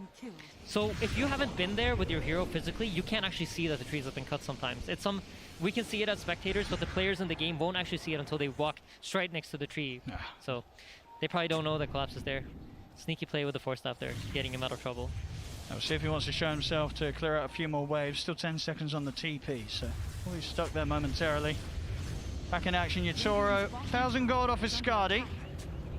Yeah, it's going to be a huge timing for them. And really, the next big objective here is Roshan. So he's guaranteed going to spawn in about a minute. The teams obviously don't know this, but you're going to notice that both teams are going to start posing themselves around the Roche pit because they want to have vision control there. And we know around 20 minutes in the last game, it was a very similar story where both teams are willing to fight so long as it's under their vision. And it's the exact same thing here. So whoever can control the vision around the Roche pit has an edge leading into this team fight. Very similar story again with the carries. But once more, Yatoro, Nightfall just on the exact same page when it comes to farm, both fighting for that top net worth here. Of course, Yatoro more focused on the creep hitting. And Nightfall, he's been punching the heroes. 11 kills so far here on the bear. And for that Basher next. Yep.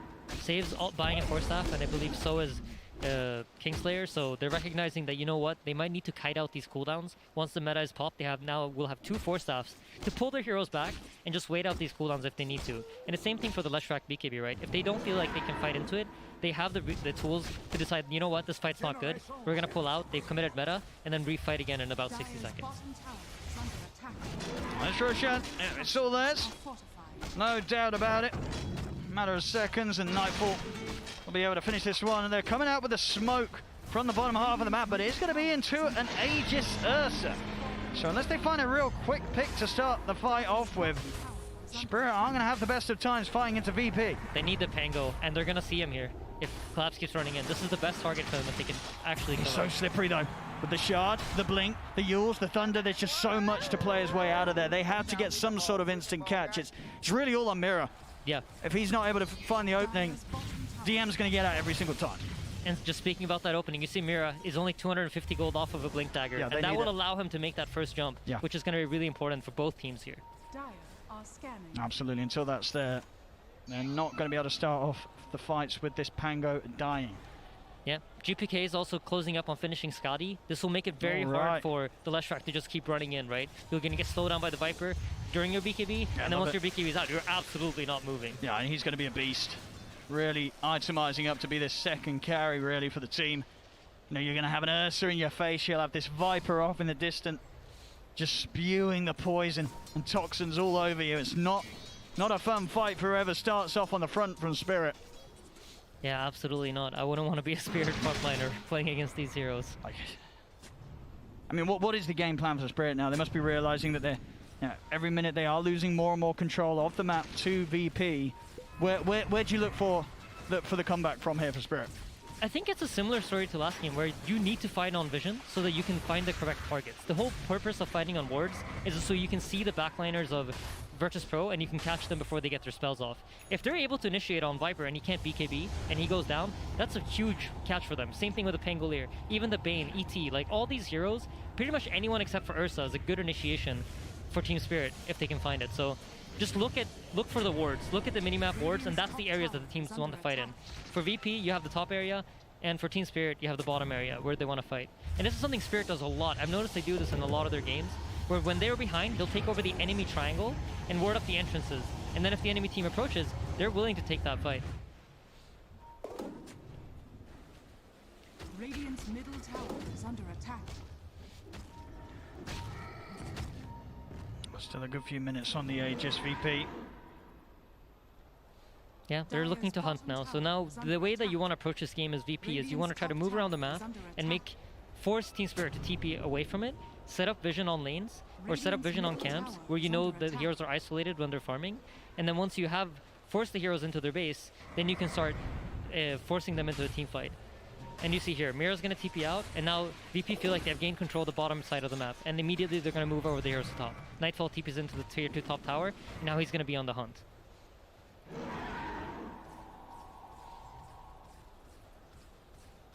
He sees the TB on the Ancients. Scandal coming out from Team Spirit. So this is some very high level plays coming out. Both teams are reading the map very, very well, and they're scouting each other out.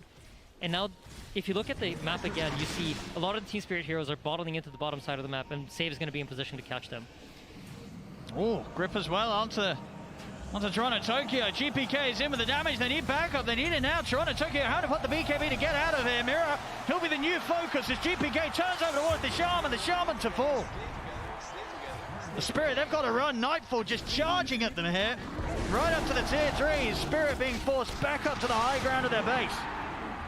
That's just really intelligent macro gameplay from VP. How they move their individual pieces around the map to force the Team Spirit heroes into their base and then find a favorable fight. Now you're going to expect to see them just constantly chasing after them. They get the bottom tower, they know that there are no heroes from Team Spirit bottom, so now expect them to start moving towards the top side.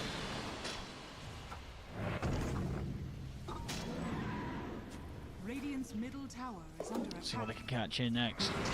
See Spirit constantly numbing Poshka +1, normally Toronto Tokyo. Just trying to play their best out on the other side of the map, pushing those waves out. Yep. You notice, VP, they're not leaving Team Spirit's side. No. They're just making sure that Team Spirit cannot get out of their base. They understand that maybe some heroes farming their side of the jungle, as you can see with the pings, but they're making sure that the important one, Terrorblade, he's stuck. He's not getting out. Oh, they're in. Well, they want to at least Nightfall. Just jumping up to the high ground here. 20 seconds on that Aegis. Just went for the play to see if he could get something done before it expires. Won't be the case. Spirit playing extremely cautious right now. Yeah, and we see a really intelligent ward placed deep in the VP jungle on the top side from Miposhka. So they're able to farm on Toronto Tokyo and him while they're being contained. This is really smart plays coming out from Team Spirit. Absolutely. Doing everything they can while they're behind. They've managed to sort of slow the bleeding here. Get things done. That's the power of the IO, and allowing Toronto Tokyo to play and farm in such positions. Yeah, absolutely. And they're always ready to team fight in. You have that relocate to bring you back if needed. And they're getting good vision out. This is a really smart play from Team Spirit. And I think VP recognized it, and that's why you saw all their heroes move into the top side of the jungle to try to take control back. And they find that ward. It's a huge D ward by Kingslayer.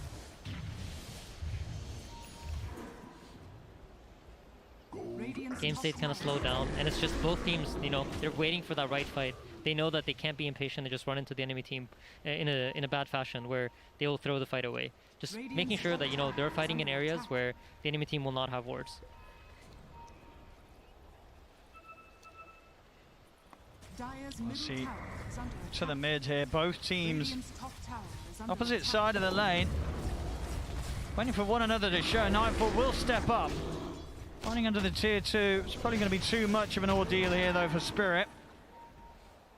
There are pings about smoke wraparounds, and here we go. VP smokes up. Okay, they're gonna try. So now here's the question: which angle is Team Spirit not covering, and are they gonna find it? The collapse is watching with the high ground. Toronto Tokyo's actually gonna blink in straight away into the river. Gets the stun on the other side. Collapses in with the Ravages. Caught the 3 of them. It's gonna be Kingslayer going down. Immediate buyback. They'll tell Yutori PKs for the Feast there will get cancelled for now. Mirror taken out here. As they'll try and go for more GPKs onto Collapse. Forcing the tide away. TP out safe. He's able to get in. Nightmare. Puts a stop to the TP. Collapse. Trying to hide in the trees. Oh, he's actually going to be able to make it out with a blink. They're going to still try and chase their VP. They have seen him in the trees here with the Spirit out. Kingslayer will spot him out. GPK takes him down. Bottom, Toronto Tokyo also taken out by Nightfall. Great read on the map. Recognizing that he's there. So now Metamorphosis has been used. Ravage has been used. Virtus Pro's draft basically doesn't have any cooldowns, right? So once DM is back alive, they're most likely going to look to continue the hunt and make sure that you don't allow Team Spirit to farm. Because as long as Team Spirit are farming with these illusions and stuff, you notice the gold lead isn't really increasing. It's just staying at 8,000 gold. It's a battle of who can take over map control. And that's what these fights are really all about. It's not about the kills, it's about who gets map control in the end. Obviously, it was a solid start with a Ravage, but Yutoro, he just couldn't get the damage out to start things off. Yeah, they really need the Terrorblade to be outputting damage, and the Leshrac had blinked in and just immediately been forced to reset out, so there was really no good follow-up on the Ravage, but they get that fight with Terrorblade on top of the Ursa, or Leshrac on top of him, it's going to look very, very different. But what an amazing blink out from Collapse, right? Unfortunately, he gets found out in the end, but still a really cool play.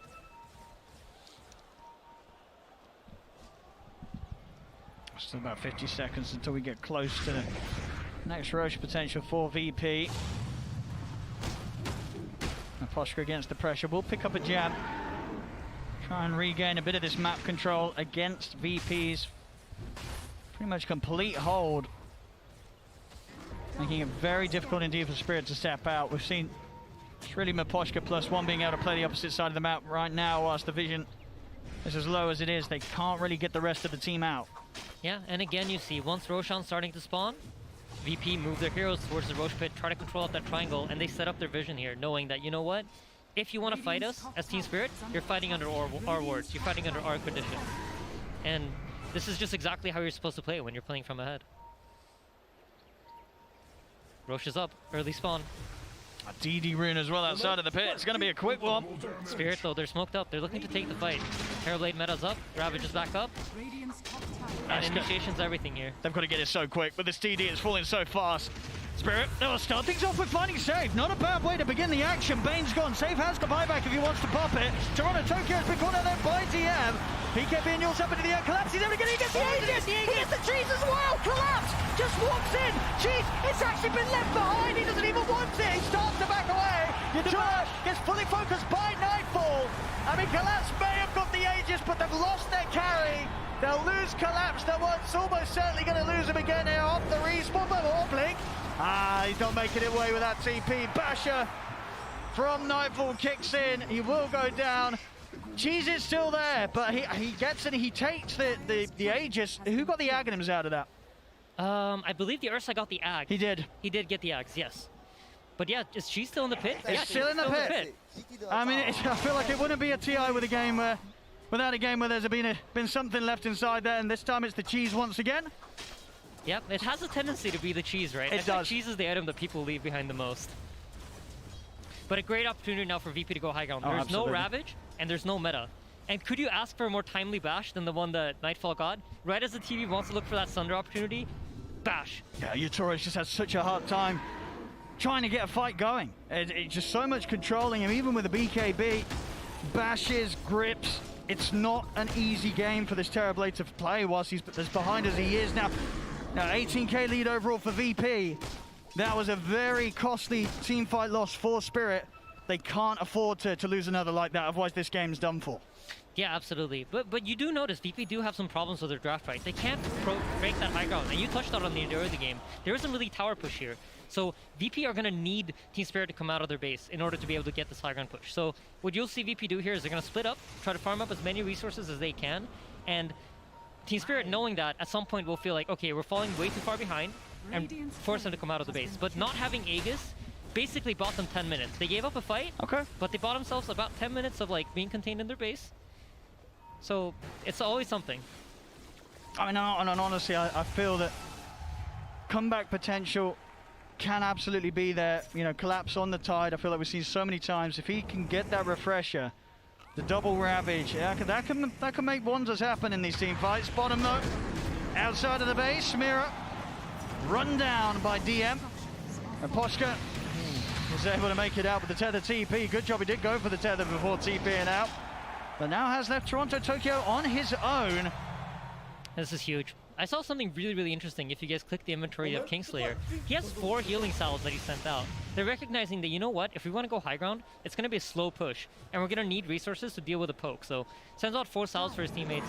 Great. I mean, he's been digging them up as well. Oh, that's true. This man keeping the shovel out.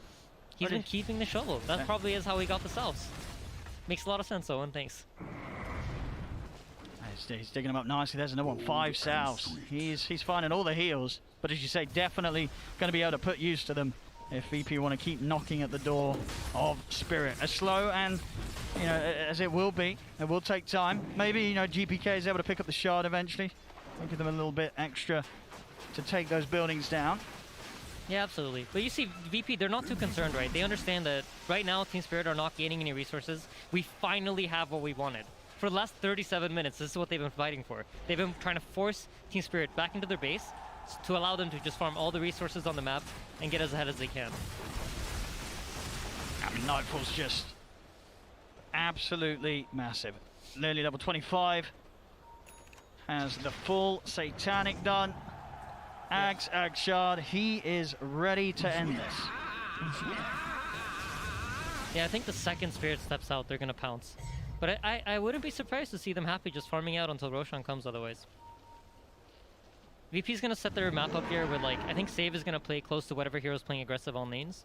And then if he can find a grip on a target, that's when VP's going to really try to collapse. No pun intended. It is a lot about the tide. Yeah, he's eyeing up a refresher. He's about halfway there, but... I mean, he's just had such a hard game. You know, yeah, 1-7-1, they have completely shut Collapse down this game. Yeah, he's been involved in 2 kills in 38 minutes. It's not a fun game to be the Tidehunter. Yeah, especially when you say, you know, for Spirit, a lot of their game plan does revolve around Collapse being the main playmaker. Yeah, I really think he's like their mid-game piece. And if you think about the story of this game, they didn't have a mid-game. Their mid-game was just running away from VP and trying not to give away kills. Oh, look at that. Okay, yeah, okay, it's up to the 89. I was going to say, yeah, that 66 was earlier. So, yeah, up to 89% on the win probability. And also, Miposhka. Miposhka's out. Toronto Tokyo will take out Kingslayer. They get the Serpent Wards down as well. Mirror with the grab on some save. As both the VP supports gone. Can they get more out of this? Yatoro is in with the Metamorphosis and the BKB. Jump 4 collapse. Has the Ravage 9-4. Knocked down. Stop from the Toronto Tokyo 9-4. Getting low. Taken down. They get the answer. A big kill here for Spirit. What more can they find? Up to the high ground. They're trying to chase GPK. But GPK's got the back up. Kingslayer fighting back. In action for Yatoro. Sunder back up to full HP. Tries for the TP out. But the damage is done. Yatoro will fall. Spirit. They lose their carry at the end of it, but not a bad hit and punch into VP there as a fair bit of damage is done. Yeah, then they take out the important heroes, right? There's no Ursa, so there's no high ground threat. They're buying themselves more time. These fights, they're going even, but when you go even when you're behind, that's actually favoring you because you're getting more gold from the fights, the enemy team is ahead, and you're also delaying for this late game timing. So if we click on Collapse, you know, slightly closer to your progress. refresher. It is progress. Absolutely, absolutely. And look at his inventory. I think this is so cool. While he's dead, he's placed the Philosopher's Stone in his inventory. It's just all those small things add up, right? It's really, really cool to see this coming out from pro players. So while you're dead, put in the Philosopher's Stone, get that extra bit of gold. I mean, because we already saw in that fight, despite as far down as they are, the potential when that Ravage does come into play and Yatoro is able to stand back and get the hits in. Yeah, absolutely, absolutely. If they can have the Terrorblade in the right position once the Ravage goes off, it's huge. Up top, Six up. We've got the Hex in. DM trying to cover them from the side. He's ready to go over the Rolling Thunder. GPK with the BKB turns over to Toronto Tokyo. Toronto Tokyo buys some time with the self-fuels, but he's surely going down. He's forced beside. No, Essence Ring is still alive. Stunts attempted with the Hurricane fight. Oh, he's alive! He's alive! What a save! They get him out. Toronto Tokyo will survive for now. Mirror goes down, but the Lesh will live to see another day here thanks to Miposhka. What a crazy save, man. Oh, there's some really high-level Dota going on here, and it's beautiful to watch. I'm really, really enjoying this game. GPK's item build. I really did not see this playing out in the early game, right? We were talking about the Atos, but it's so smart. He has the AC, he has the Scotty. He can tank them up. He is. Yeah, 6-2-11. He's having a great time on the Viper here. We'll see this replay again. I mean, they make this what seems to be an ambitious attempt on GPK. It doesn't end up being that bad of a try at all.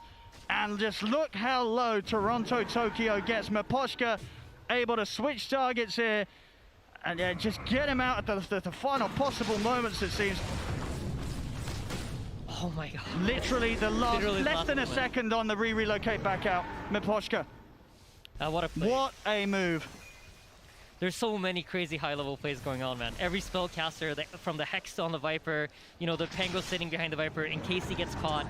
It's just both teams are playing so well. It's a very enjoyable game to watch. And now we have tier 4 items coming out. Oh, Timeless Relic. That's a tasty one. Is he keeping the Essence Ring? That Essence Ring might be a bit of a good luck charm. It did save him that last fight. He might want to hold on to it. I think it might have been a misclick. Surely it must have been a misclick. Yeah, he's got it back out. He does. I think he probably a little bit too quick. I know this has happened to me sometimes. Sure. Try to drag it in, send it back too fast. I mean, he's a team player. You know, he picks up a nice item. He wants to make sure that everybody else gets a chance to grab it. But indeed, Timeless Relic back out on Toronto Tokyo, and that, quite the item, of course, for the Leshrac. Yeah, absolutely. They also got a telescope. They haven't decided who to put it on yet, but great item. Adds attack range to your Terrorblade, gives you cast range on all your heroes. For a hero like Shadow Shaman, I wouldn't be too surprised to see him trade off the Psychic Headband for the telescope, but it seems like, you know, that's not the focus right now. They're not thinking about neutral items. They just gave away Roshan. They did. They're able to pick it all up here, and that's what it's the fourth one this game, right? Refresher Shard, Ag's Blessing both coming out of that one. Yeah. See, Ursa well managed to get the enrage off, but now the meta's up. Yasura wants to try and fight this. The BKB shortly coming to an end for Toronto Tokyo, though. He's got to start running Miposhka. He's ready to take him out again. We'll bail him out as they manage to back off there from VP, trying to run him down. Of course, off that return to the pit as well, they do now have the 2 cheeses on VP. DM's got his Kingslayer as well. That could be huge for Kingslayer. When you're playing Elder Titan this late into the game, your biggest problem is getting on top of the Terrorblade for long enough for your natural order to deal the damage that he can, right? If they can combine, as it looks, I hear a sleep. That's just an illusions. Yeah, if they can get that natural order on top of the Terrorblade and then have the Ursa hit during that period of time, that's like if Cheese gives them 2 seconds, that's enough. That's all they will need for the natural order to deal its damage. Yeah. And that last, the pick up, the Ags Blessing going to save as well, as you were talking about, very strong Ags. So this is going to be an excellent addition to VP's team fight here, especially with the way that Save has already been able to make those big ults happen. And, you know, Yatoro's life getting harder. He's got to keep himself completely away from this Bane, otherwise Save will look to lock him down. Yep. Trying to jump, but alright, GPK, he's gone in as well. Slides himself back down to the low ground with the Hurricane Pike, mirrors out. DM diving under the tier 4s with the Rolling Thunder. There's the grip. Save has the control onto Yatoro. Yatoro needs help. He needs it now. He's not going to get it. The splitter comes out. Kingslayer takes down Yatoro. No buyback on the Terrorblade. He hasn't got the dollar. Huge opening. Beautiful. You see how fearless they are. Immediately they see Mira out of position. Go. Entire team commits to it. Collapse. Trying to draw their attention away from the base. He does have a buyback, so they're just trying to buy time for the Terrorblade to spawn, but I don't know, and I don't think it's going to be enough. Oh, just so much money on GPK. GPK just rolling around with 7,500 in the bank. Yep. So much money, they're going to look to try and end. I think they recognize it, you know, the way the Tyrantro was playing, that's just not normal. If you have buyback on TV, that's not the kind of play you're going to make. And VP can read that off of the movement, they recognize there's no buy. What can they do without their Terrorblade? 30 seconds. The towers taken out here. Top 4. Nightfall is in onto Toronto. Tokyo goes set to Toronto, Tokyo. And live for now. Nightfall is low. They'll turn over towards Mirror, but again, just dropping these wards down. Everything they can possibly do to take VP's attention off the base. 15 seconds. GPK committing with the BKB, but Collapse is able to slide back to the fountain. There is a refresher shard on the Viper though, so he will have that BKB back up. 10 seconds until the Terrorblade, but VP, they're looking to end it. Refresher shard in the second round of the BKB, they've got the grab, but the damage comes in for Collapse. It doesn't matter with the BKB, as VP can focus the Ancient and end the game. As game 2, Virtus Pro will manage to keep the series even. 1-1 now between VP and Spirit. We're getting a game 3, Aiden. And this was just a masterclass from VP, how to play from ahead. What do you do when you have the right heroes that can kill the enemy team? And it was perfect. Can't wait to rewatch this replay and learn from them. Yeah, absolutely. The way they controlled things right up until the end. Great to see as well on the main stage. We're excited at the start of the game. You know, GPK back on his Viper and top form indeed. 6-2-14, Nightfall as well.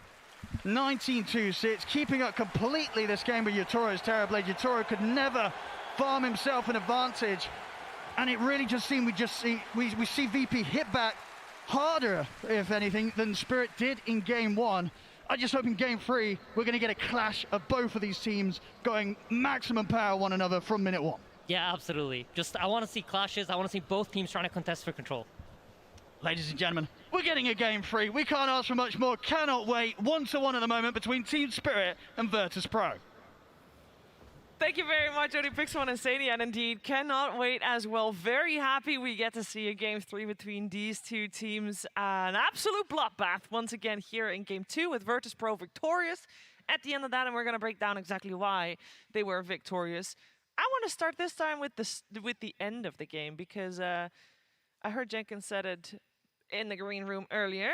There was 30k gold difference in favor of Virtus Pro T, but it still was pretty difficult for Virtus Pro to even breach high ground. I mean, eventually they did it, of course, but... Yeah, the main thing for Team Spirit in this game is the fact that they had these annoying heroes to play into high ground. And of course, VP, they didn't have that clean way to hit the buildings, right? Like you see the Viper eventually going for a shard, etc. But like the key thing for Spirit is they had this Terrorblade, they had the eye to make moves, and obviously the annoyance of killing them is really hard for VP. So I think VP, they respected their opponent because Spirit, even when they're down 20 or so K, they're finding these kills, they're finding these ways to annoy the game. But I think this was very much VP. Their backs against the walls, they're going to show them the respect. They're not going to just rush to the tier 3s and throw away this game. They're going to keep trying and trying, get the Aegis, get a couple kills, and then look for it. But again, just a really, really good game. It's something that Insania said at the end. He's going to rewatch this replay to learn how to utilize that advantage properly, because famously Team Liquid, that Insania is playing on, has had some issues at closing out games with a huge lead. And back in the green room a couple of days ago, I was talking to him and Aoi. you don't go for the throne. That's not your main objective. Killing the throne is not it. Just keeping your advantage when you're 20k up constantly is the objective. You stay on the low ground, you continue fighting, you continue getting those pickoffs, and slowly but surely you amass such an advantage when it comes to the items that you don't really care anymore, and then you just blink in behind them and break them the same way that Team Spirit broke Virtus.pro in that first game. I think if they had waited a little bit longer, though, Terrorblade may have reached the point of no return. So the critical mass. Exactly, because there were just that Leshrac escape, for example, with Io just relocating out with barely any HP. These were not definitive wins, even with the net worth advantage. And I think that if you do try to milk the jungle for as much as it's worth and try to hone the enemy out of their area, it can come back to bite you. And so as encouraging as this VP win was, I think they were still like, if we mess this up, we are out of TI. So let's make sure we don't mess this up. Now, both teams are going to be on that same footing. So sure, I want to see a clash, but I want to feel the tension in these boots. You didn't feel that in this one? No, I felt it only from VP. I think Spirit were playing with nothing to lose. They're like, well, whatever, we're one game up. Life's good. Let's just go try to take a fight out in the jungle. I mean, whatever, we're going to lose this game anyway.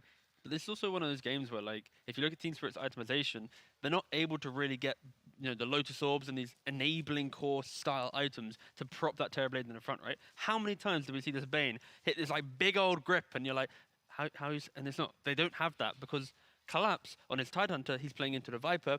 He goes really creative, he goes for the 4-star first, he then goes for everything, a blink for some initiation, but he never gets to having that Lotus Orb, which you normally see in that kind of offlane Tide or at least a core role. So it does put that Terrorblade out by himself in the field, like, oh mate, you go do some damage, but you just can't do that. So it was very much, Spirit had to itemize for themselves in this game, unlike other games where you're always kind of buying Glimmer's Force and Lotuses. This was very much like each man for themselves, and that's where kind of Virtus.pro punished that. But also they had the hero matchups to really force it home.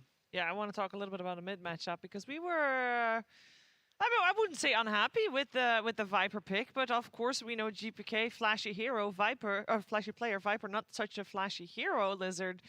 But it worked out amazingly well. Extremely well. In a couple of team fights, everyone else just falls around him. Meanwhile, that lonesome Viper is wailing into them, and he manages to take down Terrorblade a couple of times. So overall, I think he had a really good performance. I think this time around, though, their whole lineup and the whole draft works together cohesively as one unit, and that's where Viper shines the most, when you can move around with your team. I think that was also a problem, and why I said that Toronto-Tokyo has a burden, a very big one that he needs to carry in this game, a heavy one, because he's the one that needs to be frontlining, because you know that Collapse will have a hard time. And I feel that maybe Team Spirit, maybe they fell into Virtus.pro's trap from the get-go, from the drafting stage. Ban out two Collapse's heroes, and then completely destroy and counter the third one that he picks. And they did, with Viper on mid lane and with Ursa on safe lane. Yeah, I know Team Spirit lost this game, but I want to highlight Yatoro still, regardless, because this was the 9th game they played on the main stage. This was also his 9th hero that he played on the main stage. Wow. He has not played a duplicate hero at TA10 main stage. This is indeed excluding groups, because of course we've seen him play way more than 9 games, but Tsunami, that is quite a feat. Yeah, especially because I wouldn't really consider him to have been the key to their success. Sure, he's been incredibly consistent, but it's Collapse who has been, I think, instrumental in their victories and their draft plans in general. So now Collapse getting targeted so early on, consistently with the Mars and Magnus bans. I want Yatoro to hone in on which one of these he finds the favorite. I don't want stop taking the world tour. That Morphling, the first game that he played was on the main stage, and that is the Morphling he got the Rampage with, right? That's the DD one. Yeah. Again, Tsunami mentioned it perfectly there. It's the fact that for Team Spirit, they lean on Collapse a lot in regards to kind of rounding out their draft, allowing their mid and their safe lane to kind of get exactly what they want for the game. And I feel that's kind of where VP, they kind of just understood that in this game, right? Like, they have this really nice aggressive lineup, but it's for once at TI we've seen an aggressive lineup that doesn't feel like it's on this timer, because you're already like hard countering some of the core. So the scaling potential of this aggression is also there. Can we just not understate what it means to have 9 different heroes played on position 1? That's so impressive. That's higher than most players' hero pool when it comes to when it comes to TI. He's playing incredibly well, and it's just one proof of a huge talent that Yatoro is. And I think what you're saying about Collapse, his heroes being banned out, that means that he isn't touched as much, that Yatoro's heroes aren't touched as much, which means that if he could say, yeah, just pick me Monkey every game, but he doesn't. He just picks the hero that's right for the game. Yeah, it is incredibly impressive, and I mean, you can even say, of course, they made it this far, but wouldn't it be better to have one that you can always rely back on? You know, that may be a thing. We'll see. Of course, it will be 10th. Different heroes as they are about to play their 10th game. On the side of Team Spirit, also, of course, Yatoro, this is his first international. We have 4 players on the side of Team Spirit of who it is their first international, and just to get you a little bit more familiar with the players playing on the squad, we had a rapid fire with them earlier. Хорошо. Давай проверим, насколько хорошо ты помнишь историю International. Да. Да. Это серьезное интервью. Ага. Назови, пожалуйста, все города, в которых проводился International. Шанхай, Сиэтл, Бухарест. А город не вспомнишь? Или ты вообще не помнишь? Не, я тогда еще, под стол ходил и учился только говорить в это время. Давай поговорим немного о твоих тиммейтах. Кто самый смешной игрок в вашей команде? Я. Ну, Илюха у нас главный клоун, это всем ясно, думаю. Он, знаешь, есть такой быстарый, типа, мой чувство юмора, а он берет кринжем. А кто самый суеверный игрок в вашей команде? Перед каждой официалкой моют руки. С чистого листа. Это не связано с этим. Я просто мою, потому что мне так более удобно. Хорошо, кто самый заимпрувившийся игрок в вашей команде за последний год? Ну, вообще, я бы сказал, Мира. Ятора. Он хотя бы сейчас не дохнет просто так. Как раньше. Ну, мне кажется, Мирослав. Рост его как игрока видно, типа, каждый месяц. Ну, я просто был за сезон давай. Я был знаком с Илюхой еще год назад, там мы с ним общались до Team Spirit. И вот я скажу, что это он, скорее всего. У него было очень сильно, он как-то очень сильно вырос и очень быстро за короткий срок. Интересно. Он, кстати, сказал, что ты. Так что... Про себя просто, мне кажется, не захотел говорить. Он парень еще скромный. Кто лучше всех справляется с интервьюшками, с медичкой, там, кого всегда вытаскивают отдуваться? Илюха, да. Илюха самый такой открытый и такой легкий на подъем человек. Ну, как штатный, как говорится. Да, штатный клоун должен работать, я считаю, по своей профессии. You can just tell that this team is in good spirits all the time. That's no pun intended, by the way. No, it actually wasn't. It actually wasn't. I wanna also tell you, of course, this team was at the ANA Major. That was the only LAN they attended in this DPC season. And every team had their own talent handler, team handler in this case. And I can tell you that for Team Spirit, all the handlers agreed, nicest team. Like, you're not like... They were very courteous, always on time to all of their appointments. They cleaned up after themselves in like the booths and their practice rooms and everything. Yeah, lucky go happy. Very much so, and I think they were running Naruto. Not personally my favorite, but not doing it now. But not doing it now. They're also walking on at the same time. Every time I want to reiterate how incredibly impressive I find both of these teams. By the way, I'm so happy to see them here, both guaranteed top 6. Winner of this next game will gain an extra $1 million and guaranteed top 4. It's actually crazy that I say that, but it makes me happy. It fills me with joy. Both of these teams, fresh players, Lizard, they deserve the success. Yeah, you just have to feel happy for them. One of them, obviously, one of these teams will definitely go out after the series, but in me, there's a little bit of competitive fire tingling, a little bit of envy, a little bit of jealousy, a little bit of happiness, everything. It's just a huge mix of emotions, but I'm sincerely very happy for them to be here, specifically because they started in the competitive scene so recently. Yeah, and for me, it's the idea that for Team Spirit, they've, against IG in the upper bracket, they won game 1, but then they fell short game 2 and 3. You compare that to VP. VP lost game 1, but they bounced back with 2 and 3. So we're seeing very mirroring scenarios here where it's kind of forming here, right? Like VP has the experience of losing the first game and winning. Spirit has the experience. Are you saying VP is going to win this because... What I'm saying is right now from, track record, Spirit has been up in the series but then lost it, and VP's been down in the series but then won it. So it's looking right now in Game 3 that VP is in the lead because they understand how to approach this moment. But I want Team Spirit to be able to, show what they can do.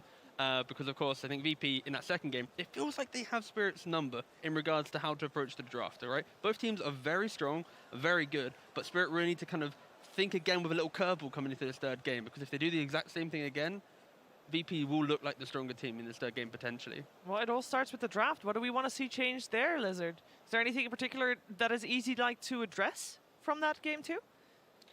Maybe go back into the Weaver plus Tide opening without Yayo. I feel like they look just a tiny little bit stronger with the minus armor combinations. It also activates Yatoro a little bit. When it comes to the bans, do you guys think that bans are still on point? I think you still have to, if you're a Virtus Pro, you still have to ban out the Magnus plus the Mars because of collapse. VP's bans for sure. I think Spirit banned Dawn though. Yeah, in game 1 they banned Storm and Tiny, and in game 2 they banned Dawn and Tiny. You can keep banning the Tiny. I don't think either of those heroes that were also banned, the Storm and the Dawn, I think you can let those two go. They're not much of a concern. For your own first phase drafting, I think actually don't first phase Collapse's hero. We see that Yatoro has a deep pool, 9 different heroes. First phase it. You don't clearly. Why? No, why? Because he's clearly capable enough, and he has not taken advantage of the last. We pick have 2 camps here. One is, no, but it makes no sense, right? Because you know that already Collapse has got 2 of his heroes banned out. Sure. So if you don't pick his hero first phase, he's gonna have more of his heroes banned out. What's he gonna play? I want Yatoro to win the game. I want. Yeah, then so you pick his hero last. Set him up for success. That's what I thought, but then VP had been first phasing their carries quite frequently. Yeah. And they had found success with it. Now, sure, I know maybe you don't want to turn your entire dynamic up on its head, but everyone knows that Collapse is going to win you the game if you're playing against Spirit. That's the player. All right. Okay, so we're trying to figure out whether to ban out. No. Sorry, this is the big brain thing. Ready? We talked to Mars and Mag banned. How about VP? They have the counter Mars strat prepared, the Mag strat. There's no countering that they guy. send it through. How about that, huh? They ban out Io, they ban out a Mag, they give away the Mars. No, you still ban out Mag, but maybe you let the Mars through and you just pick up a Vengeful Spirit. Jokes aside, that is something that they could do in a game 3, and some experienced teams might try and do that, right? The idea that they give the opponent one of their best heroes because they have smiling big time, by the way. This is the best theory crafting that Why not? I've been a part of so far. I can. You have to just give it a go. My glasses are all fucked up. I know, right? It's really hard to see. All right, Lizard, so what do you want to see change then? I think the opening is fine. I agree with Tsunami when it comes to the Dawnbreaker, maybe letting that hero go through, go back to some different ban for the first stage. But I still think that Collapse's hero needs to be first phased. He has a deep pool, though. I think he doesn't have as deep and as guys, impactful. We can argue back and forth. Yep. Yeah. And maybe the teams did that too. Let's find out what they're gonna do in this game 3 draft. Oh, here we go. Team Spirit versus Virtus Pro. Game 3. I hope that this game 3 is going to be straight fire, and the draft will already hopefully teach us something about that. We are also joined by an extra member of our Broncos. Jenkins, how you doing over there? Hello. Hello. I've been here the whole time. Yes. Yes, you have. We know. Silently. Welcome. Judging. Great fill. Thank you. That wasn't filling. That was a legit discussion. What are you talking about? That seemed very legitimate. I like the part where Lizard took his glasses off. That was my favorite part. All right, what do you want to see? Do you want to see Collapse's hero first phased? Or do you want to see Yatoro's hero first phased on the side of Team Spirit? I feel like they just need more stuns. Okay. The game was hard last time. There wasn't much of an opportunity to come back. They were just kind of running away. And I think a lot of the time that falls on Collapse to be that guy. And so when he's on a hero like Tidehunter and the game is falling far behind, it can look a lot like that. If they can get some Lion, Sand King, that sort of stuff, low cooldown stuns, I should say. Because the long cooldown stuns are really abusable when you are playing against a run-at-you lineup especially. Look at that, they're forcing Virtus.pro now to think about banning out the Magnus or banning out the Tiny, because they let the Tiny go through. And this is the mind game. This is the adjustment that our panel failed to obviously notice. So they ban the Mag, therefore Spirit will be potentially first picking this Tiny. But like the concept of it is, right, it's like Spirit forces VP's hand, they get their own thing, but now VP, this is not a moment in the draft, like, oh crazy, they're going to first pick a Tiny. We're not prepared for this. They should be ready. The problem is Tiny has been already dissected, and I feel teams have learned how to play against it. Right, Jenkins? We've seen some Wyverns, some Omni Knights. Yeah, I think Tiny's been dissected. You know, a hero that I think hasn't been dissected is Monkey King, which is available. Also okay, These or two they'll just pick teams- Tiny. Let's go Tiny, yeah. In the first game of this series, we saw Monkey King Ignored until until the the end. very last pick. It was last picked. The last pick in the game was Monkey King. It also was their first Monkey King game at TI, at least. Of course, they've played it before, but maybe it Yatoro was a can little... play everything. Exactly. Maybe it was a little bit of surprise, like the TI prep, when you focused on TI, just looking at the games they're currently playing, when it's not there, you know, when it's absent, suddenly it appears, So right? There's a bunch of players that I talk to that don't even consider Tiny to be completely broken. Okay, we can deal with it, and then you try and draft something against it, and it doesn't work. Okay, we can't deal with it. Percentage-based damage. Right. I think the Necro has actually been the most impressive answer to me, because I thought that Necro would be near irrelevant at this TI. You have Interwyvern that does something similar as well, and the ultimate is nice. We saw Underlord also. We saw some Death Prophet, but it didn't find as much success. Oh, it's like a pop And quiz. Phoenix- too. actually, Phoenix is a good another answer. one. I feel like these other answers like Necro, Death Prophet, these are like generally considered to be not that great of heroes. You just don't see them if they're not against Tiny. Whereas something like Phoenix is fine aside from Tiny. You know, you'll see this pick with the Mars, like some hero that can set up for the egg. So I do like this a lot, like having a support that makes the hero finally killable. Spirit here, like in history of DPC, they normally just snap pick a Morana when they see the Phoenix, right? The classic, you leap in, you kill the egg. Maybe they're a little bit hesitant here because they want to lock in that collapse area. If you look at their drafts, right, it normally is collapse in the first phase, allowing for a later pick for the cause. So I wouldn't be surprised if they just go for a casual offlane, but maybe because of the Tiny already showing. Some crazy Legion Commander 5. Oh, okay. Or Snap Little 5 is the other Shredder. option. Yeah, that also works. Oh, that's perfectly fine. Insta kill the egg. Some follow up for Tiny. Snap Tiny's pretty good. You know, you cookie Tiny in. If this was OG, which it Yeah, isn't, well, Legion impossible. 5, Legion 5 versus Phoenix and Bane sounds very tasty. But yeah, Snapfire is also very good. The thing with Snapfire that I really enjoy so far at TI is the value of ultimate at objectives that you don't really want to defend, but you can defend through just yeeting out that Mortimer's Kisses, right? Like the creep wave comes in, bam, that's gone. Couple heroes now half HP. You don't really have the resources to then hit the tower. So a single Snapfire, if in the correct position, can really punish any kind of 3 or 4 man moves to an objective if, of course, you connect on the Mortimer's Kisses correctly. Kind of a cool pick with Tiny, too, because you put the minus armor on towers, then Tiny's like already a great hero for taking down towers. Probably the fastest hero in Dota currently for killing towers. For killing anything. Yeah, that's true, actually, yeah. It's disgusting, yes. Yeah, it's pretty nasty. You mentioned that you wanted them to pick a Collapse hero. Is there any reason why you... So Collapse played Tiny, I think once, at least during the group stage. Primarily, it's been a Toronto-Tokyo hero.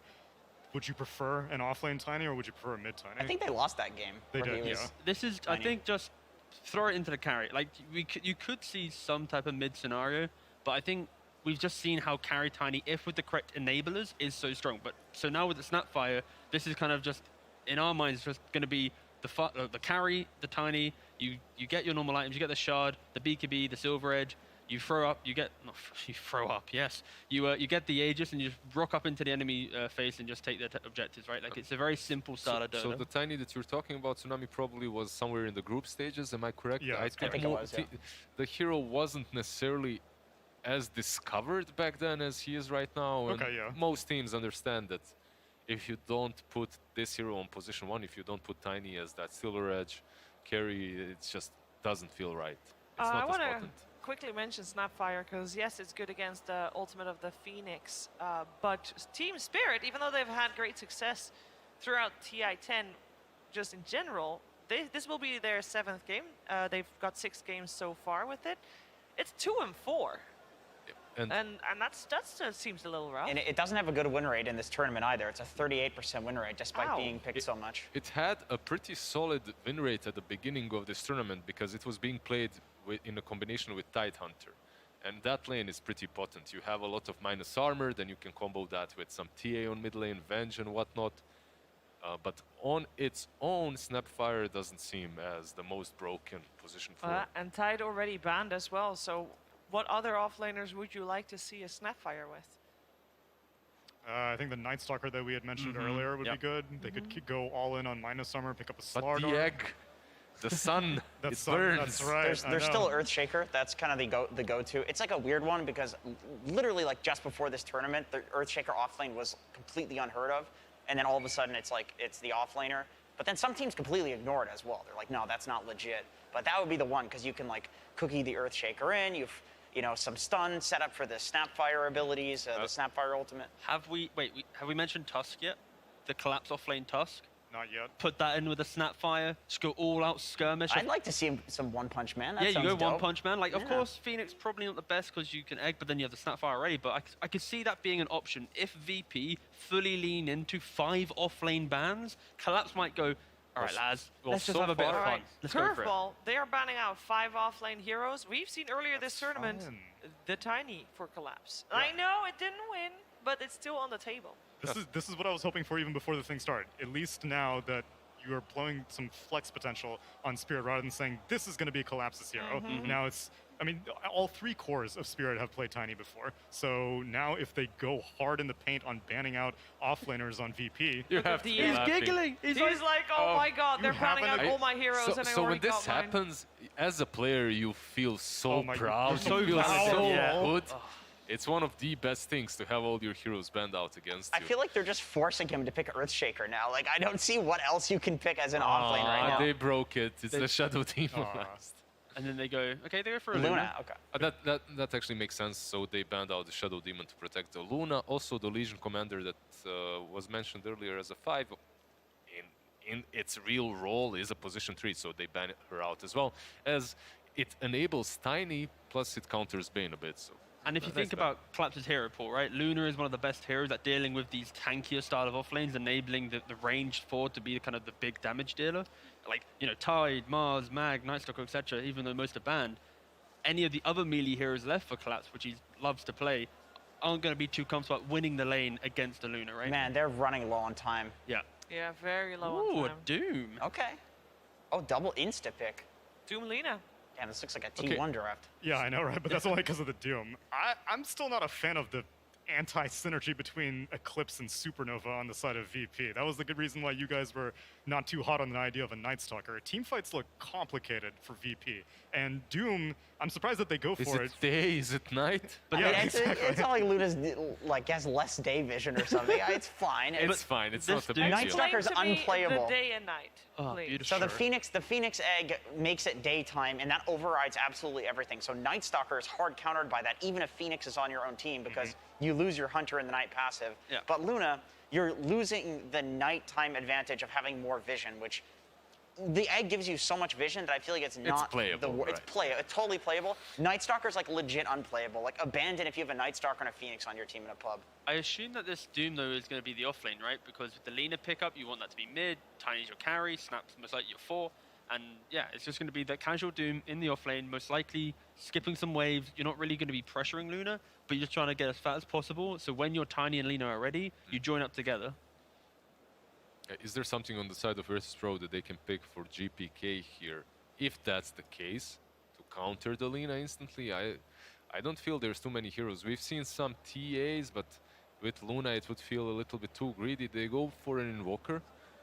Susceptible to being just doomed and then useless, but so is every other single hero in the game. But at least in this scenario, if it's a Quaswex Invoker, he can at least put everything onto the Luna, be it the Alacrity, a Solar Crest, or whatever. So if you are doomed, Luna can stand her ground and at least try and take whatever fight's possible. I just hoped that they thought about this fact that if you are banning out all the offlaners before you pick your own, Yeah, that is a problem. you might be facing a problem later. And the key thing here is VP's offlaner, it kind of needs to be that kind of BKB piercing style of offlaner stun, because when Doom gets BKB, Tiny gets BKB, Lina gets BKB, they all want to buy it by 20 minutes. You're going to be dealing with a triple core lineup that actively wants to be in your face. So VP doesn't have that. You do have Bane at least. That's BKB piercing, right? But besides him, Beastmaster still on the gonna ball. be, yeah. This is a great Quaswax Invoker game. If you're Tiny or Doom, like we talk about Tiny, like what's the most important thing about this hero? The guy runs around with like 4,000 HP, and you're like, you just can't kill him.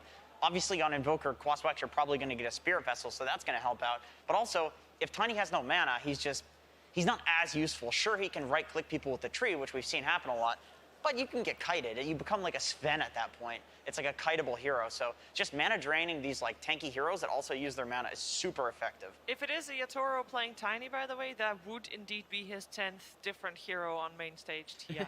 and Virtus Pro, they just banned out the Faceless Void, so they're expecting maybe something different. And Team Spirit's Centaur would fill Virtus Pro's lineup so well that I really respect this ban. Afterwards, the Sand King. I think Sand King perhaps not as strong.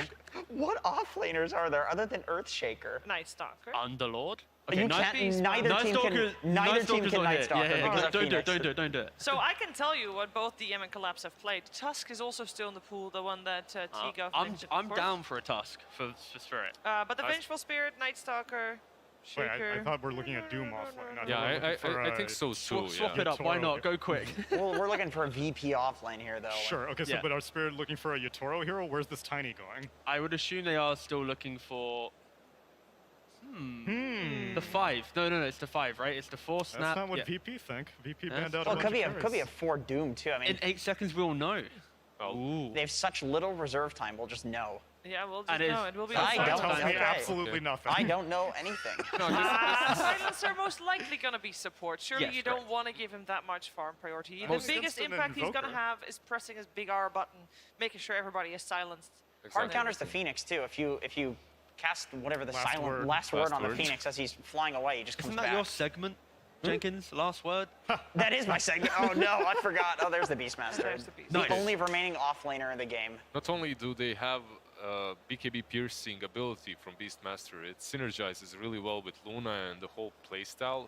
What they needed this frontliner that can also push and bring some map control to the game, a lot of vision. I think it's the perfect hero here, and as a silencer, you truly don't like to be playing into all the summons running your way. However, when it comes to the silencer, there are some positives, right, Stigov? Yeah, I mean, why are you throwing that on me straight away? I was thinking of something else. Yeah, no, I like it. Honestly, I think Silencer is really good right now. I think people hate on Silencer for no reason other than it's a good hero to some degree. But I think Spirit, they needed something in their draft to be able to give them that way where if VP run at them, they can just set the scene in these earlier fights. Like when BKBs come out, of course, it's going to be a bit hard for Silencer to have fun. But the idea is the pre-20 minute, when Doom's farming, Tiny's farming, Lena's farming, they needed that way to say, no, we don't want to take this fight. We want to go again in like 2-3 minutes time. So I like the idea from Spirit reacting like this, but VP with the Beastmaster pick, it is giving them that nice window where Luna, Beastmaster, Invoker together with an Aegis won't really care about the value of a Doom, the value of a Global. They just have to run straight through that. So Spirit, it's going to be a bit of a long one, but equal drafts. That means that the Roshan is going to be key for this series, for this third game rather, Jenkins, right? I'm actually getting Vici T1 Game 2 vibes from this draft from VP, where I think there are so many ways for them to win the game between the Beastmaster summons, empowering the Luna with the Invoker Alacrity. They've got the Phoenix Sunray versus the Tiny. I really think this is a tough game for Team Spirit to win. Like, they can definitely go super late and then win, or they can snowball, but VP has a lot more opportunities to win the game just because they have more like cheese heroes, more options. Yeah, I feel Virtus Pro, they have a lot of synergy, and Team Spirit, they have the Osrog Rock guy. So. Yeah, that's how exactly. And look, there he is up front. Beautiful. Big boy. Beautiful indeed. All right, guys. It is game 3 time. Before we head into the game, we got a quick word from the coach. It is this time Silent from Team Spirit. Silent, thank you so much for joining me. Now, in the last game, Virtus Pro targeted Collapse, and now they have targeted him in the draft. Do you feel confident about his chances in this game? About our chances or just... About Collapse. Collapse. I think we're okay. It's decent drafts. It more depends who would play better. It does depend who plays better, but this is $1 million draft. If you win this game, you are top 4. Is it good enough? Maybe. I didn't think about it. You didn't think about the draft. Fantastic. Well, this is going to be quite the showdown. So we're going to head over to ODPixel and Insania to get this game underway. Thank you very much, Frankie. Yes, the deciding game now between Virtus Pro and Team Spirit, a game which will be the last at this TI for one of the two. Insania, what do you make of this approach this time round? Quite a change, if I feel, from what we've had so far from both of these teams in this series. What are you liking?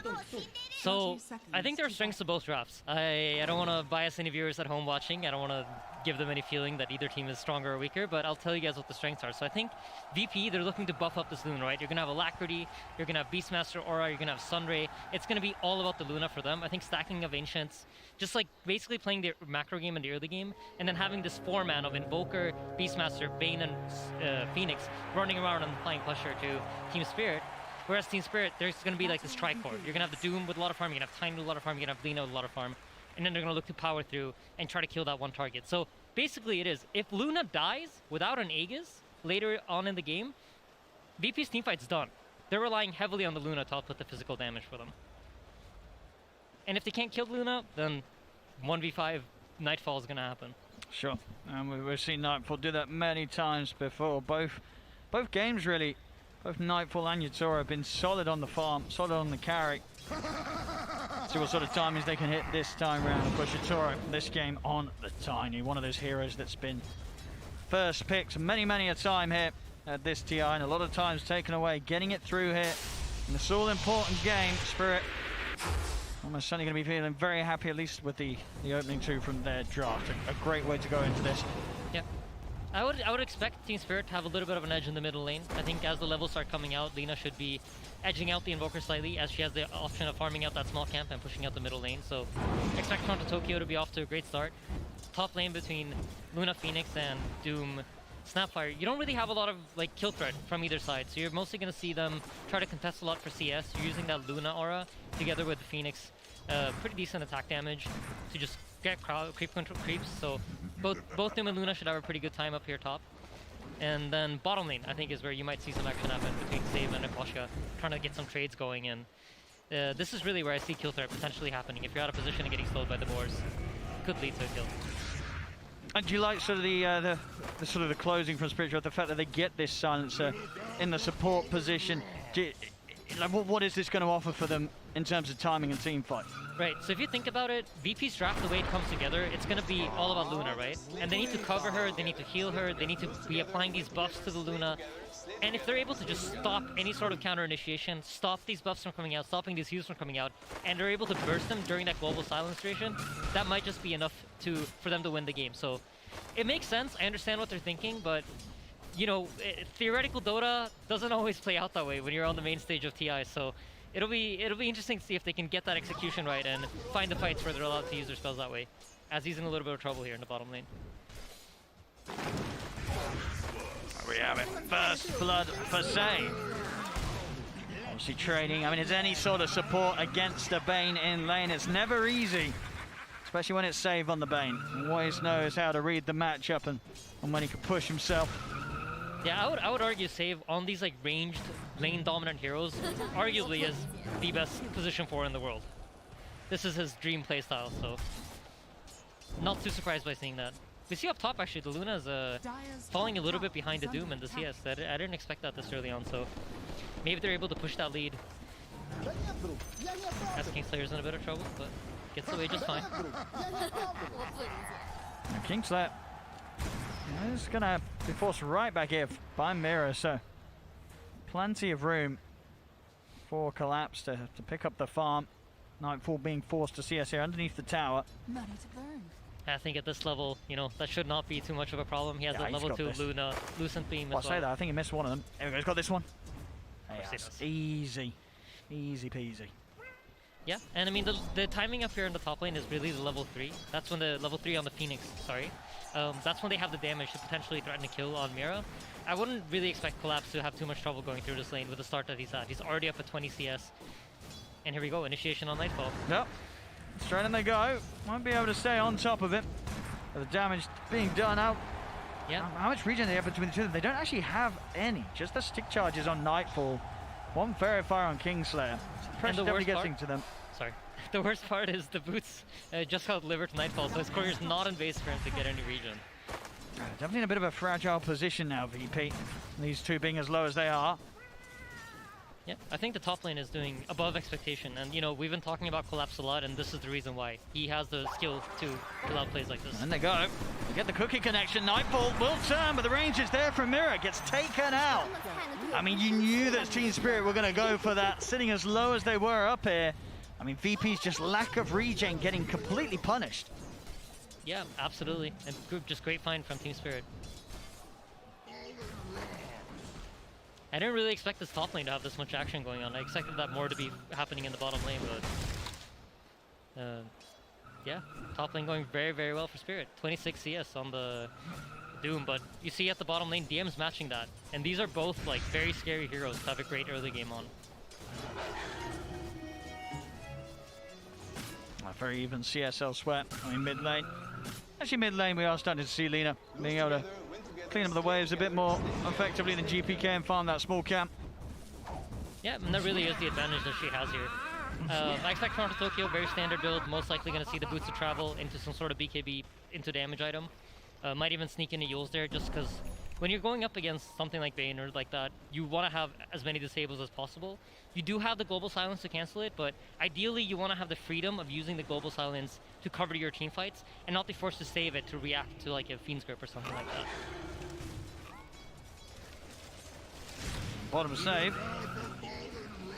Just going to start setting up onto Maposhka, but DM not quite able to get around and get any hits in. Now, it's going to be Team Spirit able to turn back in. Toss underneath the tower, save. Got the Fairy Fire, and he's taking tower hits. He'll go down. Can't quite get him for another Brain Sap. A little too close there, and Yatoro ready to punish it with the toss. Oh, perfect gameplay there from Team Spirit. And looking at the laning phase now that's shaping up, I think most things are going quite as expected, but both the Luna and the Doom are actually quite low on the net worth compared to the opposite end. So seems like both heroes are suffering. I think that favors Team Spirit, right? Because if you think about VP's draft, they need this Luna to be fat. She's going to be the one outputting the damage. And Collapse has the recovery tool in his Devour, so things going pretty well for them up here top. But the Beastmaster definitely is a problem. Helm of Dominator just finished up on him.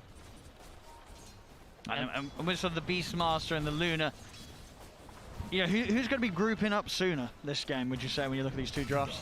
I think VP's draft is probably going to be the one that groups up faster.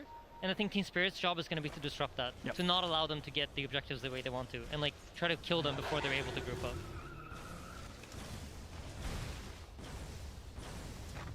I do see in the mid lane.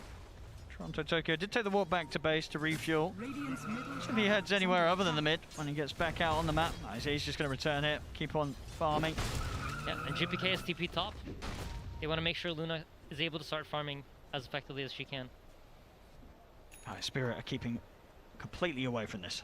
Running in the trees by the tier 1 GPK.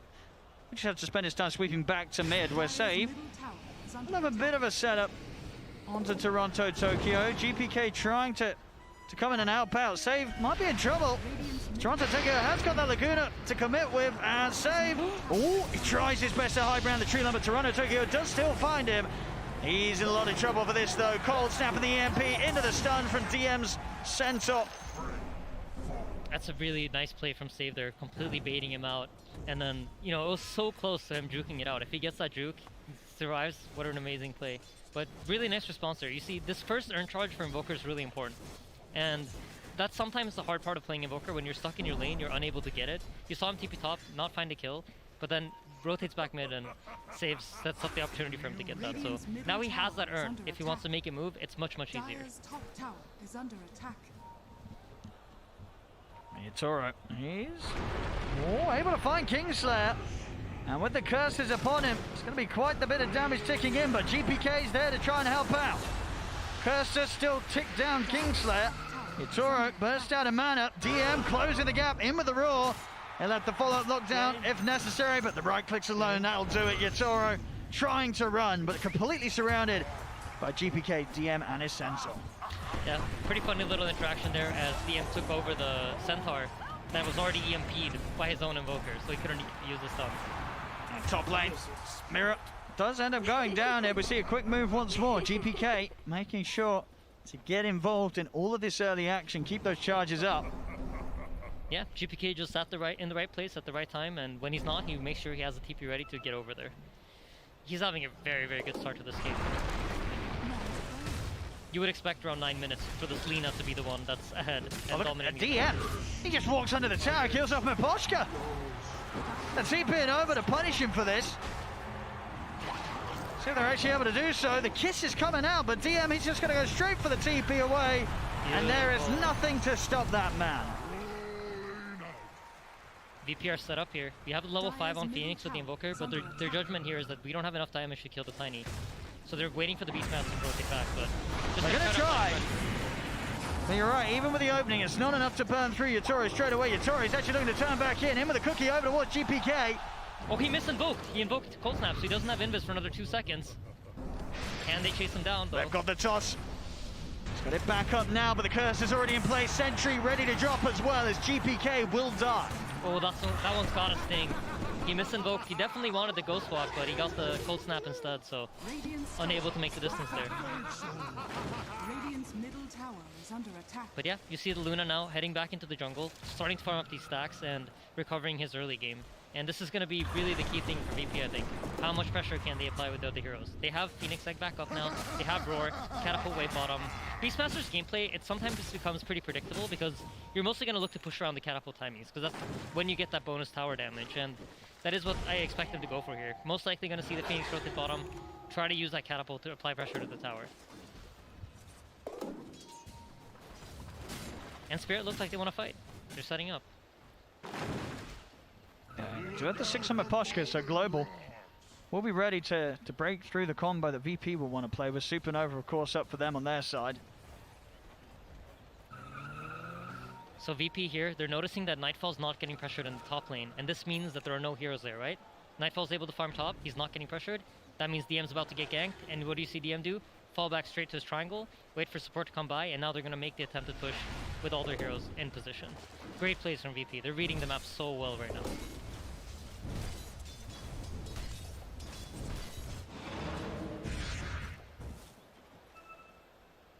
They will now start to push a little further on this bottom lane. Yeah. Toronto Tokyo and bots are the ready. We'll be able to join engagements. It looks like Spirit is mirroring the pressure here up top. Yeah, Spirit recognizing, you know what, we have the better scaling. We don't need to force any fight if we don't have to. Collapse has that Midas queued up. He actually already has it finished, and he has a BKB queued up, which he already has one piece for, so he's incredibly farmed. And it's only going to start ticking in faster. He doesn't even have Devour maxed out yet, and he's already on top of the net worth graph. Radiant's bottom It's going to be a real problem for VP, this Doom. 2k lead Dire's middle tower on the passiveness. Will definitely show itself in the farm here for Spirit. VP not quite able to find a catch there with the swing around, but they'll split themselves back up. Pressure will remain on the bottom from DM. Yeah, VP support's also moving towards the top side of the map, recognizing that DM's not under any pressure. Spirit's not looking to fight this, so moving their Phoenix back top, keeping him close by the Invoker, so they always have the damage to fight back if somebody gets caught.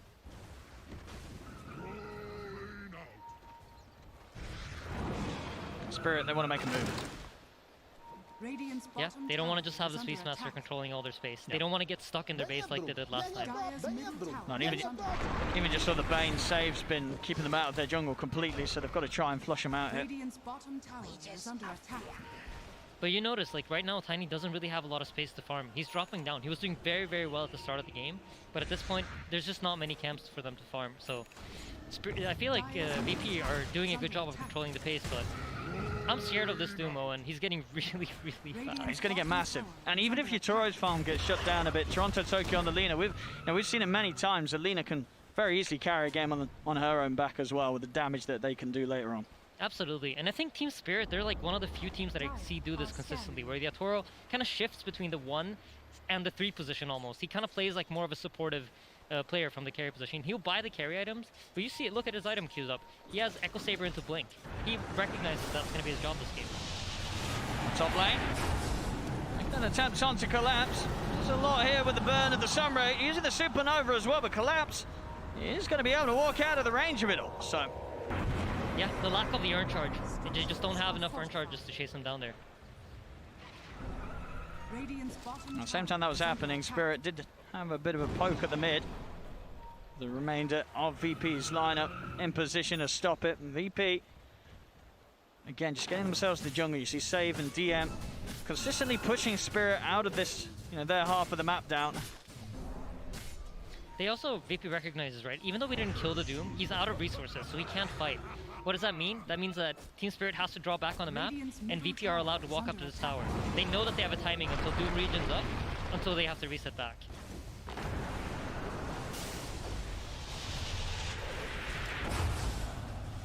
This tower, nothing can be done. They will get the deny at least, but inevitable pressure from VP in their push of DM and his summons. It's building up. Yep. And if they can get these objectives, they will keep the gap pretty small between the farm of both the teams. I mean, I think Team Spirit right now, they're just trying to greed up for their BKBs. As soon as they get the BKBs, that's going to be their timing to fight. But VP are controlling so much more map space, the way the map looks right now. And if you look at the Luna, she's just catching up. She started at the bottom of the cores, now she's in second place and almost caught up to the Doom. So I feel like if you're Spirit, you're not too happy with this pace, but maybe you have to accept it until BKBs come out, as Doom's caught once more. He's going to have the back of a Yatoro though, Collapse. He's ready to try and turn. GPK into the trees to dodge Collapse, trying to get the ult off. Now the ult comes in from the Luna as Nightfall turns up to the fight. Not enough beams to burst through Collapse's Doom though. Both teams able to step back. An Eclipse and a Doom gone to waste for each respective side. Yep, expect the smoke here from VP, right? There's no Doom, they're weak. This is going to be their time to pounce, and immediately they smoke up. They have no cooldowns. They have this Quaspex Invoker that's constantly able to fight and run around. And even the mana situation on Team Spirit is something that we need to keep close track of, because if they burn the mana, the hero is no longer a hero, right? It goes for almost every single hero that they have on their team. Lina needs the mana, Doom needs the mana. Quick 9 mana set things up. It's close to tier 2 tower, but they've got so many up here, they'll even use the Roar. Yeah, great kill. They just want to buy space for Nightfall. And he's closing in on that BKB. Just, I feel like every minute that ticks by, oh no, collapse. Oh, that was rather a greedy attempt at a TP. They'll hide in the trees, but they've found him more money for the Luna. Yeah, this Luna's getting scary fat, and I think once we see the Luna ready to start team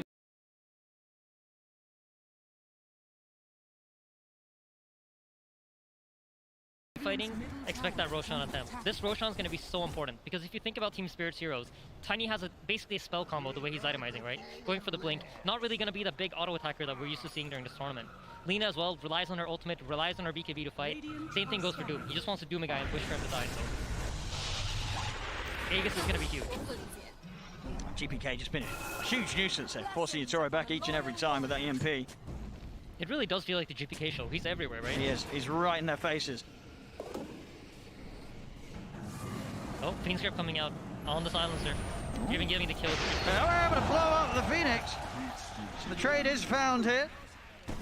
Yeah, Laguna Blade used, so is Phoenix Grip. But yeah, for Spirits, it's just try to get this blink on Yatoro, try to finish up the BKB. You have it on Lina now, you have it on Doom, and then once they get that blink on Yatoro, that should hopefully be their cue to try to find a fight for themselves. Because if the game continues like this, the way the map's set up just heavily favors VP. Yeah, this, Nightfall Luna, as you mentioned before, very much on track to be able to carry this completely in any sort of action they bring them, as long as they can protect her from being doomed. And so far, things look to be pretty good for VP in that sense. Top lane, Yatoro trying to push out the wave. That's the Tiny going down. Nightfall again picking up the glory. I mean, he's been having all this space on this half of the map, and we're seeing him get some very nice kills here with the way that Team Spirit seem to be just sending one core up there at a time. It's just abusing the night vision from the Lunar Blessing, right? Luna can see you when you can't see her, so she's able to scout that out as she comes towards that camp to farm. And, you know, this is the perfect kill for them. If Tiny doesn't get Blink, that gives them opportunities to keep farming and keep fighting and keep deciding what's going to happen in this game. And now they have that Aegis. I think this is massive for them. Game firmly in control for Virtus Pro, I'd say. Yeah. They're hitting the timings they're down for. Save. Forcing some TPs in here around the mid. So we'll be there to ensure that nothing else follows up from VP. Yeah, I'm sure Yatoro right now is saying, don't fight, I just want my Blink. I just need his 400 gold. And it's going to be hard to find. I mean, look at this. GPK starts the fight on top of the silencer. So Miposhka, no chance to return fire with a setup of a global. GPK is coming in from all the angles that Spirit least expect.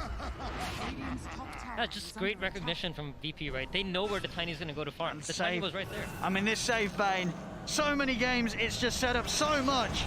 And the show continues from the man. Instantly just able to buy time with the Nightmare for VP to join up. And VP, the triple kill on GPK. He's getting out of control. This Invoker 4-1 and 5, he is hitting full momentum. And it is, as you say, complete control of the map. Spirit, they've got to get a grip somehow. Yeah, they're hitting their item timings, though. It's important to note Team Spirit's teamfight is not weak. They're very much capable of fighting back into this fight once they're able to group up. And in order to group up, they need to finish off these items, and now they have. Fine save. Save. Should be pretty dead here. Tries to juke his way out of things, but with the vision down, there's no hiding in the trees. Yeah, Blink Doom, global ready. They still have the Snapfire ult. This is a good timing for them to start looking for some sort of fight. Ooh, they see the Luna. Seems like they want the Invoker, though. They feel like they can't go on the Luna with the Aegis without it being a bad fight for them, so... Yeah. They've got to do something about GPK. He's been getting away with so much, they'll find him. Jump in, the combos there. GPK out of the game.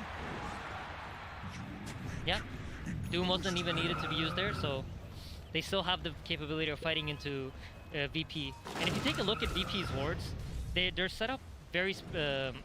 Team Spirit's wards. They're set up very defensively in their own jungle. And that's really where they're going to be looking to punish VP if they overextend, as they're heading over towards their vision to play close to it. So if DM shows himself on these wards, expect to pounce immediately. On Nightfall. Still, of course, very ready to fight with the BKB and the Aegis, who commit onto Collapse, but Collapse has got the BKB, they turn straight away, they burst through the Luna. It's the first life of Nightfall gone. Yeah, 2 BKBs burnt though, so they recognize that they can no longer fight this, and they immediately reset back without any casualties. So VP now have an opening during the BKB downtime to try to find some sort of fight. If they can do it, this was an Aegis well spent.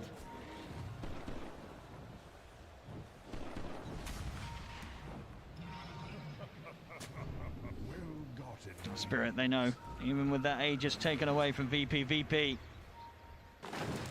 very much ready to brawl and try and see if they can get the jump. Nightfall's going for the Aegis. That means Yatoro's able to get the lead and toss it back, but the BKB's out of time. Kisses coming in from the side. VP still heading it onto Yatoro with the cold snap. Yatoro is in trouble, goes down, set up into the raw Sunstrike. They blow up Mirror as well. Spirit, they try and take a fight. I mean, I guess they just completely underestimated VP's potential to turn if Nightfall gets his BKB off. I think that was as simple as just some simple miscommunication. Had Yatoro maybe yelled that out half a second faster, he gets a Doom off while he's in the air, that looks completely different. Luna's immediately dead, and you're gonna see Team Spirit running at them. But unfortunately, the communication just looked like it was slightly off there. And that just leads to the polar opposite team fight, right? They have to reset back to lose Yatoro, and Snapfire ult now expended.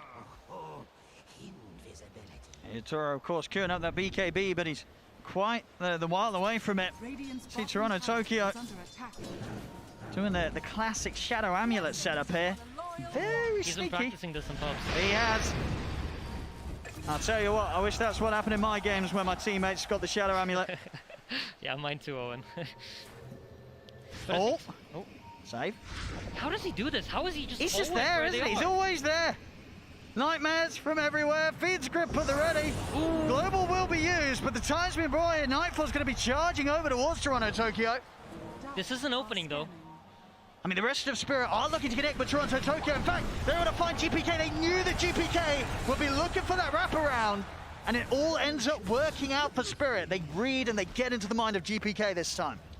Yeah, just beautiful understanding of the game, right? They understand we use global.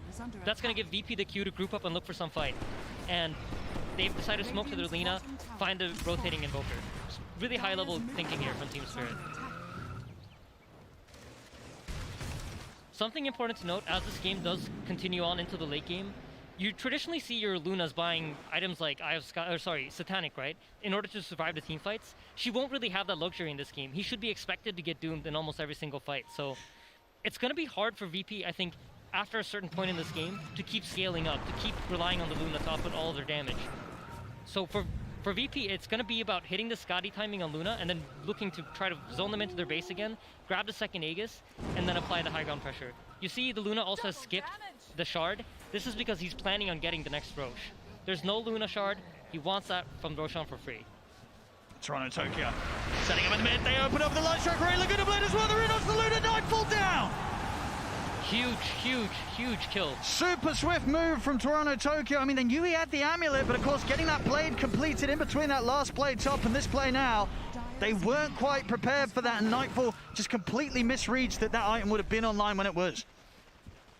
Yeah, absolutely. And every time this Luna goes down, it's a huge opening for Team Spirit. They scale up really nicely into this game. They're going to have Shiva's guard on Doom. They're going to have a second round of Doom. And Tiny is now recognizing that, you know what? I'm finally getting some space. I'm finally finding my farm on the map. He's going to go for BKB, and then he's going to look for that classic item build in the Silver Edge. VP, not to be put down here. They are still sweeping into the jungle, despite the fact that Nightfall's out of action. Maybe seeing if they can catch Nia Spirit off guard. It's going to be hard though. Spirit grouped up as 4 around the mid. Toronto Tokyo will head back to reset, get that mana up. BKB Silver Edge, he's starting to gear up to be rather terrifying on this Lina if they don't get on top of him. Now, no longer does it really matter if Yatoro's the first one to die in this fight. Toronto Tokyo is going to be dishing out the damage. Yep, he absolutely will. And you know, the story of the 4 Protect 1 still continues for VP. If you take a look at their items, GPK is building a Linken's.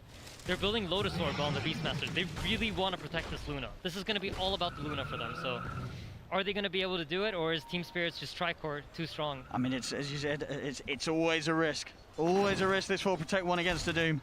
Yep, it absolutely is. Radiant's middle tower. We saw VP here very aggressive on the dive inside the base last game. They're looking for something similar here in Toronto Tokyo. Cold snap. Grip straight away. Global, it's in play.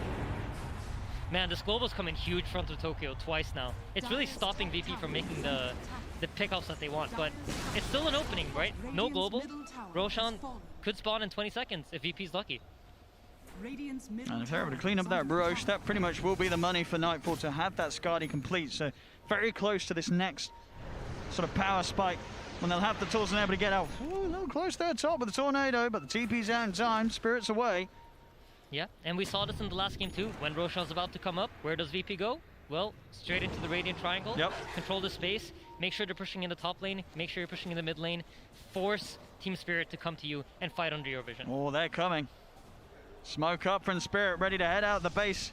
And you see Spirit, they're dodging this ramp that's closest to the ward because they recognize that there's most likely going to be vision there. And they're just running all the way up through the top lane to make sure that they avoid any sort of fight under VP's vision. This is going to be pretty huge as Spirit can catch them off guard, but Linken's now complete on GPK, so we'll be there for the next fight. They've also got the Lotus Orb on the Beastmaster. GPK. They saw the Lina. They did. Toronto Tokyo's got to be cautious. And in close, Tori's in with the jump straight away after the Luna. The Nightmare is buying time. Is he going to keep him blind? It's not. The Doom still comes down. Nightfall to go down. Turn with the Roar onto this Lina as Toronto Tokyo Supernova stun in the face as well. As the Lina down, VP, they want to try and chase on for more, and they're going to find Maposhka. Cold Snap into the Sun Ray. He freezes and burns at the same time.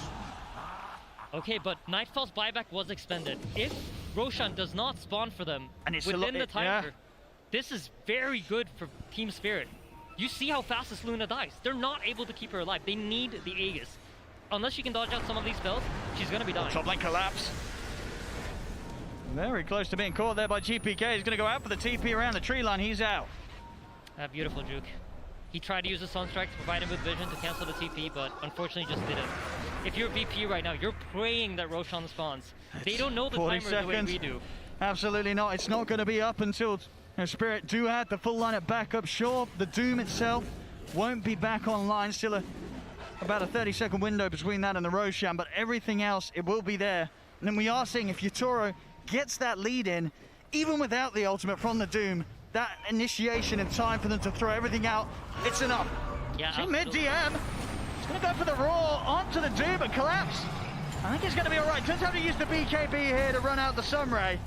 But now that's another threat that won't be there for the Roshan. DM, no Raw. Yeah, absolutely. And look at the bottom rune. Take a look at what's at the bottom rune. Oh, and look who's near it. Well, Nightfall is around if he catches vision of it. This could be exactly what they need around a fight. Now, this Roshan, as we said, it's not going to be too easy for VP, with Spirit being back up. Yeah, Roshan's up. I'm sure they're thinking about it right now. Who's going to check that DD? It's still there. Need the team with eyes on it. Yep. No one going to check it. Save. You won't be here for this Roshan. No buyback on save.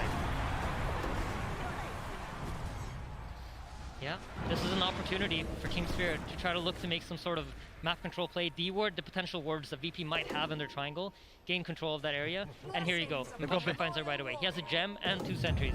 That's how committed he is to making sure that there's no vision on them. And this is going to be huge. The buyback comes out from save. They want to do everything to maintain control of the Roche. It's back up. GPK did see the DD. I imagine Nightfall is going to head over to pick it up. He's going to be able to grab it before it disappears. So DD rune at the ready.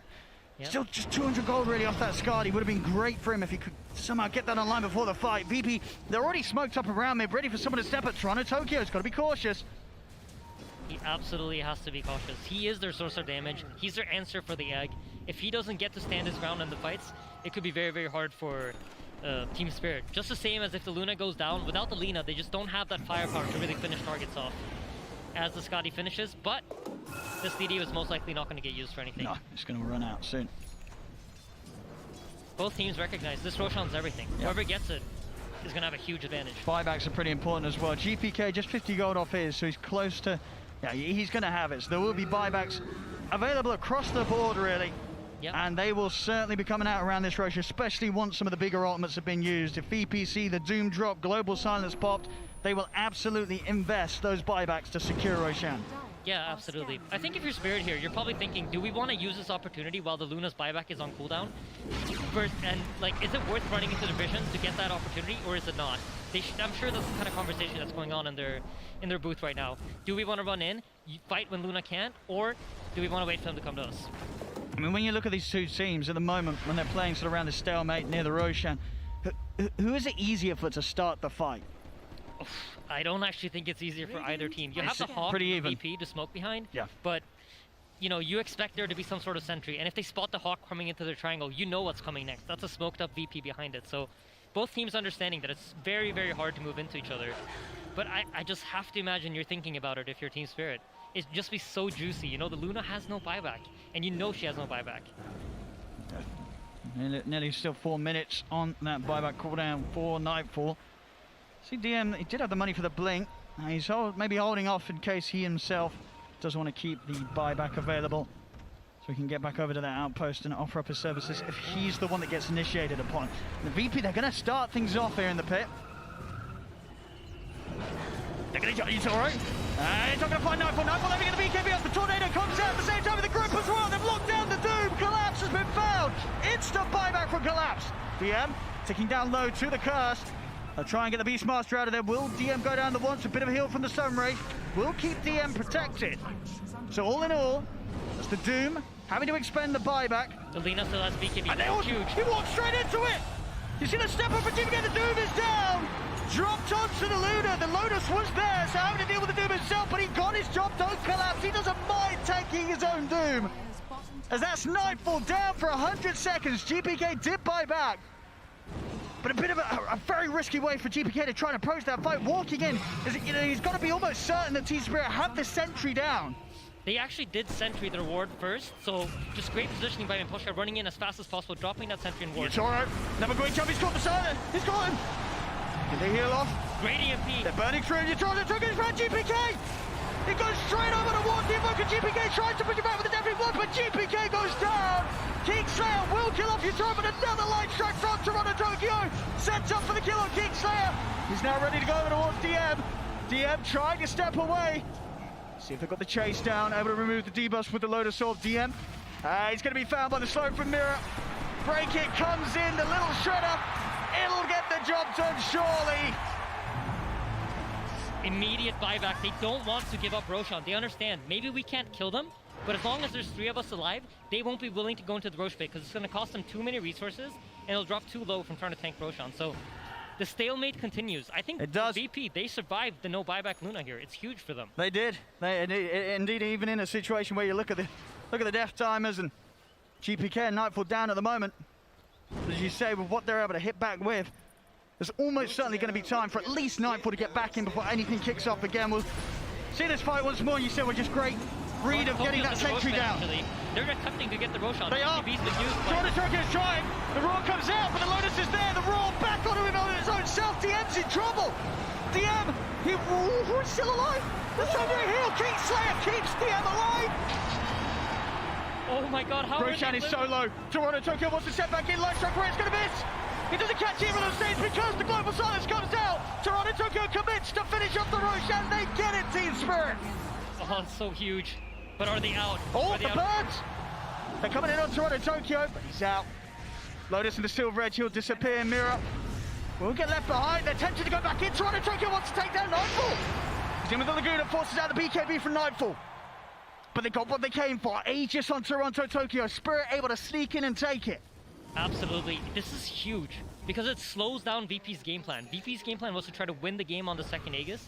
Now if they're even going to have a chance to win the game, they need to make sure that they get the next one that comes up. And in order to even just get there, they have to survive the second Aegis. So for VP, you're not really thinking about your game plan anymore. You're off the win condition that you initially tried to set up, and your mindset is just like, okay, how do we survive the next 10, 11 minutes until Roshan spawns again? I mean, and how do you have to just go full defensive? I think like every single team approaches this in a different way. Some teams start split pushing really heavily. Some teams like to group up and like play on the defense. When I think of VP, I feel like they're traditionally a team that likes to play when they're in control. They're rarely put in this position, right? They left the DPC with I think 14 wins, 0 losses. They're not used to being put behind like this. So I think this is a tough position for VP to be in, and it's not a position I would imagine they don't have a lot of practice in either.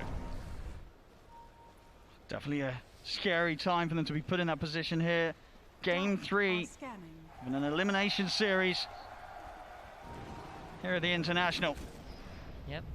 We have some big items coming up soon. I think if you're Team Spirit, you're starting to think about, all right, how do we set up this timing to be as strong as possible for us? Safe. You have... Brave. Doom closing in on the refresher. Lina's eyeing up that Hex. And you see Yatoro's finally coming around to that auto attack build. He has the shard. I believe he got it from Roshan. And I think that, yeah, was the second one. Yeah, Silver Edge finished up, and he's going to start looking at that AC. So he's going to turn into a third carry. We talked about how he kind of started his game off more as an offlaner than he was a carry. And now he's slowly shifting back into that carry position. Yeah, he certainly is. Closing the gap on Nightfall's Luna. Just 1k between them now. Spirit out with the smoke. They know they're ahead. 8k advantage right now off the back of that last sort of few minute long fight around the Roshan. Yeah. Save is closing in on a Aghanim Scepter, I believe. But he does have a Force Staff queued up, so it might change his mind at any given time.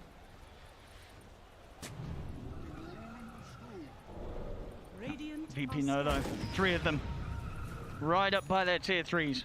They know how strong Spirit is here. Yep. Spirit also respecting Virtus Pro's ability to fight. If they can hold a high ground on Vision, it's going to be very difficult for them to run into. So they're keeping their formation, making sure they're always moving in with the right heroes in front. And that, in this case, is the Aegis Lina.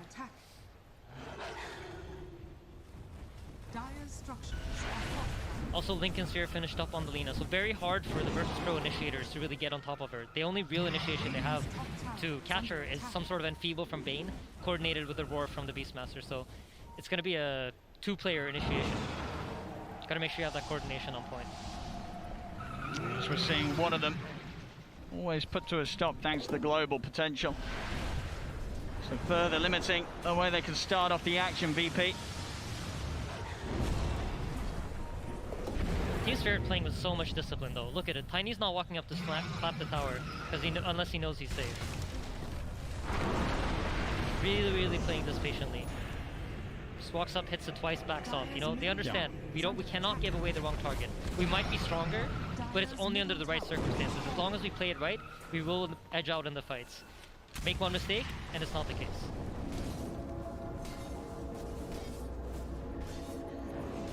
We see Luna eyeing up the Satanic. This is an item, you know, I think is really hard to use against Doom, but they have 2 Lotus Orbs and a Lincoln Sphere, so it's all about keeping this Luna alive. If she's able to alive, if she's gonna be able to stay alive and use that Satanic, that might be a game changer. Bottom. Global straight away, of course, to keep Toronto Tokyo safe. That's gonna be saved dead. Yeah, and he did just finish up that Aghanims, and I'm sure Team Spirit saw that. And Bane is not a hero that has a lot of gold, so they should be thinking to themselves, most likely this Bane does not have a buyback.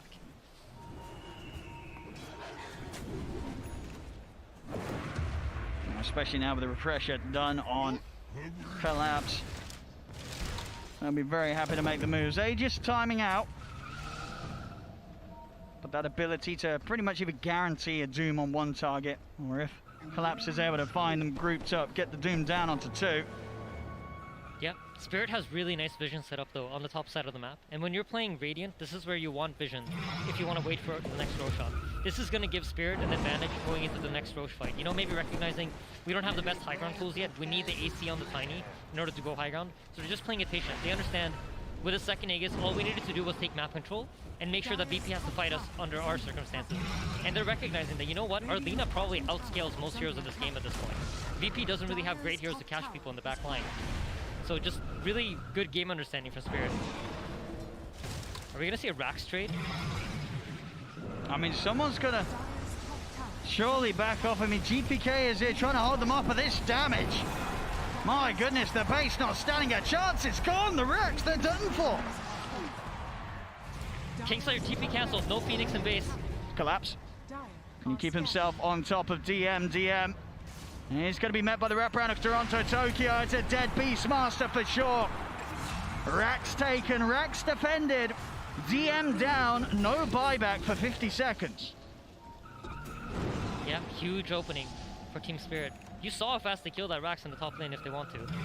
Expect them to start looking for that middle lane next. I don't even know how VP hold them off. I can't even think of a scenario in which this defense works. I mean, as we see, sort of just one death and the barracks will be gone. They've got so much pushing power here. Yep, Nightfall using the ninja gear to smoke himself up, then puts in the Elven Tunic. Just trying to get every little bit that he can out of his hero right now. Has to be so careful. Spirit, if they get any sort of jump, it could be game over for VP. Spirit playing it so patiently though. They're not giving it to VP. They're refusing to overextend. I'm sure if you're VP right now, you're feeling the pressure. You understand, you know what? Our game plan was not this. This is not the position in the game we wanted to be in. And I think this is the position where you start making mistakes. So for VP, it's going to be, how can we stay as disciplined as possible? They have the gold for the Satanic on the Luna, but he's not buying it just quite yet. I mean, buyback's going to be so important at this stage. Especially when you're playing the 4 Protect 1. You're doing it against a Doom, you have to be sure that you're there for a second round in the fight if they get the jump on you. Yeah, absolutely. I think for VP, you want to try to find these wards. These 2 wards that are alive for Team Spirit, they're huge. This is what's not preventing VP from moving over into towards the Roshan side. And they must be going through VP's heads. They must be thinking about the vision that Team Spirit has right now. They have 4 wards on the map. They basically see everything. They're controlling both the dire jungles, and there's no way VP's playing on the Radiant side, right? So Team Spirit are basically playing with map pack at this point in the game. Neposhka's had a great game. We actually haven't touched on it, but he's been playing amazingly well. The globals have been on point. I think he saved Toronto Tokyo 3 times. He has, from save. Without those saves, he wouldn't be at like 28,000 net worth at this point in the game. No, it's, you know, with how well Save plays his Bane, it's one of those things that when you see it in practice and how good Miposhka makes it look, you kind of wonder why other teams haven't done this as a direct answer.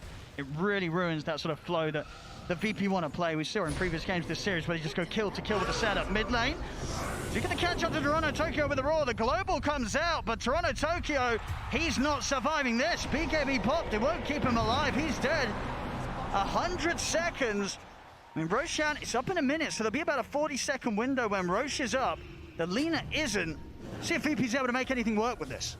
Yeah, so VP, you know what? They decide like halfway through the potential Roshan spawn timer. So for those of you who don't know, Roshan can spawn in a random timer between 8 to 11 minutes from the last time that he died. VP decided to smoke during that gap.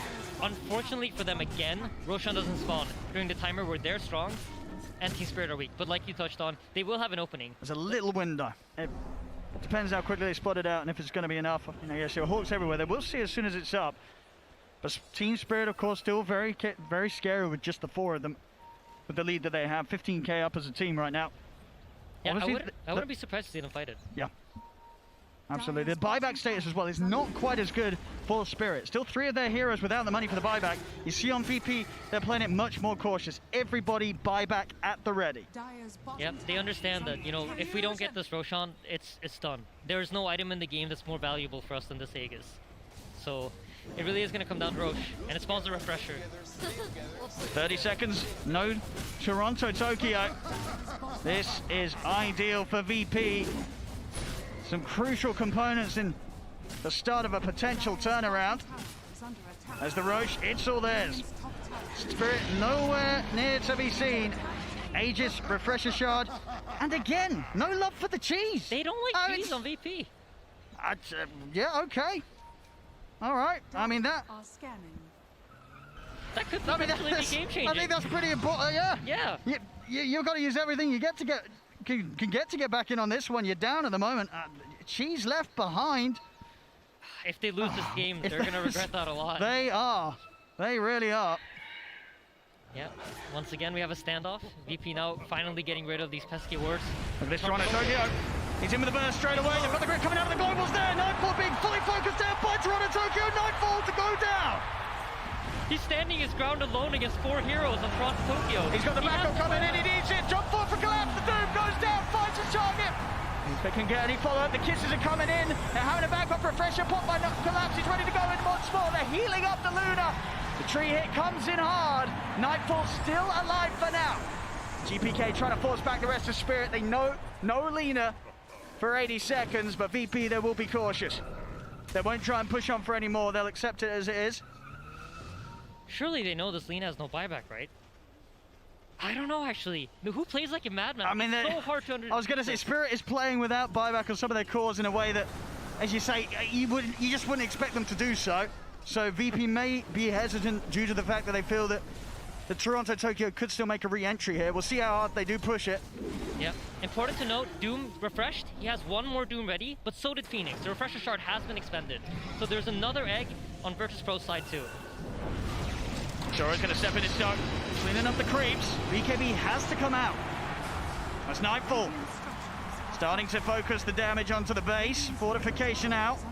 And then they're going to realize soon that this Lina ain't returning for 30 seconds still. I love this from VP. As Kyle famously said, that's playing to win, baby. Their exits there as VP. Starting to equalize the state of each bases. So when you see the buyback timer hit about 15 seconds, you kind of know this guy won't buy back. Even if he has it at this point, he's not going to expend it. So, you know, VP, they don't really have any information to play with here. They're just going to back off, probably thinking, you know what, next Roshan. It's unfortunate for all the people watching, but I think that's really what it's going to come down to. I mean, next Roshan as well, someone's going to get a bonus cheese out of it. Oh, right, that's right. So it's going to be even more of a reward for whichever side grabs it.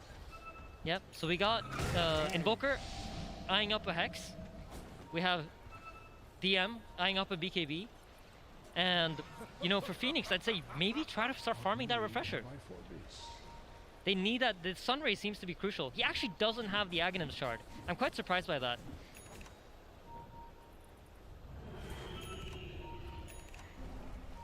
Oh, see, now they picked up the cheese now, GPK.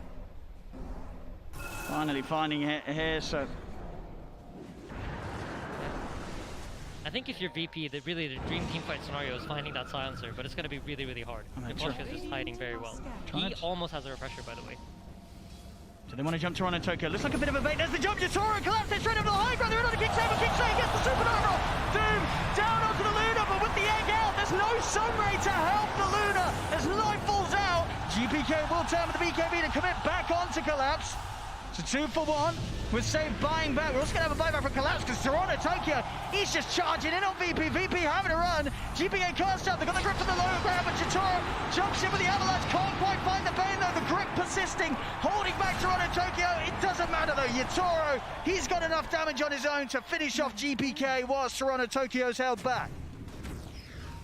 Buybacks were expended though. You no longer have buyback on Collapse, and no more buyback on Save. So VP now, because they didn't use the buybacks on their cores, they're gonna get a fight in their team fight. And they have the roar ready. So most likely what you're gonna see is some sort of initiation attempt come out from VP into the immediate buybacks. Sure. But if you are Spirit, you do want to force these buybacks out, right? Absolutely. If you don't get the buybacks out, you're fighting at a numbers disadvantage at the next row. So you're getting the buybacks and then you're getting out of there, or what? I think that's great, but you'd never know. Spirit has been playing very aggressively this game, and they might as well just commit for it. Who knows? They want the Luna, though. It's not enough with the Invoker. They want both for sure. It's the fortification, so that's something. Yep. Spirit reading the fact that VP want initiation before they blink in, so they're dropping the Lotus Orb prematurely here. Can they get that Nightfall buyback? It's only 20 seconds. Looks like Team Spirit are going to back off, not feeling that they can pressure it out any longer. Yep. Still in a comfortable position, Spirit. They have been able to take over the map now, and they have their heroes wherever they want to be. So VP need to be scared when they move out of their base. And you notice how they're swinging up to the top side of the map? Well, that's because they saw Team Spirit at the bottom. So don't really want to run into a potential Team Spirit sitting on a high ground situation anywhere. Now they come VP. Cheese has been passed over to Nightfall for the next move. Yep, this move is coming out a little bit prematurely. Roshan can't really spawn yet, so even if you get kills here, you won't get the Aegis. And I would say this is probably due to the fact that it's, you know, TI, Game 3. They feel the pressure. Toronto Tokyo's heading in. He's going to get the Light Strike Array down onto Nightfall. So they want to jump. The Shittori's looking to try and get him from the side. He's got his eyes on DM. Nightfall charging in onto Toronto Tokyo, but doesn't want to go any further. Tiger Yatoro's in with the combo. Nightfall plots the BKB. BKB out for now. BP are having to reset. The BKB's going to wear up on him, and DM's already used his as well. Toronto Tokyo coming in with the BKB. The global side shoot the X out, but it's immediately taken down. Hex from GPK onto Toronto Tokyo. Buyback straight up from Kingslayer. Mirrors in with a 4-man slow. Yatoro in with a 3-man combo. Triple kill for Yatoro. Collapse got the Doom down onto DM. They're chasing out the Beastmaster. DM's out of action. Buybacks from both Nightfall and TM, but Save and GPK, they do not have the luxury of returning to this fight. This Tiny is going to chonk down those base towers, and they have buyback on Lina, on Tiny, on Snapfire, and Silencer. It's only the Doom, and his job is done, right? He's taken out 2 heroes. He's used his Doom. So whether he lives or dies here in this next fight, it doesn't really matter. For Team Spirit, now you just gotta stay focused, make sure you keep the right heroes in front, don't make any mistakes, and this game is very likely gonna be yours. They're so close to grabbing it here, Spirit. One more good jump from Collapse with a Doom, and it's pretty much gonna be game over for VP. There it is, the jump's in, they're on to Nightfall, he stands no chance at all, and the Luna will fall! Kingslayer as well, GG is called, as Team Spirit knock VP out of the competition! Oh man, who would have believed this coming into TI? Team Spirit, I don't think they've ever beaten VP in an official before. Finally, at TI. At TI. Overcome it. What a time to do it. VP, they've always looked like that unstoppable beast of the region, and Spirit, I mean, you could already feel it in the series leading up to this. Spirit getting that magic, that LAN performance from some of these new faces that before TI, you wouldn't have expected to see, but the confidence they're displaying on this main stage in games like this, you've got to ask yourself, how far can these guys go? And if they keep this sort of level of performance up against a team like VP, who already, you know, back in the first series of VP on the main stage, it was clear that VP, they're not playing bad. They turned up full power, but still, Spirit, they're able to shoot them down. Yeah, absolutely. VP can hold their heads high, but I feel that magic in the air when I look at Team Spirit playing. It's reminding me of a TI8 underdog team. Absolutely. What a series. What a game 3 from Spirit. It was a well drawn out one. VP, they tried their best to get themselves back into the action, but each and every time Spirit's reads and moves were incredible. Ladies and gentlemen, Spirit will continue on here at the International, 2-1, knocking out Virtus.pro. We got smiles all around. Look at that manager reaction. Oh, Team Spirit, they have this roster, regardless, has never beaten Virtus.pro. Taken games, yes, but never a series. This org, as we started our series out with, the record was 29-1. With only one game, only the first series they played going to Team Spirit. The next time they chose to beat Virtus.pro, it was $1 million game here on the main stage at TI10. Top 4 guaranteed for Team Spirit. Holy cow, what a performance. That was crazy. I love that game. I'm sure everybody did. The long con, you defeat me 20 times, 21 times, but I'll win when it matters. Yeah. All these random little qualifiers, yeah, you can take meant nothing. They meant nothing to me. We heard Insania say something at the end of that cast, by the way. He felt that he was seeing some of the TI8 magic of a certain underdog team. He was, of course, alluding to OG that ended up winning the whole thing. Tsunami, are you feeling that too? Not yet. Not yet. Okay. Come on. Just because you can just because you can dethrone them doesn't mean that you can become them. Oh, right? okay. Unless they're just absorbing the power of all the teams that they beat, then it's a possibility. But so far, I need to see them get top 3 before I can start making claims like, "Oh my God, new OG." Oh my God, new OG! Look at them, the OG. magic, the way they're playing, the aggression, the execution. God, it's so fun. It's The I'm 1-2 all punch, down. right? I'm I'm down. I agree with Lizard here. I'm down to give them that flair, that spark, because, you know, like, they got to top 4. We said at the start of this panel, you know, Eastern Europe hasn't really been at this position since I believe it was like TI3. So that alone is already a little bit of magic for the region. Team Spirit, the entire season, lived in the shadows of VP. Most teams probably looked at this, most people looked at the series going VP would win because, of course, they've dominated every time in the matchups. So I think you can give Spirit the edge. They beat OG today, they beat VP today, and then tomorrow they've got to battle up against a little bit of China. That's going to be a rough one, but of course, you know, it's top 4 at TI for a team that most people probably would have put 12, you know, like coming into this maximum. Yeah.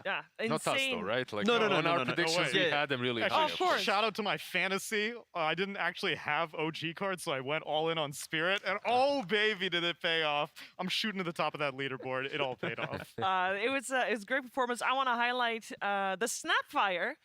Because you know, that I felt like we saw some $1 million cookies in that Mira was in that game. Shotguns. On point. He was on fire. But also, he was on fire, but it was Yatara as well. How many times at the end of that game did we see Tiny just blinking into like 5 heroes?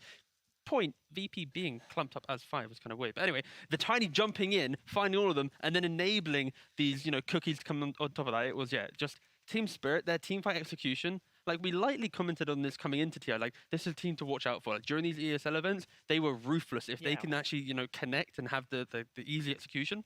In this game, same thing happened. Like, if they get that little bit of stride, that little edge, they're going to outplay you in some of these bigger team fights.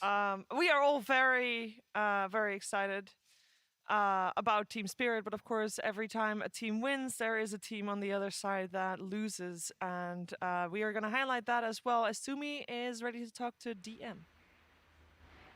Thank you very much, Shiver. I am here with DM from Virtus.pro. So DM, you guys started as VP Prodigy and you did so well that you got moved to the main roster. And now you have just confirmed that you are one of the best players in the world. How did you prepare for TI? For TI, we changed our playstyle like a month before. We did bootcamp with our coach, and we're trying to play a new style of Dota for us because we saw that this playstyle can help us to win TI, obviously. I think playstyle and its idea is basically very okay. It's just when you go later and you do some mistakes with our playstyle, it's harder to win. So, I mean, today we lost. One day we'll win. So I think we just keep trying and doing our best. I think when you keep improving, like let's say some teams of, let's say EG, they're playing same playstyle for like 2 or 3 years, and maybe one day our playstyle understanding will be that much good that we'll win TI. So let's just keep moving forward and see what happens. A lot of your fans were cheering throughout the entire match, and they were also saying that they were super excited to see Virtus.pro play some super high-level Dota. Do you have anything to say to all of your fans who have been supporting you? Thanks everyone who are supporting us. I think overall we did give you a lot of fun games to watch. Sometimes to throw, sometimes to just run enemies, but overall it was a fine view. So keep cheering us, keep cheering up for us, and I think we'll keep improving to make our gameplay win us games. So you get even more glad. Thank you guys. Thank you so much, DM, for a fantastic interview. Shiver, back to you.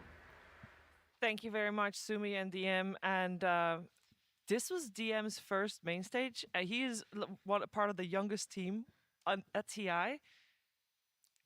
That did not seem that way. No, I've been impressed with his media skills since the beginning. Whenever he first popped up on the camera, I was just like, oh my god, he looks dead inside. This is not good. Then total consummate professional after that. And I'm glad that someone who is so young has such a positive outlook, because I think like if it is your first TI and you're like, oh my god, it's all falling down now. What are we going to do? I'm going to worry about disband, stuff like that. No, he had his head held up high. This team only is just getting started. Team that is also still starting. I mean, they're still doing fine, is of course Team Spirit. We are able to talk to Collapse right now, who's with Frankie. Thank you very much, Shiva. Yes, and we've got Crystal May standing by from the Russian broadcast as well to help us a little bit with the interview. So thank you, first of all. Now, Collapse. Today, both OG and Virtus.pro have targeted you specifically in the draft. And also in Game 2, they bullied your Tidehunter. Do you feel victimized? Ну, ты понял, да? Тебя, в общем... Чувствовал ли ты себя жертвой, когда тебя постоянно банили всех твоих героев на протяжении всего этого времени? Да... Ну, как бы да, потому что на этих героях очень хорошо играл, мы постоянно с ними выигрывали. Но, думаю, и с OG, и с ВП там мы нашли ленивого героя. Просто во второй игре мы просто сделали плохой распик, на самом деле. Мы взяли Виспа вместе с Тайдом, а это успехом не обвенчалось, так сказать. Ну, а так, да пусть банят, все равно герои найдутся всегда.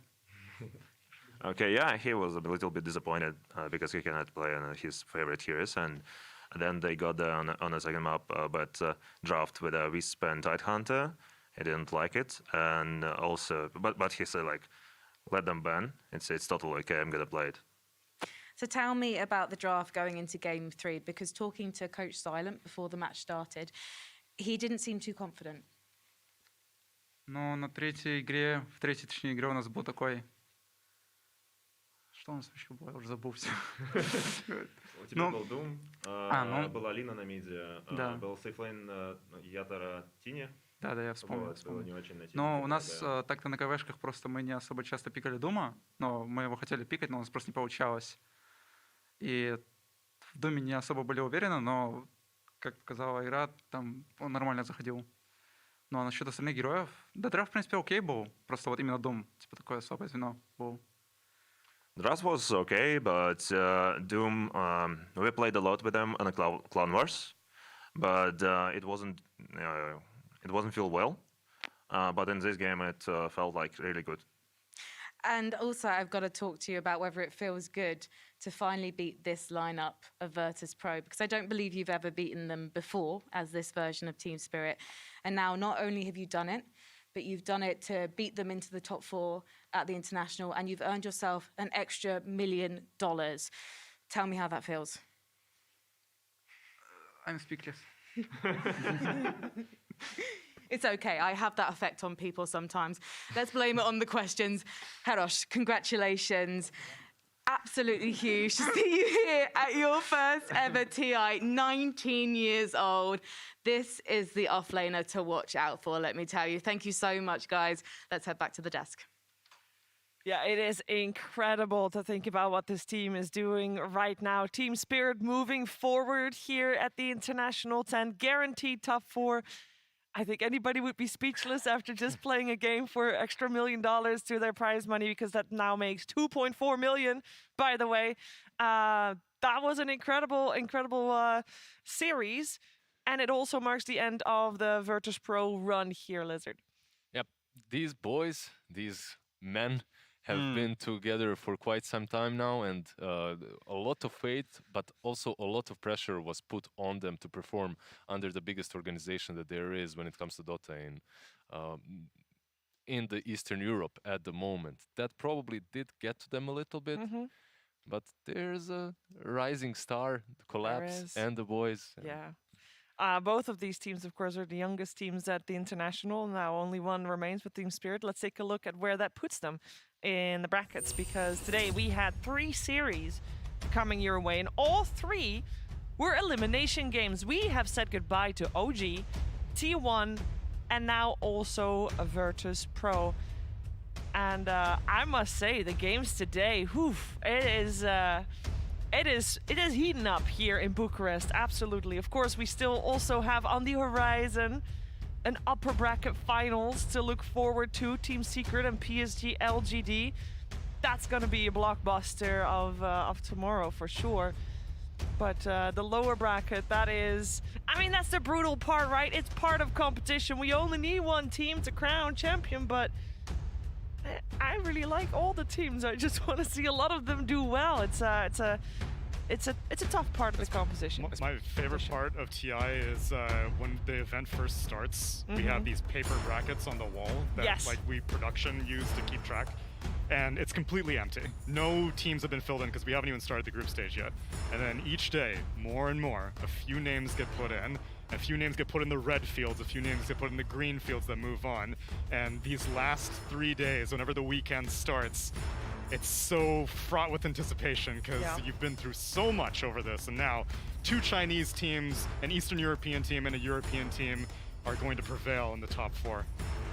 And it's the anticipation, right? You got Team Spirit, I think, becoming obviously like a fan favorite to some degree. A lot of the the Western teams have been knocked out at this point, so really can Team Spirit kind of continue that wave of momentum going up against maybe Vici Gaming or IG tomorrow? But yeah, all of these series tomorrow. I also we have 2 old chatters in the lower bracket. On one side we have easy game. On the other we have question mark.